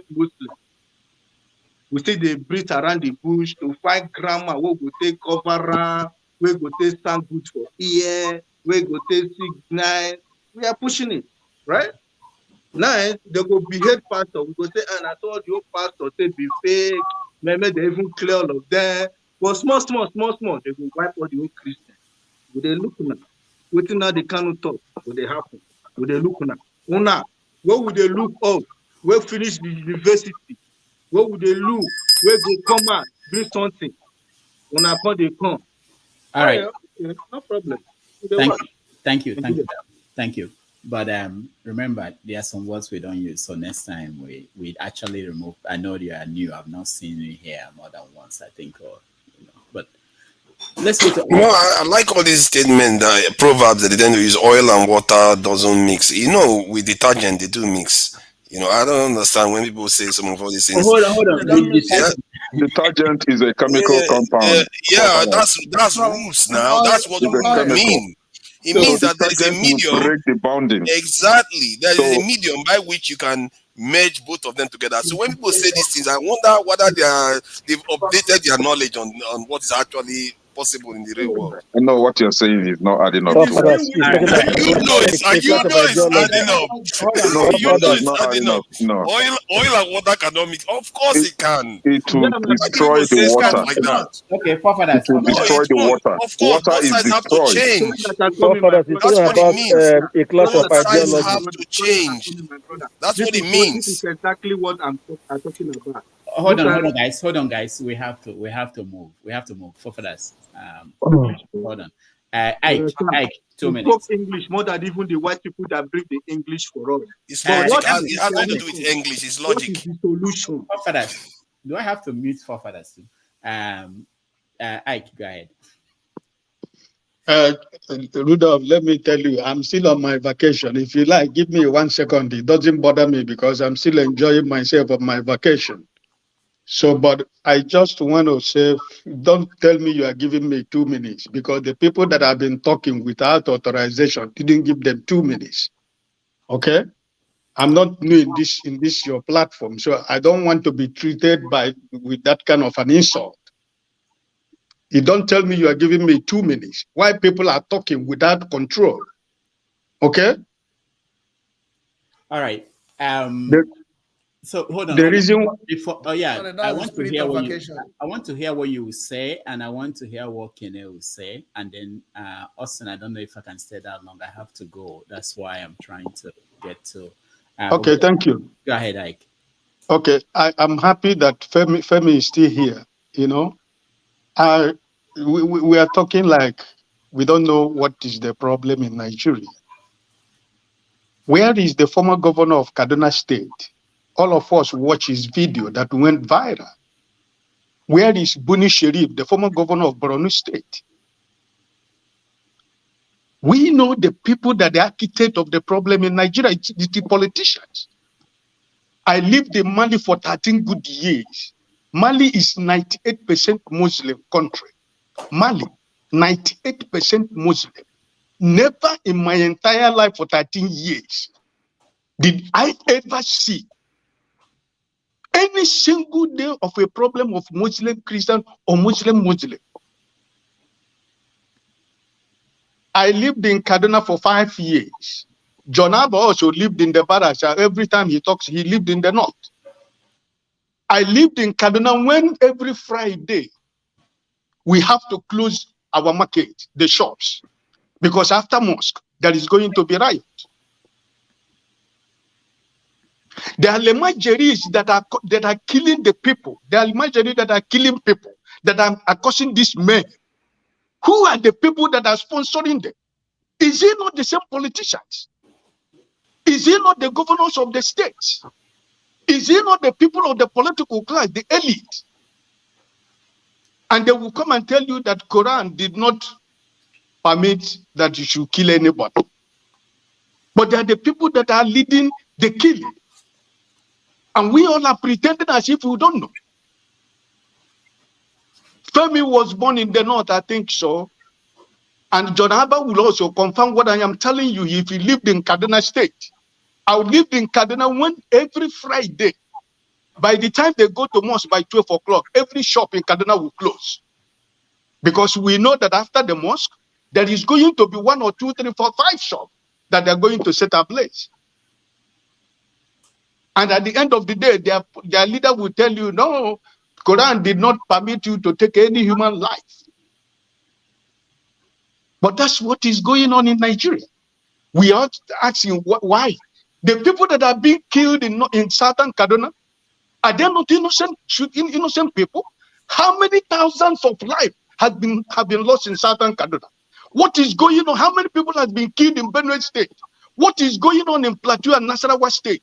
Who are you asking the question? Those people, are they not innocent people? Is there no government in those states? Was there not police, DSS, military? Are they not in those states? And we are looking for solutions. Somebody say, hey, take him, get him, put him in prison, put him, police is there. Which police? The same people that will do us right. And when you go to them, they will tell you, the Quran says that nobody should take human life. So, listen, if Nigeria has not happened to you, you will always come here to talk as if you are coming from the blues. I lived in North for 5 years that you can never sleep with pajamas. We sleep with our short knicker prepared, because in the North they can break your window and put fire inside your house. I lived in Kaduna when we have a whistle that we used to wake everybody in every locality in Kaduna when there is problem. When I blow that whistle from my house, somebody in the next street will blow that whistle, somebody from the other street will blow that whistle, somebody from the other street will blow that whistle. That is the way we gather ourselves to defend ourselves. And at the end of the day, the politicians will come tomorrow morning and tell you, I have a meeting with the traders and say, no, we don't allow this. Our religion is against it. Who are the people that are sending the Alamajeris? They are politicians themselves. So please, nobody, this young man that they killed is the way they killed Deborah. Just the way they are killing my brothers and sisters in Benue State. The same way they are killing the people in Southern Kaduna, even as we are speaking right now. The same way they are killing people in Plateau State. The same way they are killing people in Nasarawa State. The same way they are killing people everywhere in Nigeria. Why should we continue to pretend as if we don't know where the problem is, or the people that are the architect of the problem? It has nothing to do with the religion we talk about. It is being manipulated. It is being manipulated by the Nigerian politicians themselves, because that's the only weapon that they have that they can use to get to political power. And when they get to political power, those people that they have used continue to beg for them. When they go home, you see how they line up in their gates, and they begin to share them 10 naira, 50 naira, because they have made them to understand they can never go beyond what they are already. So what are we talking about? John Abba know what I'm saying here. Femi could bear me witness what I'm saying if he have lived in the North. I had my best friend who is from Kano State. He is the man always who is the only man who gives me information. Listen, I go to market on Friday. Don't tell your people when it is 11:30. Ask everybody to close the shop. Is it not politicians that are organizing the crime? So what are we talking about? So what do you suggest as the solution then? You are asking me what is the solution. You just said I'm here. asking now because when I said it, you just said here that the police You just said that the police should arrest people and they bring them to court and sentence them. I asked you a question. Was it not in this same platform that we watched the viral video of the former governor of Kaduna State? What has happened to him? Where is the law? But that's what I'm saying. It's not happening. But what are you That's what saying? needs to change. Because if once somebody is advocating that something needs to change, and if that change is the right one, then there's no real need to just complain about the solution. You should be saying, how do we implement it? But you know that we already have somebody that we can use to start that law. But where is that man right now? I don't know which man you're referring to. Sorry. I thank you. Let me just say that I enjoy everybody's contribution all the time, and there are some people specifically that I know based on their experience where they lived in the country that they will have a perspective on a particular issue that is important. And Ike is one of those people. You know, I know he lived in the north, and so we all have to have this conversation. I know they are difficult conversations, but we have to have them, and we have to think about solutions down the road. Having said that, I will now invite Kenneth to weigh in. Thank you, Dr. Damages. Good evening, everyone. You see, I'm surprised that some of us are still, I think maybe a lot of us have limited or no knowledge of what Islam stands for. And I'm not here to discuss Islam. We're here sometimes, we heard of killings in Nigeria, we all put hands together and condemn it. Last time it was Deborah killed by Muslims, and none of the perpetrators has been brought to book to today. And nothing tangible came out from the state governor of that particular state. And some of us are still confused, or maybe have no knowledge of what is going on when it comes to Islam. I'm just hearing for the first time that there was killing in Cross River or something. I don't know if it was from the Christians or from traditional believers. I, for one, I don't align with any. So don't even say that, oh, I'm saying this because I'm a Christian. I don't align with any of those people. I only know that I have a God and I worship my God. That's it. But you dare not call me Christian or call me Muslim or call me traditional believer. After all, we've seen them on Facebook, the traditional worshippers accusing themselves of using human parts for sacrifice and all that, right? But let's call a spade here. Islam rewards anyone that kills a non-Islam or anyone that blasphemes against Muhammad. It is in their Quran. So for whomever that is still confusing with this, go to Quran or Surah chapter 5, verse 33. Read it for yourself. It is written there. It is their belief, their religious belief. So do not come here and defend Islam over what they believe in. Remember last time here we discussed about Kitman, right? They will always come around and try to play around and, try to deny that. But Can you educate us on what that forefathers, hold on, please. Because we can't just say make statement and you quote forefathers. I just gave you a verse. Go to Google. You don't need to. I don't know this thing. You can tell us what it says. Yes. Okay. I can read it out for you, please. In Quran or Surah chapter 5, verse 33, it says, prescribes prison or mutilation or death for those who wage war against Allah and his messenger. Who is messenger? Muhammad. Even though the verse doesn't mention blasphemy, in brackets, SABB, S-A-B-B. This is in Quran. Last time in... But that is war, though. That is war. I don't know. What is war? That is stated. What do you do in war? Those that wage war against their... Do you bless people in war or you get them killed? What do you do in war? This is not war. What that gentleman did was just disputing, saying something about the prophet. That is not war. Okay, let me help you here again. Go to Al-Ma'idah, chapter 5, verse 33. It says, indeed, the penalty for those who wage war against Allah and his messenger and spread mischief in the land is death, crucifixion, cutting off their hands and feet on opposite side, or exile from the land. It is in the Quran. Go and read it. I just gave you how a link to that.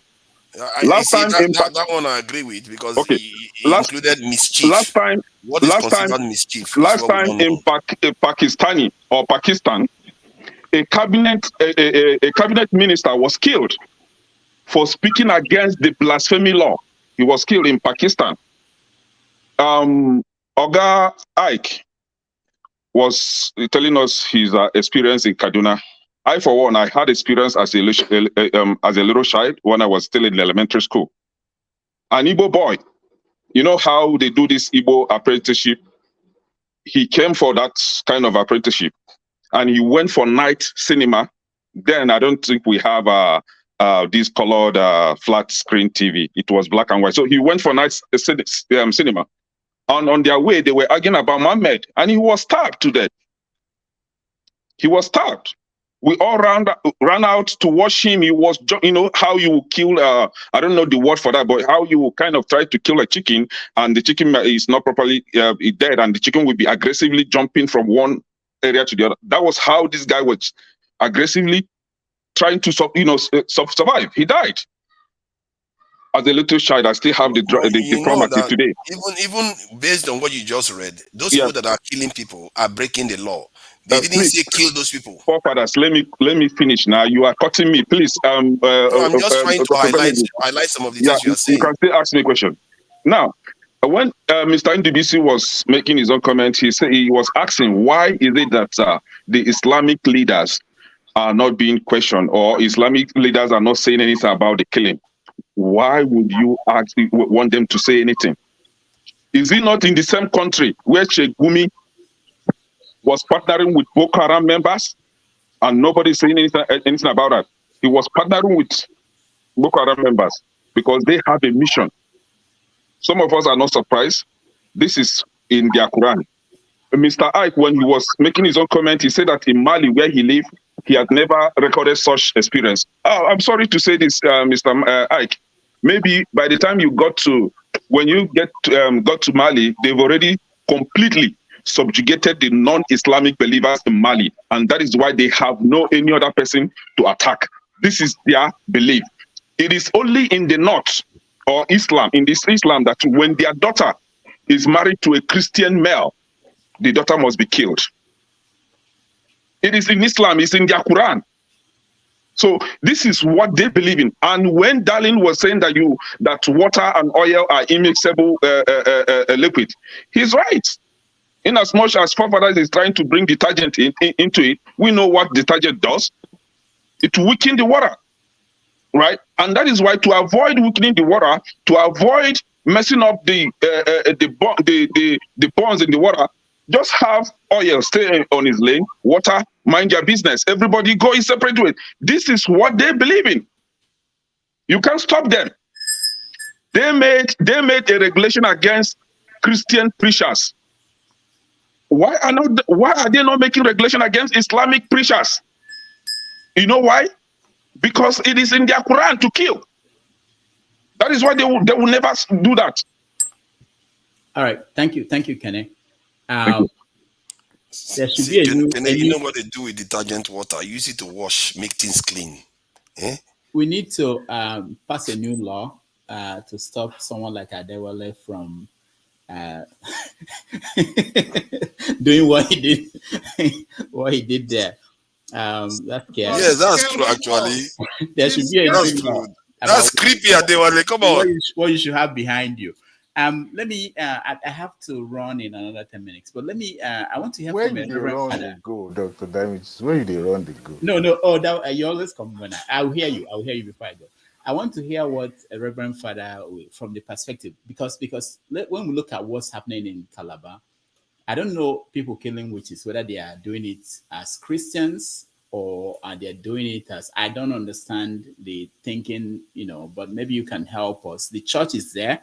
I'm thinking that Calabar, almost everybody there, they are Christians or majority. And some of the people who kill this woman must be people that go to church on Sunday. How do they do it? Like after you finish killing somebody on Thursday, on Sunday, you go back to church. Maybe I always think that maybe the church leaders failed because if like you that receive confession, okay, let me not make it personal, but I'm just thinking in the wider scale. How do how do you go back to preach to these people? You're looking at people. Let's say this you are what do you call it? You are anyway your church area. You know, people from your area where you have the church. They went out and did this. How do you talk to them, Austin? I'll come to you at the next. Yeah, thank you, Doctor. I appreciate that. I've been listening from background because I was so busy yesterday, so I was trying to work and rest. But having heard this topic and what so many of the panelists have weighed in, I decided to come in and just throw my own scent. To be candid, when people talk about religion, the way we talk about it, it makes me to begin to wonder if actually we understand what religion is all about. The problem we have in Nigeria is no way religion. Religion is an emotional stuff. And that is why people say religion is a sensitive thing. You must be very careful. You must be very, very cool to be able to address religion. Remember, there are tenets that goes with religion. When you talk about discipleship, apostleship, followership, these are the nomenclatures or the vocabularies you have in religion. That means people look unto you, people go with you, people follow you. So when you recruit preachers, when you recruit leaders that do not put people in the right perspective, or when you have a society where there is no value, you always talk to, there is no way you will get sent church in Nigeria when you have everybody or most people going the wrong way. Just imagine me going back to church tomorrow to tell people that taking drug is bad, doing Yahoo is bad. When I have a president that has succeeded to the highest level in the country with this negative attachment that he has not been able to address properly, how would a priest convince people that it is wrong to do all these things? So our problem is a problem of value, is a problem of what we have allowed ourselves to. The world where we are today, America and the UK, we are built by religious people. America and the UK were constructed, and where they are today is where the religion kept them. So when we condemn religion, we should be very careful. We should condemn personalities in religion. Preachers who do not know what they are doing. Preachers who just wake up, pick up the Bible to make a defense. And the politicians that have turned religion to be a tool where they use it to subdue people. Go back and read Kamas. When Kamas was telling you that religion is the opium of the people, opium of the masses, he didn't say anything different from what is happening today. So when we say, I don't have a religion, I believe in God, beloved, however you reach to God is called religion, in as much as you have a method of reaching to God. So what we should look at in our society is to begin to place values. We don't have a state, to religion. So placing religion above the constitution and above the state makes it awkward. And we come to a country where people, because they are preachers, they do whatever they want and everybody supports them. So when you follow that tenet, the society will always go down. When you come to Nigeria, I keep asking myself the question, where are the traumatic patients in Nigeria? Where are the dementia patients in Nigeria? Most of us in the Western world, you go anywhere, you see somebody will say, I'm PTSD, I'm traumatized, I'm doing this, I'm dementia. Where do you have them in Nigeria? When you imagine having a traumatic patient being a pastor in a church, what would he offer? When you have somebody that is dementia being your governor, what would he offer? Whatever that comes out. So let us be sensitive in addressing religion. Like the northern part of the country, the only way you can resolve this is to throw more light, throw more education, not the kind of education most of us have, because we just have education to read book, but not education to reason, not education to differentiate what is right and what is wrong. But we can write exams and pass it, and that's not the education. The education that makes you to understand that the more, the merrier. If 4 people can be in a team, they will produce more results. than one person. Then when you have 20 people, they produce more results. And when we don't have something that binds us together, there is no need of being together. If we gather in a meeting every day, we don't have a goal. What is the purpose of the meeting? So if Nigeria is not having any advantage over all the regions, why keeping the region together? If I don't have anything to get from the northern part, another part doesn't have anything to get from the eastern part, why being together? So these are the questions we ought to ask ourselves. If we have something we could learn, let us bring them together and work with those tools. All right. You done? Austin? Yeah, I'm done. Okay. You didn't address Yeah. any of my questions about witches and whether the church is preaching that they should be killed. You avoided that. That's okay. Thank you so much. Adewale Yones. So go ahead. Purposely, I decided to avoid that because sorry. I decided to avoid that because you have people that are not well trained as pastors today, as preachers today. The people just pick up Bible, and how do you do it? You use emotion to get people down. And religion is very sensitive. I may say something about religion that will offend somebody because this person, in all honesty, is doing his or her best. So we really need to know how we get our preachers, how we institute our religion.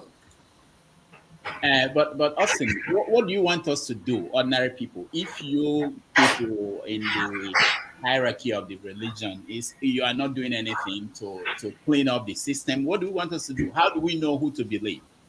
There are people in the villages all over Nigeria who somebody will bring a Bible and say, I'm a pastor, and they go. What do you want them to do? So what we need to do is to have our system that is working. You're addressing me because you're a journalist and you're asking me the right questions. But some people will see, oh, he's a priest, whatever he says is correct. Or you see a police officer, whatever he does.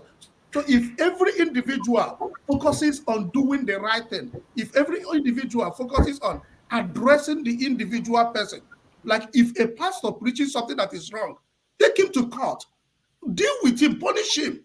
If a pastor is doing drug or is doing something that is illegal, the person should face the wrath.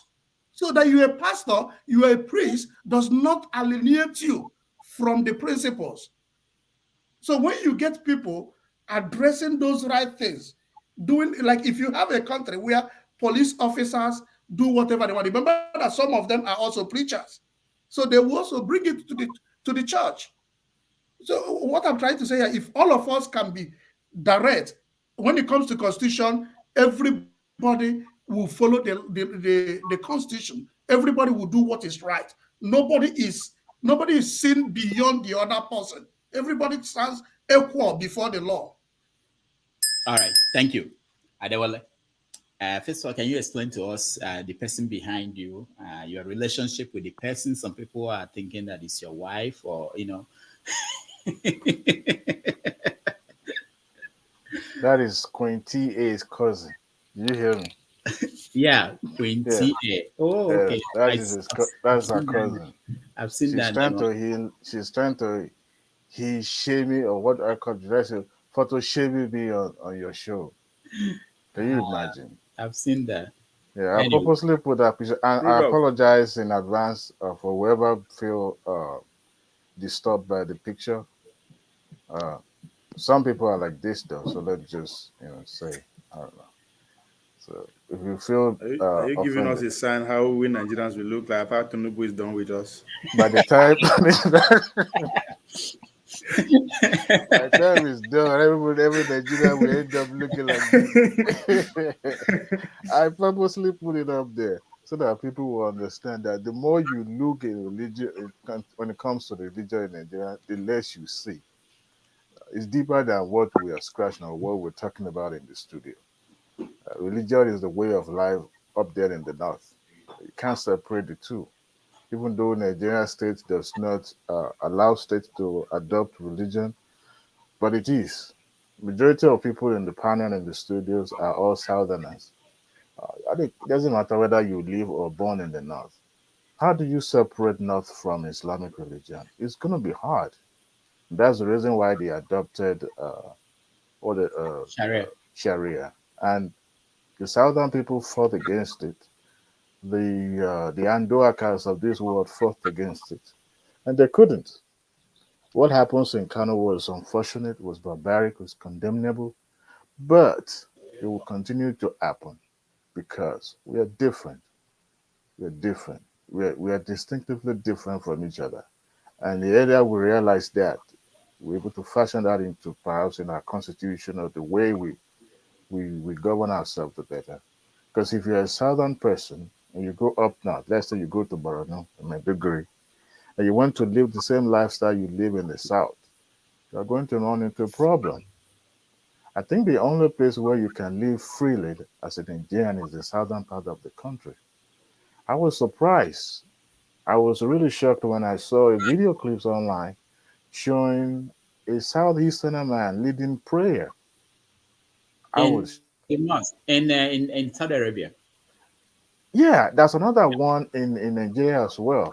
The video surfaced, and to be honest, I was surprised. Southeasterner, you know, There are leading Muslims Muslim. in the south, in the southeast. What are you I, saying? I mean, In compared to Ebonyi the State, in compared Imo to the State, even in southwest. Anambra State. Yeah, there are, but there are not many. But there are. But if you compare the numbers, it's just something that you'd never imagine for somebody who really hasn't immersed himself to the culture of the southeast per se. I always believe Christian, predominantly dominated the southeastern part of the country.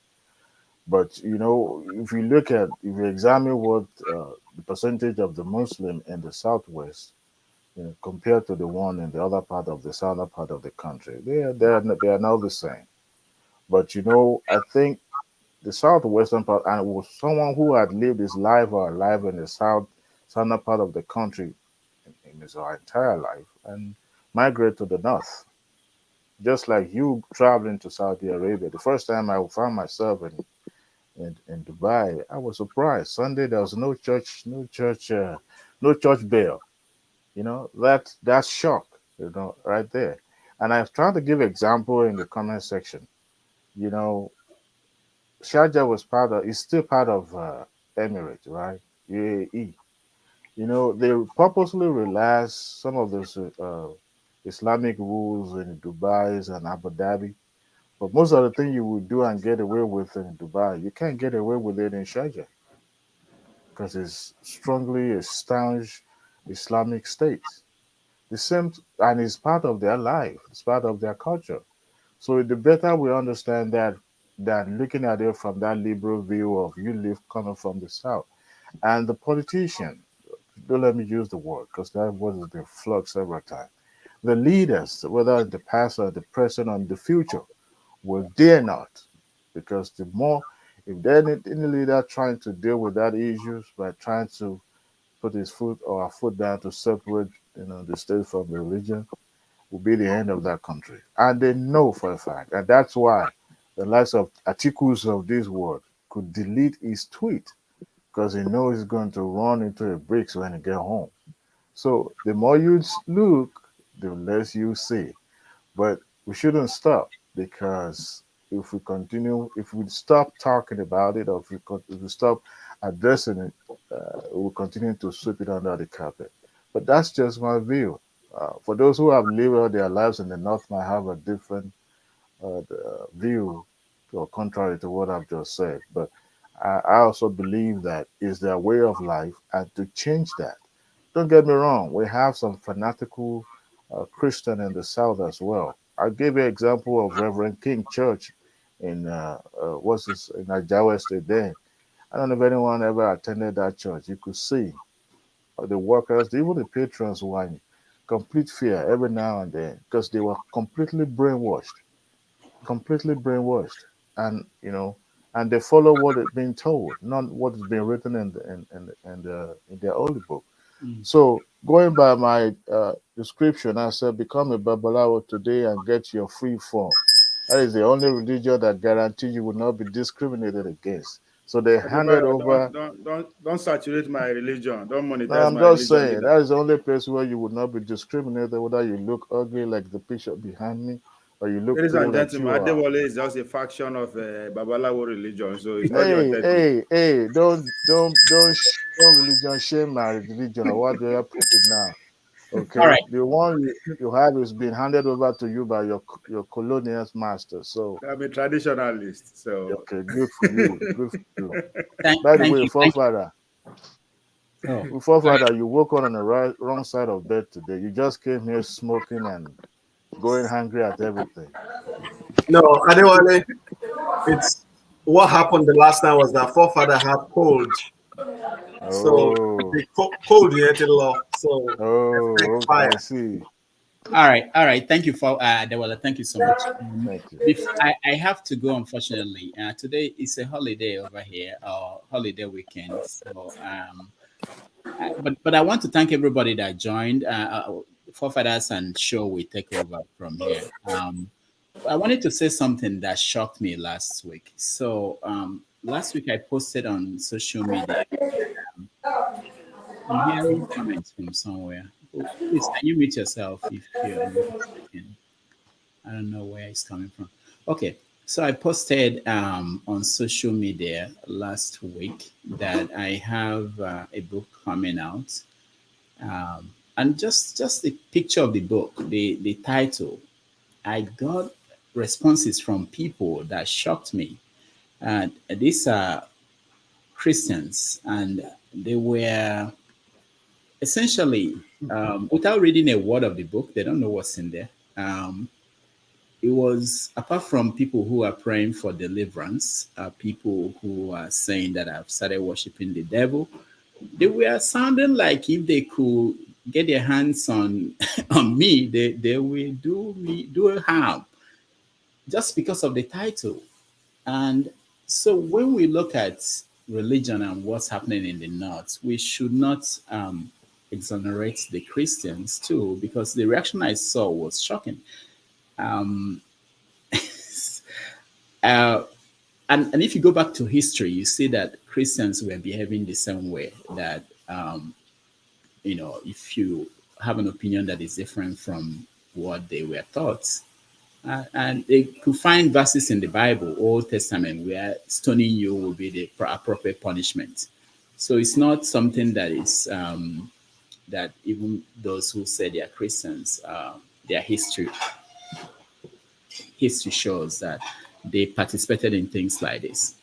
So I think the what we need to do, we can't give up. You have to have this conversation about the value of life and the fact that the authorities are not able to do anything really to control this, and our political leaders are not brave enough to challenge this idea, which is the problem. They are not brave enough to challenge it, and what it means is that it continues to be out there. And innocent people. My concern is about innocent people who are. I'm not saying anybody should die, but even the people who are falsely accused. There's this law, judge, that said that it's better that people who are guilty are free than to have innocent people in jail. Just think about that. That someone is killed, and it happens in developed nations. There are people in America who were sentenced to death who didn't do anything and they got killed.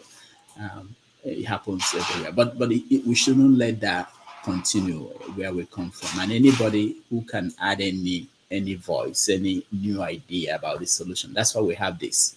We have this conversation. I learned some things from people here that, when I talk to my friends, when I go out there, I can use some of the ideas, some of the things people said here to advance the conversation.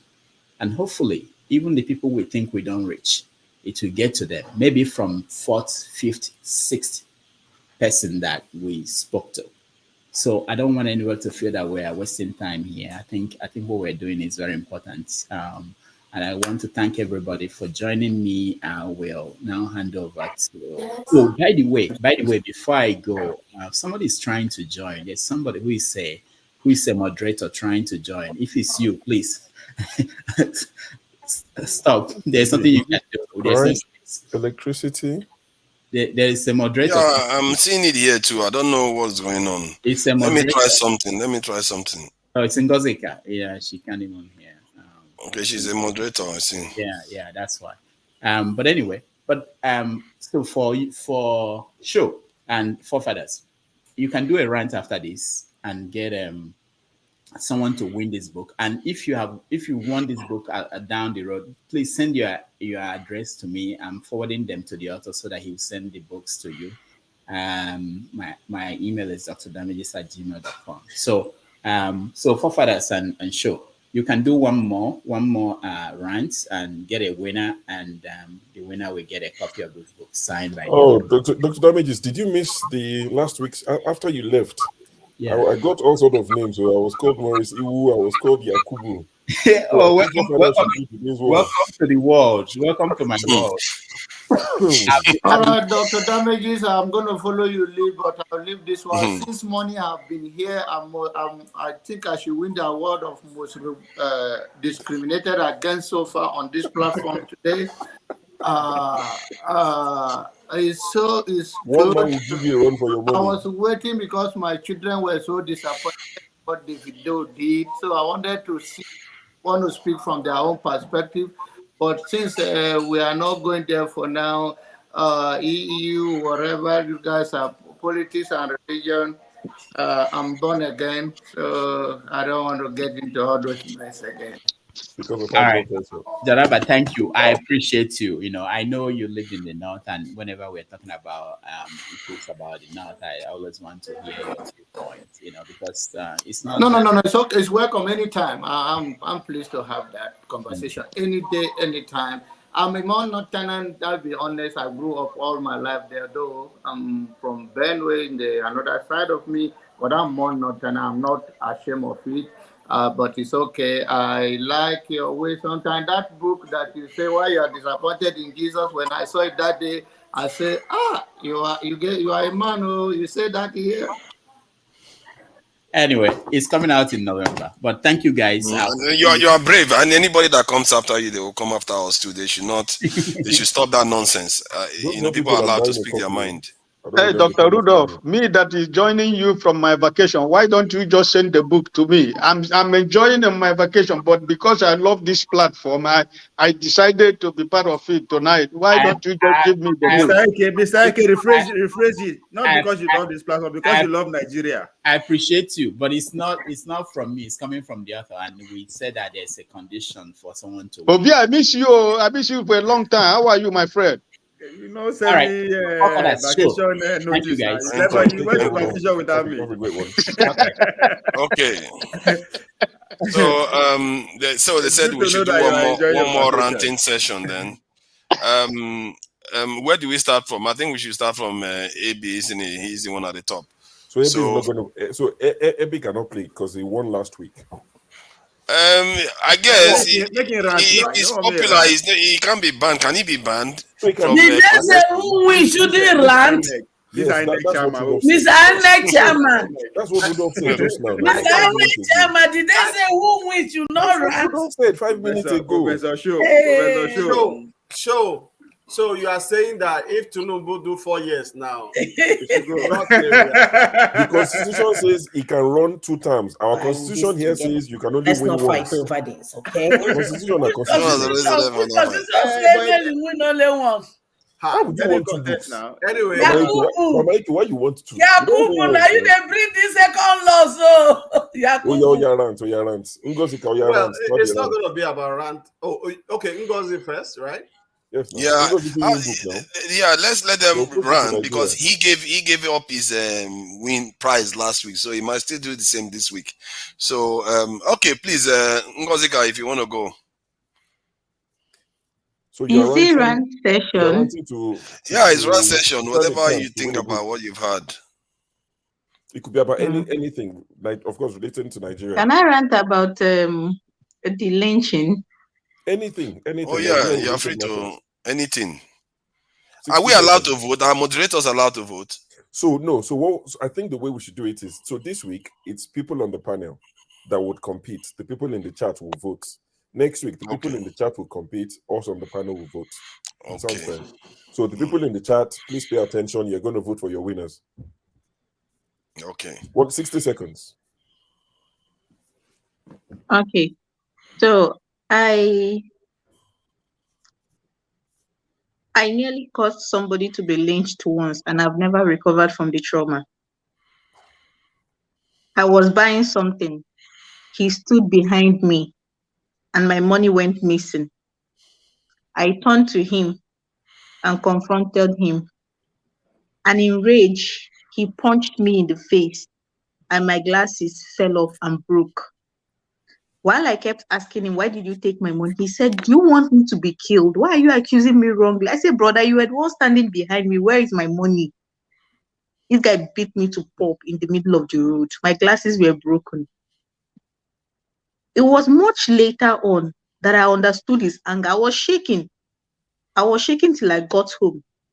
But it was much later. I forgave him later because I understood his anger. That in that very moment, if it had been places that are prone to lynching people, that guy would have been set ablaze. And to be honest, I'm not even sure if he's the one that took the money, just that he was the one directly behind me and he was just hovering around without buying anything where I was standing. So if you are in support of people being lynched, I'm not going to go into the religious killings. I just want to talk about lynching. If you're in support of it, just know that you could be a victim. Person will not like you if you just in the middle of the market, in the middle of somewhere where they are known to burn criminals, accuse you of something, and before you know it, you're going to meet Father Abraham. Is that Nepal? That is it. Hope Nepal. Hi. All right. Thank you, Ngosika. Ebi. Yeah, I don't know. I just have some opinion. Don't count this rant as rant or whatever. Yeah. Just to follow up with things that have been said, I wanted to ask Mr. Augustine N. I think he's a cleric or so. I wanted to ask him because he said, you know, whichever thing you are doing to worship your God, that you know is a religion, you know, something like that. So this I totally I wanted to ask, not about disagreement, but I wanted to ask him his opinion about what is the difference between religion and spirituality. If these are two, if they are the same or they are congruent or whatever, what is the link? And based on my research, I clearly know that religion is man-made. Spirituality is natural. As every man is born, you are connected with a radio that connects to your source.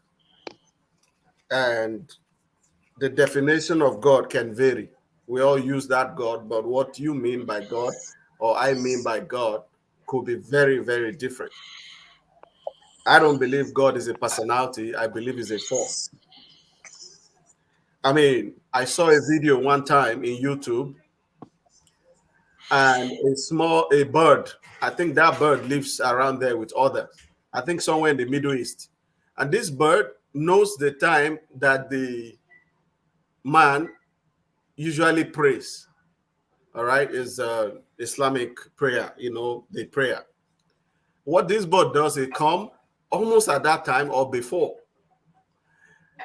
And the man, the Middle East man, has a shop with groceries, like, you know, cookies and all that, everything in the shop. And you know how open shop and some outside. And this bird will station himself. And once the man is busy doing the prayer, he will tiptoe and steal one cookie and run away. Quickly. Who told that bird what he's doing or it's doing? The bird knew it's good or bad and he's stealing. And if he's caught, he will probably end up in the pot or something. That is one. The other thing, when a suckling child, even before they have their teeth and sometimes, and they're sucking their mom's breast, and they beat the mom's nipple while they are sucking. I have seen several times the child will pause to see the mom's reaction. which Bible or Quran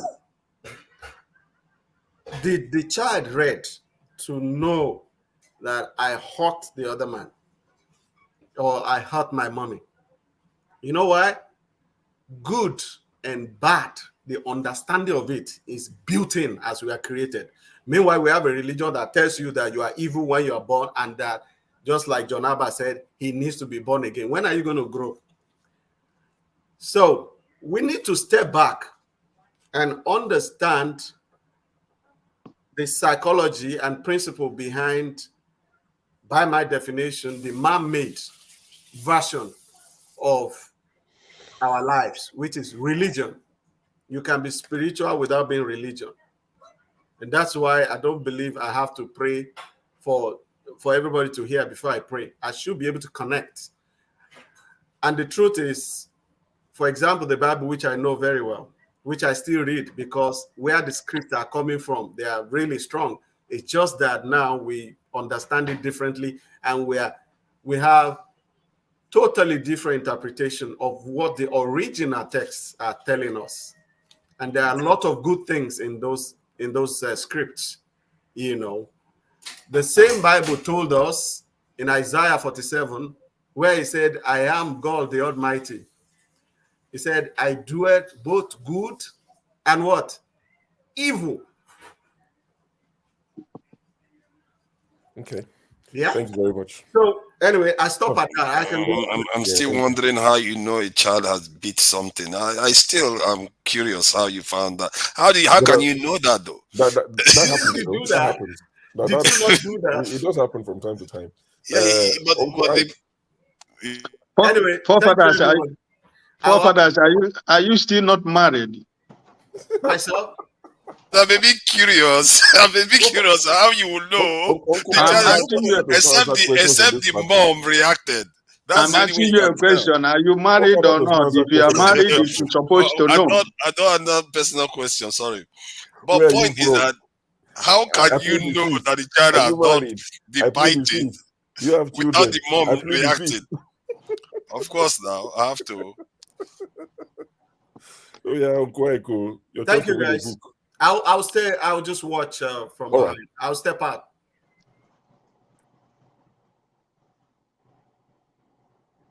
Igbo basics. Oh, is in. Okay. I think. Okay, it's Ike. Yeah. Your chance to rant now to win a book. Oh, not because I'm on vacation, but just to rant and before I can win it. Ovi, I'm going to pay your ticket tomorrow. Okay, I'm going to send you a ticket tomorrow. All right. Okay. You have 2 minutes. I'll call with Ify. Any topic. So make it 2 tickets. Okay, no problem. Well, I want to stay with the issue we discussed last because, you know, it is good to be good. In the midst of bad people, you have good people. I talked about a particular man, Alhaji Bashiru from Kano, from Bebeji local government. Back then in Kaduna, he was my neighbor in the Kaduna Central Market. He was an angel to me and all the Igbos in Kaduna Central Market. Because of, you know, a relationship that was built out of nothing. Because he says cola, you know, and he says goro, they call it goro, you know. So every morning when I come to the shop, I open my shop, I go to his shop, we greet, and he will give me goro, you know. So from there, we build a relationship.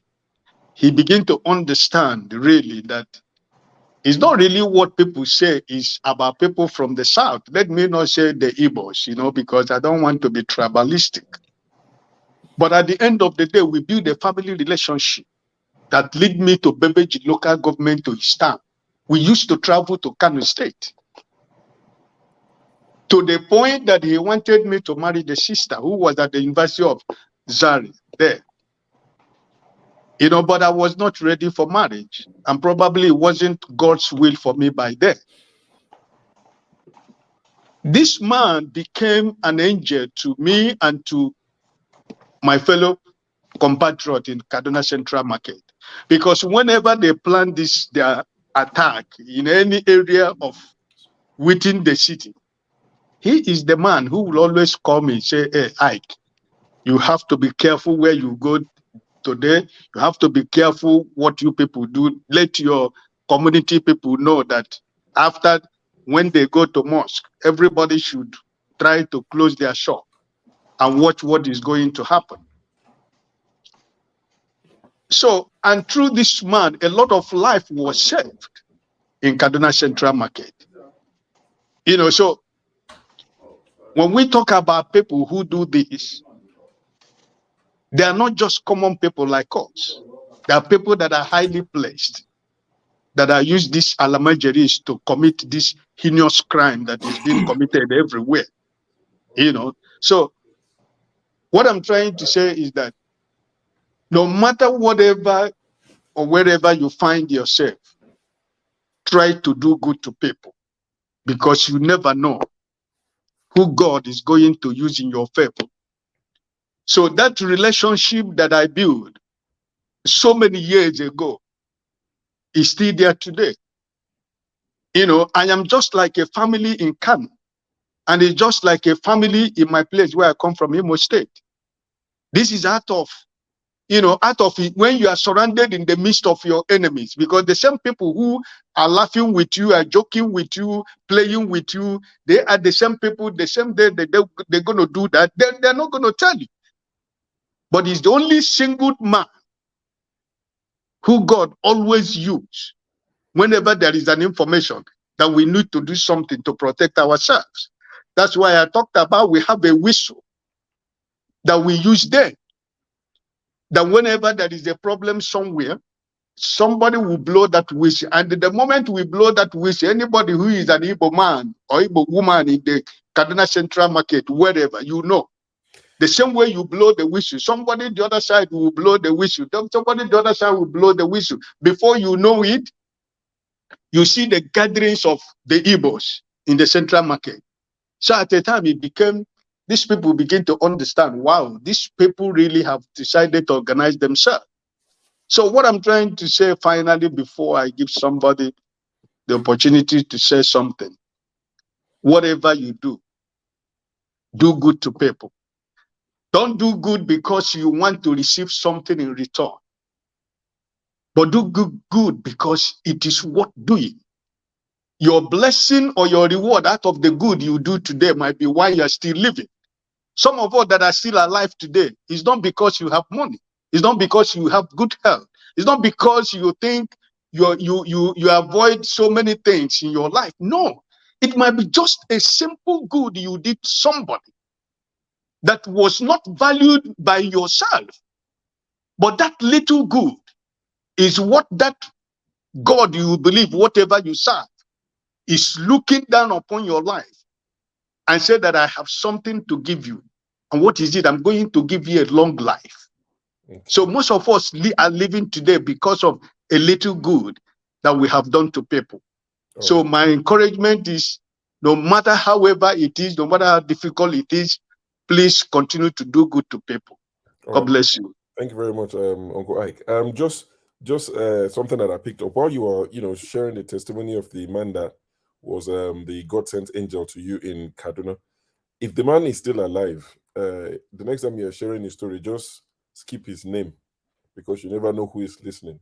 If he's still alive, please keep his name out of the conversation, because you never know who will pick that up, and they will say, this is the man that stopped us from harvesting the souls. Yeah, I know. Thank you for the information. Hopefully the man is safe and all of that. He doesn't deserve to be lynched for being a nice man. It's good. This is your opportunity. It's your voice. Nobody can keep your voice down. You're gonna say what you're gonna say. Just let them know. Rant in 2 minutes. No problem. I don't want to win that book, to be honest. So I'm out of the competition. Okay, you can win it and give it out. That's what I did. That's what Ebi did last week. If you win not it, going to read it. So I believe it's going to benefit someone here. So thank you. What I want to say is, I'm kind of disappointed and disheartened in this day and age that people are still being lynched for having a voice or for having a belief system. After all, when you believe in something, that is a sort of religion. So people should be allowed to speak freely as long as they're not endangering other people's lives. But I can understand that religion has its own ways of worship, ways of beliefs, ways of behaviors. But sometimes we humans, imagine if we are put in the position as gods, what we will do to our fellow human beings.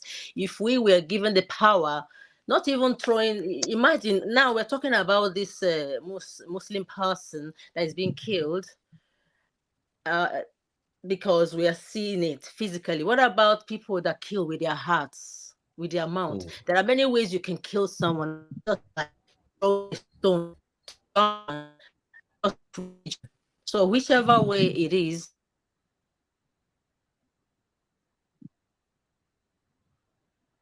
Well, your audio is I think it's playing internet. up. She's frozen. All right.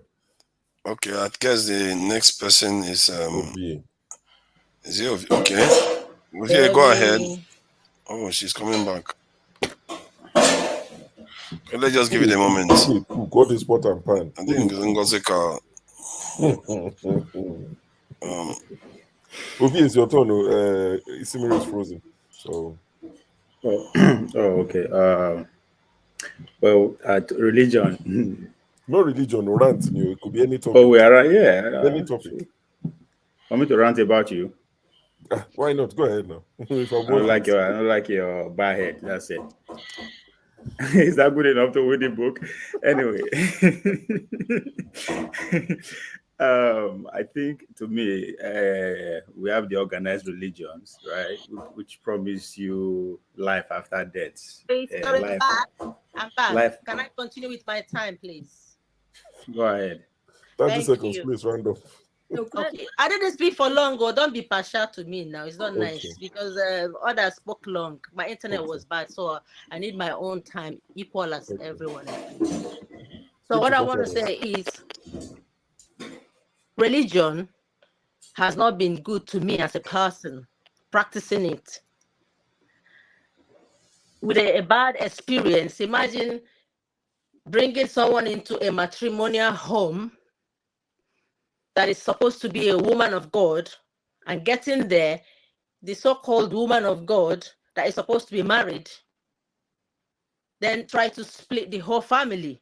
So that is what religion can do to you. Sometimes the way we practice religion can actually make some people say, if this is religion, I don't want to be religious in any way. So for me now, when I see pastors, not all of them, but it's hard for me to believe that a pastor is upright, to be honest. Imagine a man of God telling someone here that, oh, God, this country wasn't meant for me. I'm not supposed to be in the UK, that God meant that I should be in another place. Then I didn't have my papers. He was seeing vision for me that God is telling him that I'm not supposed to be here in the UK. And eventually my paper came. I told him that vision is not for me. That is second. Another one, I went to the church and he called me out. This is open disgrace that they give to human beings like themselves, telling me that they're going to remove me from the UK. And I'm like, that vision is not for me. Can you take it back? Because I believe in the power of the mouth. It's not for me. Take it back right now, please. And in the end, I got my papers. So in Nigeria particularly, religion is making a lot of people not to achieve their dreams. You sit down at home, you're crying every day, God, I want this. I want to marry so person. I want to be rich. But what are you doing? What steps are you taking to achieve your aims? Manna is not going to fall from heaven. So heaven help those that help themselves. So all I'm saying to fellow Nigerians, if you're listening to me out there, spirituality is good. You know, religion for me is you and your personal God having spiritual relationship. Be a good person if you want to be, but then do the things of the earth. If you have a dream, pursue it. God is not going to pull you from where you are now to wherever you want to be. You have to walk your way up there. That's my belief now. Okay. Thank you. Thank you, Simile. What I don't observe for this platform, based on the small sample that we have here, who gonna remain for church? Because everybody does the talk now saying it's just me and my God, spirituality, me, I don't do church. Like 10 people don't talk out. So who's to the good church? Apart from Mama H.O. Okay. Ovi, round two. Well, I don't say you need a good church anyway, so it's okay. Speak for yourself. We get where we call our church. You see that rock behind me? It's called Uruku Rock. That's my God. Okay. You know, just like Ebi said, religions now, one are man-made, one are spiritual, natural. See that rock right there? That's spiritual. That's natural. And I worship the sun. Anytime sun hits my body, I come alive. So, and the best person to receive the best on is Uruku. That's the name of it. You can Google it. Right. As I said, we have the organized religion that promise you if you die, now you go enjoy life until you die. There's martial with it. That's organized religion. Then we have the communists, right? The capitalists who believe that the more if you put in the work, you will live your heavenly life here. Right. But my own religion, as my God tell me, say nobody is getting out of this life alive. All of us will die, whether we like it or not. We don't know when or how. So these ideas, one religion, all this kind of thing, I don't understand it. Before I come here, so goes to every one of us. Nobody tell us where would they come, right? We find ourselves here, and we are learning to figure it out. So why they worry about where you go after you die? Who you be, right? So that's how I see this whole thing anyway. So we just use the various form today. As I said, the wicked ourselves. We enjoy killing ourselves. It's fun for us. And it doesn't matter if we perpetuate it through in the name of religion, in the name of anger, whatever. I just say just accept it. We are the most dangerous species on this planet Earth. And it's obvious. We cage all the animals in the name of zoos. We kill the one we kill. We are putting concrete and asphalt everywhere, building structures, destroying the planet. But we say animal would chop, now they cause climate change. You understand? Carry 5 families go pull for Amazon. And tell me if that climate no go change after 50 years. We will destroy it. We will occupy everywhere with so much in the name of innovation and progress. We are progressing. Progressing to where? So, I mean, all those things, we are here. We don't come already. We are waiting to die. So, you don't know when, you don't know how. Either I like it or not, it will happen. And when it happens, that's it. Your word has ended. Those with their life will continue, as I said. All right. Thank you, V. That's a totally different take on it. But I quite, I enjoyed that part of, building asphalt everywhere, concrete, being the most vicious and wicked species on planet Earth. I quite agree with that. Some people might want to debate it, but I'm totally with you on that. Come know my God, that rock behind me is called Uruku. Come meet them. Please, who's cooking? Pot and pans. It's okay to cook, but please, whoever is cooking, it's either you move to different. Somebody's cooking around over here. Very close quarters. Very close quarters. Now all they do with them now is the 4th of July. So what do you think? Please let your rant be about the person cooking. Tell them about themselves. It's your turn, Mama Hichu. You see,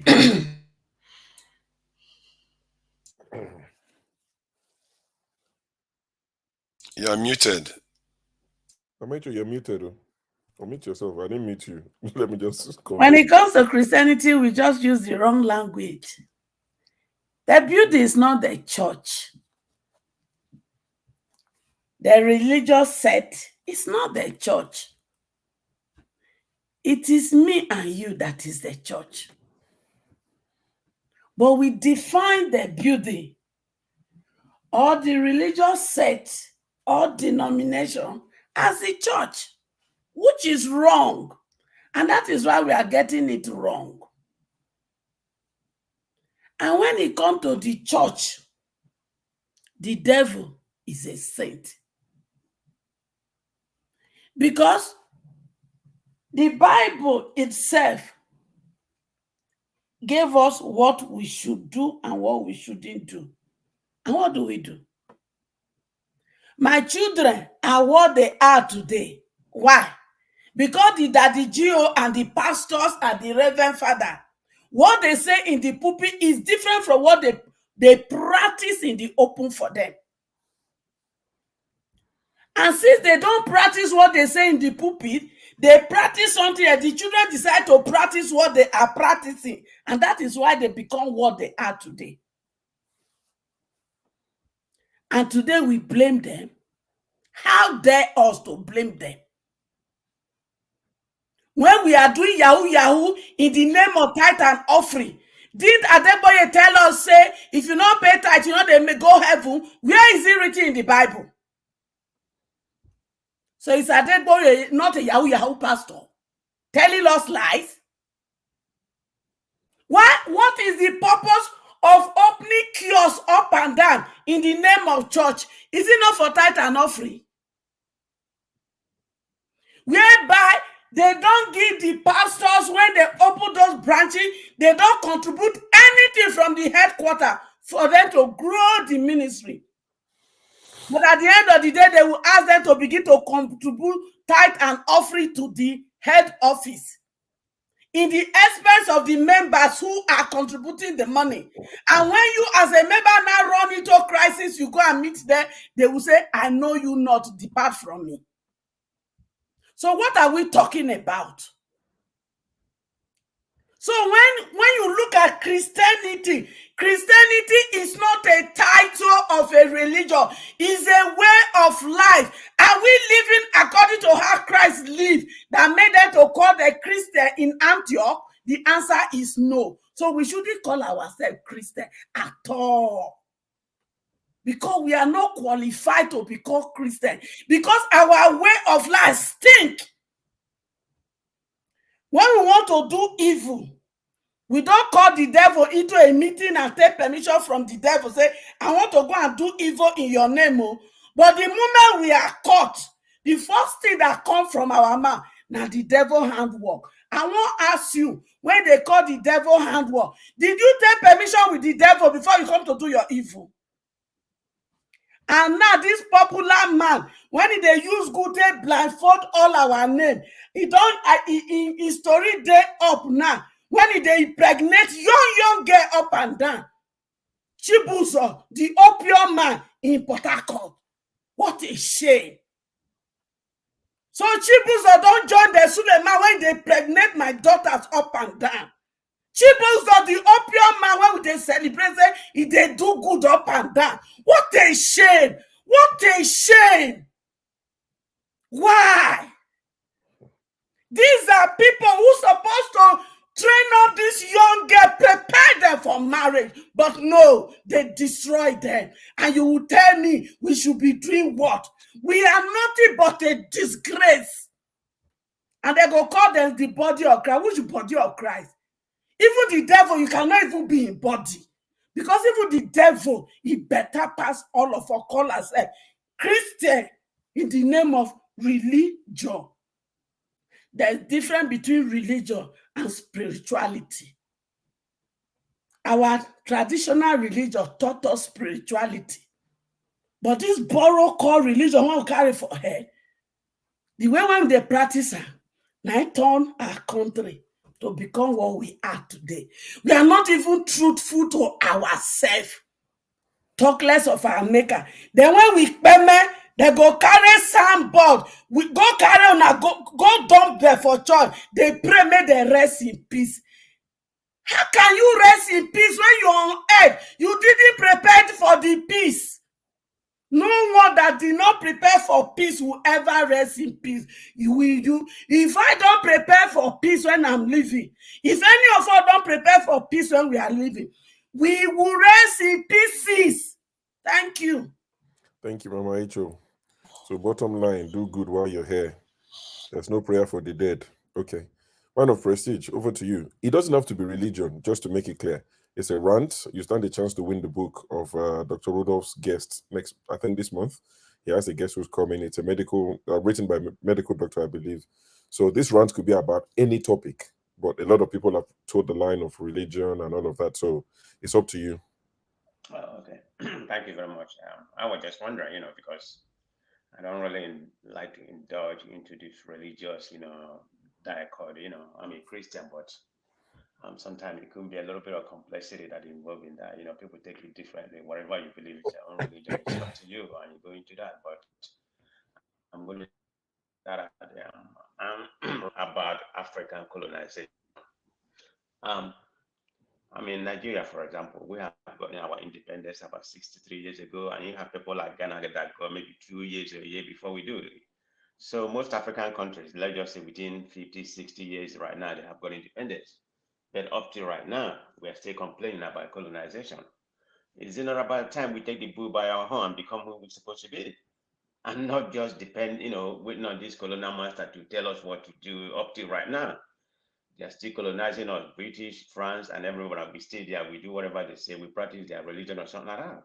If we want to break away, if we want to form our own religion, and as far as we are preaching to God, I think it's about time we start creating our own religion. But depending on what you base it to, I'm a Christian, I believe in God, but you don't have to call it Catholic or that kind of things. We can form our own religion. That's just part of example. But I just believe it's time we break away from this colonization because this is what's putting us down. We're not going to go anywhere. Look at what's happening in Nigeria. We still believe that the British are the master. You went to Chatham House and speak and everything. Why are we going over there? Our president, all African president, they went to France and everything, and they're not going to get anything. They are just looking at them as small boys. They're not going to get anything because when you have the G5 and everything, that's where everything happened. But it's about time the Africans, don't we have African Union? It seems like it's not even strong. We need to start trading by ourselves. We have the resources. We probably have the highest resources, more than any part of the world. But look at where other countries have been, Taiwan, everybody, China, whatever. What kind of resources they have? It's all service. Look at British. How is British supposed to be one of the superpower we have? Do they have any kind of industry? Do they have any kind of natural resources? They don't. They depend on the world, So my point is that, Africans should start getting away from that. We have about 50-something countries in Africa. And I form our own union. We already have a union, but it seems like the union is like a dumb and nothing is really happening. And stop listening to this colonial master. That's where we are right now. And it's not going to get any better unless we change our orientation. Thank you very much. Thank you very much, man of prestige. Now we go to Omalicha.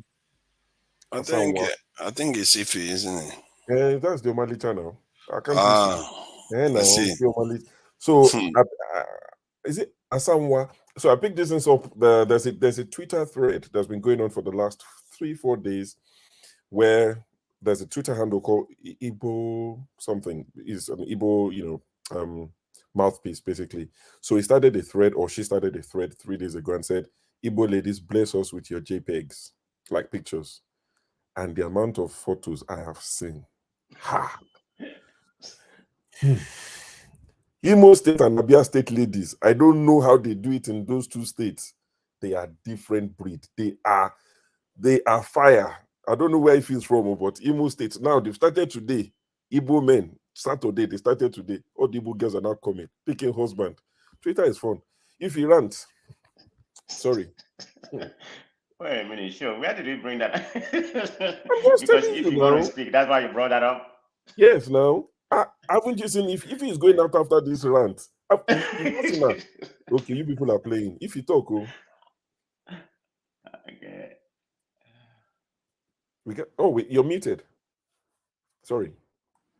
Good evening. I'm going out tonight, not this evening. You see? But, hey. I'm half correct. No, but that's not it. I went out, since morning. I just came back home.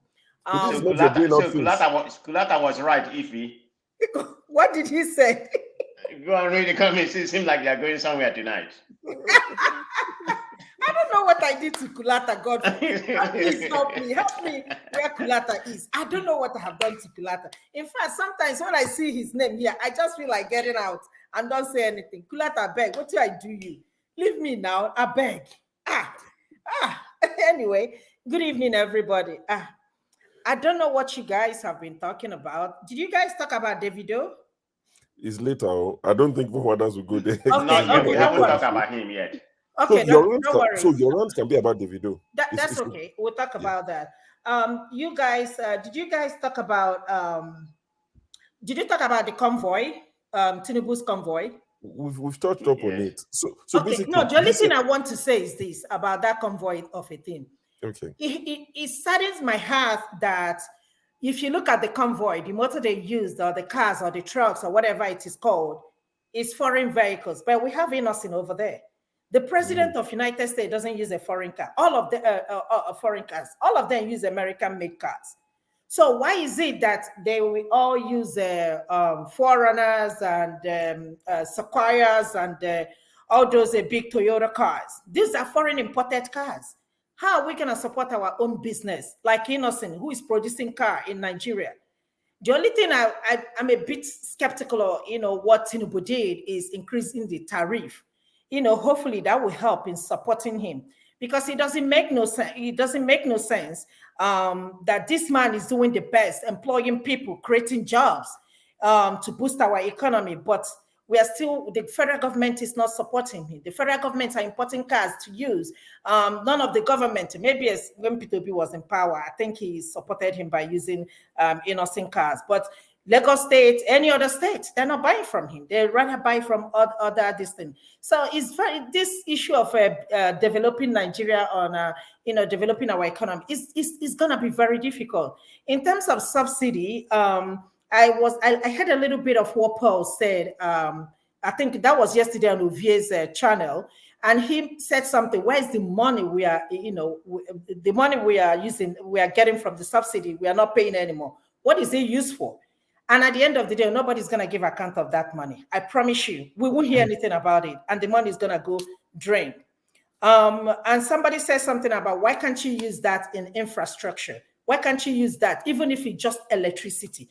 Do you know how much electricity we do for us in Nigeria? Do you know how many foreign investors we can attract by having constant power? Who wants to come and invest in Nigeria? Just tell me, who wants to take a risk to come and invest in Nigeria? I don't think, if anybody doesn't want to invest in it, I don't blame them, because I will not. I remember during, I think it was Jonathan, a lot of people went home, started, going into industrialization, and all of a sudden, everybody shut down. So where are we now? Nobody's even talking about industry. I have a cousin that has an industry. It's nowhere to, he's not even talking about it. The cost of petroleum alone to fund that, is just eating everything up. Who's going to pay for it? The consumers. The prices of tomatoes, I heard now 4 tomatoes is 500 naira, 5 tomatoes, 500 naira. Just can you imagine, in order for you to cook 1 pot of stew, how many tomatoes are you going to use? And the president is telling us to take a baby step. The interesting thing about this is that we talked about this thing last week. We come back again, we're going to be talking about the same thing. I promise you, next week, we're going to be talking about the same thing. And 4 years will come and go, and nothing is done. And that is how it's going to be. We haven't even started. We already started borrowing 500 and something for the women, whatever, empowerment. What are we empowering? What are we empowering? The former minister, is it finance under Buhari? They were printing money for her every day. 5,000 naira, they said that she gave out to who? I did not get that money. I don't think any of you was part of that. So the thing is that we are not telling each other, we are not telling ourselves the truth in this country called Nigeria until we begin to be transparent about this is the money we are getting. This is what we are doing with it. We are nowhere near developing Nigeria. In terms of religion, I wrote some point down. See, if religion doesn't break your marriage in Nigeria or anywhere, just thank your God. If religion doesn't break your marriage in Nigeria or in Africa, your marriage will last forever. I'm sorry, I don't go to church. Nobody will tell me otherwise. My mother carried church like somebody hawking ogi on her head. When she comes here, she will pray. My neighbors will even hear her. And I told her, no, mommy, we're not doing that anymore, please. When you want to pray, just go in your room, but don't scream out loud, Religion has deceived a lot of people in Nigeria. I have a lot of friends here. One of them lost her husband when her husband was sick. Pastor in Nigeria was telling her, bring money, we pray. Your husband's going to get what? Eventually, her husband died. Another one in Chicago, the same one, paid $6,000 to somebody to pray for her mother, somebody here. She didn't tell me that it was after. So you can imagine the manipulation. The reason why I stopped going to church is because I went to church and pastor was cursing a man that they want to put, is it a canopy or loudspeaker in front of her house? And the person took them to court. And the pastor came back on Sunday and started yelling and cursing. For what? That is noise pollution. That's noise pollution. I don't blame the man. And that was the church for me. For how many, 5-6 years, I've never been to any church unless somebody is doing something and invites me. So we still have a long way to go. Let nobody tell you anything. I saw Pastor Chibuzo fell. I don't know where he was going and he fell. In my head, I was like, hey, Father Lord, where is his God? This is a public disgrace. No miracle to get him up. Immediately, the next picture we saw where he was in the hospital. But these are the same pastors we tell you not to go to hospital. That your pastor Chibuzo is for because the girl when he pregnant, when born pikin, when one go do paper for the pikin, say one expose her. Now he cause that for. No, might say something, Mama H. You see, religion, it's a scam. Let me say it. Religion is a scam. Less people died when we shut down religion in Nigeria. Less people died during the COVID. Less people died, if you can think about it, compared to now the whole churches are open. Somebody is telling you that you're not going to die. This is going to happen. This is going to happen. Let us not deceive ourselves. Even this country I am in, we all know. You can't hear somebody knocking or clapping or singing, or you can't even tell where the church is. My sister came and was on a Sunday and said, are you not going to church? I said, go do what? What am I going to go do? So, we need to reset our mind. When people are in Nigeria, they pray so hard. When they leave Nigeria and go to Western world, they don't pray as they used to pray. Why? Because the things we pray for, you don't need to pray for it. You don't need to pray for electricity. You don't need to pray for water. You don't need to pray for good health care. You don't need to pray for road. But these are the things. They put it in our mind, just like the new president. Pray, pray. God will help us. Help you what? It's going to take a human decision to change Nigeria. You can pray all you want. We have prayed so much. In Nigeria, we have 5 churches in every street. 5 churches in every street. And tell me what he has done for us. And nothing. We have the biggest church in the whole world. That is Paul NHS church. And tell me what he has done in Abuja. Nothing. We are paying taxes. We are paying tithes, or they are paying tithes to them. And they are flying private jets. And you will be at the bus station struggling to get into a bus. Let us open our eyes. Please, enough is enough. Let us begin to think. Let us begin to think about innovations. What can we do? Let us stop depending on the white people from the West. Stop depending on them to provide these things for you. Your pastor will tell you stuff about Chinese, but he's using the cell phone made in China. He will tell you, don't listen to them. They are not Christians. But most of the importations we have in Nigeria are made from China. Tell me what we are producing in Nigeria. We can't even produce one toothpick. We can't even produce pencil. That's all I can say. Thank you. Thank you, Ify. So Ify's another one that doesn't go to church. You see, when I said nobody goes to church anymore, you people, I'll be praying for all of you when I go on Sunday. And by the way, after 20 years in the UK, the Jehovah's Witness, they found me. After 20 years, just about 2 weeks ago, I had a knock on my door. I was like, I'm not expecting anyone. I opened the door, Jehovah's Witness. I said, it took you people 20 years, but you eventually found me. I thought I had escaped. The guy said, can they come and check me? I said, check who? You can't check me. No. Anyway, Igbo Basics, sir. I salute you. You start me on the wrong foot. Why? Because you just talk about Jehovah's Witness. And I remember that you gave me Watchtower to read. This one says in less than 2 minutes. When person die, if it live again, he say you go talk, say yes, no, and no sure. And it turns out to be something that we received here. And I looked at it, it was written in broken English.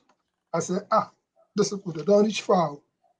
Anyway, in order for them not to take me too far away from my topic, if my daughter, Sir? Don't worry about Kolata. Because if Kolata say he want kakaka, you go take him piato, with the Koelan piato. Before he go reach through that side, he go pass through me. Having said that, they say in a condition make crayfish bend. Not true. So all this religion where they talk, Austin talks in opium. I've been hearing about opium since I was born. I have seen all other kinds of things, but I never see opium for my eye. And then as we talk, what is there in a name? Dr. Rudolph presented a book before he left. Somebody said something about why I don't like Jesus, or not exact quote. You all saw that. My late friend, Dr. Chiko Nyani, publisher of African Sun Times, he wrote a book, and the book was titled The Capitalist Nigger. Some of you may have heard about that. What is in a name? Which is the same thing that is being applicable to that cover page that the Dr. Damages was showing. In other words, all in all, before I came on, I asked my little Pekin them, because every day these children, they have their own ways of zingers. He quote for me, my Pekin, he quote for me, he quote Galatians 4:16. He said, so now I have become your enemy by telling you the truth. In their own case, they just shortly say, so you are mad. I am right, bro. That's what these children speak in their own language of today.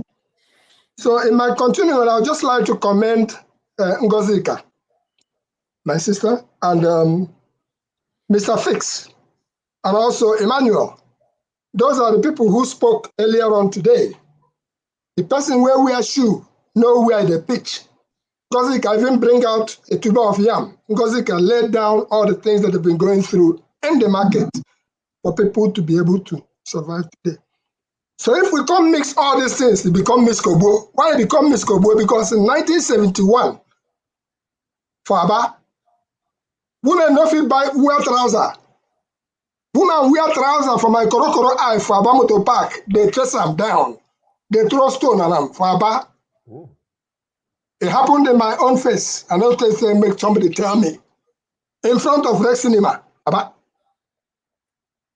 So we have come a long way. And at that time, this kind of hairstyle they wear today, you see person. If you wear that hairstyle, the people where they gather, mad people go gather you and Europe, line them up, say Nandiara. Again, we have come a long way as far as both tolerance or whatnot is concerned. Not to go too far, because if you begin to voftala all the kinds of things that we voftala, I just wanted to make sure that even Brother Paul, who talked about his experience with his mother and religion. But before I go there, I wanted to commend the people of Nobi, who had an event in New Jersey.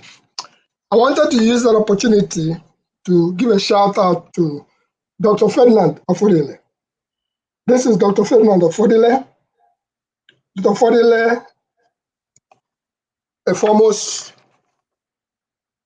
what do you call it?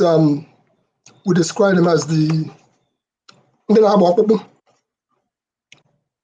So he was instrumental.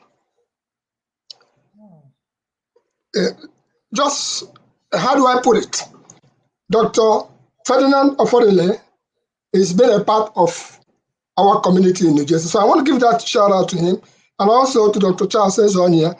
And if you can see this picture I'm putting out, this was when we did the first Nigerian National Flag Day in New Jersey at the governor's mansion, and we were able to present a plastic surgeon. That's who he is. We presented Dr. Afodile and one Hausa man and one Yoruba man as those who were given recognition at the governor's mansion. By the way, I was the secretary. I put together the group that made that happen. So Nigeria know they appreciate what they get outside. With that said, I just look at the whole thing that you talked about today. And when it delved into religion, lynching, witchcraft, and then they call it, they say amusu. Woman where no fit by born pikin. They say na wunye diakre abo. Say now they come chop the pikin for night. So we have come a long way in these things. And religion has taken us so far that it is not funny. To the point that when Brother Paul was talking about how the religious people came for his mother, let me just use that language, keep draining their source of income, I could understand, because if you don't protect yourself, and this goes to our listeners, and this goes to anybody, tomorrow I'll go to church, I'm telling you, I'll go to church. As far as I'm concerned, religion is the senior brother of social clubs. That's my own interpretation. People go out there to ooze out their problems, or whatever it is. It can be very beneficial. Yes, trust, believe. I am from a place called Umobase. Umobase means the children of God. That's my village. So, and I wear that in my forehead wherever I go. TB Joshua, he's dead now. He preached so much.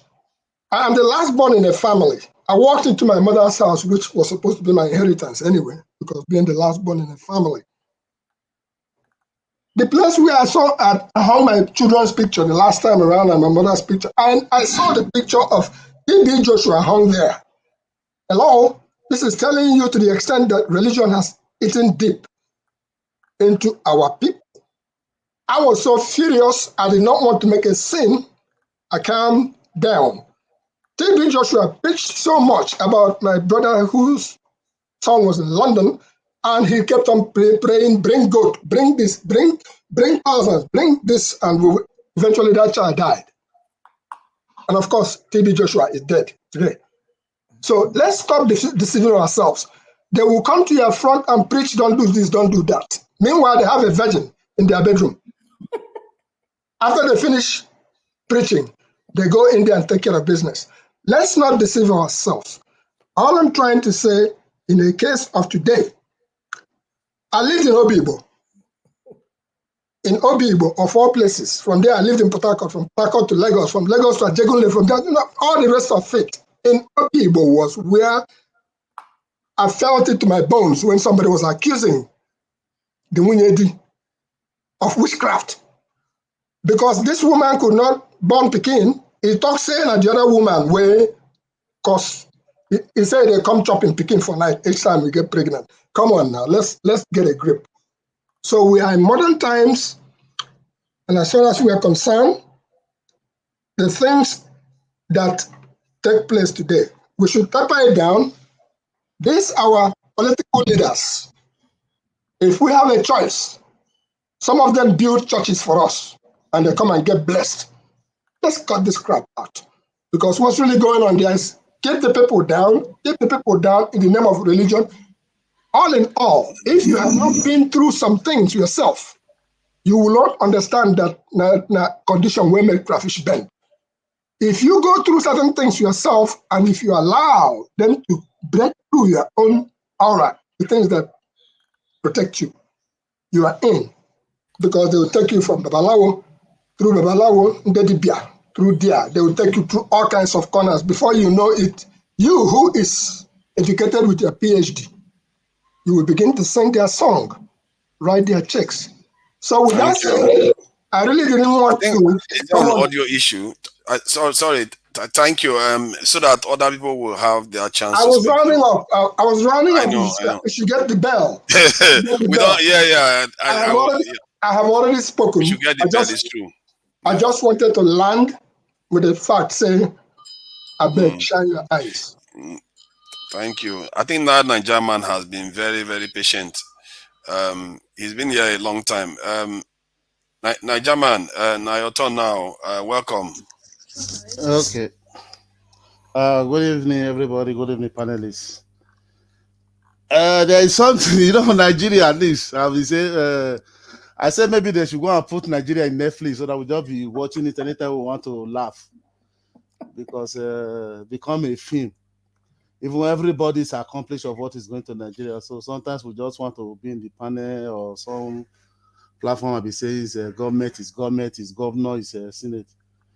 Because if we are talking about pastor and all those people, what about we that are praying for somebody to die? So the God that created you, that created me, you are praying for somebody to die. That is how a person will be praying for the other one for that person to still die now. So we are still the same thing there with the pastor. So it's all the same character. Like what if he said, like a governor of Benue State, all the security card he use for a vigilante, so they acquire it from company, you understand? So, but number two, let with ourselves. They say charity begin at home. Everybody always say, if you go to everywhere, go to Spain, go to Germany, they say, I'm taking motor from home to Nigeria. I shift 3 motor to Nigeria. How many of us don't still go there, still go back? Not be only government now. Maybe we still start. We still say, now me I buy there. Why you not go buy there? That is how it starts now. You understand? So we know the government, what they are doing, they are not supporting is very bad. If they support that man now and giving money to employ, like even this is employ like 10,000, okay, employ 50,000. That is the routine of federal government. They're supposed to do, be a shorty for them.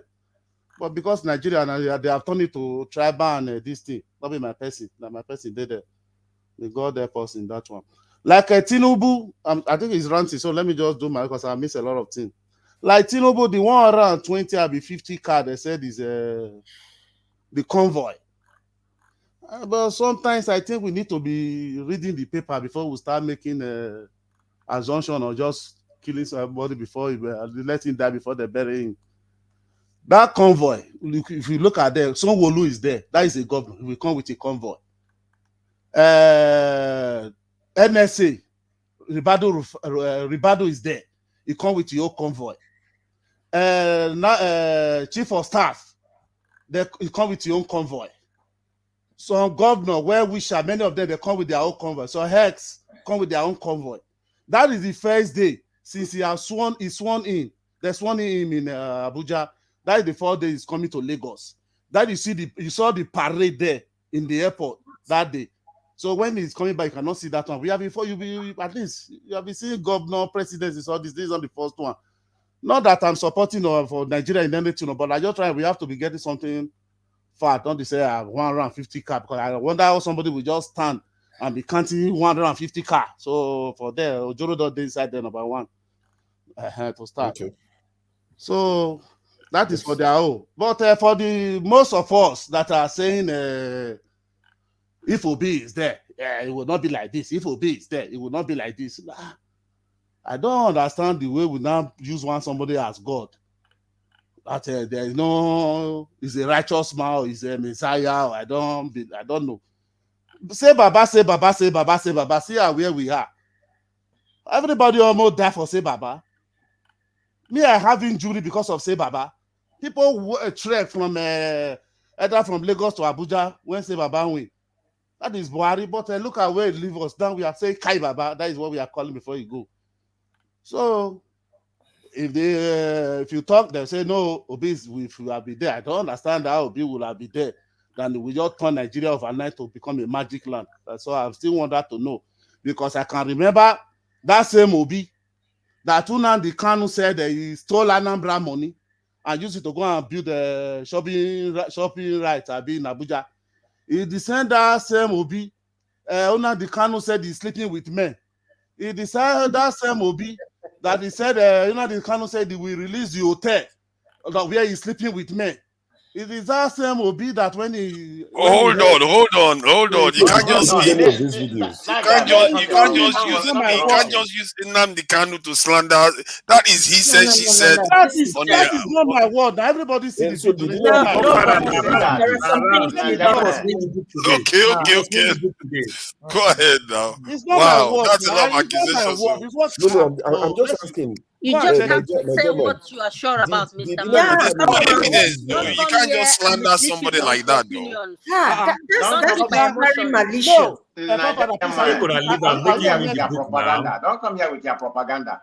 Let him win the book. This is the problem we people have in Nigeria. Okay, we have a right to respond back, but to be fair, Niger man, something that is not substantiated, we can't just start making it like this is. Let me respond to that. If Obi now come, Nigeria will become a Dubai overnight. Nobody said that. No, that's opinion. But when you start accusing somebody of things that are actually against the law, you accuse them of breaking the law. You're going personal. What you are saying is breaking the law, and you're going very personal, targeting Peter Obi himself, that he has broken the law in so many cases when there's no evidence to what you are saying. There's no court case, there's no arrest, there's no nothing. You said he used money to go and build Anambra money to go and build something in I Abuja. didn't say. I say it's not me. I say Nnamdi Kanu said it. Yeah, but that's not good now. Come on, you can't just use Nnamdi Kanu. Come on. No, what make me to say it? I say that means you didn't listen when I started. I said that now they are not telling us every time you want to talk about Nigeria, they will say no. If it was Obi that is president, this would have happened. This would have happened. They are trying to make everybody to believe that if Obi is there, Nigeria will turn to Dubai overnight. But I'm not saying that this same Obi is the one that Nnamdi Kanu said this was like this. That's what I'm going through. I didn't say my word. I didn't say anything. You know when they say, you go through somewhere and say this person say you are mad. You are the one saying that person is mad. No, don't be using Nnamdi Kanu as a cover to. Well, that's not my word. I can use anybody from Okwara to say that you can't just slander somebody like that. It doesn't seem fair. He's not here to defend himself. It doesn't seem fair that you are accusing somebody of those things. Forefather, that means automatically all these things you are be saying they are attacking you. That means that you didn't have facts. You are just coming to be telling us. If I say something, if you don't believe it, I will try to present you facts. If you have facts, present me facts. This is not my word. I'm presenting you facts. Then you will go to all the. I should go to DSS and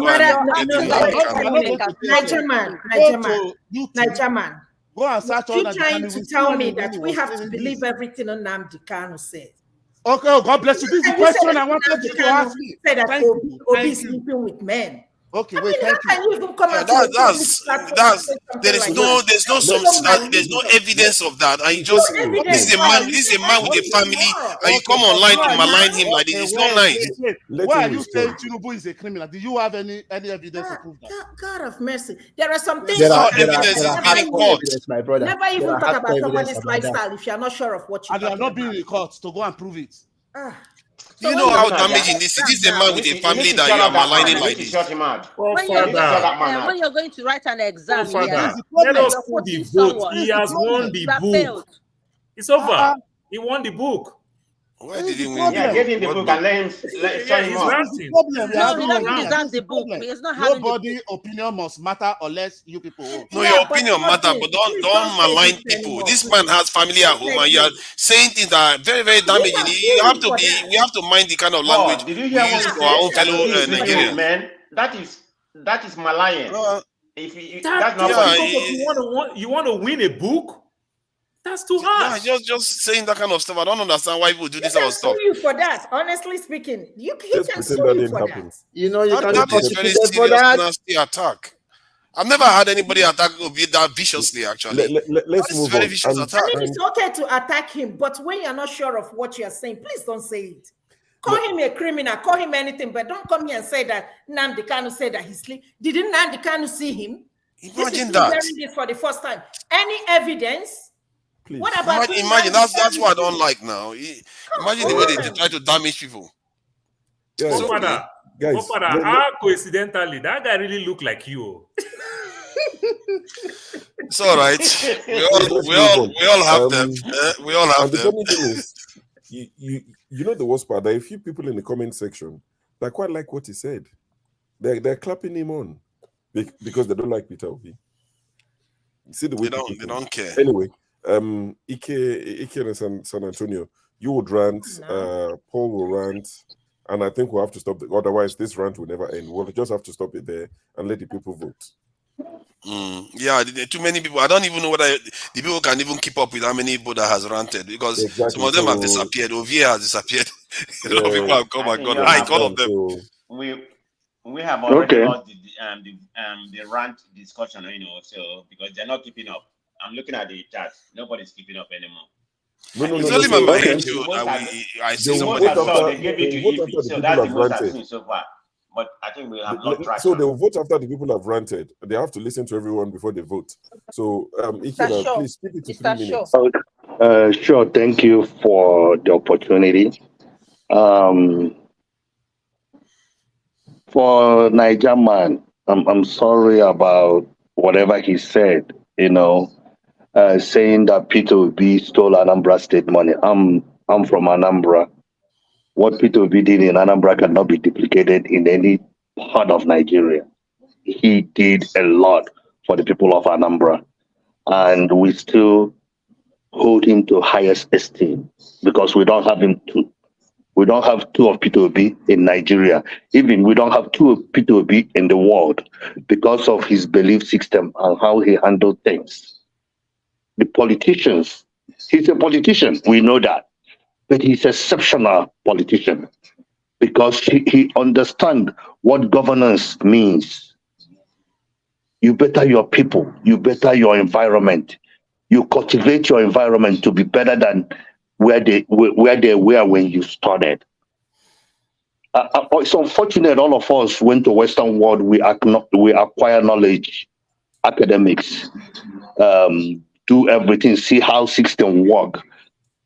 People that go to Nigeria, once you reach Nigeria, all of a sudden, those people that stand on the queue in the bank, in US, in the bank, in the line to go through TSA, all of a sudden, everybody go back. We are in Nigeria. Our behavior looks like a switch. You go, Tim, then everybody start misbehaving. For my rant, people say the youth wants to take their country back, and they elected Peter Obi to be the flag bearer of that. Is it not the same youth that manipulated the election? Tinubu wasn't there to manipulate the election. Is it not the same youth that did everything? Is it not the same youth that carried ballot? Is it not the same youth that changed the result? Is it not the same youth that did all these things? Unfortunately, for me, I believe for Nigeria to change, it starts from family. Nigeria have to do away with what family is all about. Each of every one of us that live in Western world, you can't trust even your family member to just run an errand for you. Because when you send money to that your family member, it will cut it into two, put in the pocket. The remaining half, he or she will cut that one into two again. At the end, they take the money without accomplishing what you send them to do. And the next thing you're going to hear from your parents when you complain, they say, it's your brother now. We can't throw him away. It's your brother. Instead of your parents to say, your brother did wrong, and you told your son, you did wrong, and there's consequences for that. That is where it's supposed to start. We are talking about the convoy. Believe me, if it's an awesome man that owns innocent motor, Nigeria will be ordering car from him. I guarantee you that. It's all about because it's an Igbo man that owns innocent motors. That is the reason why Nigeria, no governor, orders car from him. Let's do away from the Nigeria ordering car from him. Why can't governors order car from him? It's because he's an Igbo man. The question I have asked, and I have asked it in this platform, what have Igbo man do to Nigeria that we supposed to be second-hand citizen in Nigeria? And the Igbos have done everything to be one Nigeria, because it's only Igbo man we go to just build a home, build a market, establish over there. It's only Igbo man we go to Lagos, build a home, buy house, build land, do everything, establish his industry in Lagos. But his own state, nothing is there. So when we talk about what Nigeria stands for, it looks like all we talk about is the Hausas and the Yorubas, that Igbos don't belong. But I still blame the Igbos. If we would have go back in our hometown, in our home, and build. I have a very good friend here in US. Do you know what he produced? PVC pipe. He built it in his Mbudi town.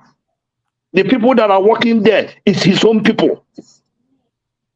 That is what we're supposed to be doing. Go and develop. Igbos say, we don't want to be in Nigeria again. Let's leave. Nigeria doesn't want Igbo to leave. So what do we do to belong in Igbo land?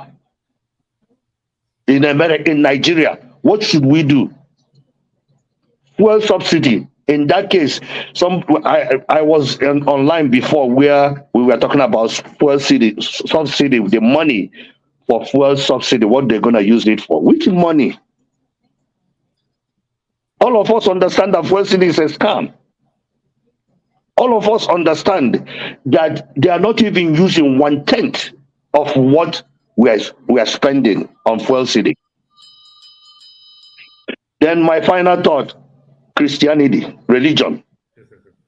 The worst thing that happened to Africa is religion.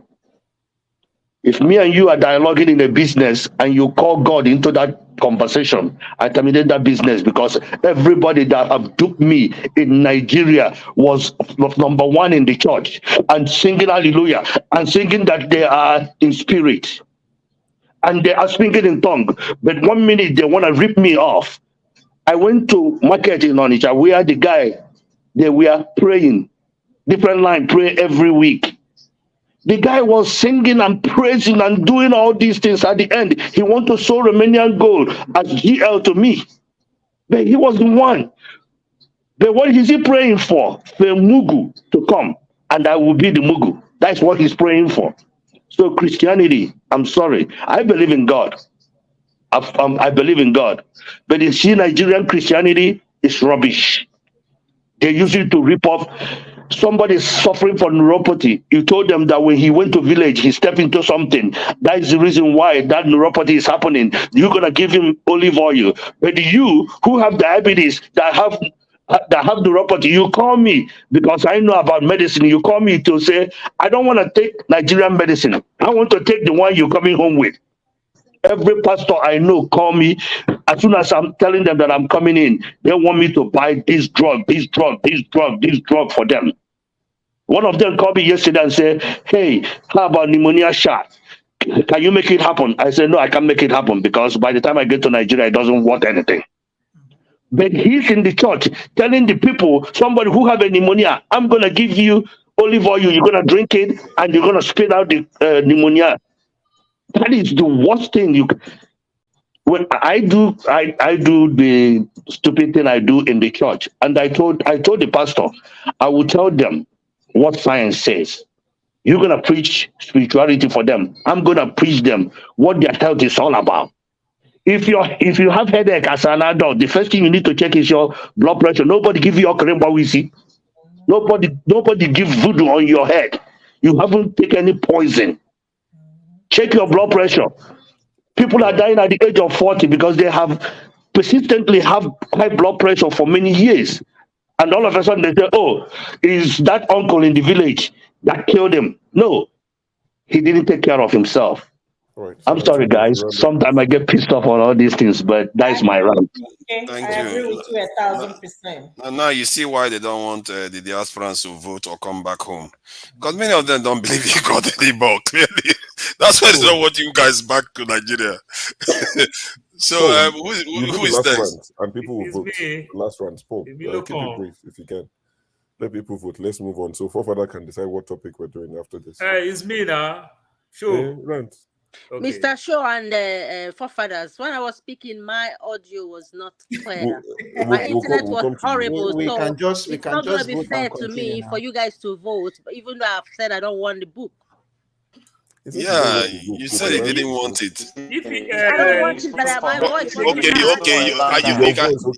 my internet was not good, Mr. Shaw. You want Paul, you want her to go first so that she can have I her can say. go after Paul. I don't mind as long as I get my voice heard. Oh, you want okay? So you see me will be speaking twice. That's what means. Not twice. No, I saw it.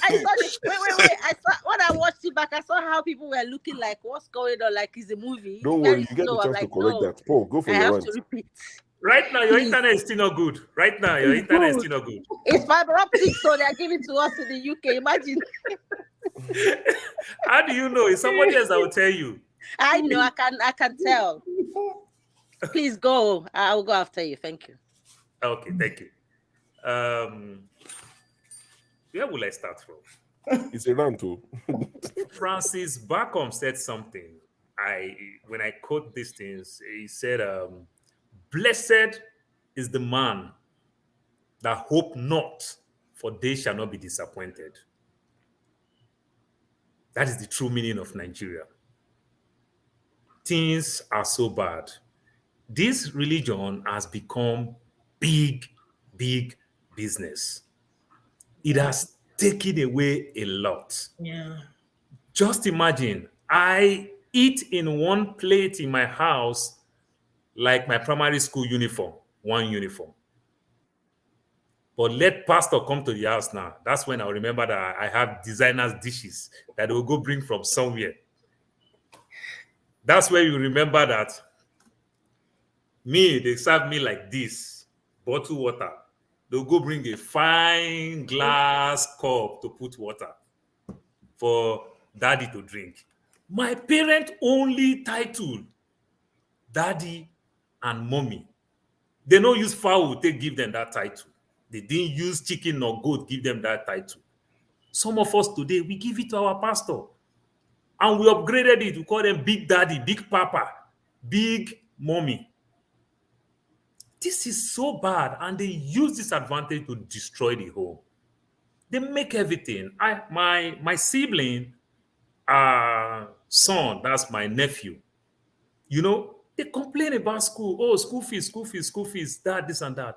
But you carry money to go give church. When she came back again and asked me for school fees, I said, it's simple. Just get a good teacher, a local teacher to teach this boy. When the boy turns 16, let him go write GCE. Then we'll pray and fast. He's going to pass. At his own level. We don't need to pay school fees. We know the God that we serve. You understand? We all will pray together. We'll put hands together as a family. We'll pray like we prayed. Then this boy is going to pass.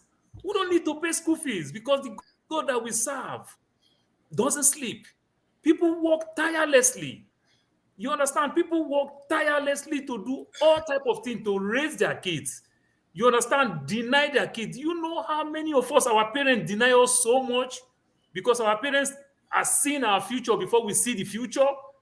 They deny us and deny themselves. Somewhere along the line, the same parents who deny themselves will come back and say, it is the prayer that pastor pray that is making you do well. God. This is how far things can go with this religion thing. If he says something about husband and wife, if very many of us are not being careful, we would have lost our spouse. You understand? Because of these things. You understand? They raise eyebrow on you. They feel even though why they will not even talk to you, they go the extra mile. It is so painful. I don't know how much we can talk when it comes to the aspect of religion and the way we practice religion in our part of our world. It is only charade. Religion, like my big daddy would say, the Igbo basics would say. I see religion like just culture and tradition. Because everything religion tells us, our culture, our tradition tell us the same thing. Our culture tells us not to do things wrong. And our culture tells us to do things right. It is the same thing. Then when you come to religion again, even our culture still find a way of forgive us. But what did religion tell us? You're going to die. They're going to throw you to the pit of hell. You're going to roast. It's so barbaric. Remember, even when the colonial master came, when they are taking people from Africa to America, the vessel that they use, what is the name of the vessel? It's called Jesus of Lubeck. Yep. It's called Transport Jesus the slaves. This is conditioning.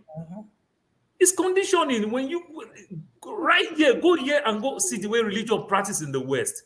It's a different ball game. I can go to Mormon Church. I can go to Jehovah's Witness. I can go to everywhere. Maybe I can go to Christ Embassy or Redeem. They won't give me anything. But if I tell them that I'm a nurse, Nigeria Church like the word RON. Registered nurse. Man, they go give better food chop. You understand? Just tell them that you're RON in America, or just say you are Dr. Okoye. They're going to welcome you very well. You understand? But when you see what religion do here and what they do back home, it's a different ballgame. We need to borrow ourselves sense. We need to keep saying it and don't stop saying it because it's taking our loved ones from us. You understand? It's making us sometimes the thing that I want to do to my own siblings that it costs me nothing to do. But guess what? Sometimes it's just hard for me because I know where this fund is going. It's going the wrong place. Meanwhile, some other person may deserve it, but I just want that being bias of, oh, my loved one, let me give to the person. And it's just going somewhere else. You understand? They condition you, they tell you all type of thing. Just imagine my in-law will call my daughter and pray for my daughter every 12 a.m. You understand? Because my daughter is about to do her test. And my daughter said, Dad, I'm tired. I had to call her. I made her understand. Your 12 a.m. in Nigeria, 12 a.m. means a lot. It's 4 p.m. in the West Coast. It's 4 p.m. You understand? So we are not in 12 a.m. Tell her to block grammar now. You know, so when you think about this religion thing, it is so amazing. It's so barbaric. It's so evil. People don't have sympathy. The pastors, the big pastors, they come to the US. They go to Europe and treat themselves. The middle class one that don't have anything, they say they are going to mountain. Then they Abuja goes specialist doctor. He's taking care of them.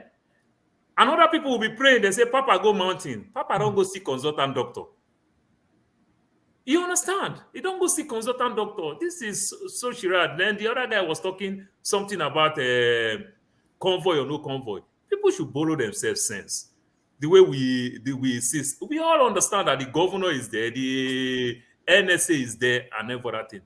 But the president who called the shot can always say, come on now, this is too much. This is too much. I lost my mom. They are telling me about my mom deserve befitting burial. The people who are telling me that my mom deserves befitting burial, guess what? They don't even have 50,000 to contribute. And I've spent millions. They don't even have 50,000 to contribute. I said my mom deserves befitting burial. So on the day that we'll bury my mom so small, I'm going to pay for 20 people, children, school fees on that day, in the memory of my mom, and I will be doing it on that day. But guess what? That's the more reason why I need 20 people to come to my mom's burial, so that the other 20 people will gain. Then feed 2,000 people, and just go. You understand? And just go. It's. They say no. You not go understand. I said go sell land, and give your mom befitting burial. But what you not understand is that people have been hungry, so the burial food is what people are coming for, the befitting burial. My mom said it. My mom said it. They worry there. It is burial and marriage they use in surviving. That's why nobody use canned drink for burial or marriage. It will look like Jehovah's Witness thing. Everybody that come there with bag, they throw the whole canned drink inside. They're empty, nothing. Even my mom too. She said it too. You understand? But we can't continue like this. The convoy, the president can just tell his people, we don't need all this thing. I don't need it. Wole Soyinka said, my mother cannot suffer and bury me. You understand? Then I will spend money, waste money to bury my mother. My mother cannot suffer and train me. Then I will waste money to bury my mother. That's not how it works. That's not how it works. So the convoy thing, it is very, very wrong when they say 120. You don't need all those people. I said it the other time, and I will still say it again. They lose 40 billion naira. If the president is coming to Lagos and make it official, that is 40 billion naira. Anybody should go online and go check how many fleets Airpeace have. That is the biggest airline in West Africa. They don't have up to 25 aircraft, but they do quick turnaround. You see them everywhere. They don't have. So if you shut down Lagos airspace, the flight that is going to Benin, from Benin to Abuja, shut down. Somebody is affecting somebody's lifetime business that want to go cut that deal from Benin to Abuja, from Adamawa to Abuja, from year to year. You shut down Abuja, you shut down Lagos. You with me? You literally shut down the whole country. We cannot grow a nation like that. The president should understand that if you are coming to Lagos, come in secret. You don't need all these people to come. 1 month now, everything that you've done are all private visits. The only public one is just to go and hug the president of France. That is the only official one. Hug and take pictures. Hug, no speech and everything. We can't grow a nation like that.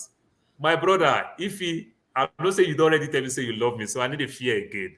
My brother, this thing where Igbo man they suffer. All of us they suffer. Yeah, it's true. Ike, all of us they suffer. My both parents are from Warri. I come from an oil producing place from my mom's side precisely. Mom. Guess what? I went back when my parents relocated. They said I am not part of the struggle because I was born and raised in Lagos. He lost one son of the land. You understand? But somewhere along the line again, they call you engineer. They say, "Oh, Robo people, what people they help themselves." Are you part of my struggle? Are you part of my struggle? All right, Paul. If you run But Paul, you see, why I keep saying let us go our separate ways. Because this thing is not working. I keep maintaining I cannot do visa to go marry Anambra again. And it's not possible. I don't agree that one. It's your turn. My brother don't apply for visa 7 times. I don't get to go Europe and America. You see one time they deny a visa to go Biafra. I don't agree. I don't agree. I mean, let me say something to what Paul said. We are talking about this convoy. Listen, I live in Georgia here. If the president is coming, you will just hear it. The only thing they will tell you, avoid downtown if you're going this way. But yet you can never hear any siren. The only siren you can hear in this country, quote me, EK, and those of you who live here, is either a medical siren or the police. I think that's the only thing. I don't. Or the fire service. Or the fire service, yes. I included them. That is the only thing. You can never hear that the president, when he gets to stop sign, he has to stop at the stop sign. He has to obey all the rules. So somebody cannot come here to justify that the governor and that whoever, chief of staff. Let me tell you, the hospital when Governor Perdue was the governor of Georgia, do you know he came to the hospital to visit a friend in one of the hospitals I am working? I'm currently there, 2 people, no security.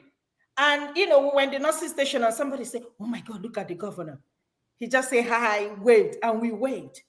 Imagine if this is a Nigerian governor. Imagine the security that will follow him. Okay. We are wasting money in the money we're supposed to invest in our economy. What kind of security? If you cannot provide the security for the citizens of Nigeria, what made you so special? What is special because you're president? Why are you so special? Why can't they, by the way, why can't they get into one car? Why can't they all get into one car? Guys, please chill. 1 second. This is a topic I know Forefather is very passionate about, so I think we can speak about it after. Let's listen to Isemiri finish her rant. She doesn't want the book. Let me just leave. No, don't leave. In America does not police. They don't have police security. No, you don't rant. For private security. Police don't even guide the governor in America. They pay for private security. Now she will ask for 10 minutes. So let's hear from Isemiri. This convoy subject can be the next thing we discuss. I know Forefather has a slightly different opinion to most of us, and it'd be nice to hear him explain why he thinks that way. But let Isemiri finish. Then we'll start from the new guys who will be Augustine, AY, concerns. Then we'll circle it back, and we'll talk about this convoy. It seems to be a very big topic. But Isemiri, please, in 2 minutes. I'm literally going to time you in 2 minutes. Did you time others? You started now. You did like 5 minutes before. On me, I don't like while me. I'm you spoke for like 5 minutes before. Other BT people now did you anyhow? Is time, it BT or Virgin Internet? Which one do you use? Pardon? It's useless BT. Useless BT. Yeah. All right. So shoot. Okay. Religion for me, it's personal. And I would say, particularly in Nigeria, a lot of people have been misled by religion. A lot of people have been rendered extremely poor. People that are very intelligent and bright that should have gone to school. One example, someone I know very well told me particularly that God told them that they saw God, and he gave them the power to command the lights. He said, light, go off, and the light went off. And he was actually trying to convince me that it was God that was speaking to him. And then he had to leave school. Very intelligent someone, very handsome guy. Oh. What he could have become in life. He's here for a purpose, but he could not fulfill it because of religion. Imagine if he was born here, probably he wouldn't meet that sort of religion that we practice in Nigeria.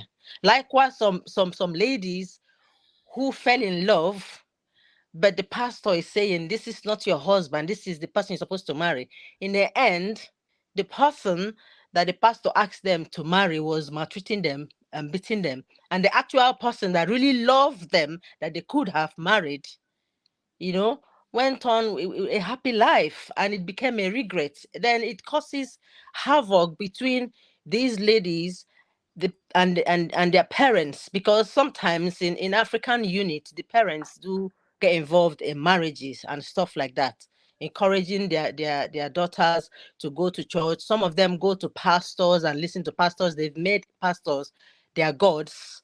These pastors, most of them are 419.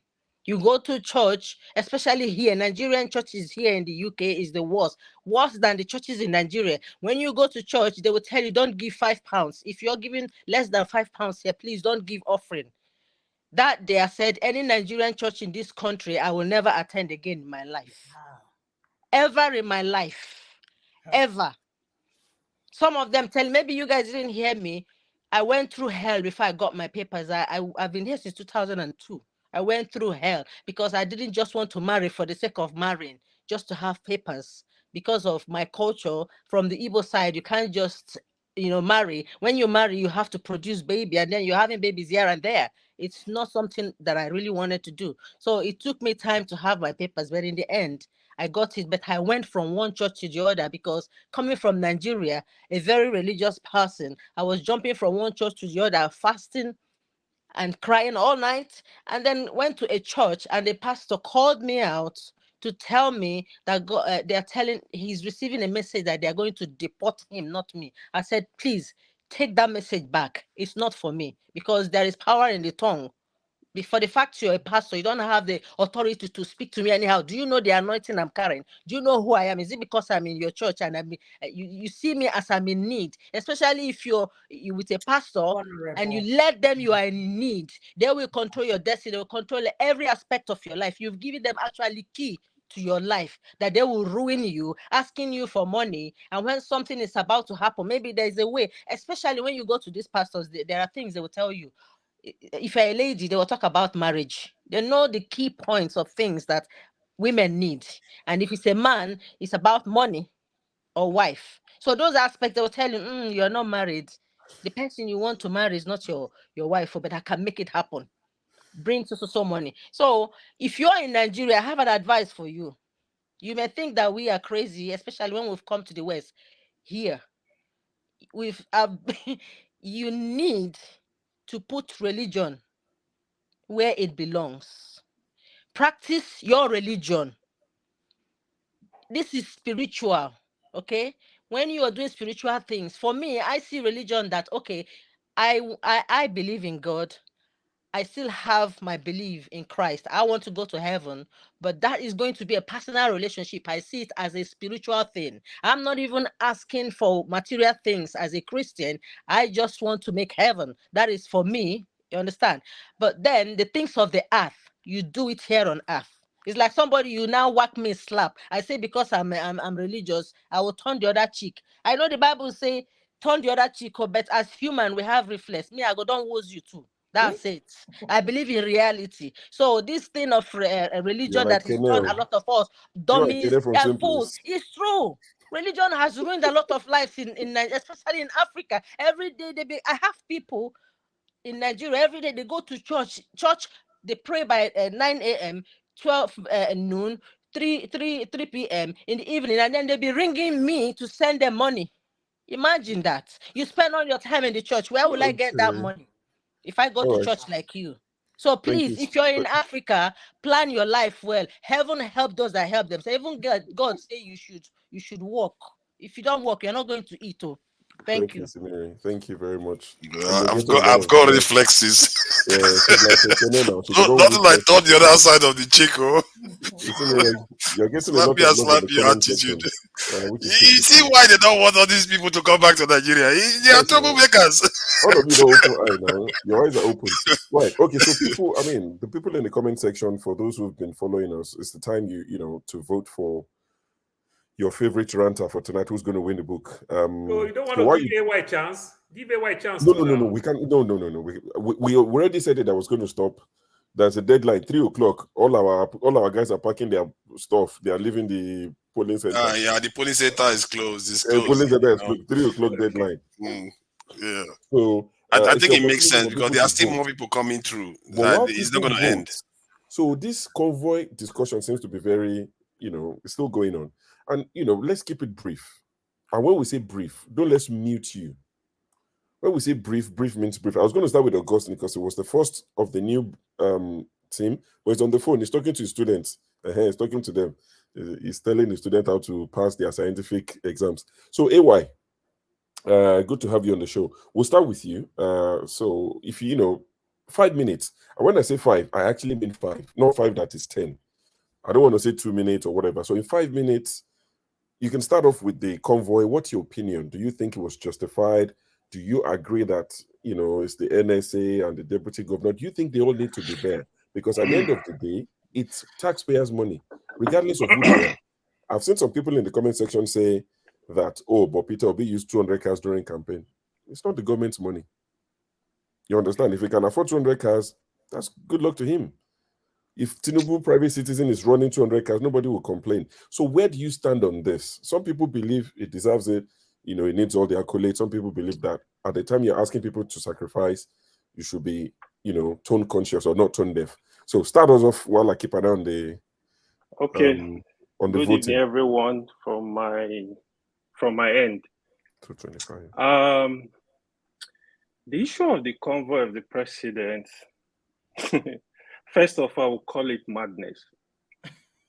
But you can't completely blame it on the president. What is happening is these guys, because he just, once you're a president, everybody is going to be around you. Especially now, they try to give out portfolios, appointments. You see governors from other states, some people with their personal cars, ministers, NSA. This has been the tradition. So when you hear people speaking, you need to cut down, the expense. However, this money is still coming from states, even if not from federal. What I mean is a governor from Rivers will move down all his cover to Lagos State to wait for the president. Even outside this, like you see when they're in the office, every time you see our governor running to Abuja, each of those trips costs a lot of money.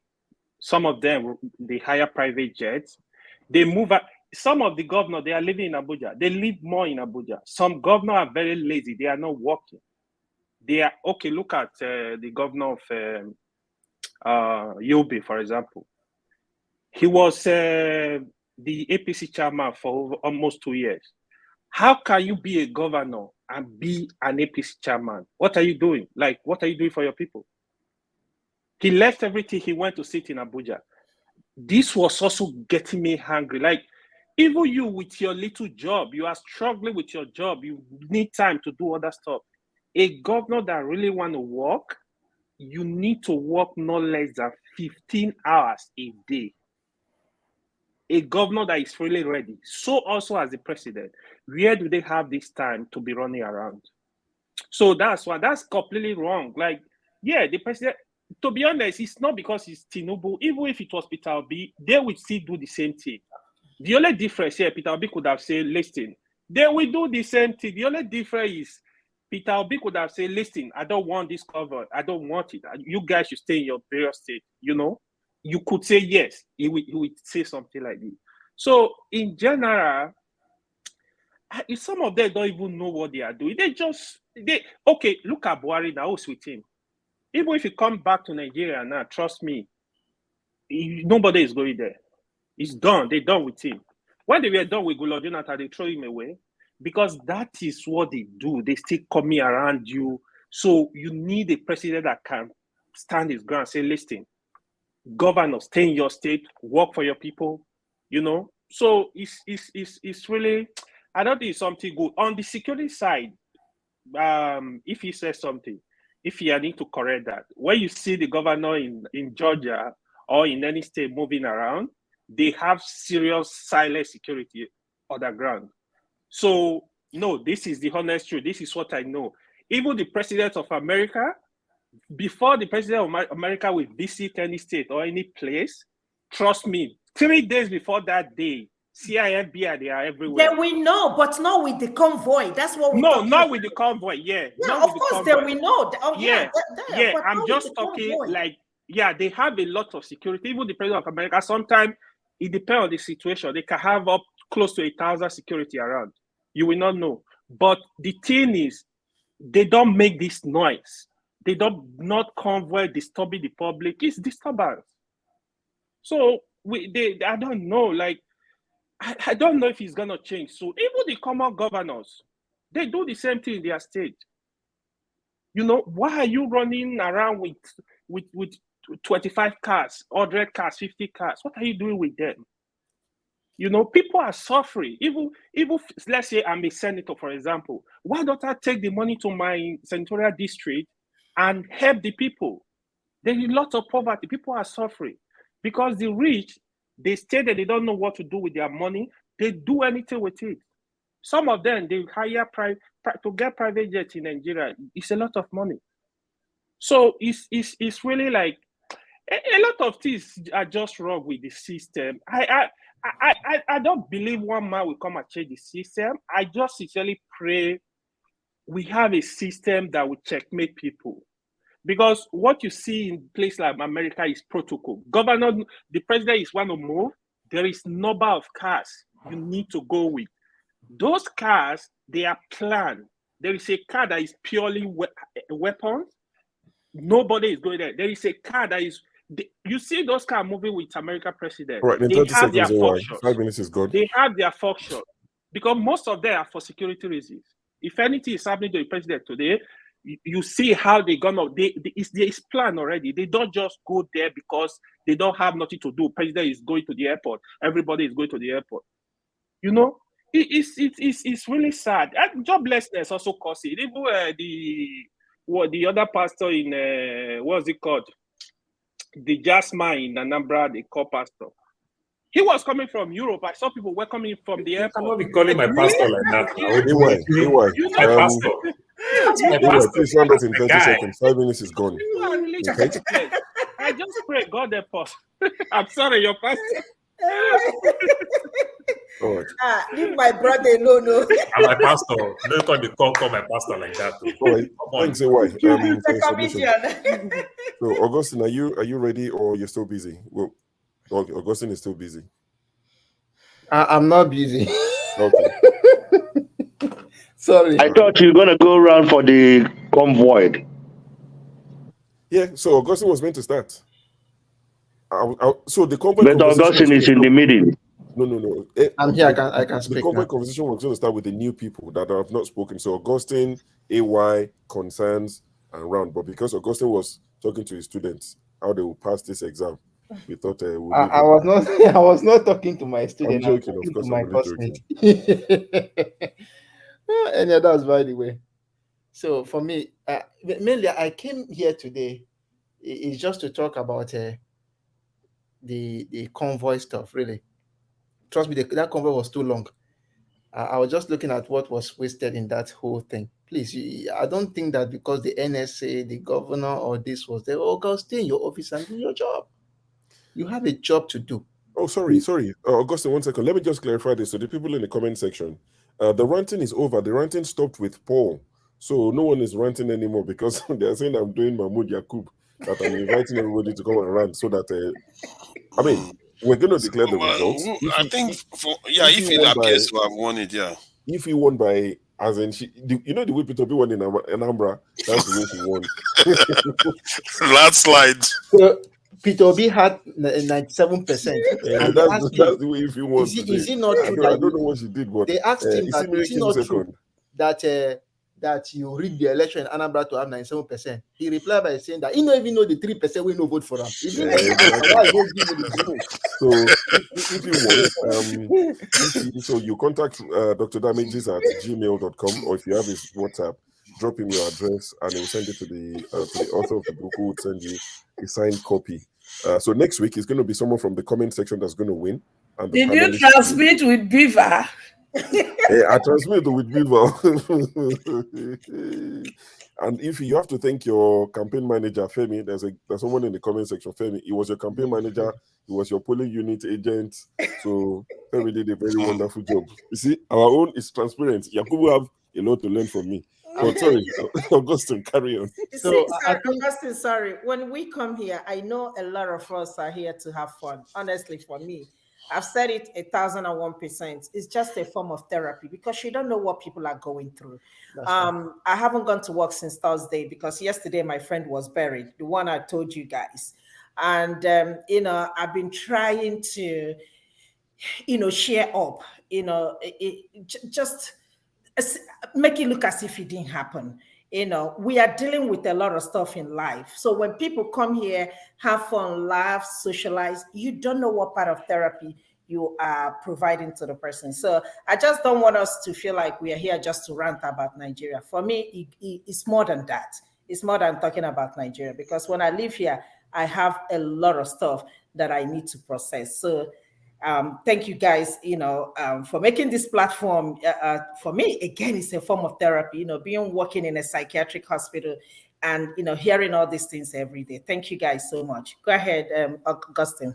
I think you said it right. Great acceptance speech, and she came ready. She very good. I hope now we are now good together. No more separation of the country anymore. Yeah. I'm going to tribunal for her to get acceptance speech. Which means she read this thing. Augustine, sorry. It seems every time you want to speak. No problem. It's okay. It's okay. So I think if he's very right, it's a form of therapy, because sometimes you have something in mind, you don't say the thing, will they give you high blood pressure. So the point I came here was the issue of the convoy. There are about 2 or 3 things that I came here to just say, because I didn't just want to just come around today because I had something doing. But the point is that the convoy is extremely long, that everybody has a job to do. Go to your office and work. There are things you need to do. And I will tell you the truth. We, as I said, leaders are nothing without their subjects.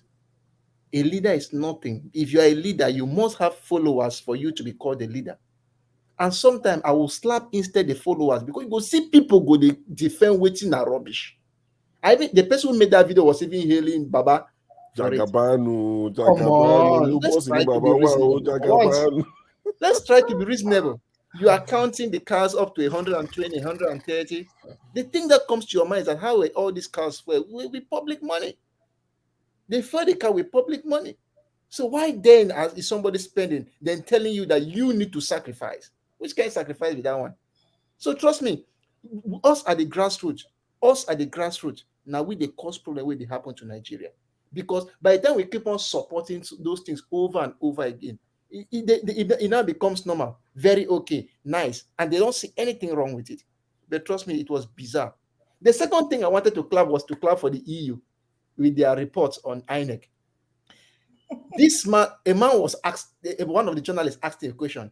Compared to the 2019 election, do you think we made progress or we had a failure? Then I see that person for EU, he reply like person where he don't learn international relations at his peak. You know, when somebody tell you that you have a poor score, but actually doesn't say the word. The man was able to bring out all the public relation, all that skills in him to have answered that question. He mentioned how America have their problems, Britain has their problems, this person, democracy is going through challenges, and we have given the report is like this, there are things you need to change. He just gave a lot of things to show that INEC una fuck up. But he knows still talk that very well to tell INEC that you failed.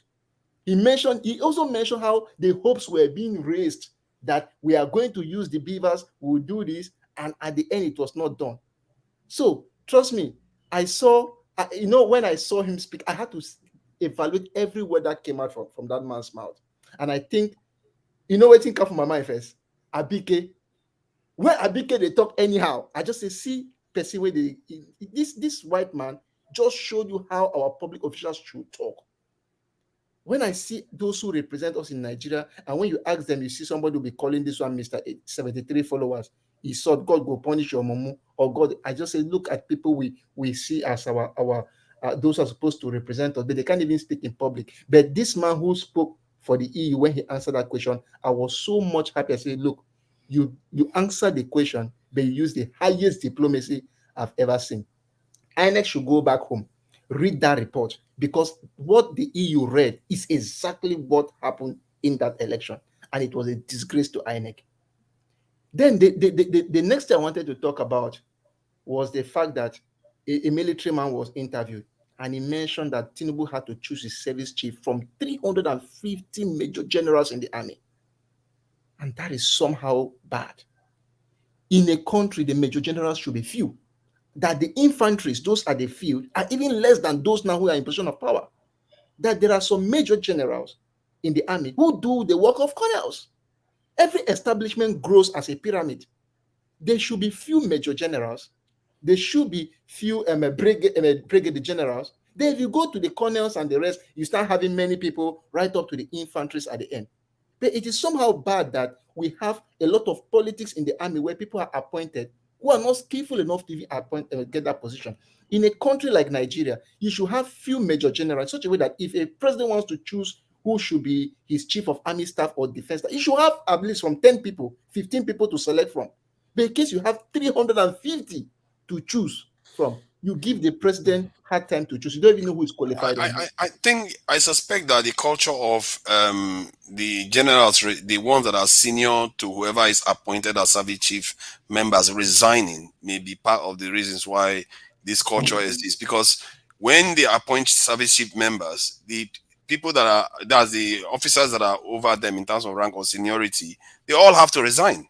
So you have another set again come through. But and you have this mass retirement of these officers. That man made a very important point that there are some major generals that may not come to work for 1 month, and they will not even miss them. A major general should come to work, meaning if you know they should ask you, commander, there's something we need to do. What do we do? That's to tell you that they are surplus, and that's not how it's supposed to be.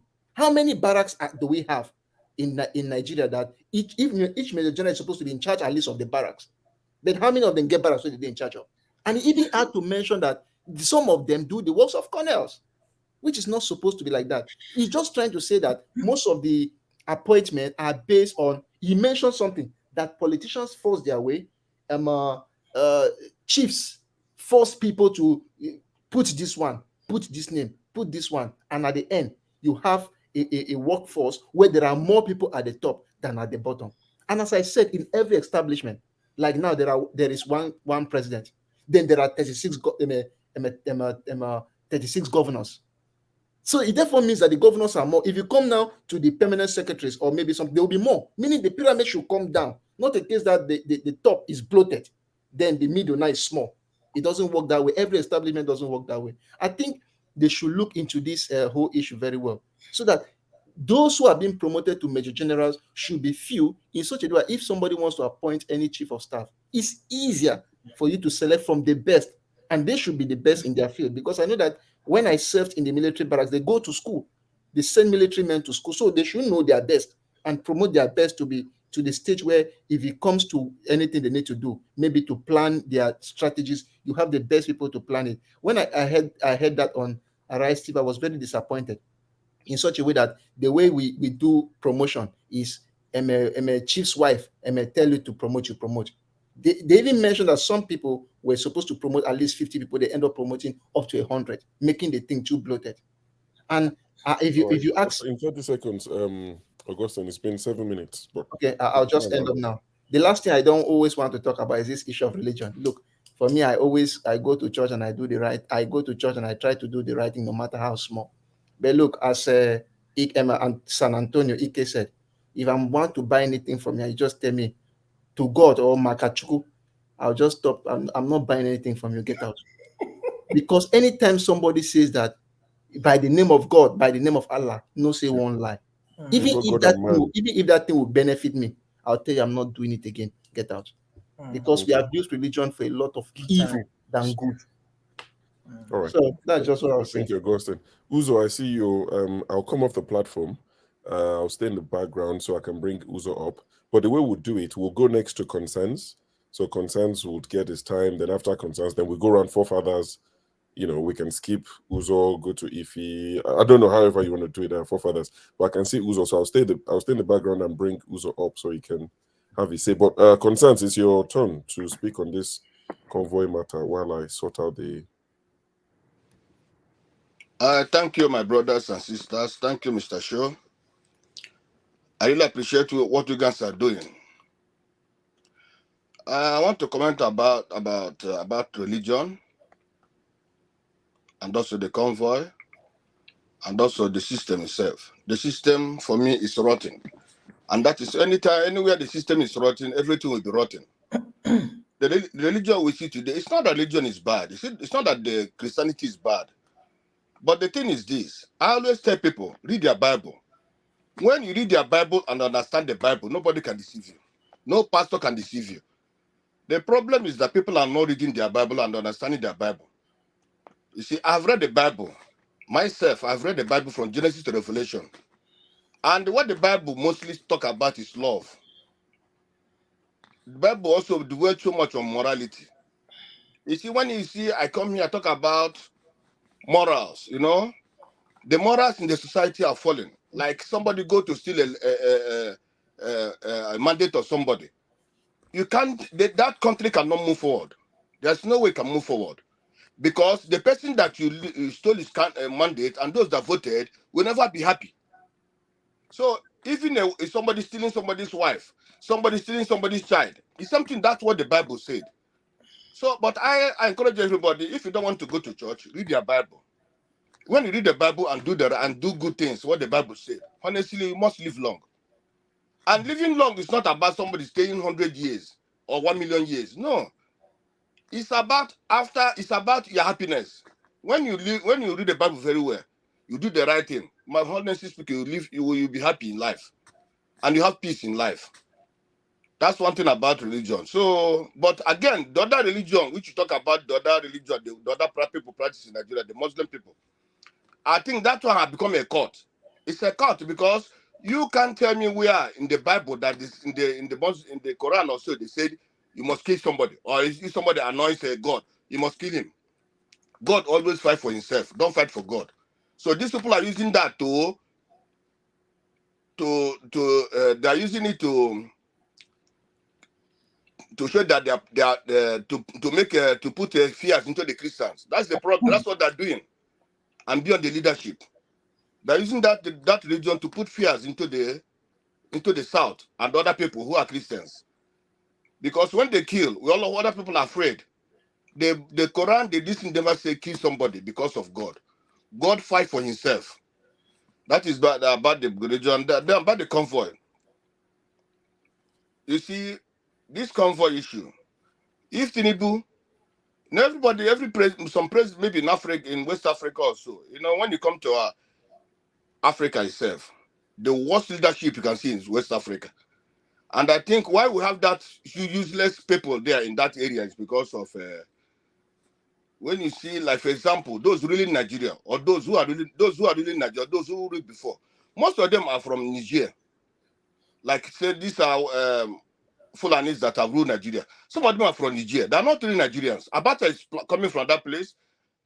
Buhari is coming from that place. And when you see also Niger, you see Chad, you see all those kind of all those places, Burkina Faso, they never have good leadership. And that is how it's going to continue to be. So for me, Tinubu what he could have done is this. Most of those people, they could have given this bus they usually use, those high people, those politicians, they usually use it. They could put them on, most of them into that bus, that armored car bus, and they come to that distance. That's all. And they could have saved some money. I don't say that the man cannot go with convoy or what, but at least they should have limited the convoy. So that could have saved money for it. Because when you say people, you have removed the subsidy, people are suffering and you're not making things for yourself to see that people are seeing that what you're doing, that you're also trying to save money. It's not going to be healthy for the people. You know, the problem in Nigeria is this. Anybody who comes, he does whatever he likes and the people keep quiet. Buhari come and stole, people keep quiet. Babangida came and stole, people keep quiet. Abacha, the same thing. Obasanjo, the same thing. So the same thing continue to repeat each other, you know. So people, the same thing you see today is what you're gonna see again next 4 years. Next, what you're gonna see again next 8 years. Unless, for me, the country needs rejigging. For example, if there's new people now ruling the country, new people. If let me say now, let's say Showere, Obi, Dele Farotimi, or most of those people, you see them who have the heart of the people's heart, the mind. If those people come into that place now, you will see that there'll be new way of doing things. But with the same kind of people who are ruling that country, like Tinubu, Senate president, and so on and so forth, you are going to even to see the worst, because these people have been there, nothing happened to them. Even the governor of Kanu, all those governors, nothing happened to them. They do whatever they do, nothing happened to them. So how do you think that what they do now, and something gonna happen to them? No, nothing gonna happen to them. But if you get new people, when these people come, they will put more new people into the system, and you will see that the things will change, because some of these people have the heart of the Nigerian people in their heart. But these wicked people who are ruling now, there's nothing that can change. But for me, if I'm to say, honestly, there's nothing bad in people ruling themselves. When we have regional leaders, when you have regional leaders, and that is why the Afenifere, all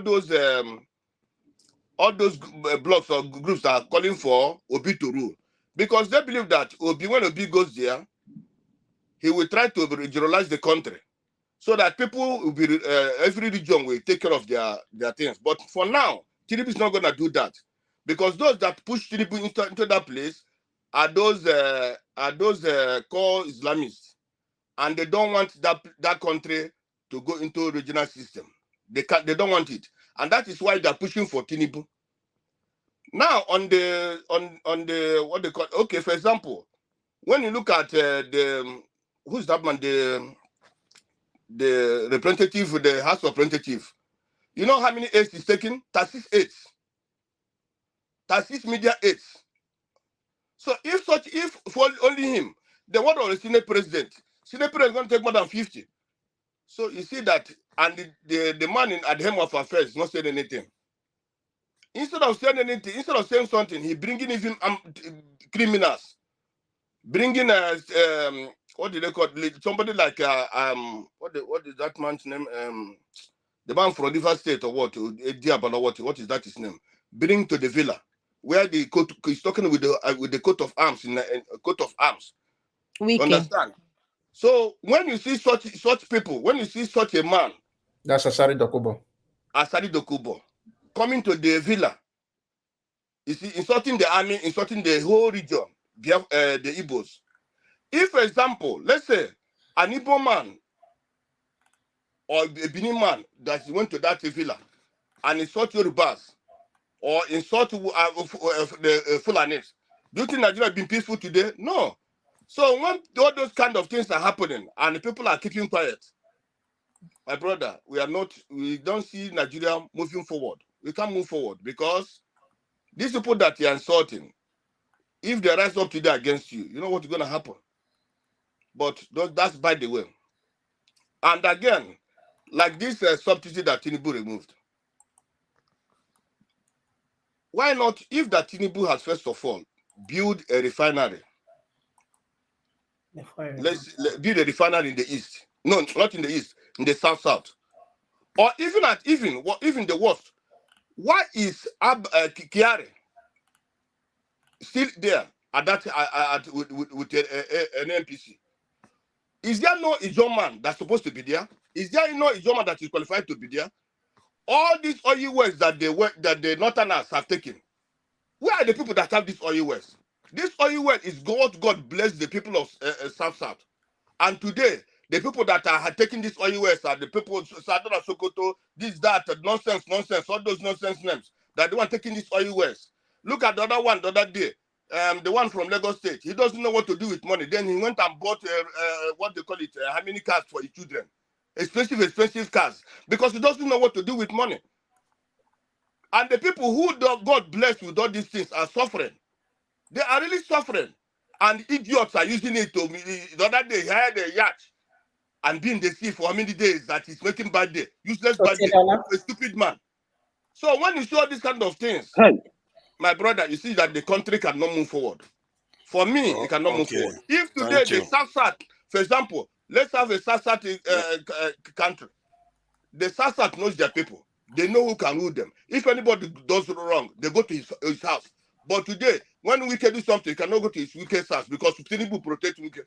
All that Wicked did, nobody is arresting him. All that this governor of the what they call it kind of did, nobody's protecting. Instead now, the DSS are going around taking the fight. The DSS are going around taking the fights of these people so that they cannot be prosecuted. How can a country go run like that? And every day we come, even if you come here to conduct to talk, you can never, nothing will change because we are still in the hands of the criminals. Let the South, let them give the South. That's why you belong to the South. Let them give. Hello, thank you. I think you've gone well past your allocated time. So yeah, thank you, Constance. I see that you want regionalism, which quite a lot of people believe in that. Uzo, welcome, and since you just came in, we'll just let you contribute to what you have heard so far. I'm sure you've heard what we have been talking about. You are muted somehow. Even if you are not muted on your phone, it is still we can't hear you. Yeah, so my take on the this thing on this security convoy that a lot of people are concerned about is that Nigeria is not a very secure place for any leader to be. If I wanted to do something in Nigeria, I wanted to change Nigeria, I will be very, very conscious of security, especially when you are already high up there and you want to get things done. You have to be conscious of it, because if something happens to that leader is responsible for over 200 million lives. And we don't know what could happen. After all, it took one person to be assassinated for the First World War to kick off. So we have to, like I always say, it's also tied to us valuing our own lives and our people's lives. And because the US president or the UK, people like to say, oh, well, they don't do that because they've spent a whole heap more for security. The UK's defense budget is 170 something billion pounds. That dwarfs our entire national budget. Like that's just for defense. They've spent all that. That's not for their security, MI5, not any of the others. So just defense alone. Yeah, and Father, to add to that, the truth is security is a very expensive vector. The even the little guys you see like Bill Gates, Mark Zuckerberg, if they tell you how much they spend on security, it's a lot of money. But however, the issue is the convoy. The president can have a very solid security with like 5 cars, is fine, but not like this whole convoy of 100 cars going nowhere. Like they just wasting resources, and if somebody comes shooting, all of them, what are they gonna do? So the truth is, beef up your security, but not waste. I think I don't know. I think before Tinubu even became president, he was very conscious of security. I remember when he was running, the way there was a massive convoy even before that. So I'm not even then he was doing it privately. So I'm not going to sit here and say, okay, the president of our country should not be secure, because we know the country is not secure. So anybody can come in there, take him out, and we don't know who is our enemy. We don't know who wants us to start fighting each other. Then they will say another Abiola has happened again and all the rest. He just doesn't know.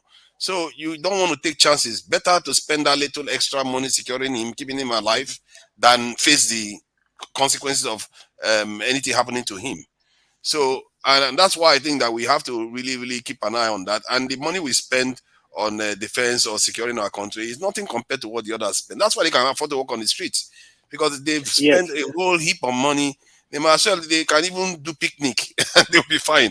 That's Fofana, let me just say something little about the US president. The US president, that motorcade that he is using anywhere it's going, they'll fly the motor Yeah. use that same Yeah. motor.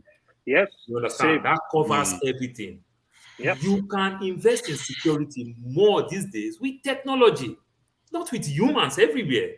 You Yeah. understand? You come on, you comb the area that you are going. You already comb the area. You already have access to What every technology? security. We are saying that you should be buying innocent cars. Now we are saying you So want then, us to go and buy the now that technology you from talk, now that overseas. you talk about Huh? innocent cars, because I won't Huh? jot it. We I won't need jot it 200 now. innocent cars following him instead of going to buy the beast. So no, forefather, no, that's not how it works. The innocent car that you are talking about, this same Tinubu buy the innocent cars for his senior staff in TVCs. So is it that he's cutting costs in his own private business and gives senior staffs innocent cars, but he cannot see that same reason when it comes to public sector because it's our money, not Hold on. How many people knew that Tinubu bought innocent cars for his staff? The CM know this. If he know this, I didn't know this. This is the first news. I don't, Paul. That's really solid. I didn't know that he did anything like that. Let me say something right quick. I mean, I'm not going to talk about what I don't know about. I just made a comment and I said, let us support innocent. That is all I said. Whether Tinubu bought the cars for this thing, most of the government in American this thing, they use American American cars to function, to work in American government. So, I don't want us to, the forefathers, please, I don't want us to read too many meanings or feel that I'm attacking Tinubu. Let us grow our economy, support our own grown business. That's all I'm saying. Forefather, let me add to that. The point Ife made she was very on point. The only one I have issue with was the guy left. I don't know, IK, right? He made a very like this kind of statement are very dangerous. So he said. Yeah, you muted yourself somehow. You mute yourself, AY. How did I AY, you mute yourself. Okay. Can you hear me now? Yeah. He said that, because Innocent was from the East, he's from Isibo, that's why they not buy his cars. To be honest, I beg to disagree. Now, charity begins at home. Apart from Peter Obi that I know then that was buying patronizing Innocent, how many Eastern governors patronize Innocent? Hold on, AY. Peter Obi Imo State governor, even though they had a problem. Good. Yes. How many Igbos? Anambra have to me, they have the highest, some of the highest number of billionaires in Nigeria. How many of them patronize Innocent? So, I mean, the point if he make is very good. Let us patronize our own. Like now, they're talking of dollar. They want naira to appreciate. Those are the kind of things that can make them appreciate. Even if the quality of the cars is making, they are not at that level the president will use. They can actually design better cars for the president. It's such a like the American president, the Beast. They use years to build it. Yeah. They build it cautiously. Like they can give him more resources to do this job. The money is going to get into our economy. It's going to employ more people. That is very correct. Thank you.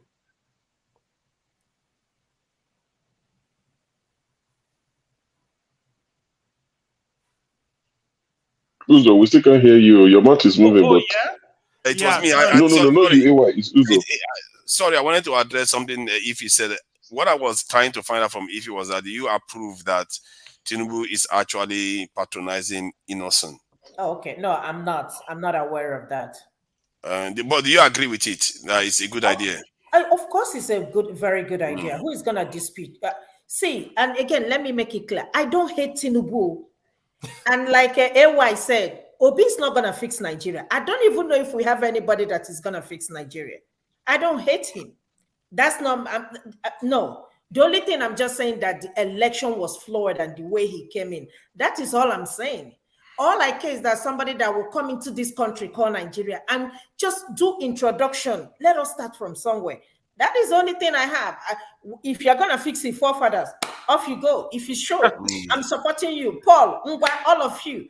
I'm there to support you if you're going to fix that country. It doesn't matter who. But the only thing I'm just worried about is just the same people that are in the government when I was born, they are the same state of people that are still in the government.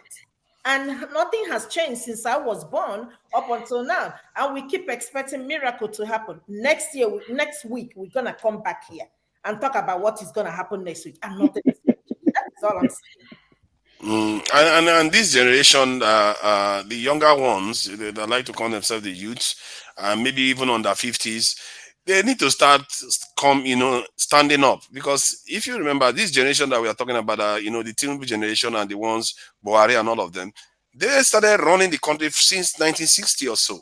They were in charge through that period. And sooner or later, there has to be another generation that stands up and say, you know what, we are going to take charge of our destiny and take it from these people that have run us to where we are right now. But that said, regarding the security matter, I just feel like when it comes to security, we have to always default to being cautious, because that's where we need to be. And we need, many of us, the reason why we are not in Nigeria is because we don't feel safe. And or they don't have good health care. They don't have good education for the children to attend. So if we feel safe in our country, you will see. I know Nigerians, not like somebody needs to tell me. I know Nigerians that built houses in Ghana because they don't feel safe in Nigeria. That is no way to be. And because Nigerians refuse to do the right thing, and we the citizens, I wish electricity was here today. He says when he said that point, I thought that point was a very, very powerful point he made, that the population are supposed to hold the House of National Assembly accountable, because we don't seem to know our place. We think it's only during elections that we go and vote, and that's it. In the case of the next 4 years, we do it again. We are supposed to, in real time, hold the House of Assembly members accountable, set example with 1, 2, 3, 4, 5 of them. Then the next time when you ask for something, they will listen to you. So, CM, welcome. What have you got to add to this debate? I'm sure you came in for something. You are back in time. He's gone back in time. The what is it called? The on the issue of security, I rather say insecurity. The state of our insecurity or insecurity, we all know it's man-made. I mean, it wasn't because they want to get rid of Jonathan, then invited Boko Haram. Somehow the thing backfired, and look at where we are. However, I'm not entirely in support of retiring. I think they say it's over 100 generals they want to retire. I don't know the figure, but it's quite. I think it's a developing news. Say it's about. I mean that many. I don't see the need. What purpose will it serve? Let me look at it from the economic point of. Can I ask you something, CM? Because you may know this. Because this tradition, they call it a tradition that whenever they appoint service chiefs, all the officers that are senior to them have to retire in Nigeria. Is that something that they do like in America or other countries? But the question should have been, why should you appoint somebody below? So does it mean those people that you want to retire, none of them is fit? That's what I'm trying, because no, that is true. Sometimes they prefer them, but why should you retire the senior ones that have something to offer the nation just because you appointed someone? You see, I always feel that retirement comes with age, but if you must force somebody to retire early, it means the person has a bad record or maybe on health ground. Something like somebody that is continually sick, terminally. So, okay, now, the economic point of view is you spent I believe they are well trained. The resources went into them to be trained, expose them to different courses in the military. I don't know how more different aspects. For you to become a general, ordinarily. Now, when you talk all those things away, the people coming up, you have to replace them. And then it's a security, apart from economics of it, it's a security risk. Supposing a country want to attack Nigeria now, and they feel that, they've retired about 100 generals. Who gonna command them? This is the time to attack. So I don't really see, that's why I may be wrong, but I'm looking at it from this aspect. What really is the offense that you want to retire that number clear? Maybe a whole cadre, a whole thing, you retire them and you start promoting other people and start training. Is that what the thing is for? I don't really think so. You may retire a few. You feel that they've come ordinarily they are no longer productive, or because of bad record, or maybe health grant, so that people take early retirement because of health. There's a type of sickness you will have. Your employer will tell you it's better you retire so that you look after your health privately. You don't stress yourself in work. Or maybe you have a very bad record that they can't continue with you. They force you to retire rather than being sacked. Because if they sack you, you lose your benefits. But if you force you to retire, you retire and go with your whatever it is. But retiring people, this type of something, I don't know. Somebody could come and maybe somebody in the army. I don't see the need it will serve to the national security. Look at the position we are now. I thought a country that like Nigeria that is much vulnerable to even internal combustion, not to talk of external aggression, we should be talking of how to, bridge the gap. You know what I mean by professionalize the military, bridge the gap, make sure that we are well resourced, to do something. But trying to retire them, I don't know whether it's purely political or something like that. I don't know. But to me, I may be wrong. I do not see the logic behind doing that type of, especially given the number they want to retire. Nigerian news, some say it's over 100, some say 133, some say at least it's more about 100. These are top echelon of the army. When you retire them, they are going with experience. That is also wanted. Some of them must have been in the army, exposed to different types of combat, maybe or outside the country or wherever. They are going with experience. How are you gonna replace them? Or you start breeding as no. Well, I'm not in the position of authority. Maybe there are certain things I do not know properly. Maybe if I'm exposed to some more facts, my position may change. But on the surface now, I don't see the need for retiring that number. Maybe a few, okay, but not that number. It's like almost every aspect of the military will be involved. You retire, then they go home. Then who replaces them? You become much they retrain. No. And this is Did you the see same their problem. retiring I've package? never Did you had see it. the package they gave them? Did anybody see the package they gave them? Yes, I've I heard forgotten. it was I've outrageous. I forgot. I've 5 armored forgotten. vehicles and stuff like that. I've forgotten. I forgot.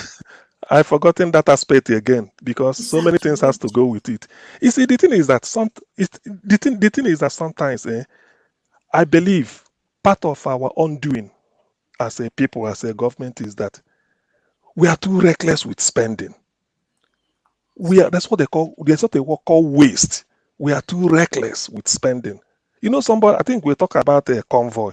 Why can't a president come with 5 cars? One for maybe intelligence and state security, because of sniper, people may like to do him. Maybe one that will come. I mean, even then, Lagos State, where he's visiting, we have their own DSS. I mean, those people could be mobilized. It's not that importing everything as if we are doing a carnival, as if the Queen of England, when she was alive, she doing a banquet. We are owing But CM 77 though, trillion. CM, you live in a Yes. country where unknown gunmen Yeah. carry out actions and Yeah. none of them have ever been stopped. So you have to Eh, worry a little bit. Those so-called unknown gunmen, I've never had one day security forces stop them. They decimate these security officials that are protecting the dignitaries and do whatever they want to do and get away with it. In Nigeria. Do you know they said the greatest shame is to catch a general in the battlefront. That is the greatest shame of any country, that your general was caught by the opponent. How can a president be coming? He's supposed to be having, let me say, the best of the state security. I mean, what are intelligence gathering for? Secret service. Before he even stepped to, let's say tomorrow he want to go to Benue State. By this night, they must have that's what they call sweeping. They must have swept Benue State in readiness, but you won't know. These are plain. This is how they do things. This by the time the president, because the president may not tell us, but before he announces it, maybe 24 hours or 48 hours to the time they announce. But a week before, he must have known. The intelligence, the secret service must have gone to the place, swept it like a using broom. They know what you mean by sweeping. Intelligence, tax, then secret service. They go and sweep the place. They've already known that the man is coming. So that is the type of something we have, and not to be doing it like a Agbero style, whereby you see people you see people carrying gala, you start to harass them. These are no threat now. By the side, they are clapping, say, oh, move, if not, I should. All those ones are not, this is not the real security. What you do is, you do it internally, secretly. That's what secret service. America is powerful because of their secret service. Most countries, this is how they do it. So Nigeria should develop, this is what they call the brain. That's why I'm saying retiring all this general. I don't know to me, maybe in future I may have a better knowledge of why. But for now, I don't see what it will serve. These are the people. What if another country decide that now that Nigerian is sort of depleted in terms of general, because generally the people in battle, they're in charge of battalions or people like that, and they decide to strike, or there will be internal combustion inside. I mean, I don't know. I'm not in the military, but from the books I've read, military is like another country, another nation inside the nation, because they are the people securing you. There are things even your brother who is in the armed forces won't tell you because of he won't even reveal it to the wife. A man won't even reveal certain secret of the job to even the children, to the wife. So it means that, particularly if you are in the armed forces and all these things, for you to get to the level of general, the president will even sort of, the life of even the president to anybody is in your hands. As a general, even there's some movement you will make, you will withdraw. You will say, no, I know what these things mean, because you've been. So when you now retire then like this, mass retirement to go, of for what use? Who serve? Is he serving the national you know that security very well? in Chatham House last year, they were arguing, just last year, wasn't it? Yeah. They were arguing about increasing the size of the military. So why you are talking about increasing the size of the military? That's how they got their mandate to. This is their manifesto. Now you are busy trying to retire the senior officers. Where are you going to recruit and retire the people that are supposed to lead the numbers you are going to recruit? So it just shows you, it just signals to you the direction they are looking to go. Do you know? Do you know? Given the challenge of Boko Haram, Nigerian military should have devised. I don't know, but inside the military by now they should have reviewed the training they give to their staff, to the military officers, review the training based on the challenge of because Boko Haram is an internal combustion, it's internal. They are with us. And all this one, they hearing bandit, all this. When they are even talking of unknown government, don't we have secret service? Don't we have Not secret enough, service, clearly. We intelligence don't have gathering? enough. They're not well trained. That's the problem. They are supposed to be doing this, but they are not doing it. And I see, my own case is that what they are spending now, they might as well spend it to transition to a period when they don't need it anymore. Because we don't want anything to happen to him. No, the last thing I need is some people saying, "Oh, they did it to Abiola, now they don't need it to him again." Nobody needs that in Nigeria. They don't need it. Father, for example, you retire these numbers of general, and you give them this elaborate security. You understand, overwhelming compensation. Who do you think? Do you think any company can employ all these people for private security purpose? No. These people will be so arrogant, they cannot even do business no more. This is how funny. When you see they retire all these people, guess what you see? I have two generals that live in my city.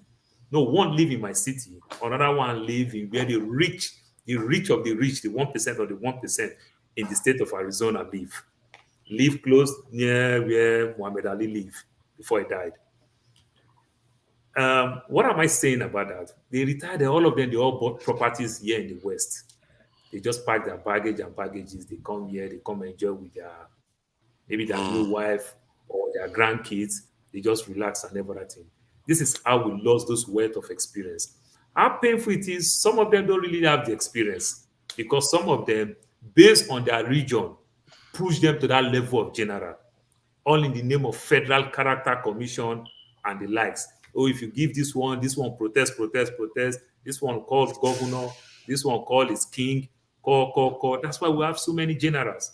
So some don't really know their job. Some are more of being a politician than being somebody who you call a security expert. Is it true that the number of generals we have is unusually high? Is that a fact? It's too much. It's too much. When I watch the analysis, I'll I look into that. concur to it. But guess what? It happened because of everybody keep protesting. You understand? So when you get these guys, you retire this one going to feel bad that, oh, you take from this place and you didn't take from this place. You're going to feel bad. So if like now 1 to 10, 1 to 20 generals all happen to come from Northwest, what do you think will happen? People will protest. Good percentage come from Northeast. What do you think will happen? People will protest. The same thing when it comes to promotion. Now, before you know, they just give people this general and they don't even have a battalion to manage. They don't have nothing to do. We need to restructure our system very well. And it's just wrong in everywhere. But so far, in as much as you want to cut any slack for the president, technology can do better with security than those convoys that you see. And Let me that tell you is something. That is intelligent. Technology is not going to come and defend you when a higher killer is coming to do what they want to do. They're not going to. The No, president that is is coming intelligence gathering. It's intelligence. It's intelligence. Apart from intelligence gathering, if the president is coming to my area, every marks around that area, you understand, has been technically hijacked. Any communication that is going on there, any email that is going on there, because you cannot do things without also sending signal. Any phone call, everything has been hacked. You understand? You come to your area, you see one little security thing will happen in the area. What do you see them do, Uzo?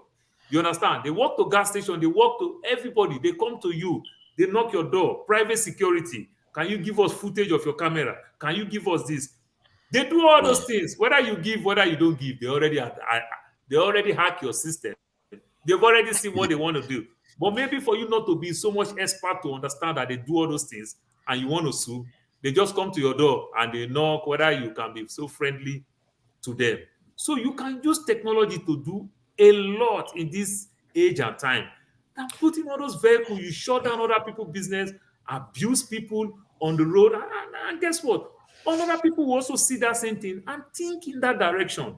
Is that not why every one of us do the same thing? When I'm going to Nigeria, they already tell me army that will lead me. They already give me Mopo that will guide me.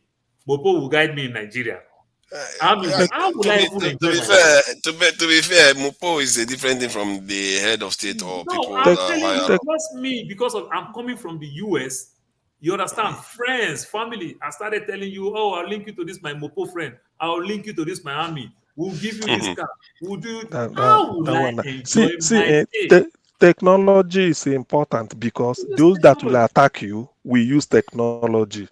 The modern warfare now, they use technology. I mean, nobody can just, before you even attack the area, you must have done a reconnaissance, something like gather facts about the area if you want to attack.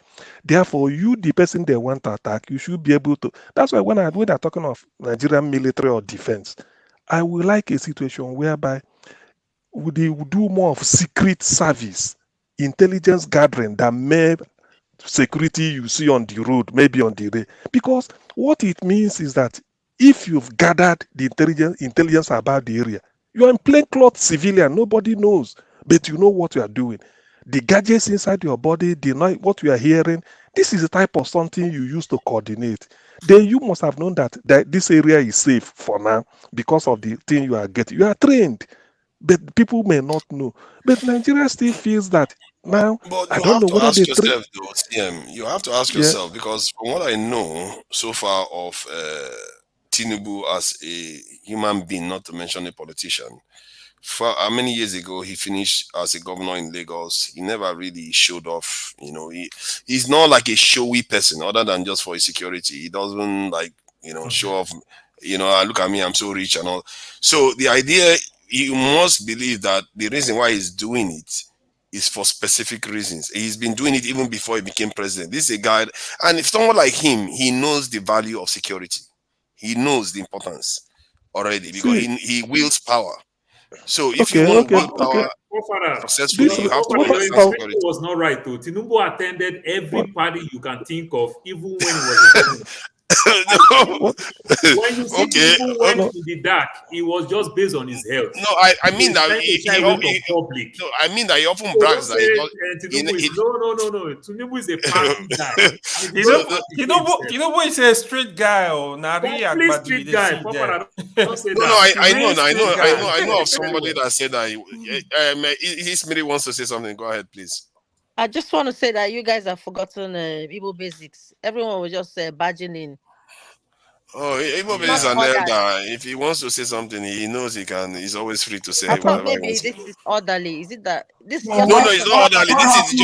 This is just a free flowing conversation. It's not orderly. What happened was that We there for father. One We know minute, the Dr. please. Damages Let me put again. my point across, please.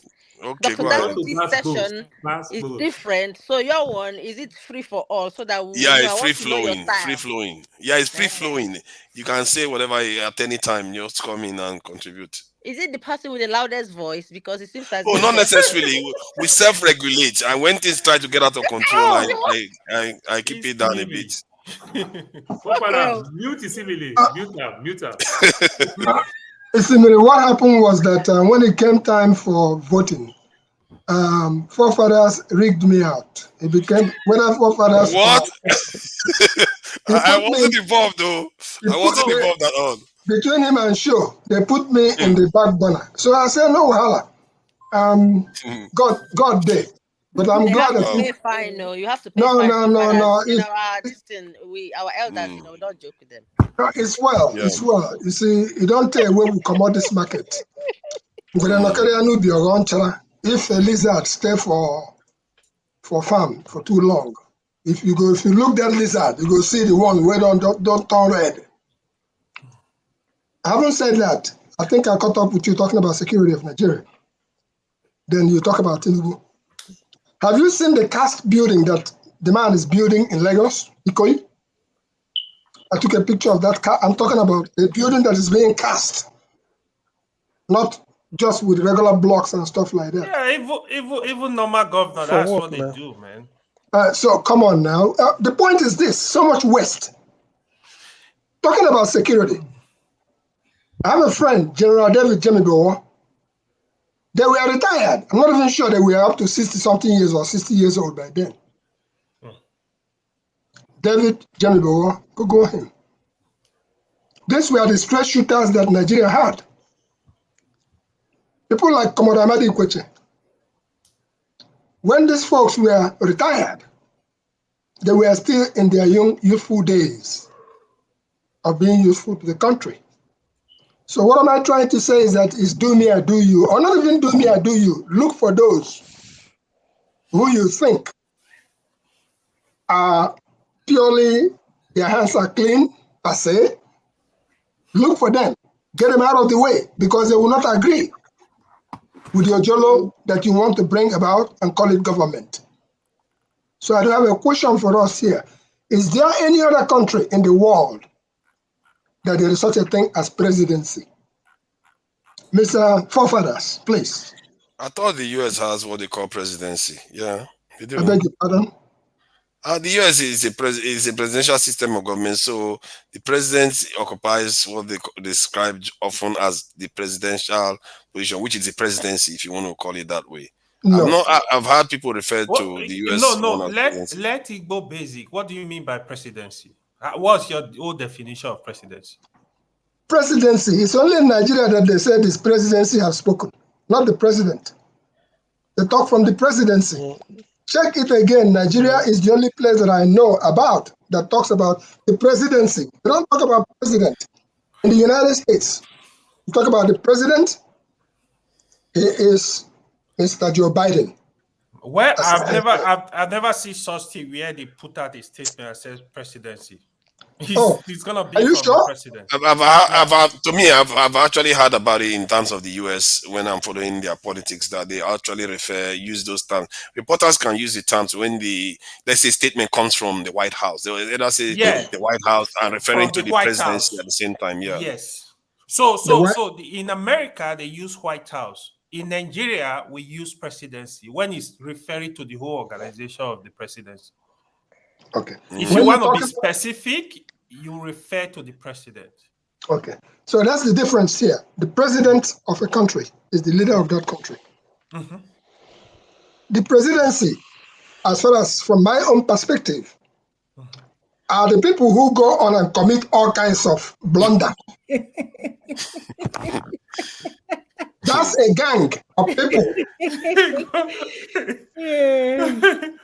Who is going to blame on is blamed on Mr. President. But indeed, it is that gang of people who are really holding the country down.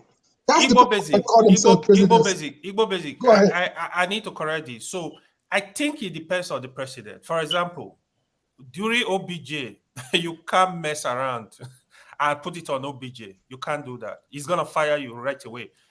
During Buhari, because he was a very laid-back president, people do all sort of nonsense. I think Tinubu as well. Tinubu is not that easy. He's a hard man. He knows the game. Not The only this time. thing, It's not healthy. no, Tinubu is still a hard man. No, Trust me. no. Did you understand the question I'm asking here? I understand what you say. Like people using the name of the presidency, And to committing all commit kinds of havoc. crimes. Yeah. Like that's why I refer to Obasanjo. During Obasanjo, you are not able to do that. During Goodluck and Buhari, they have one thing in common. They are very laid back. They don't care. That's basic. If you watch Goodluck and Buhari, they have a very nonchalant attitude. That's why. But Goodluck they are not bad people. They don't care. That's how Goodluck was behaving. So also as Buhari. If you watch that Buhari picture where he was with toothpick, that is the definition of who Buhari is. He doesn't care. Like you guys. Buhari was too protective of his Fulani people because of the atrocity they are committing. No. I think AY has a point. I think AY has a point. Let me substantiate what you are saying. The headsmen. CM, how we counter you on that? You know why? If you look at all the ministers, Buhari elected in 2015, 90% returned in 2019. Have you ever seen Buhari sack a minister? Go and check history of Obasanjo. Obasanjo was sacking minister every year, every 2 years. Was it not? Listen. When the governor of Benue State went to him, not to he went to the president, say, look at what I'm facing. The Fulani headsman, he said, go and make peace with them. Didn't you hear it? Didn't you hear it? Yes, he said it. So what does that tell you? Listen. The governor of Benue State, remember, it's an executive governor, has to say that the Fulani nationalist movement, also FUNAM, held a meeting, said they must target him because of the law he passed in Benue State that they should not allow open grazing. What did the president? No, listen.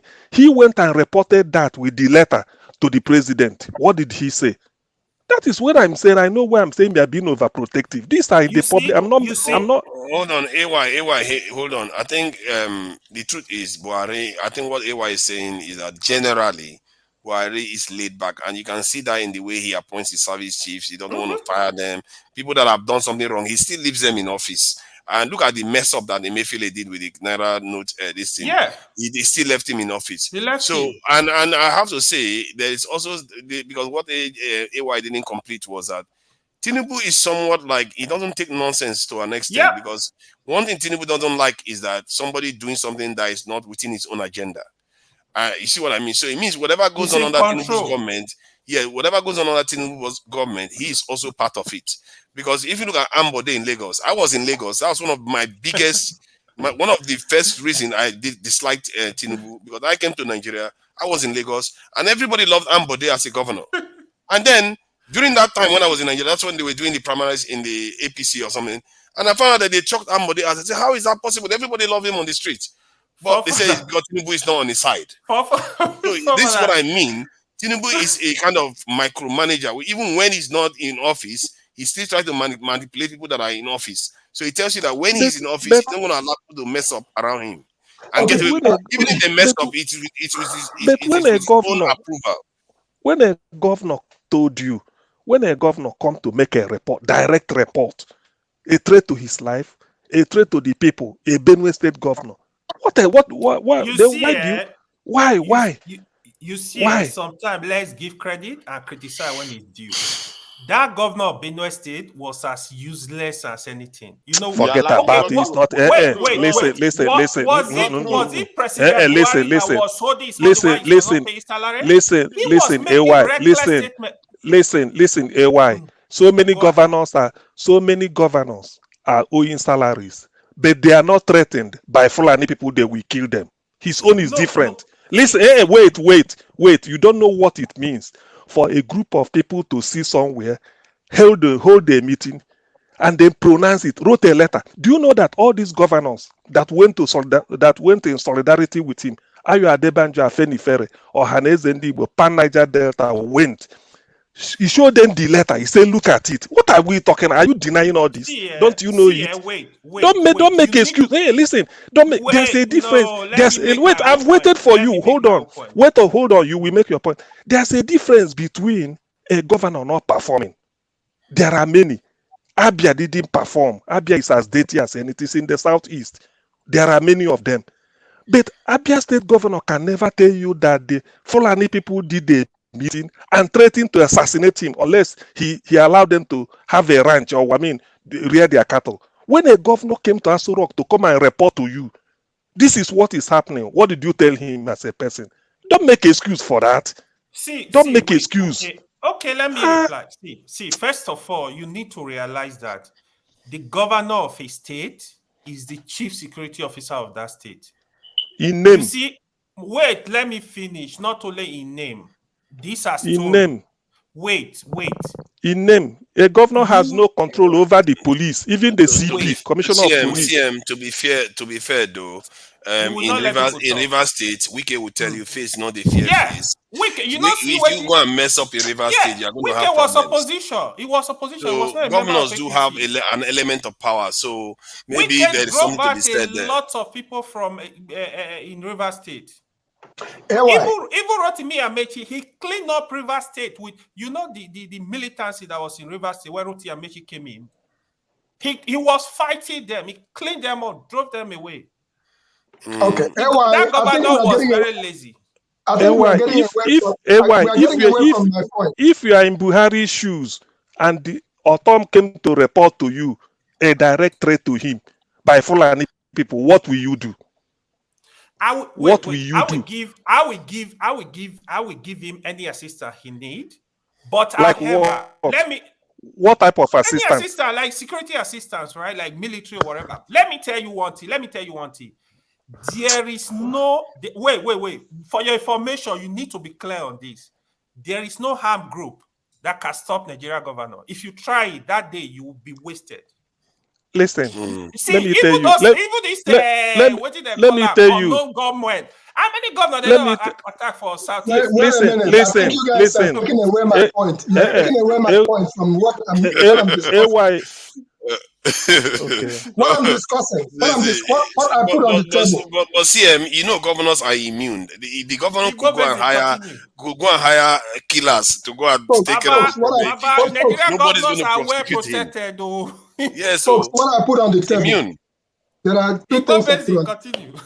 What I put on the table is that the age of retiring our professionals, the generals and stuff like that. And I'm saying that Nigeria is losing professional talents, experienced talents. We are losing when you come in and you just, how many retired? 300 and something, whatever. Whoa, you retire them. Nigeria stands at a loss. That's number one.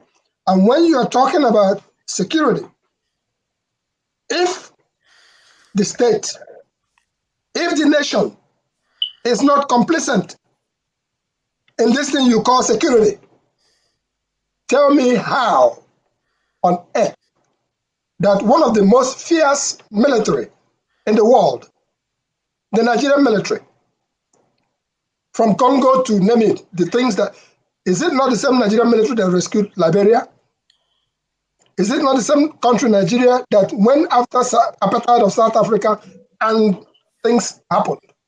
We're talking about Nigeria. But the fact is that we're making a mincemeat of that country. You talk about people like Asoro Dokubo, You talk about unknown gunmen. You talk about Uzodinma and the rest of them. This is called powerful people. If the state is not complicit, is it not a slap on the face of Nigeria that something will happen in any of the states and you say unknown gunmen? Give me a break. You have satellites. You have the power of the state. You have whatever it takes. Is it not Nigerians that build drones for other countries? Is it not Nigerians that do so much intelligent things around the world?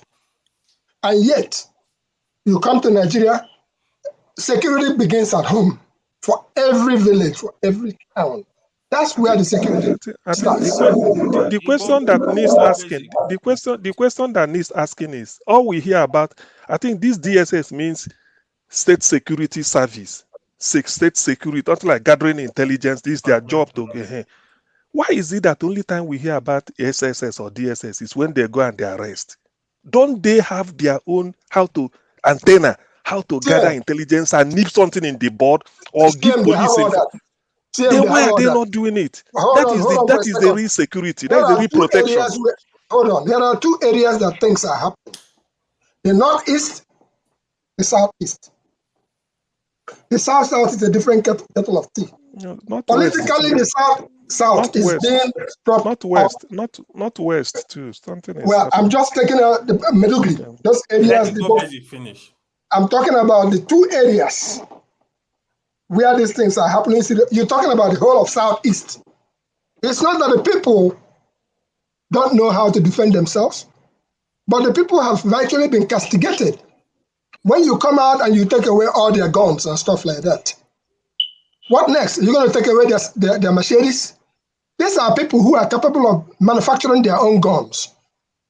I'm submitting that Nigeria should look inwardly before we continue ordering arms from other countries when they say we are spending money, when we can make our own arms in Nigeria.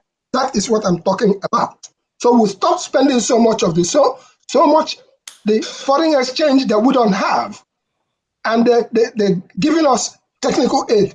I was talking to somebody today and said, look, during the Nigerian Biafra war, now you hear about AK-47. There were two kinds of guns that was popular during that time. One was a gun called Madison. The other one is called Shetima. Shetima was a Russian gun. Madison was a French gun. Those of you who are old enough have read about the guns of Nigeria and Biafra. Those two guns, it just occurred to me, say, what was happening? But yet, I am saying that Nigeria has so much, not only talents, not only raw materials, and if the leaders of Nigeria truly want that country to progress, they should go back inward and let us manufacture. Yeah. As crude as it may sound, Nigeria is capable of supplying ammunitions. Yeah. Igbo basic. I've read that too. I agree with you on that. But you know, security, they always consider the security challenges. I'm not sure, Forefather, you were here the last time, and I'm not sure we were discussing about having like different military in the country. What we said is not possible. That's not a good idea. You see what happened in Russia, right? So the moment you have two sets of security in a country, you are calling for war, and it's going to happen. Also, manufacturing of equipment, just like what Ibo Basic said, they would have used like a better method, get the people that have the skill, like the skills after the Biafra war, get them together to start producing the equipment. We can start selling weapons to other countries. Like if we do that for 50 years now, we would be able to be improving on it and selling manufacturing weapons. Let me ask the question. Let me ask the question. Before then, we have DIC in Kaduna. Have you forgotten? Yeah. What are they doing? Let me just ask this question. I wanted to clarify this. Do we have so we hear of DSS, but do we have something like SSS or a form of SSS CIA? was converted. We have like CIA, I think NIA. Nigeria Intelligence Agency. The D is actually department. The thing should have been SSS, should have been State Security Service. They changed the It's name. They changed SSS. the They name. just put D to department. SSS to DSS. So D is for department. Is DSS like FBI or C? Which one is our own CIA then? So It should be. NIA. It should. NIA. No. NIA is external, just like MI16 is for Britain external. NIA is external. MI5 internal. SSS is internal. NIA is external. SS is right. DSS, you mean internal? Yes. It's internal. Then NIA is the external one. We never hear about the NIA one. We never really do hear about it. You see that are running around. They are not actually supposed to be arresting people around. They're supposed to sit down and be doing intelligence. That is the thing. That's what I'm saying. So now you see them, they go. But to be fair, though, FBI arrest people everywhere in America. But then that is based on intelligence. And even if you do it, you see, what SSS should have been doing. That's why sometimes when intelligence fails, people will just look at the physical one they're seeing. They really hold on. The real intelligence is that ability to preempt it before it happens. That is the moment something happened, intelligence has failed. That's why it happened. Then you are now doing sort of, what is it called?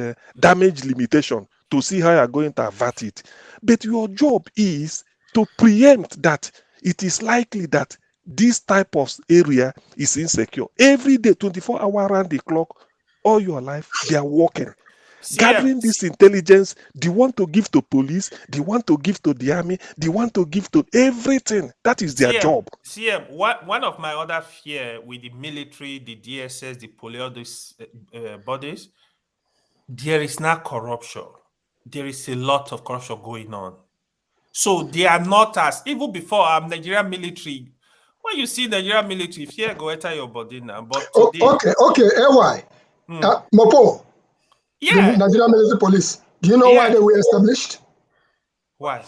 Okay. Do you know that the Nigerian military police, Mopo, actually their job was to police the military? Because they have the ability, they are the ones that have the ability to arrest the military.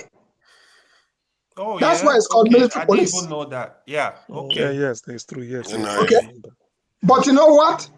They have almost been kind of rubbished. Who brought Mopo to Nigeria? Go and look at the history. It's people like Dr. M. Patriotism. Those were the period where Mopo was established for purpose. Now you hear me now? Yeah, very loud, bro. Somebody hacked into my mic and turned me off. It's echoing crazy. I can hear myself. I have to turn everything tunnable in my mic, letting echo. What's going on? You need to find a way to kind of enable the noise cancellation or echo. As I'm away, I try to fix it. If let's say everything went wrong, so I will enable that. Do you have two systems going on at the same time? So your phone and your computer. Talking like over to an hour now. I've been talking. Nobody's hearing me. So I went back to my setting, turning everything off and on. Maybe I turn something on that start echoing all over the place.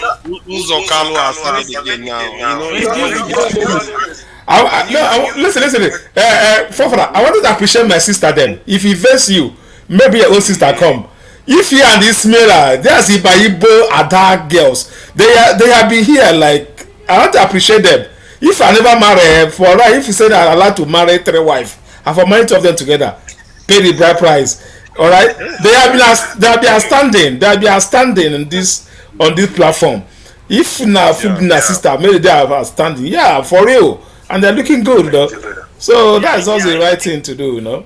Well, the only person who I think what's happening with you is that you may have entered with listening to the system, and then again, I hope I'm still being heard. Yeah, we can hear you. Okay. The only person who is entitled to marry more than 4 wives at a time, is Chief Zebrudayo Okorigwe alias Forta. I know the comment section is waiting for me to hear that. Okay? But he married those 4 wives. Who was that? None of them ever met one another. They never met each other. But yet, they were his 4 wives. And the last one was Ovularia, alias G4. Okay? The comment section, the comment section will be waiting for me. Anyway, we are talking serious matters of state security. And I'm not saying they are complicit, but I'm just saying that if the state of Nigerian state is not complicit, it's a poke in their eyes that anything can happen in any of the states, be it Imo, be it Anambra, be it Rivers, or Sokoto or Meduguri, or wherever anything happens in Nigeria. It's on the head of the Nigerian intelligence. It's true. And if Nigeria itself is not encouraging something to happen in Enugu through Ebubago or through the bad cat named Sari the other day, let's look at what's happening in the background. If Nami send you a message, make you go do something in one state, and then commotion is happening there, you think, say, me, I go come say, oh, stop. I go say, I beg, my boy is doing his work. It's very obvious. The other day, if you saw the new press conference of the NSA head and this in the police head too, they literally came on TV and said, you know what, we can't protect the Nigerian border. We don't have enough people. So, and the police officer was like, we have to even get people from different regions to service other regions because we don't have enough men in some regions. It's like exposing our ineptitude, the fact that we don't have enough people in the military. Then when we don't even have enough people to even man the borders. He said all those things and he didn't suggest any solution and just went away. So non-state actors. Forefather, listen, forefather. I've been listening from the background. I want to tell you something. You guys, if you live in Nigeria, even if in a man of war, a man of war commandant is going, he's calling the convoy of 10, 15, a man of war commandant.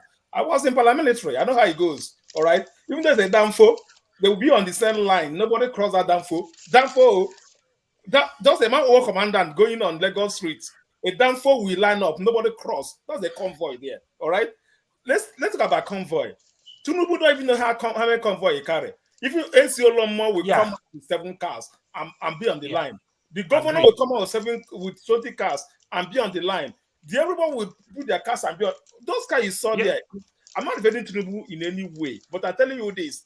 Tinubu don't even know the amount of car that is on his back utterly. He hears on the news. Everybody will contact. Even a man of war. I think a man of war will go ahead with a 3, 4, 5 cars. Sorry to cut you. My for school, for university, where they form military general.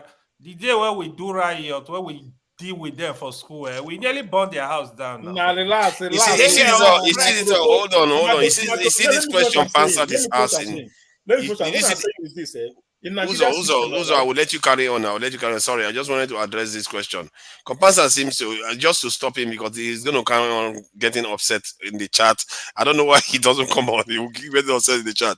He's asking who is invading us. We've already been invaded. Don't you get it? Why you were thinking of trying to kick them out or keep them out? Keep them out too. We've already been invaded. That is the problem. So he needs to understand that if you want to come in and challenge it, you can come in and challenge instead of being in the chat ranting and calling me all kinds of names in the chat. Even my own suggestion is, at this point, we should have state police, to be honest. Let's have state police and have a federal body that will kind of regulate their activities. I don't know, because if you are picking police from Lagos State, the people that know the environment, the people from Lagos, you go to or your state, pick their own state police. Let each police supervise their own communities. I think this crime will go down because I'm supporting state police, to be honest. We can still have federal that will. You want to give wicked police. You want to give wicked police and then give L5 police on top of it so that you can use it to massacre the southern Kaduna people. You want to give all these governors that don't pay their staff police. That is the fear. That is why I said we should have federal. Basically shut down House of Assembly in his state. For you want to give them police on top of it. We are just here, all right. We are just here, just going around the circle. As I said, all right, in Nigeria, you see today, all right, I can decide to have 15 convoy, 20, 30, 50, as much as I want, all right, without anybody challenging me on that. I told you I went through paramilitary in Nigeria, all right? If you are going on a meeting from Ocean to Yaba, all right, everybody that will be on the line. Nobody cross that line. If you cross that line, Nakoboko will follow you, joy. Not be said a joke. Ordinary I know. Ordinary you see, now, you see, how it goes is like this. Tinubu going now. If you have 5 governors in that or going with him, all those governors also come with their own convoy. They are all going to be on the same. Don't go to you are seeing most governors, ministers, all of them. They are not only all of them. All their convoy will be on the same movement. Nobody cross. So let's leave that. That's our least problem. All right. But on the retirement of the generals, I say it back here. Listen, we had it as they say, okay, military going to take over. If Tinubu, all right, I will start to retire the general internal because people said it. Some of the pastors have already prophesied it that the military will do. Obasanjo did it already. Obasanjo did it. All right. First thing they will do, they retire the generals that come and put their own person there, their own people that are loyal to them that will not go behind them. That's a political way of it. We are looking at it from our own angle. But if I want to tell myself the truth, follow what I said the truth, all right. What he did, I said this here months back, that Tinubu is going to retire the whole general because the rumor of the military taking over that is a military, this, that, even the fight said it, all right. So Tinubu was led to take out the generals. But see, listen, retiring generals doesn't stop coup. Major plan coup. Colonels, they plan coup and take over. Am I making it up? Haven't we had it in Nigeria? Right. Majorca. Right. So listen. If the idea is to retire generals so that they don't plan coup, he's making a mistake. I'm coming from the point of view that you invested resources to train these people to get to that level.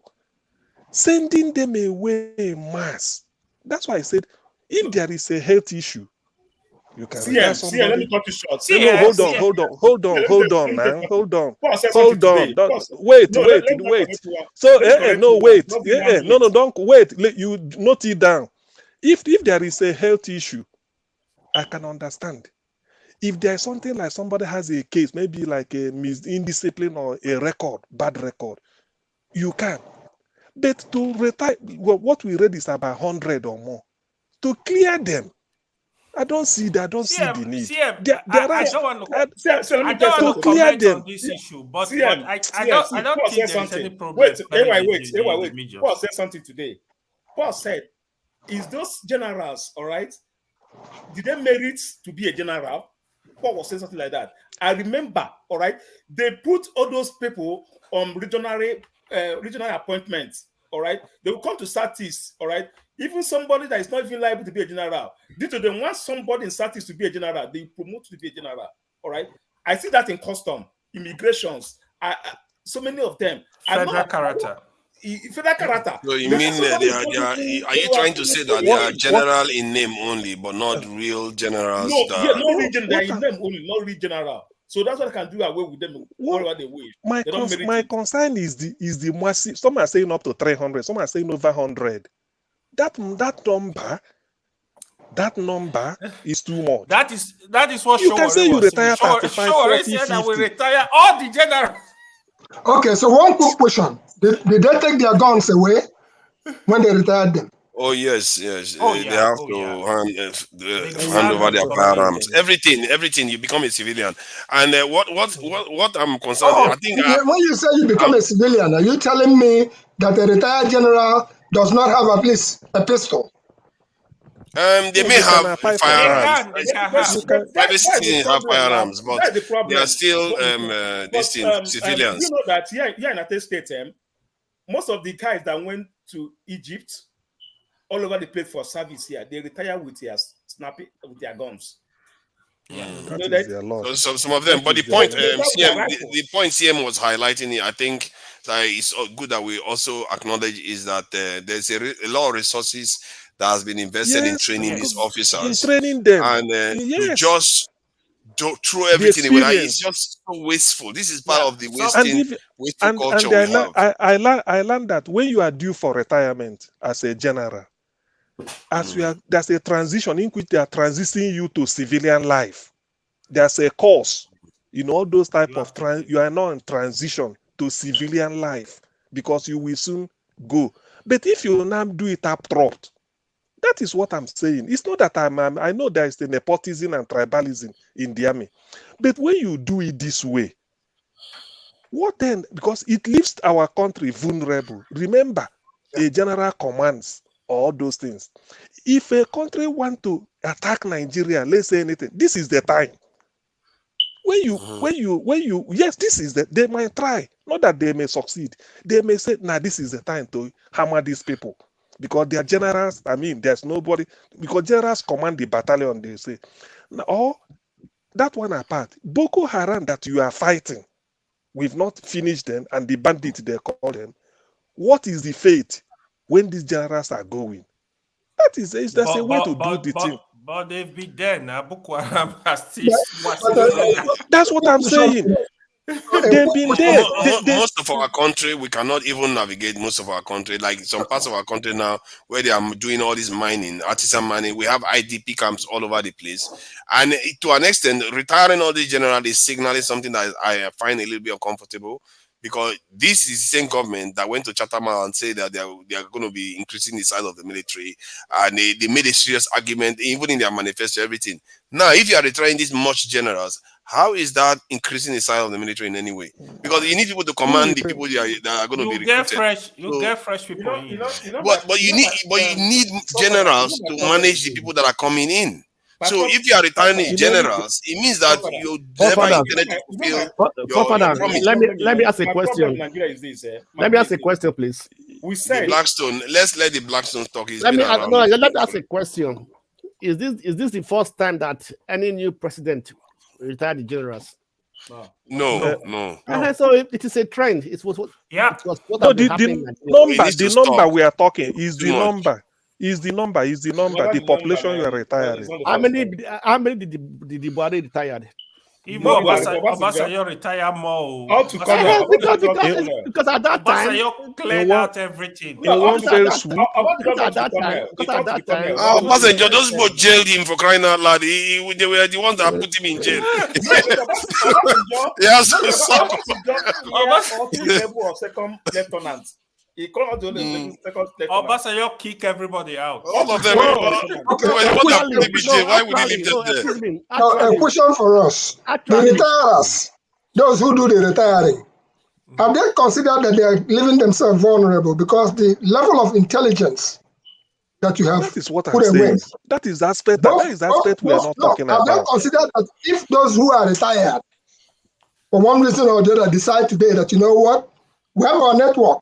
Don't forget, if you retire Musa and retire Ayeni, they still have contact among themselves. Mr. Ibo Basics, do they retire them with empty-handed? Regardless. No. Whether you give them, even all those pox you gave them. I'm saying that. Let me ask. They are still being paid. Let me ask. It's not the issue.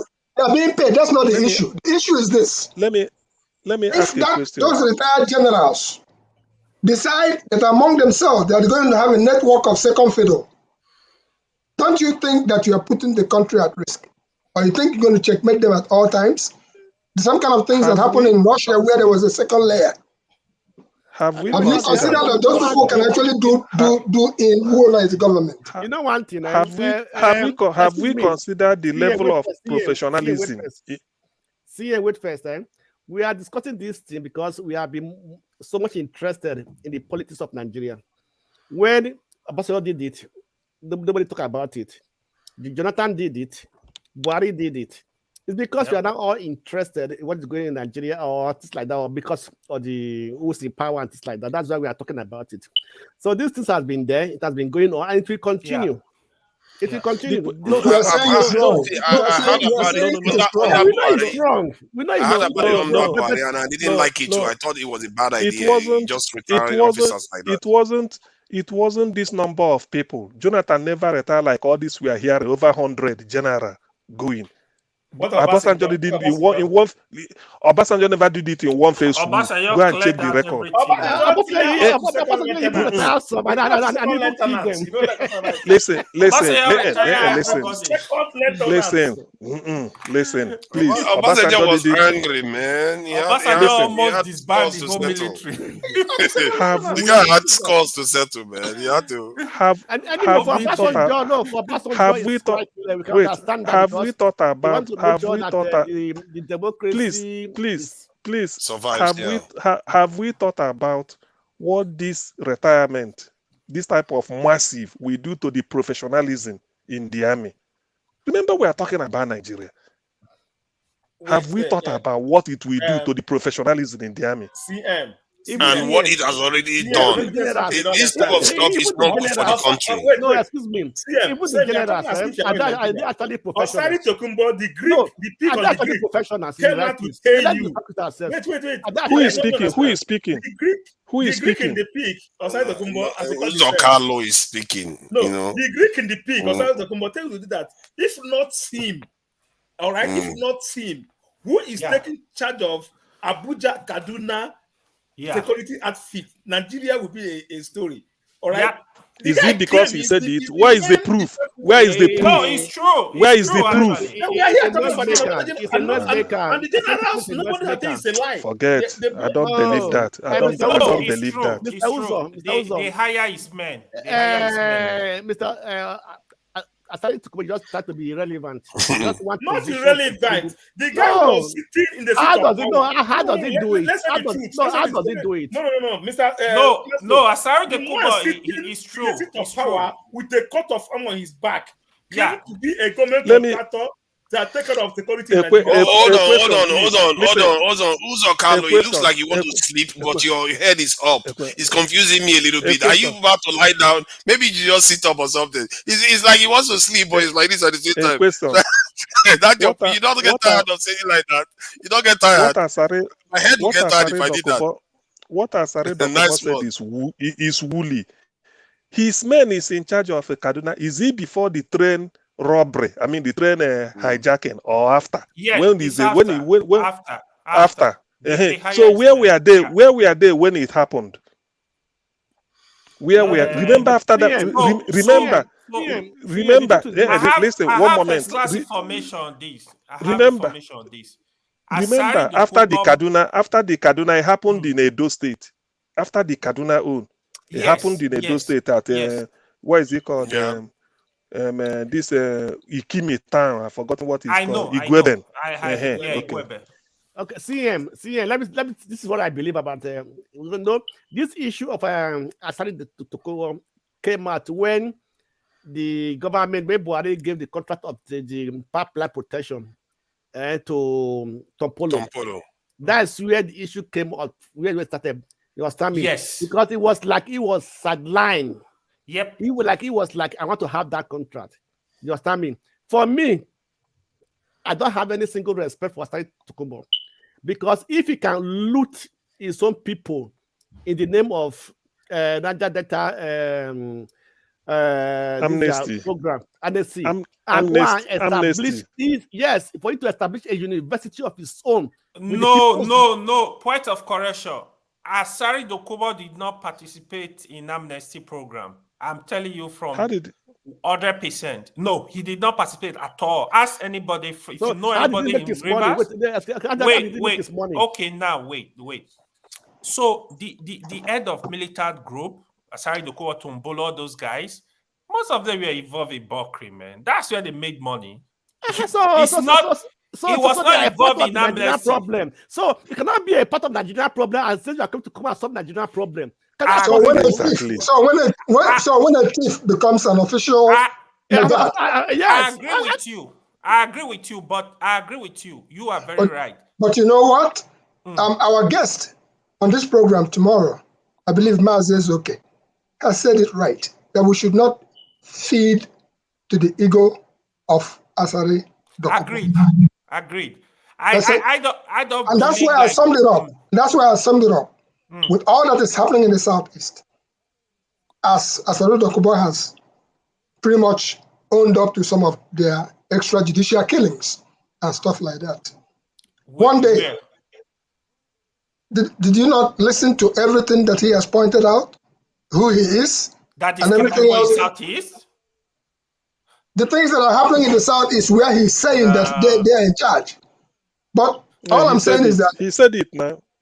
He said it. if he's in charge, and that's why I was talking no, he about. Said it. Go and listen to what he's saying. Listen to that his conference again.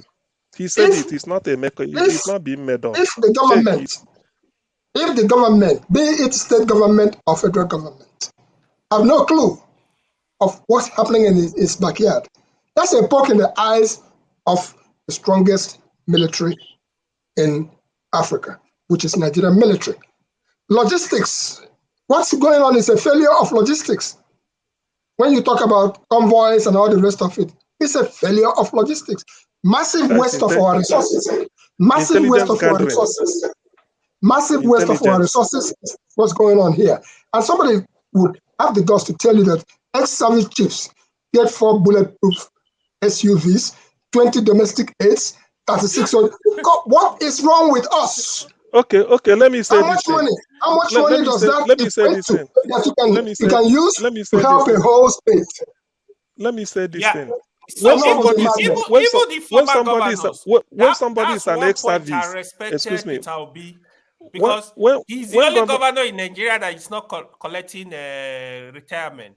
Exactly. All these governors, former governors, they collect a lot of money, cars every 2 years, houses. So Abuja, Lagos, everywhere. I have a question now. That's what you are expecting in Peter Obi. I have a question. What is the wisdom in retiring all these generals and you give them bulletproof car SUV again? Isn't it? Is that not what Igbo Basics read out now for Tato? What is the point? You retire them out of Punch newspaper. Out of Punch. How much money that is being wasted? Those people don't need bulletproof cars. Those retired military, they are trained to be able to defend themselves. You know what? You can give them a few aids, but 4 bulletproof cars. Is that really true? Excuse me. Why give them aids? Why give them a few aids? They are already retired. They become civilians. So there's nothing special about being a military man. That's special. You've retired. That is their job. That's what they signed for. That's what they paid for.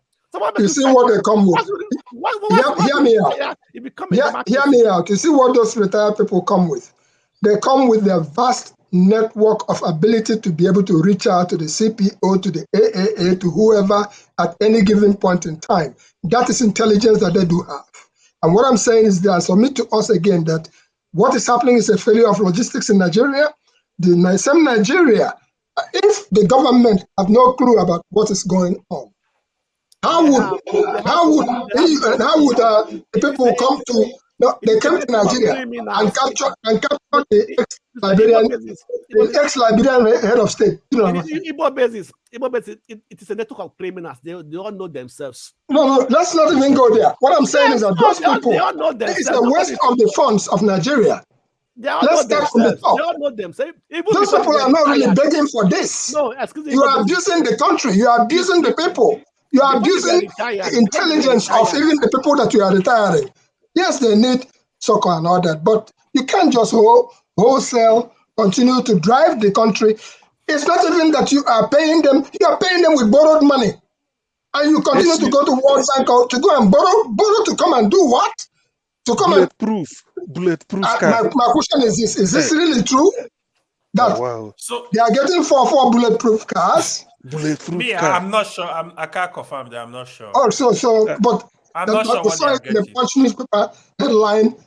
In the Punch, it's in the newspaper in the Punch. Yes, in the Punch. But if you give them 4 bulletproof cars, that's stupidity. I mean, you can give them one car. One for the man, one for the wife, one for the first son, one for the first daughter. Complete. Did you see what was about to happen in Abia State, where the first son was almost being referred to as His Excellency? And I got so furious and mad about that. I saw that. That he bazoo. Igbo basis, the way I see these things, it is Nigerian mindset. It is the Nigerian mindset. That's and the people, the citizens, people on the streets also contribute to all these things. Because when you begin to praise and honor criminals, you give them the power and the authority to do more. This is what is because they have been so much brainwashed that they feel that anybody that has money is a king. And for me, I will always be saying that there are some things in Nigeria that should be scrapped. There are some things that should be scrapped because those titles give them feel that they are not above every other person, which is very wrong. This is Nigerian mindset. We have to work on Nigerian mindset. You know, look at Ghana. So I've never had that. I've never had that somebody retired. They gave him bulletproof. Hey, yes. No, somebody retired. They gave him bulletproof car. It might have been happening because we are not ready before. It might have been happening because it doesn't start just one day. It has been happening. That's why they have that. Yeah, it has been happening. I agree with you. Yeah, so it's not just. Bulletproof in Nigeria is nothing to them now. But what we are saying is that they should stop the West. Yeah, the government should stop the West. Those people don't need it. Go and ask any of them. Do you really need a bulletproof car as a retired general? Okay, Mr. Moses, you just said one thing just now that what Mr. Tinubu is building in Lagos. Is that not a waste?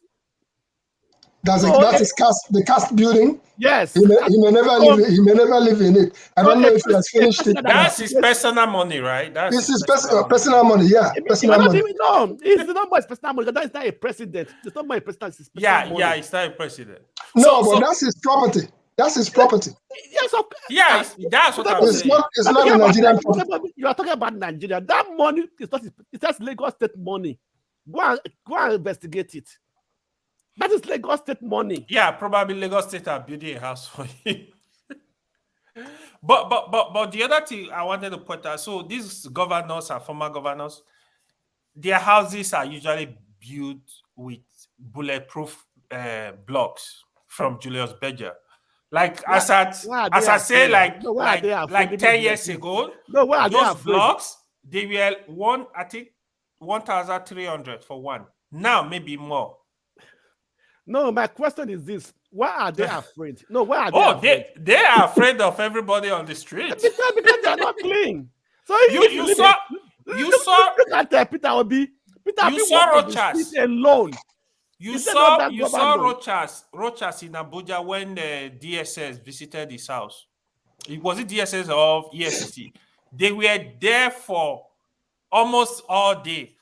The car breaking, even the doors, nothing. So they have to break it through one part of the ceiling before they were able to get in. These guys, they have stupid money. They just spend the money on this stuff. Like they waste the money actually. You know what? I think they should go and ask those billionaires who went to see the Titanic. Those that just died. Yeah, they spent their money to go and see the Titanic. No, they are still alive. They are still searching. They are still alive? They are still searching. That's worry. No way. No way. Because they have nothing to do with money now. That's why they have to go and sit at $250,000. When you have too much money, when you have too much money, you begin to. Do you realize that one of the days that I got really upset at those who visit from Nigeria was the day that a lady came here and bought a handbag for $29,000. Hello? Igbo basic. Let me tell you this story. So when I was in school there in Canada, when I newly moved to Canada, I went to do my master's in Canada. So the house I was living, they were other nationalities. So this lady came to me and said, I saw her watching me every time, right? I just live my normal life, buy my normal stuff. She said to me, Nigerians, they have money. I said, no, I'm not among you. I really what Nigerians were doing. He said, my friend, we go to the shop. He said they spent $3,000. He said, one of my friends bought a bag of $3,000. I'm like, it's normal. Then, Nigeria student, honestly, former Accountant General of Akwa Ibom during Akpabio. The son, 22-year-old boy, bought a car of $80,000. Police have to look for these guys. They say his father gave him the money. They called the father back home. He said, yeah, I gave him the money. The kind of life they will live, I said, damn, Nigeria is dead. The money they spent, children, little children, and everybody knew them in school. Man, Nigeria, the wahala too much, Joe. You know what? And there are some countries that are so given that privilege. Just anyway, if you come to Germany, you can't try it. You cannot buy a car cash in Germany. They will, like you said, the police will go after you. They'll go after you. Yeah, because do you know what they don't come to you come and buy houses? You cannot buy a house in Germany if you're not resident in Germany. That's good. It's very difficult now for you to come and pay cash. Oh, Canada and US, they pop in a lot of money. That's they don't come to Germany come and do all these things because they protect their economy. They fight against criminals. I know, especially the Chinese. For me though, they have sorry. For me, when we spend money for security, I tend to always defer to caution when we go against it because some of all these things may need to be done if we are going to get out of the mess we are in. One, like the former service chiefs, they have a lot of Nigerian secrets, and if somebody gets a hold of them, you know what could happen. And there are many countries out there. Some of them, you don't even need to torture them before they sell the country out. Mr. Forefather, is there any country in the world whereby the service fee doesn't have access to informations? Don't they also retire? If you are loyal to your country, you always protect your country. If you love your country, you always fight to protect your country. So the greatest problem we have in Nigeria, Nigerians does not love Nigeria. And most countries, you can't kidnap their service chiefs like that without heavy repercussions. You can't kidnap former service chief or former head of NATO. You can't. If you do that, they will know that will raise red flags because that will lead to a lot of serious manhunt because they know that person has a lot of security. Those are people, they have a high level priority if something happens to them. And in the case of Nigeria, people, sometimes we have to remember that when people get a hold of our human beings, our people, they know us. When they take them, a lot of people will sell us out just without even being threatened. Not to mention the ones that have, let's say you are a service chief and you've done some good work for Nigeria and you mean well for Nigeria and they go and carry you away. You can see that one, you are a liability to Nigeria if they take you. And secondly, let me ask a question first. Sorry, let me ask a question. You live in the UK, right? Yeah. How many of the services do you know? Did you hear their names? No, we don't. We hardly hear their names. During the Iraq, we did hear about the defense chiefs. What I'm trying to say is this: when you put yourself in the public domain, people always go. People that want to begin to investigate you, to watch after you, people are going to have interest on you to find who you are. Our military are like civilians. They do whatever they like. You see people measuring them for service chief, making fun with them and everything because they put their life, their way of life. If, for example, in the UK, you can't see a service chief go to a party now. The next day he'll be forced to resign. You understand me? I think you are probably not. Service chief going after prostitutes. To be fair, it depends on the cycles you are hanging around. I agree that in the terms of the UK, you don't see even the military period. You don't often see them show up in public discourse or like every time they. You like in the US, you do see the US president call the service chiefs, joint chiefs. They call them in the US. They call the joint chiefs meeting regularly, and in the UK, you hardly see that. It's very interesting. They do call the Cobra meeting, where you have all these people coming there. So the Cobra meeting is a kind of the joint chiefs meeting that you have in the US, but you don't necessarily see the individuals as much as you do in the context of Nigeria. That said, Nigeria's situation is different, and the money sometimes we worry too much about the pennies, not worrying about the big ones. The big one is the one I'm worried about. if we don't secure our country so that the money we start building our economy back up, we start having a stable this environment for business to actually prosper. All this one we are talking, the money we are talking about is little money. If you look at it, now, CM, you all know how much America spends on defense. We are not all the money we spend in Nigeria is chicken change compared to what we should be having. One of the greatest secrets of every country is their military intelligence. You understand me? But in Nigeria, our military intelligence are in the street, partying, talking to people, going to the news media, go and give Where is NIA? Who is the head of NIA? I don't know who NIA is. I didn't know that we have NIA even. They are so quiet. Nobody hears about them. Now, you know now. Abi? It's only DSS we hear about all the time. We don't know anything about NIA. Now you know. We have Roberto, right? Now you know. Even the in short, there's some appointments that don't need to be in the press. There's another one. We have a NIA, National Intelligence Agency, for external intelligence gathering between maybe Nigeria and other countries, gathering and bringing in. Yeah. Then the State Security Service is for internal within the country. Then there's what they call National Guard because of our border control.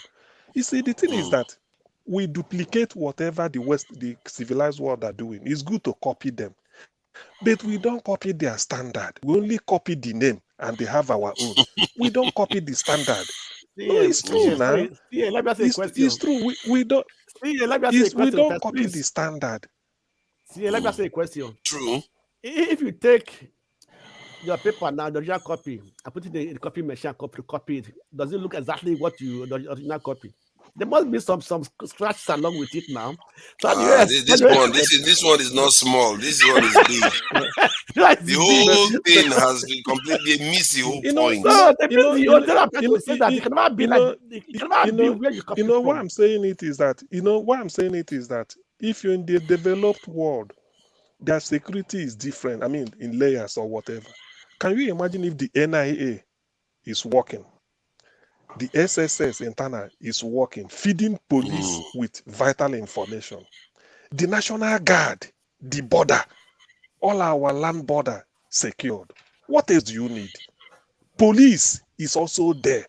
What else? You don't need all these. That's not their job, but it's not to secure the border. It's part of their national border control is part of their job. Some are everywhere. National Guard. Yes, national. Yes, some are everywhere. Even the waterways and everything. Yes, even water. Yes, that's what I'm saying. Waterways and everything. That's what Navy are doing now. Yeah, but that's what on the land. What do you do? On the land, they have to be on the land too. So when you see all these things, we have it.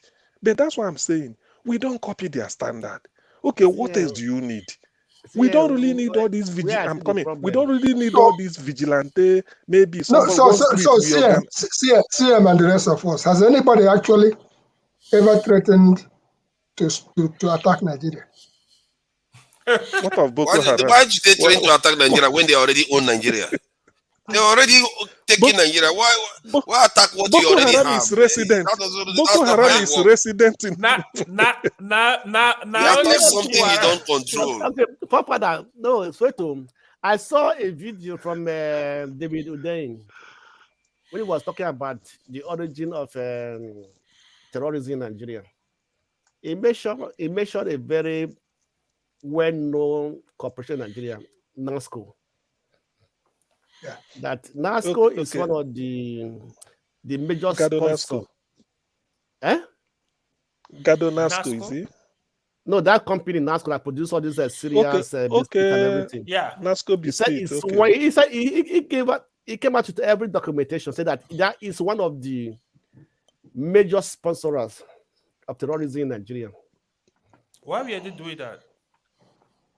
I think maybe I came across this video on YouTube, and then he brought out documents, history, how they have been sponsoring terrorism in collaboration with other countries. The guy that owns NASCO is from Egypt or from Egypt. Though the man is displaced and the son is not in charge, you understand me? So and the government knows it. the American government knows it, you know, that they are one of the major sponsor of terrorism in Nigeria, even, and they have been involved in money laundering and so on and so forth, right? There was a case he had with the U.S. government. He reached a deal. He paid them off and everything, and they're still doing it. So it was a very detailed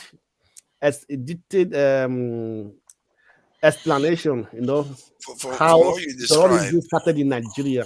from what you described, that somebody from Egypt is the one heading it. That's to me. No, not from Egypt. Honestly, from Egypt. He was a national of Egypt. Came to Nigeria to live in Nigeria. That's how he grew up and started the Coping school. You understand me? So like a Nigerian citizen now, not more. Hence, that no, it wasn't from. It's not a slaving. He's from Eritrea. He's not from Egypt. He's from Eritrea. Even if Eritrea, not Eritrea. Not Egypt. That's interesting. Eritrea is one of the few countries. I know this documentary is referring to is from Eritrea. Okay, thank you for the correction. But why? Okay, does he have any reason for why he's funding terror, or why they said NASCO is interested in funding? No, it's alleged, right? Based on the document. Yeah, it's alleged. We have to be careful about using those terms. To be fair, it has to be alleged. Did they state any reason why they allegedly want to do such things in the country? If you ask me from a layman perspective, I just feel Nigeria, because they refuse to develop the country, the leaders, educate the people, build industry, let people be busy. That is why we fight all this insecurity. If the country was good, I think this would have just been better. People graduate from university, they go for service, no work to do, nothing to do. People are idle. Some don't even go to school at all. They are idle. They are just sitting there. These are time bomb, man. Like, I don't know.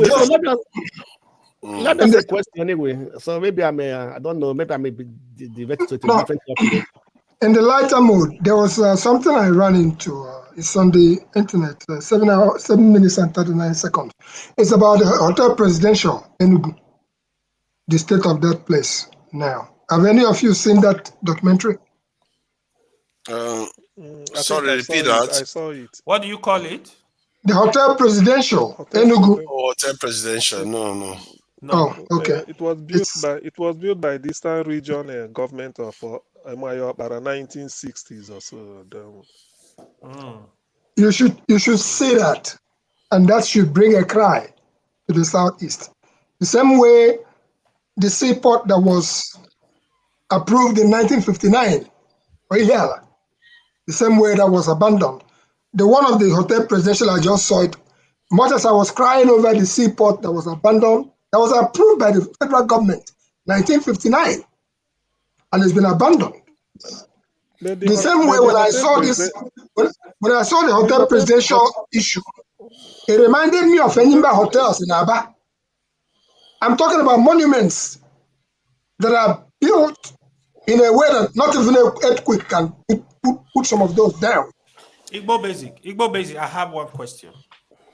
My question is, you see, sometimes I'm not a fan of having this belief that, Igbo are discriminated in Nigeria.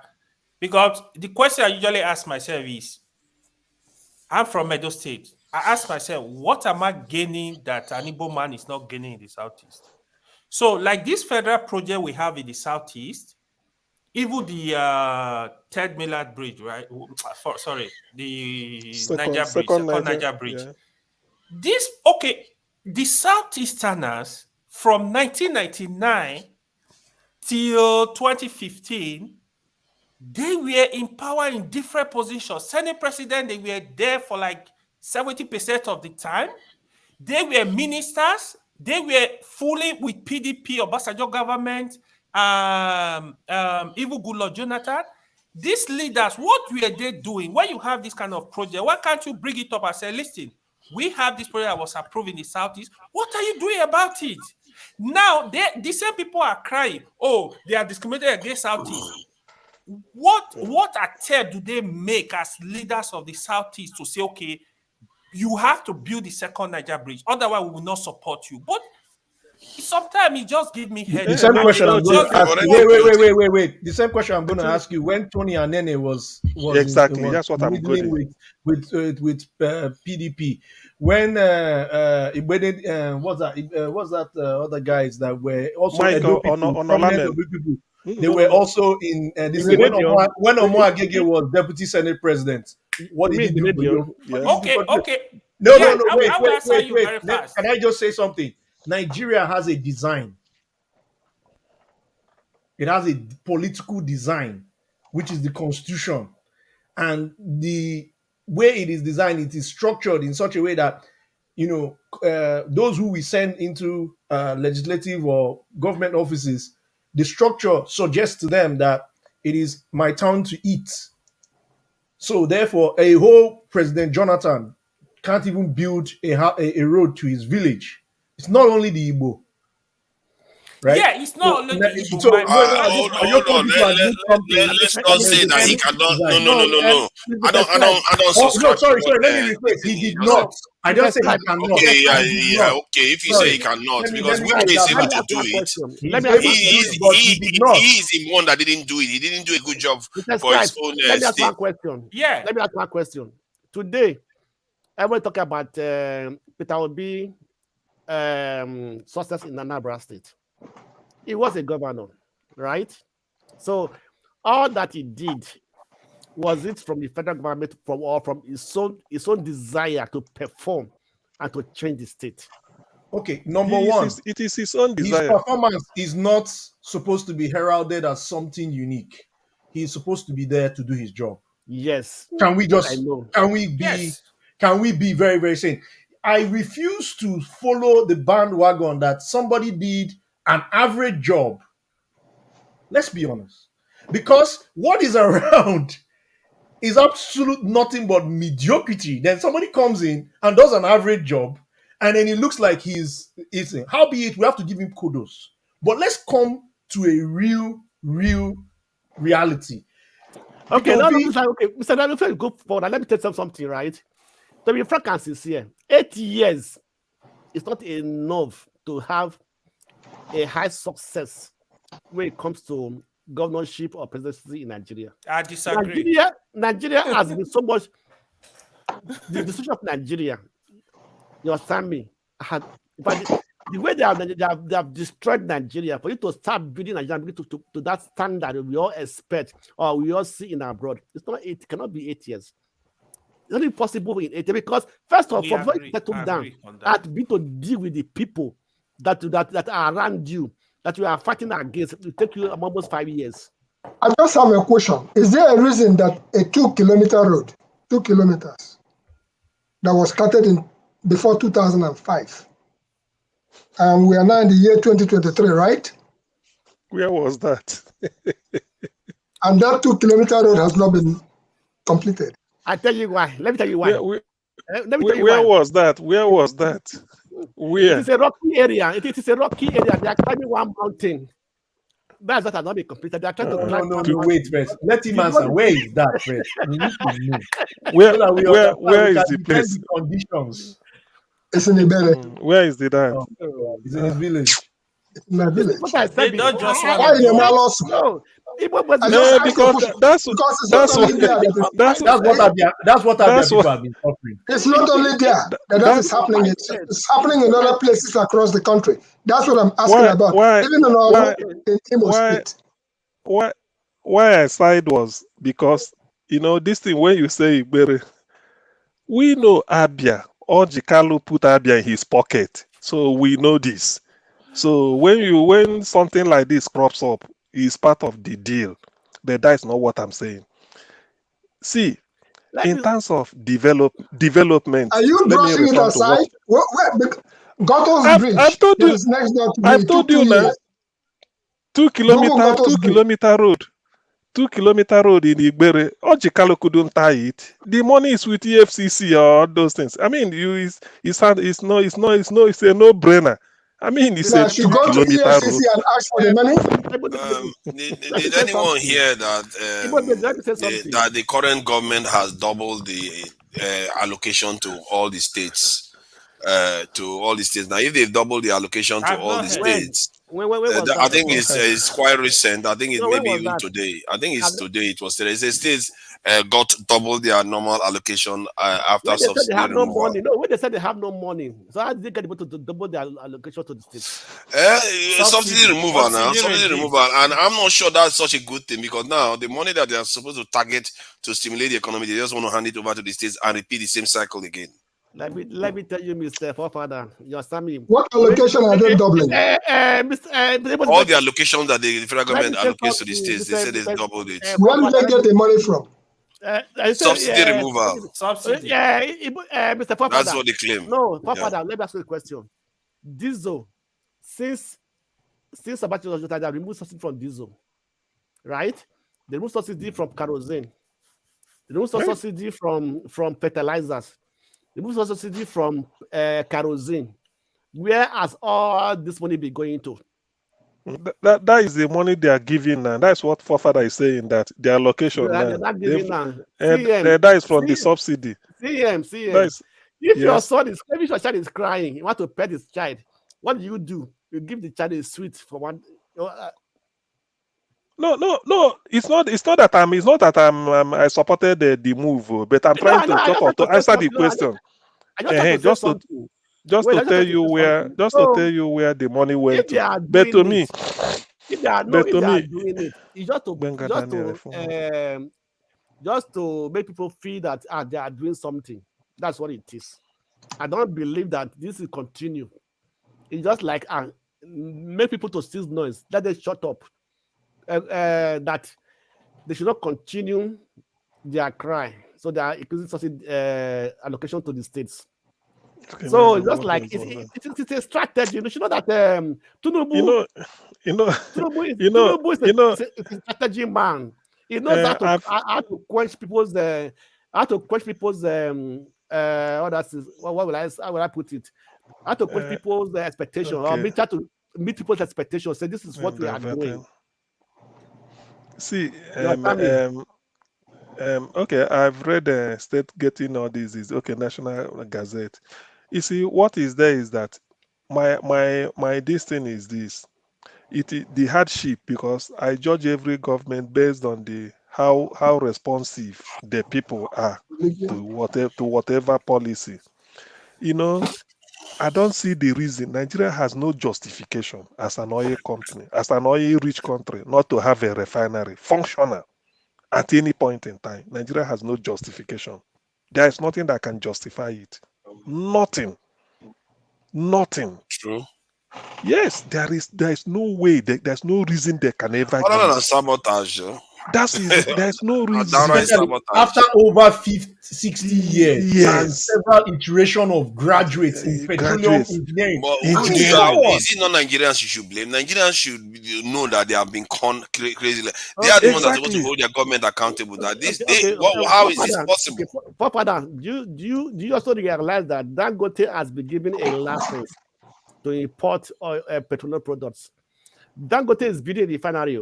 But I think they said it's finished now. That is the thing that is annoying me. I heard it in this 10th assembly. The people were saying they should reject it.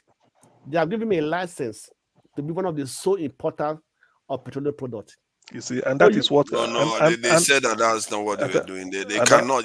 Nigeria will blow up. They try that nonsense. Go and check it. No, they approved it. We know. No, they've never approved it. They've not. It came up for it. They've not. There are certain things you can't do in Nigeria and expect to get away with it. I had it. They raised it at the floor of the bed. They've not approved it. They won't approve. How can you do that type of thing? Okay, yes, that's the first reading now. So.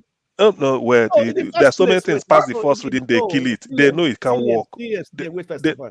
Should even Dangote be considered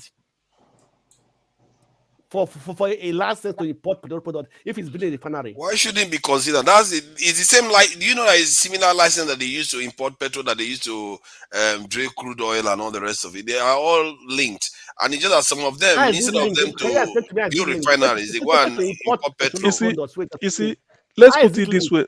Let's put it this way. Let's put it this way. A state like River State or Delta or Bayelsa Can they not build a refinery? I don't know. I'm just asking. Even They Akwa Ibom. don't have the right. They don't have the right. They don't have the right. No, CM, wait.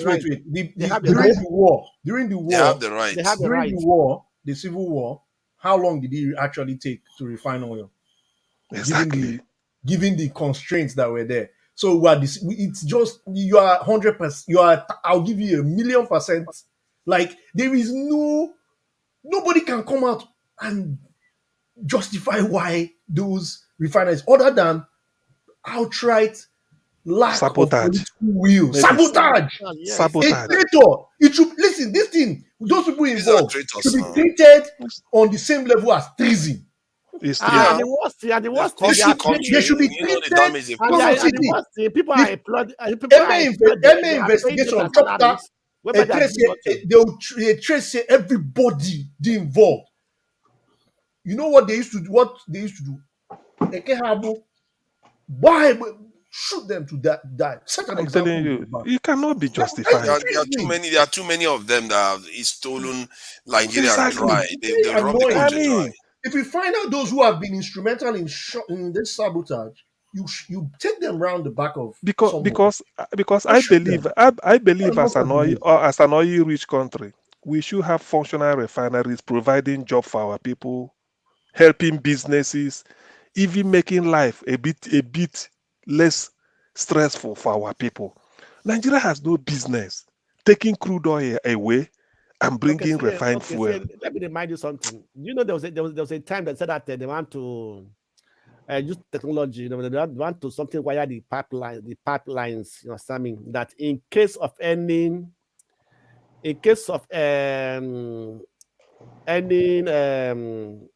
theft. Any theft. Yeah, or trying to try to bust the pipeline. Blackstone, let me tell you, Nigeria is always implementing something 1 million years behind. Saudi Arabia, the modern way, this contract they are giving to Mpula and Asare, that is manual. In NNPC, the equivalent of NNPC in Saudi Arabia, even Algeria, there's a sort of a dashboard.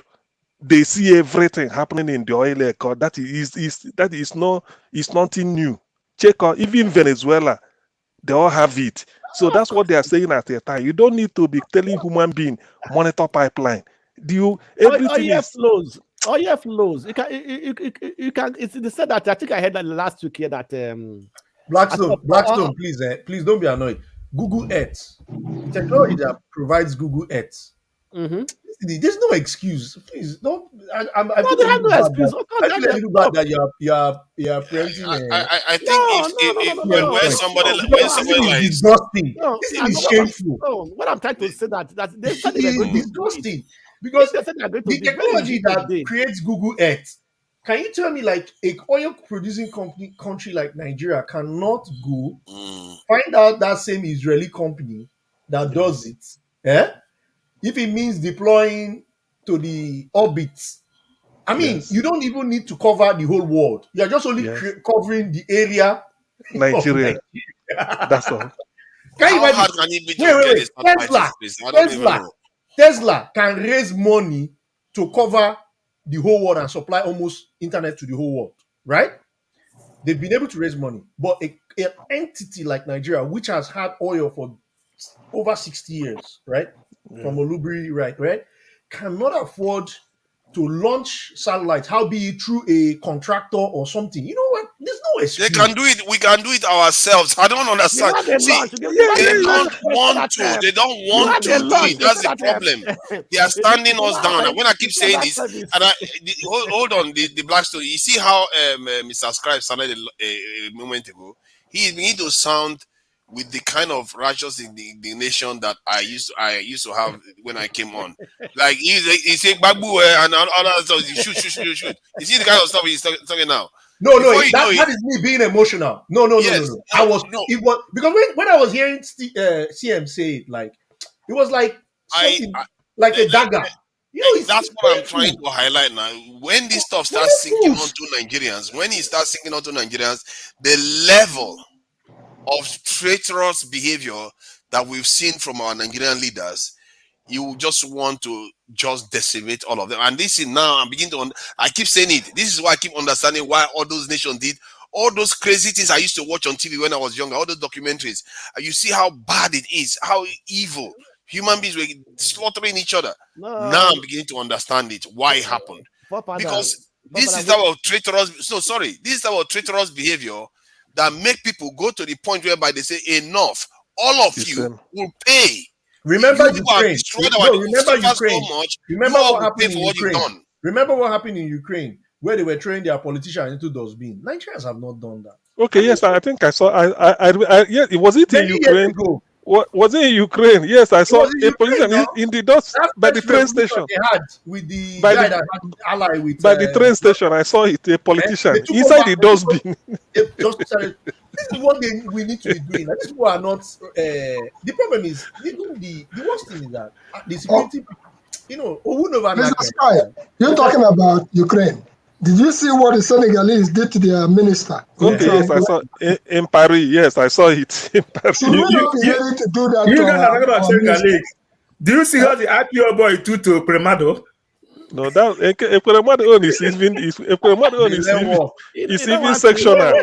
They learn work. I'm talking about Nigerians. If any of these ministers in Nigeria, we take everything for granted. When Amechi came out and said they are stealing because the people are not stealing us. It's true. That was what he said exactly. So Nigeria should have capitalized on that to deal with them. Literally, it's a literal something, just a speech, So that's what is and he said the truth. As he said the truth, until we take all these things into our hands, keep quiet and fight. Because you see, if Nigeria, our refineries are working, this issue of subsidy or nothing, the crude oil is there. How can they work with there's corruption? How can they work with there's corruption? An investor, a foreign investor left Nigeria. You know what he said? He left Nigeria. He said because every weekend, his own director, we call the accountant, please, me and my family is going to London. We need some millions. The accountant will give you millions. They will buy private jet and his family and go to UK for a weekend and come back the next day or on Monday. This is a company that does not belong to you. You are a director. Company belongs to a foreign entity. When they saw it, they have to remove their investment. This is the attitude of Nigerians who are in power. I don't know if money shocked them. I don't know if it's maybe I don't know if they drink money as been. So suggestions, how are we going to checkmate this situation? Have you ever asked why Etisalat left Nigeria? Etisalat, why they left Nigeria? The same issue. Etisalat is the biggest network in the Middle East. They left Nigeria because of the same issue. I went to somebody coming for a job one day. So I went there. The guy was into environmental pollution and cleanup. So the guy said, "Where are you from?" I said, "From Nigeria." He said, "Wow, from Nigeria." I said, "Yeah." He said it was in Ogoni for the cleanup. For the cleanup. Yeah, the guy said it was not going to clean up, but they have to run back to America here. So they have to run back. So the government has like 80% of the money they could have gotten. The government have to seize it. They cannot even have money to fund the cleanup. Yeah. I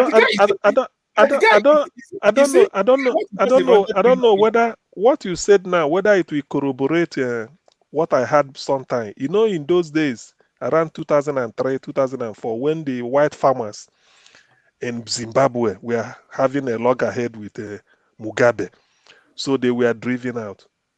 They wanted to come to Nigeria, somewhere around Kwara State, but the bribe they were trying to take from them, they left. I had the story. I don't know. No, it's true. No, it's true. So I had it. That's what I'm saying. Somebody might corroborate it. So the issue of sometimes, most of these African countries or some countries developing, it's not really they do miracle or magic. Insofar as your legal judicial system, rule of law is okay, your defense and security is intact, you have fair, good, I mean, just a fair amount of infrastructure, and maybe just like civils, for the people will come because they need, and we have the population, we have the market. Whatever you manufacture in Nigeria, you can easily sell it in Nigeria because the population is there. But what is there is that when they come, this is type of bureaucracy. You go to the ministry to go and make yourself known, fill this form. That is where they frustrate them, and they will go back. Okay, it is salary left. Do you see how many jobs was lost? We are lost. Left Nigeria. It is salary. It is salad for you? Yes. Long time Left ago. Ni- Now, I just left, hearing it.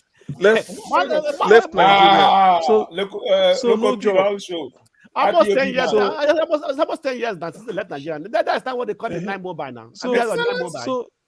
so when you see this type of thing, that is why sometimes if your system is so corrupt and rotten like Nigeria, it does not only frustrate your citizens, it frustrates the foreigners that will come in. Okay, look at you went for job, they tell you I've been at Ugoni. Ugoni clean. Even they mention Ugoni is clean up, Yeah, know they Ugoni. clean up. Yeah, they will get what 8 years since 2015 till now, clean up. nothing. Yeah, the guys will All what they are looking for is that when you come as a foreigner, you want to do something. The bribe, No, what? Okay, I'm even saying Virgin Atlantic. they expect What your killed money. Virgin They expect your big Atlantic? money. They expect your money now. Richard Branson told the British public here in those days, he said you can't do business with Nigeria. The level of official corruption and bribery is too much. Virgin Atlantic, this man had Virgin Train in UK, had Virgin Airline that goes to all over the world. Then that of Nigeria, I call it Virgin Atlantic. He wanted to use it as our national carrier, and then it was working. But because of bribe and all these things, they killed it. The man pulled out. So there are, okay, look at AP's what he's facing. AP said he filled a form to run Lagos, London, and all those things. When he get to the British this thing for clearance, they have to contact Nigeria. They denied. That is what he said the minister for, what is it called? Minister for Aviation, Hadi Sirika did before they left. He didn't bribe So me. you see, there are He didn't see things. him before he left now. He didn't bribe me before he went to London. I've talked to him. They are meeting in one restaurant and they do some deed. It will be possible. That's Nigeria for you. You can't get anything free. So, but all this, so that's Nigeria for you. But we cannot continue this way now, and that is what is killing. That's why sometimes when you look at our level of, let me bust you guys bubble. So the money, according to Nasarawa State Governor Sule, he did an interview on Arise. He said the amount of money the federal government spent during Buhari tenure to repair our refinery is more than the total money Dangote used to build a new refinery and complete. And the refinery is not working till today. The amount of money, go and confirm this news, go on this thing, look for that interview and listen. That day I almost cried. Like, what is going on? Yeah, he said we would have. He said that one of his friends told him that they told the president, said, President, we are tired of making money. I mean, and the three Nigerian refinery combined, Dangote capacity is bigger than them. So yes, this is, but even if it's working at all, half bread is better than none, because all it will take is they keep refining overnight, double their capacity, and then they continue. This is one of the reasons when I see Nigeria shouting tribe, oh, it's from Igbo, it's from Hausa, it's from Kanuri, it's from Yoruba, or shouting religion, I said the criminal gang in Nigeria, they don't care. They belong to all these tribes. They have no tribe, they have no religion. Who can tell me, oh, my tribe did not participate? Let me point out somebody for you. They don't care when they are doing all this evil. They only care. They don't look at religion. They don't look at if you are green, if you are black, they don't care if you are Igbo, Hausa. They do what they are doing. The masses that are suffering. Probably what you said now reminded me of the lecture Obi gave at the platform. This Reverend Poju Ojemade also. He said, was telling the people, he said, if you know the level of wastage and stealing going on, you won't be here. I think he said, I remember that was his way. He said, you won't be here. You have to go and take over the country. Because that is the issue. Okay, now, all those money they wasted to repair refinery, nothing. And this is going to clean up. They've released money, but nothing happened. The more you look, So the it's less like, you see. it's They will like, share the money. it's like they budget maybe say 100 naira. In the end, they share 99, and then only one naira will be left. Because that is all it means. They are very All this difficult. money has been appropriated. Honestly, let me ask you a question. How can you have a Mr. Integrity that surround himself with tips and with tips and everything, expecting to be an integrity man? Bros, let me tell you, this cabal, they are very difficult. Do you know reliable source? People were saying that President Buhari was poisoned that period he went to London. They didn't want to disclose it. He was poisoned. So when Peter Obi was moving around, even Capello, you see him really tired because he was working tirelessly. I always feel sorry. I was telling my friend, I feel sorry for Peter Obi. If he had, Peter Obi would have fight battles that they will stress you out. So, unlike Tinubu now, Tinubu is a capo. He know what is going on. He will carry big hammer.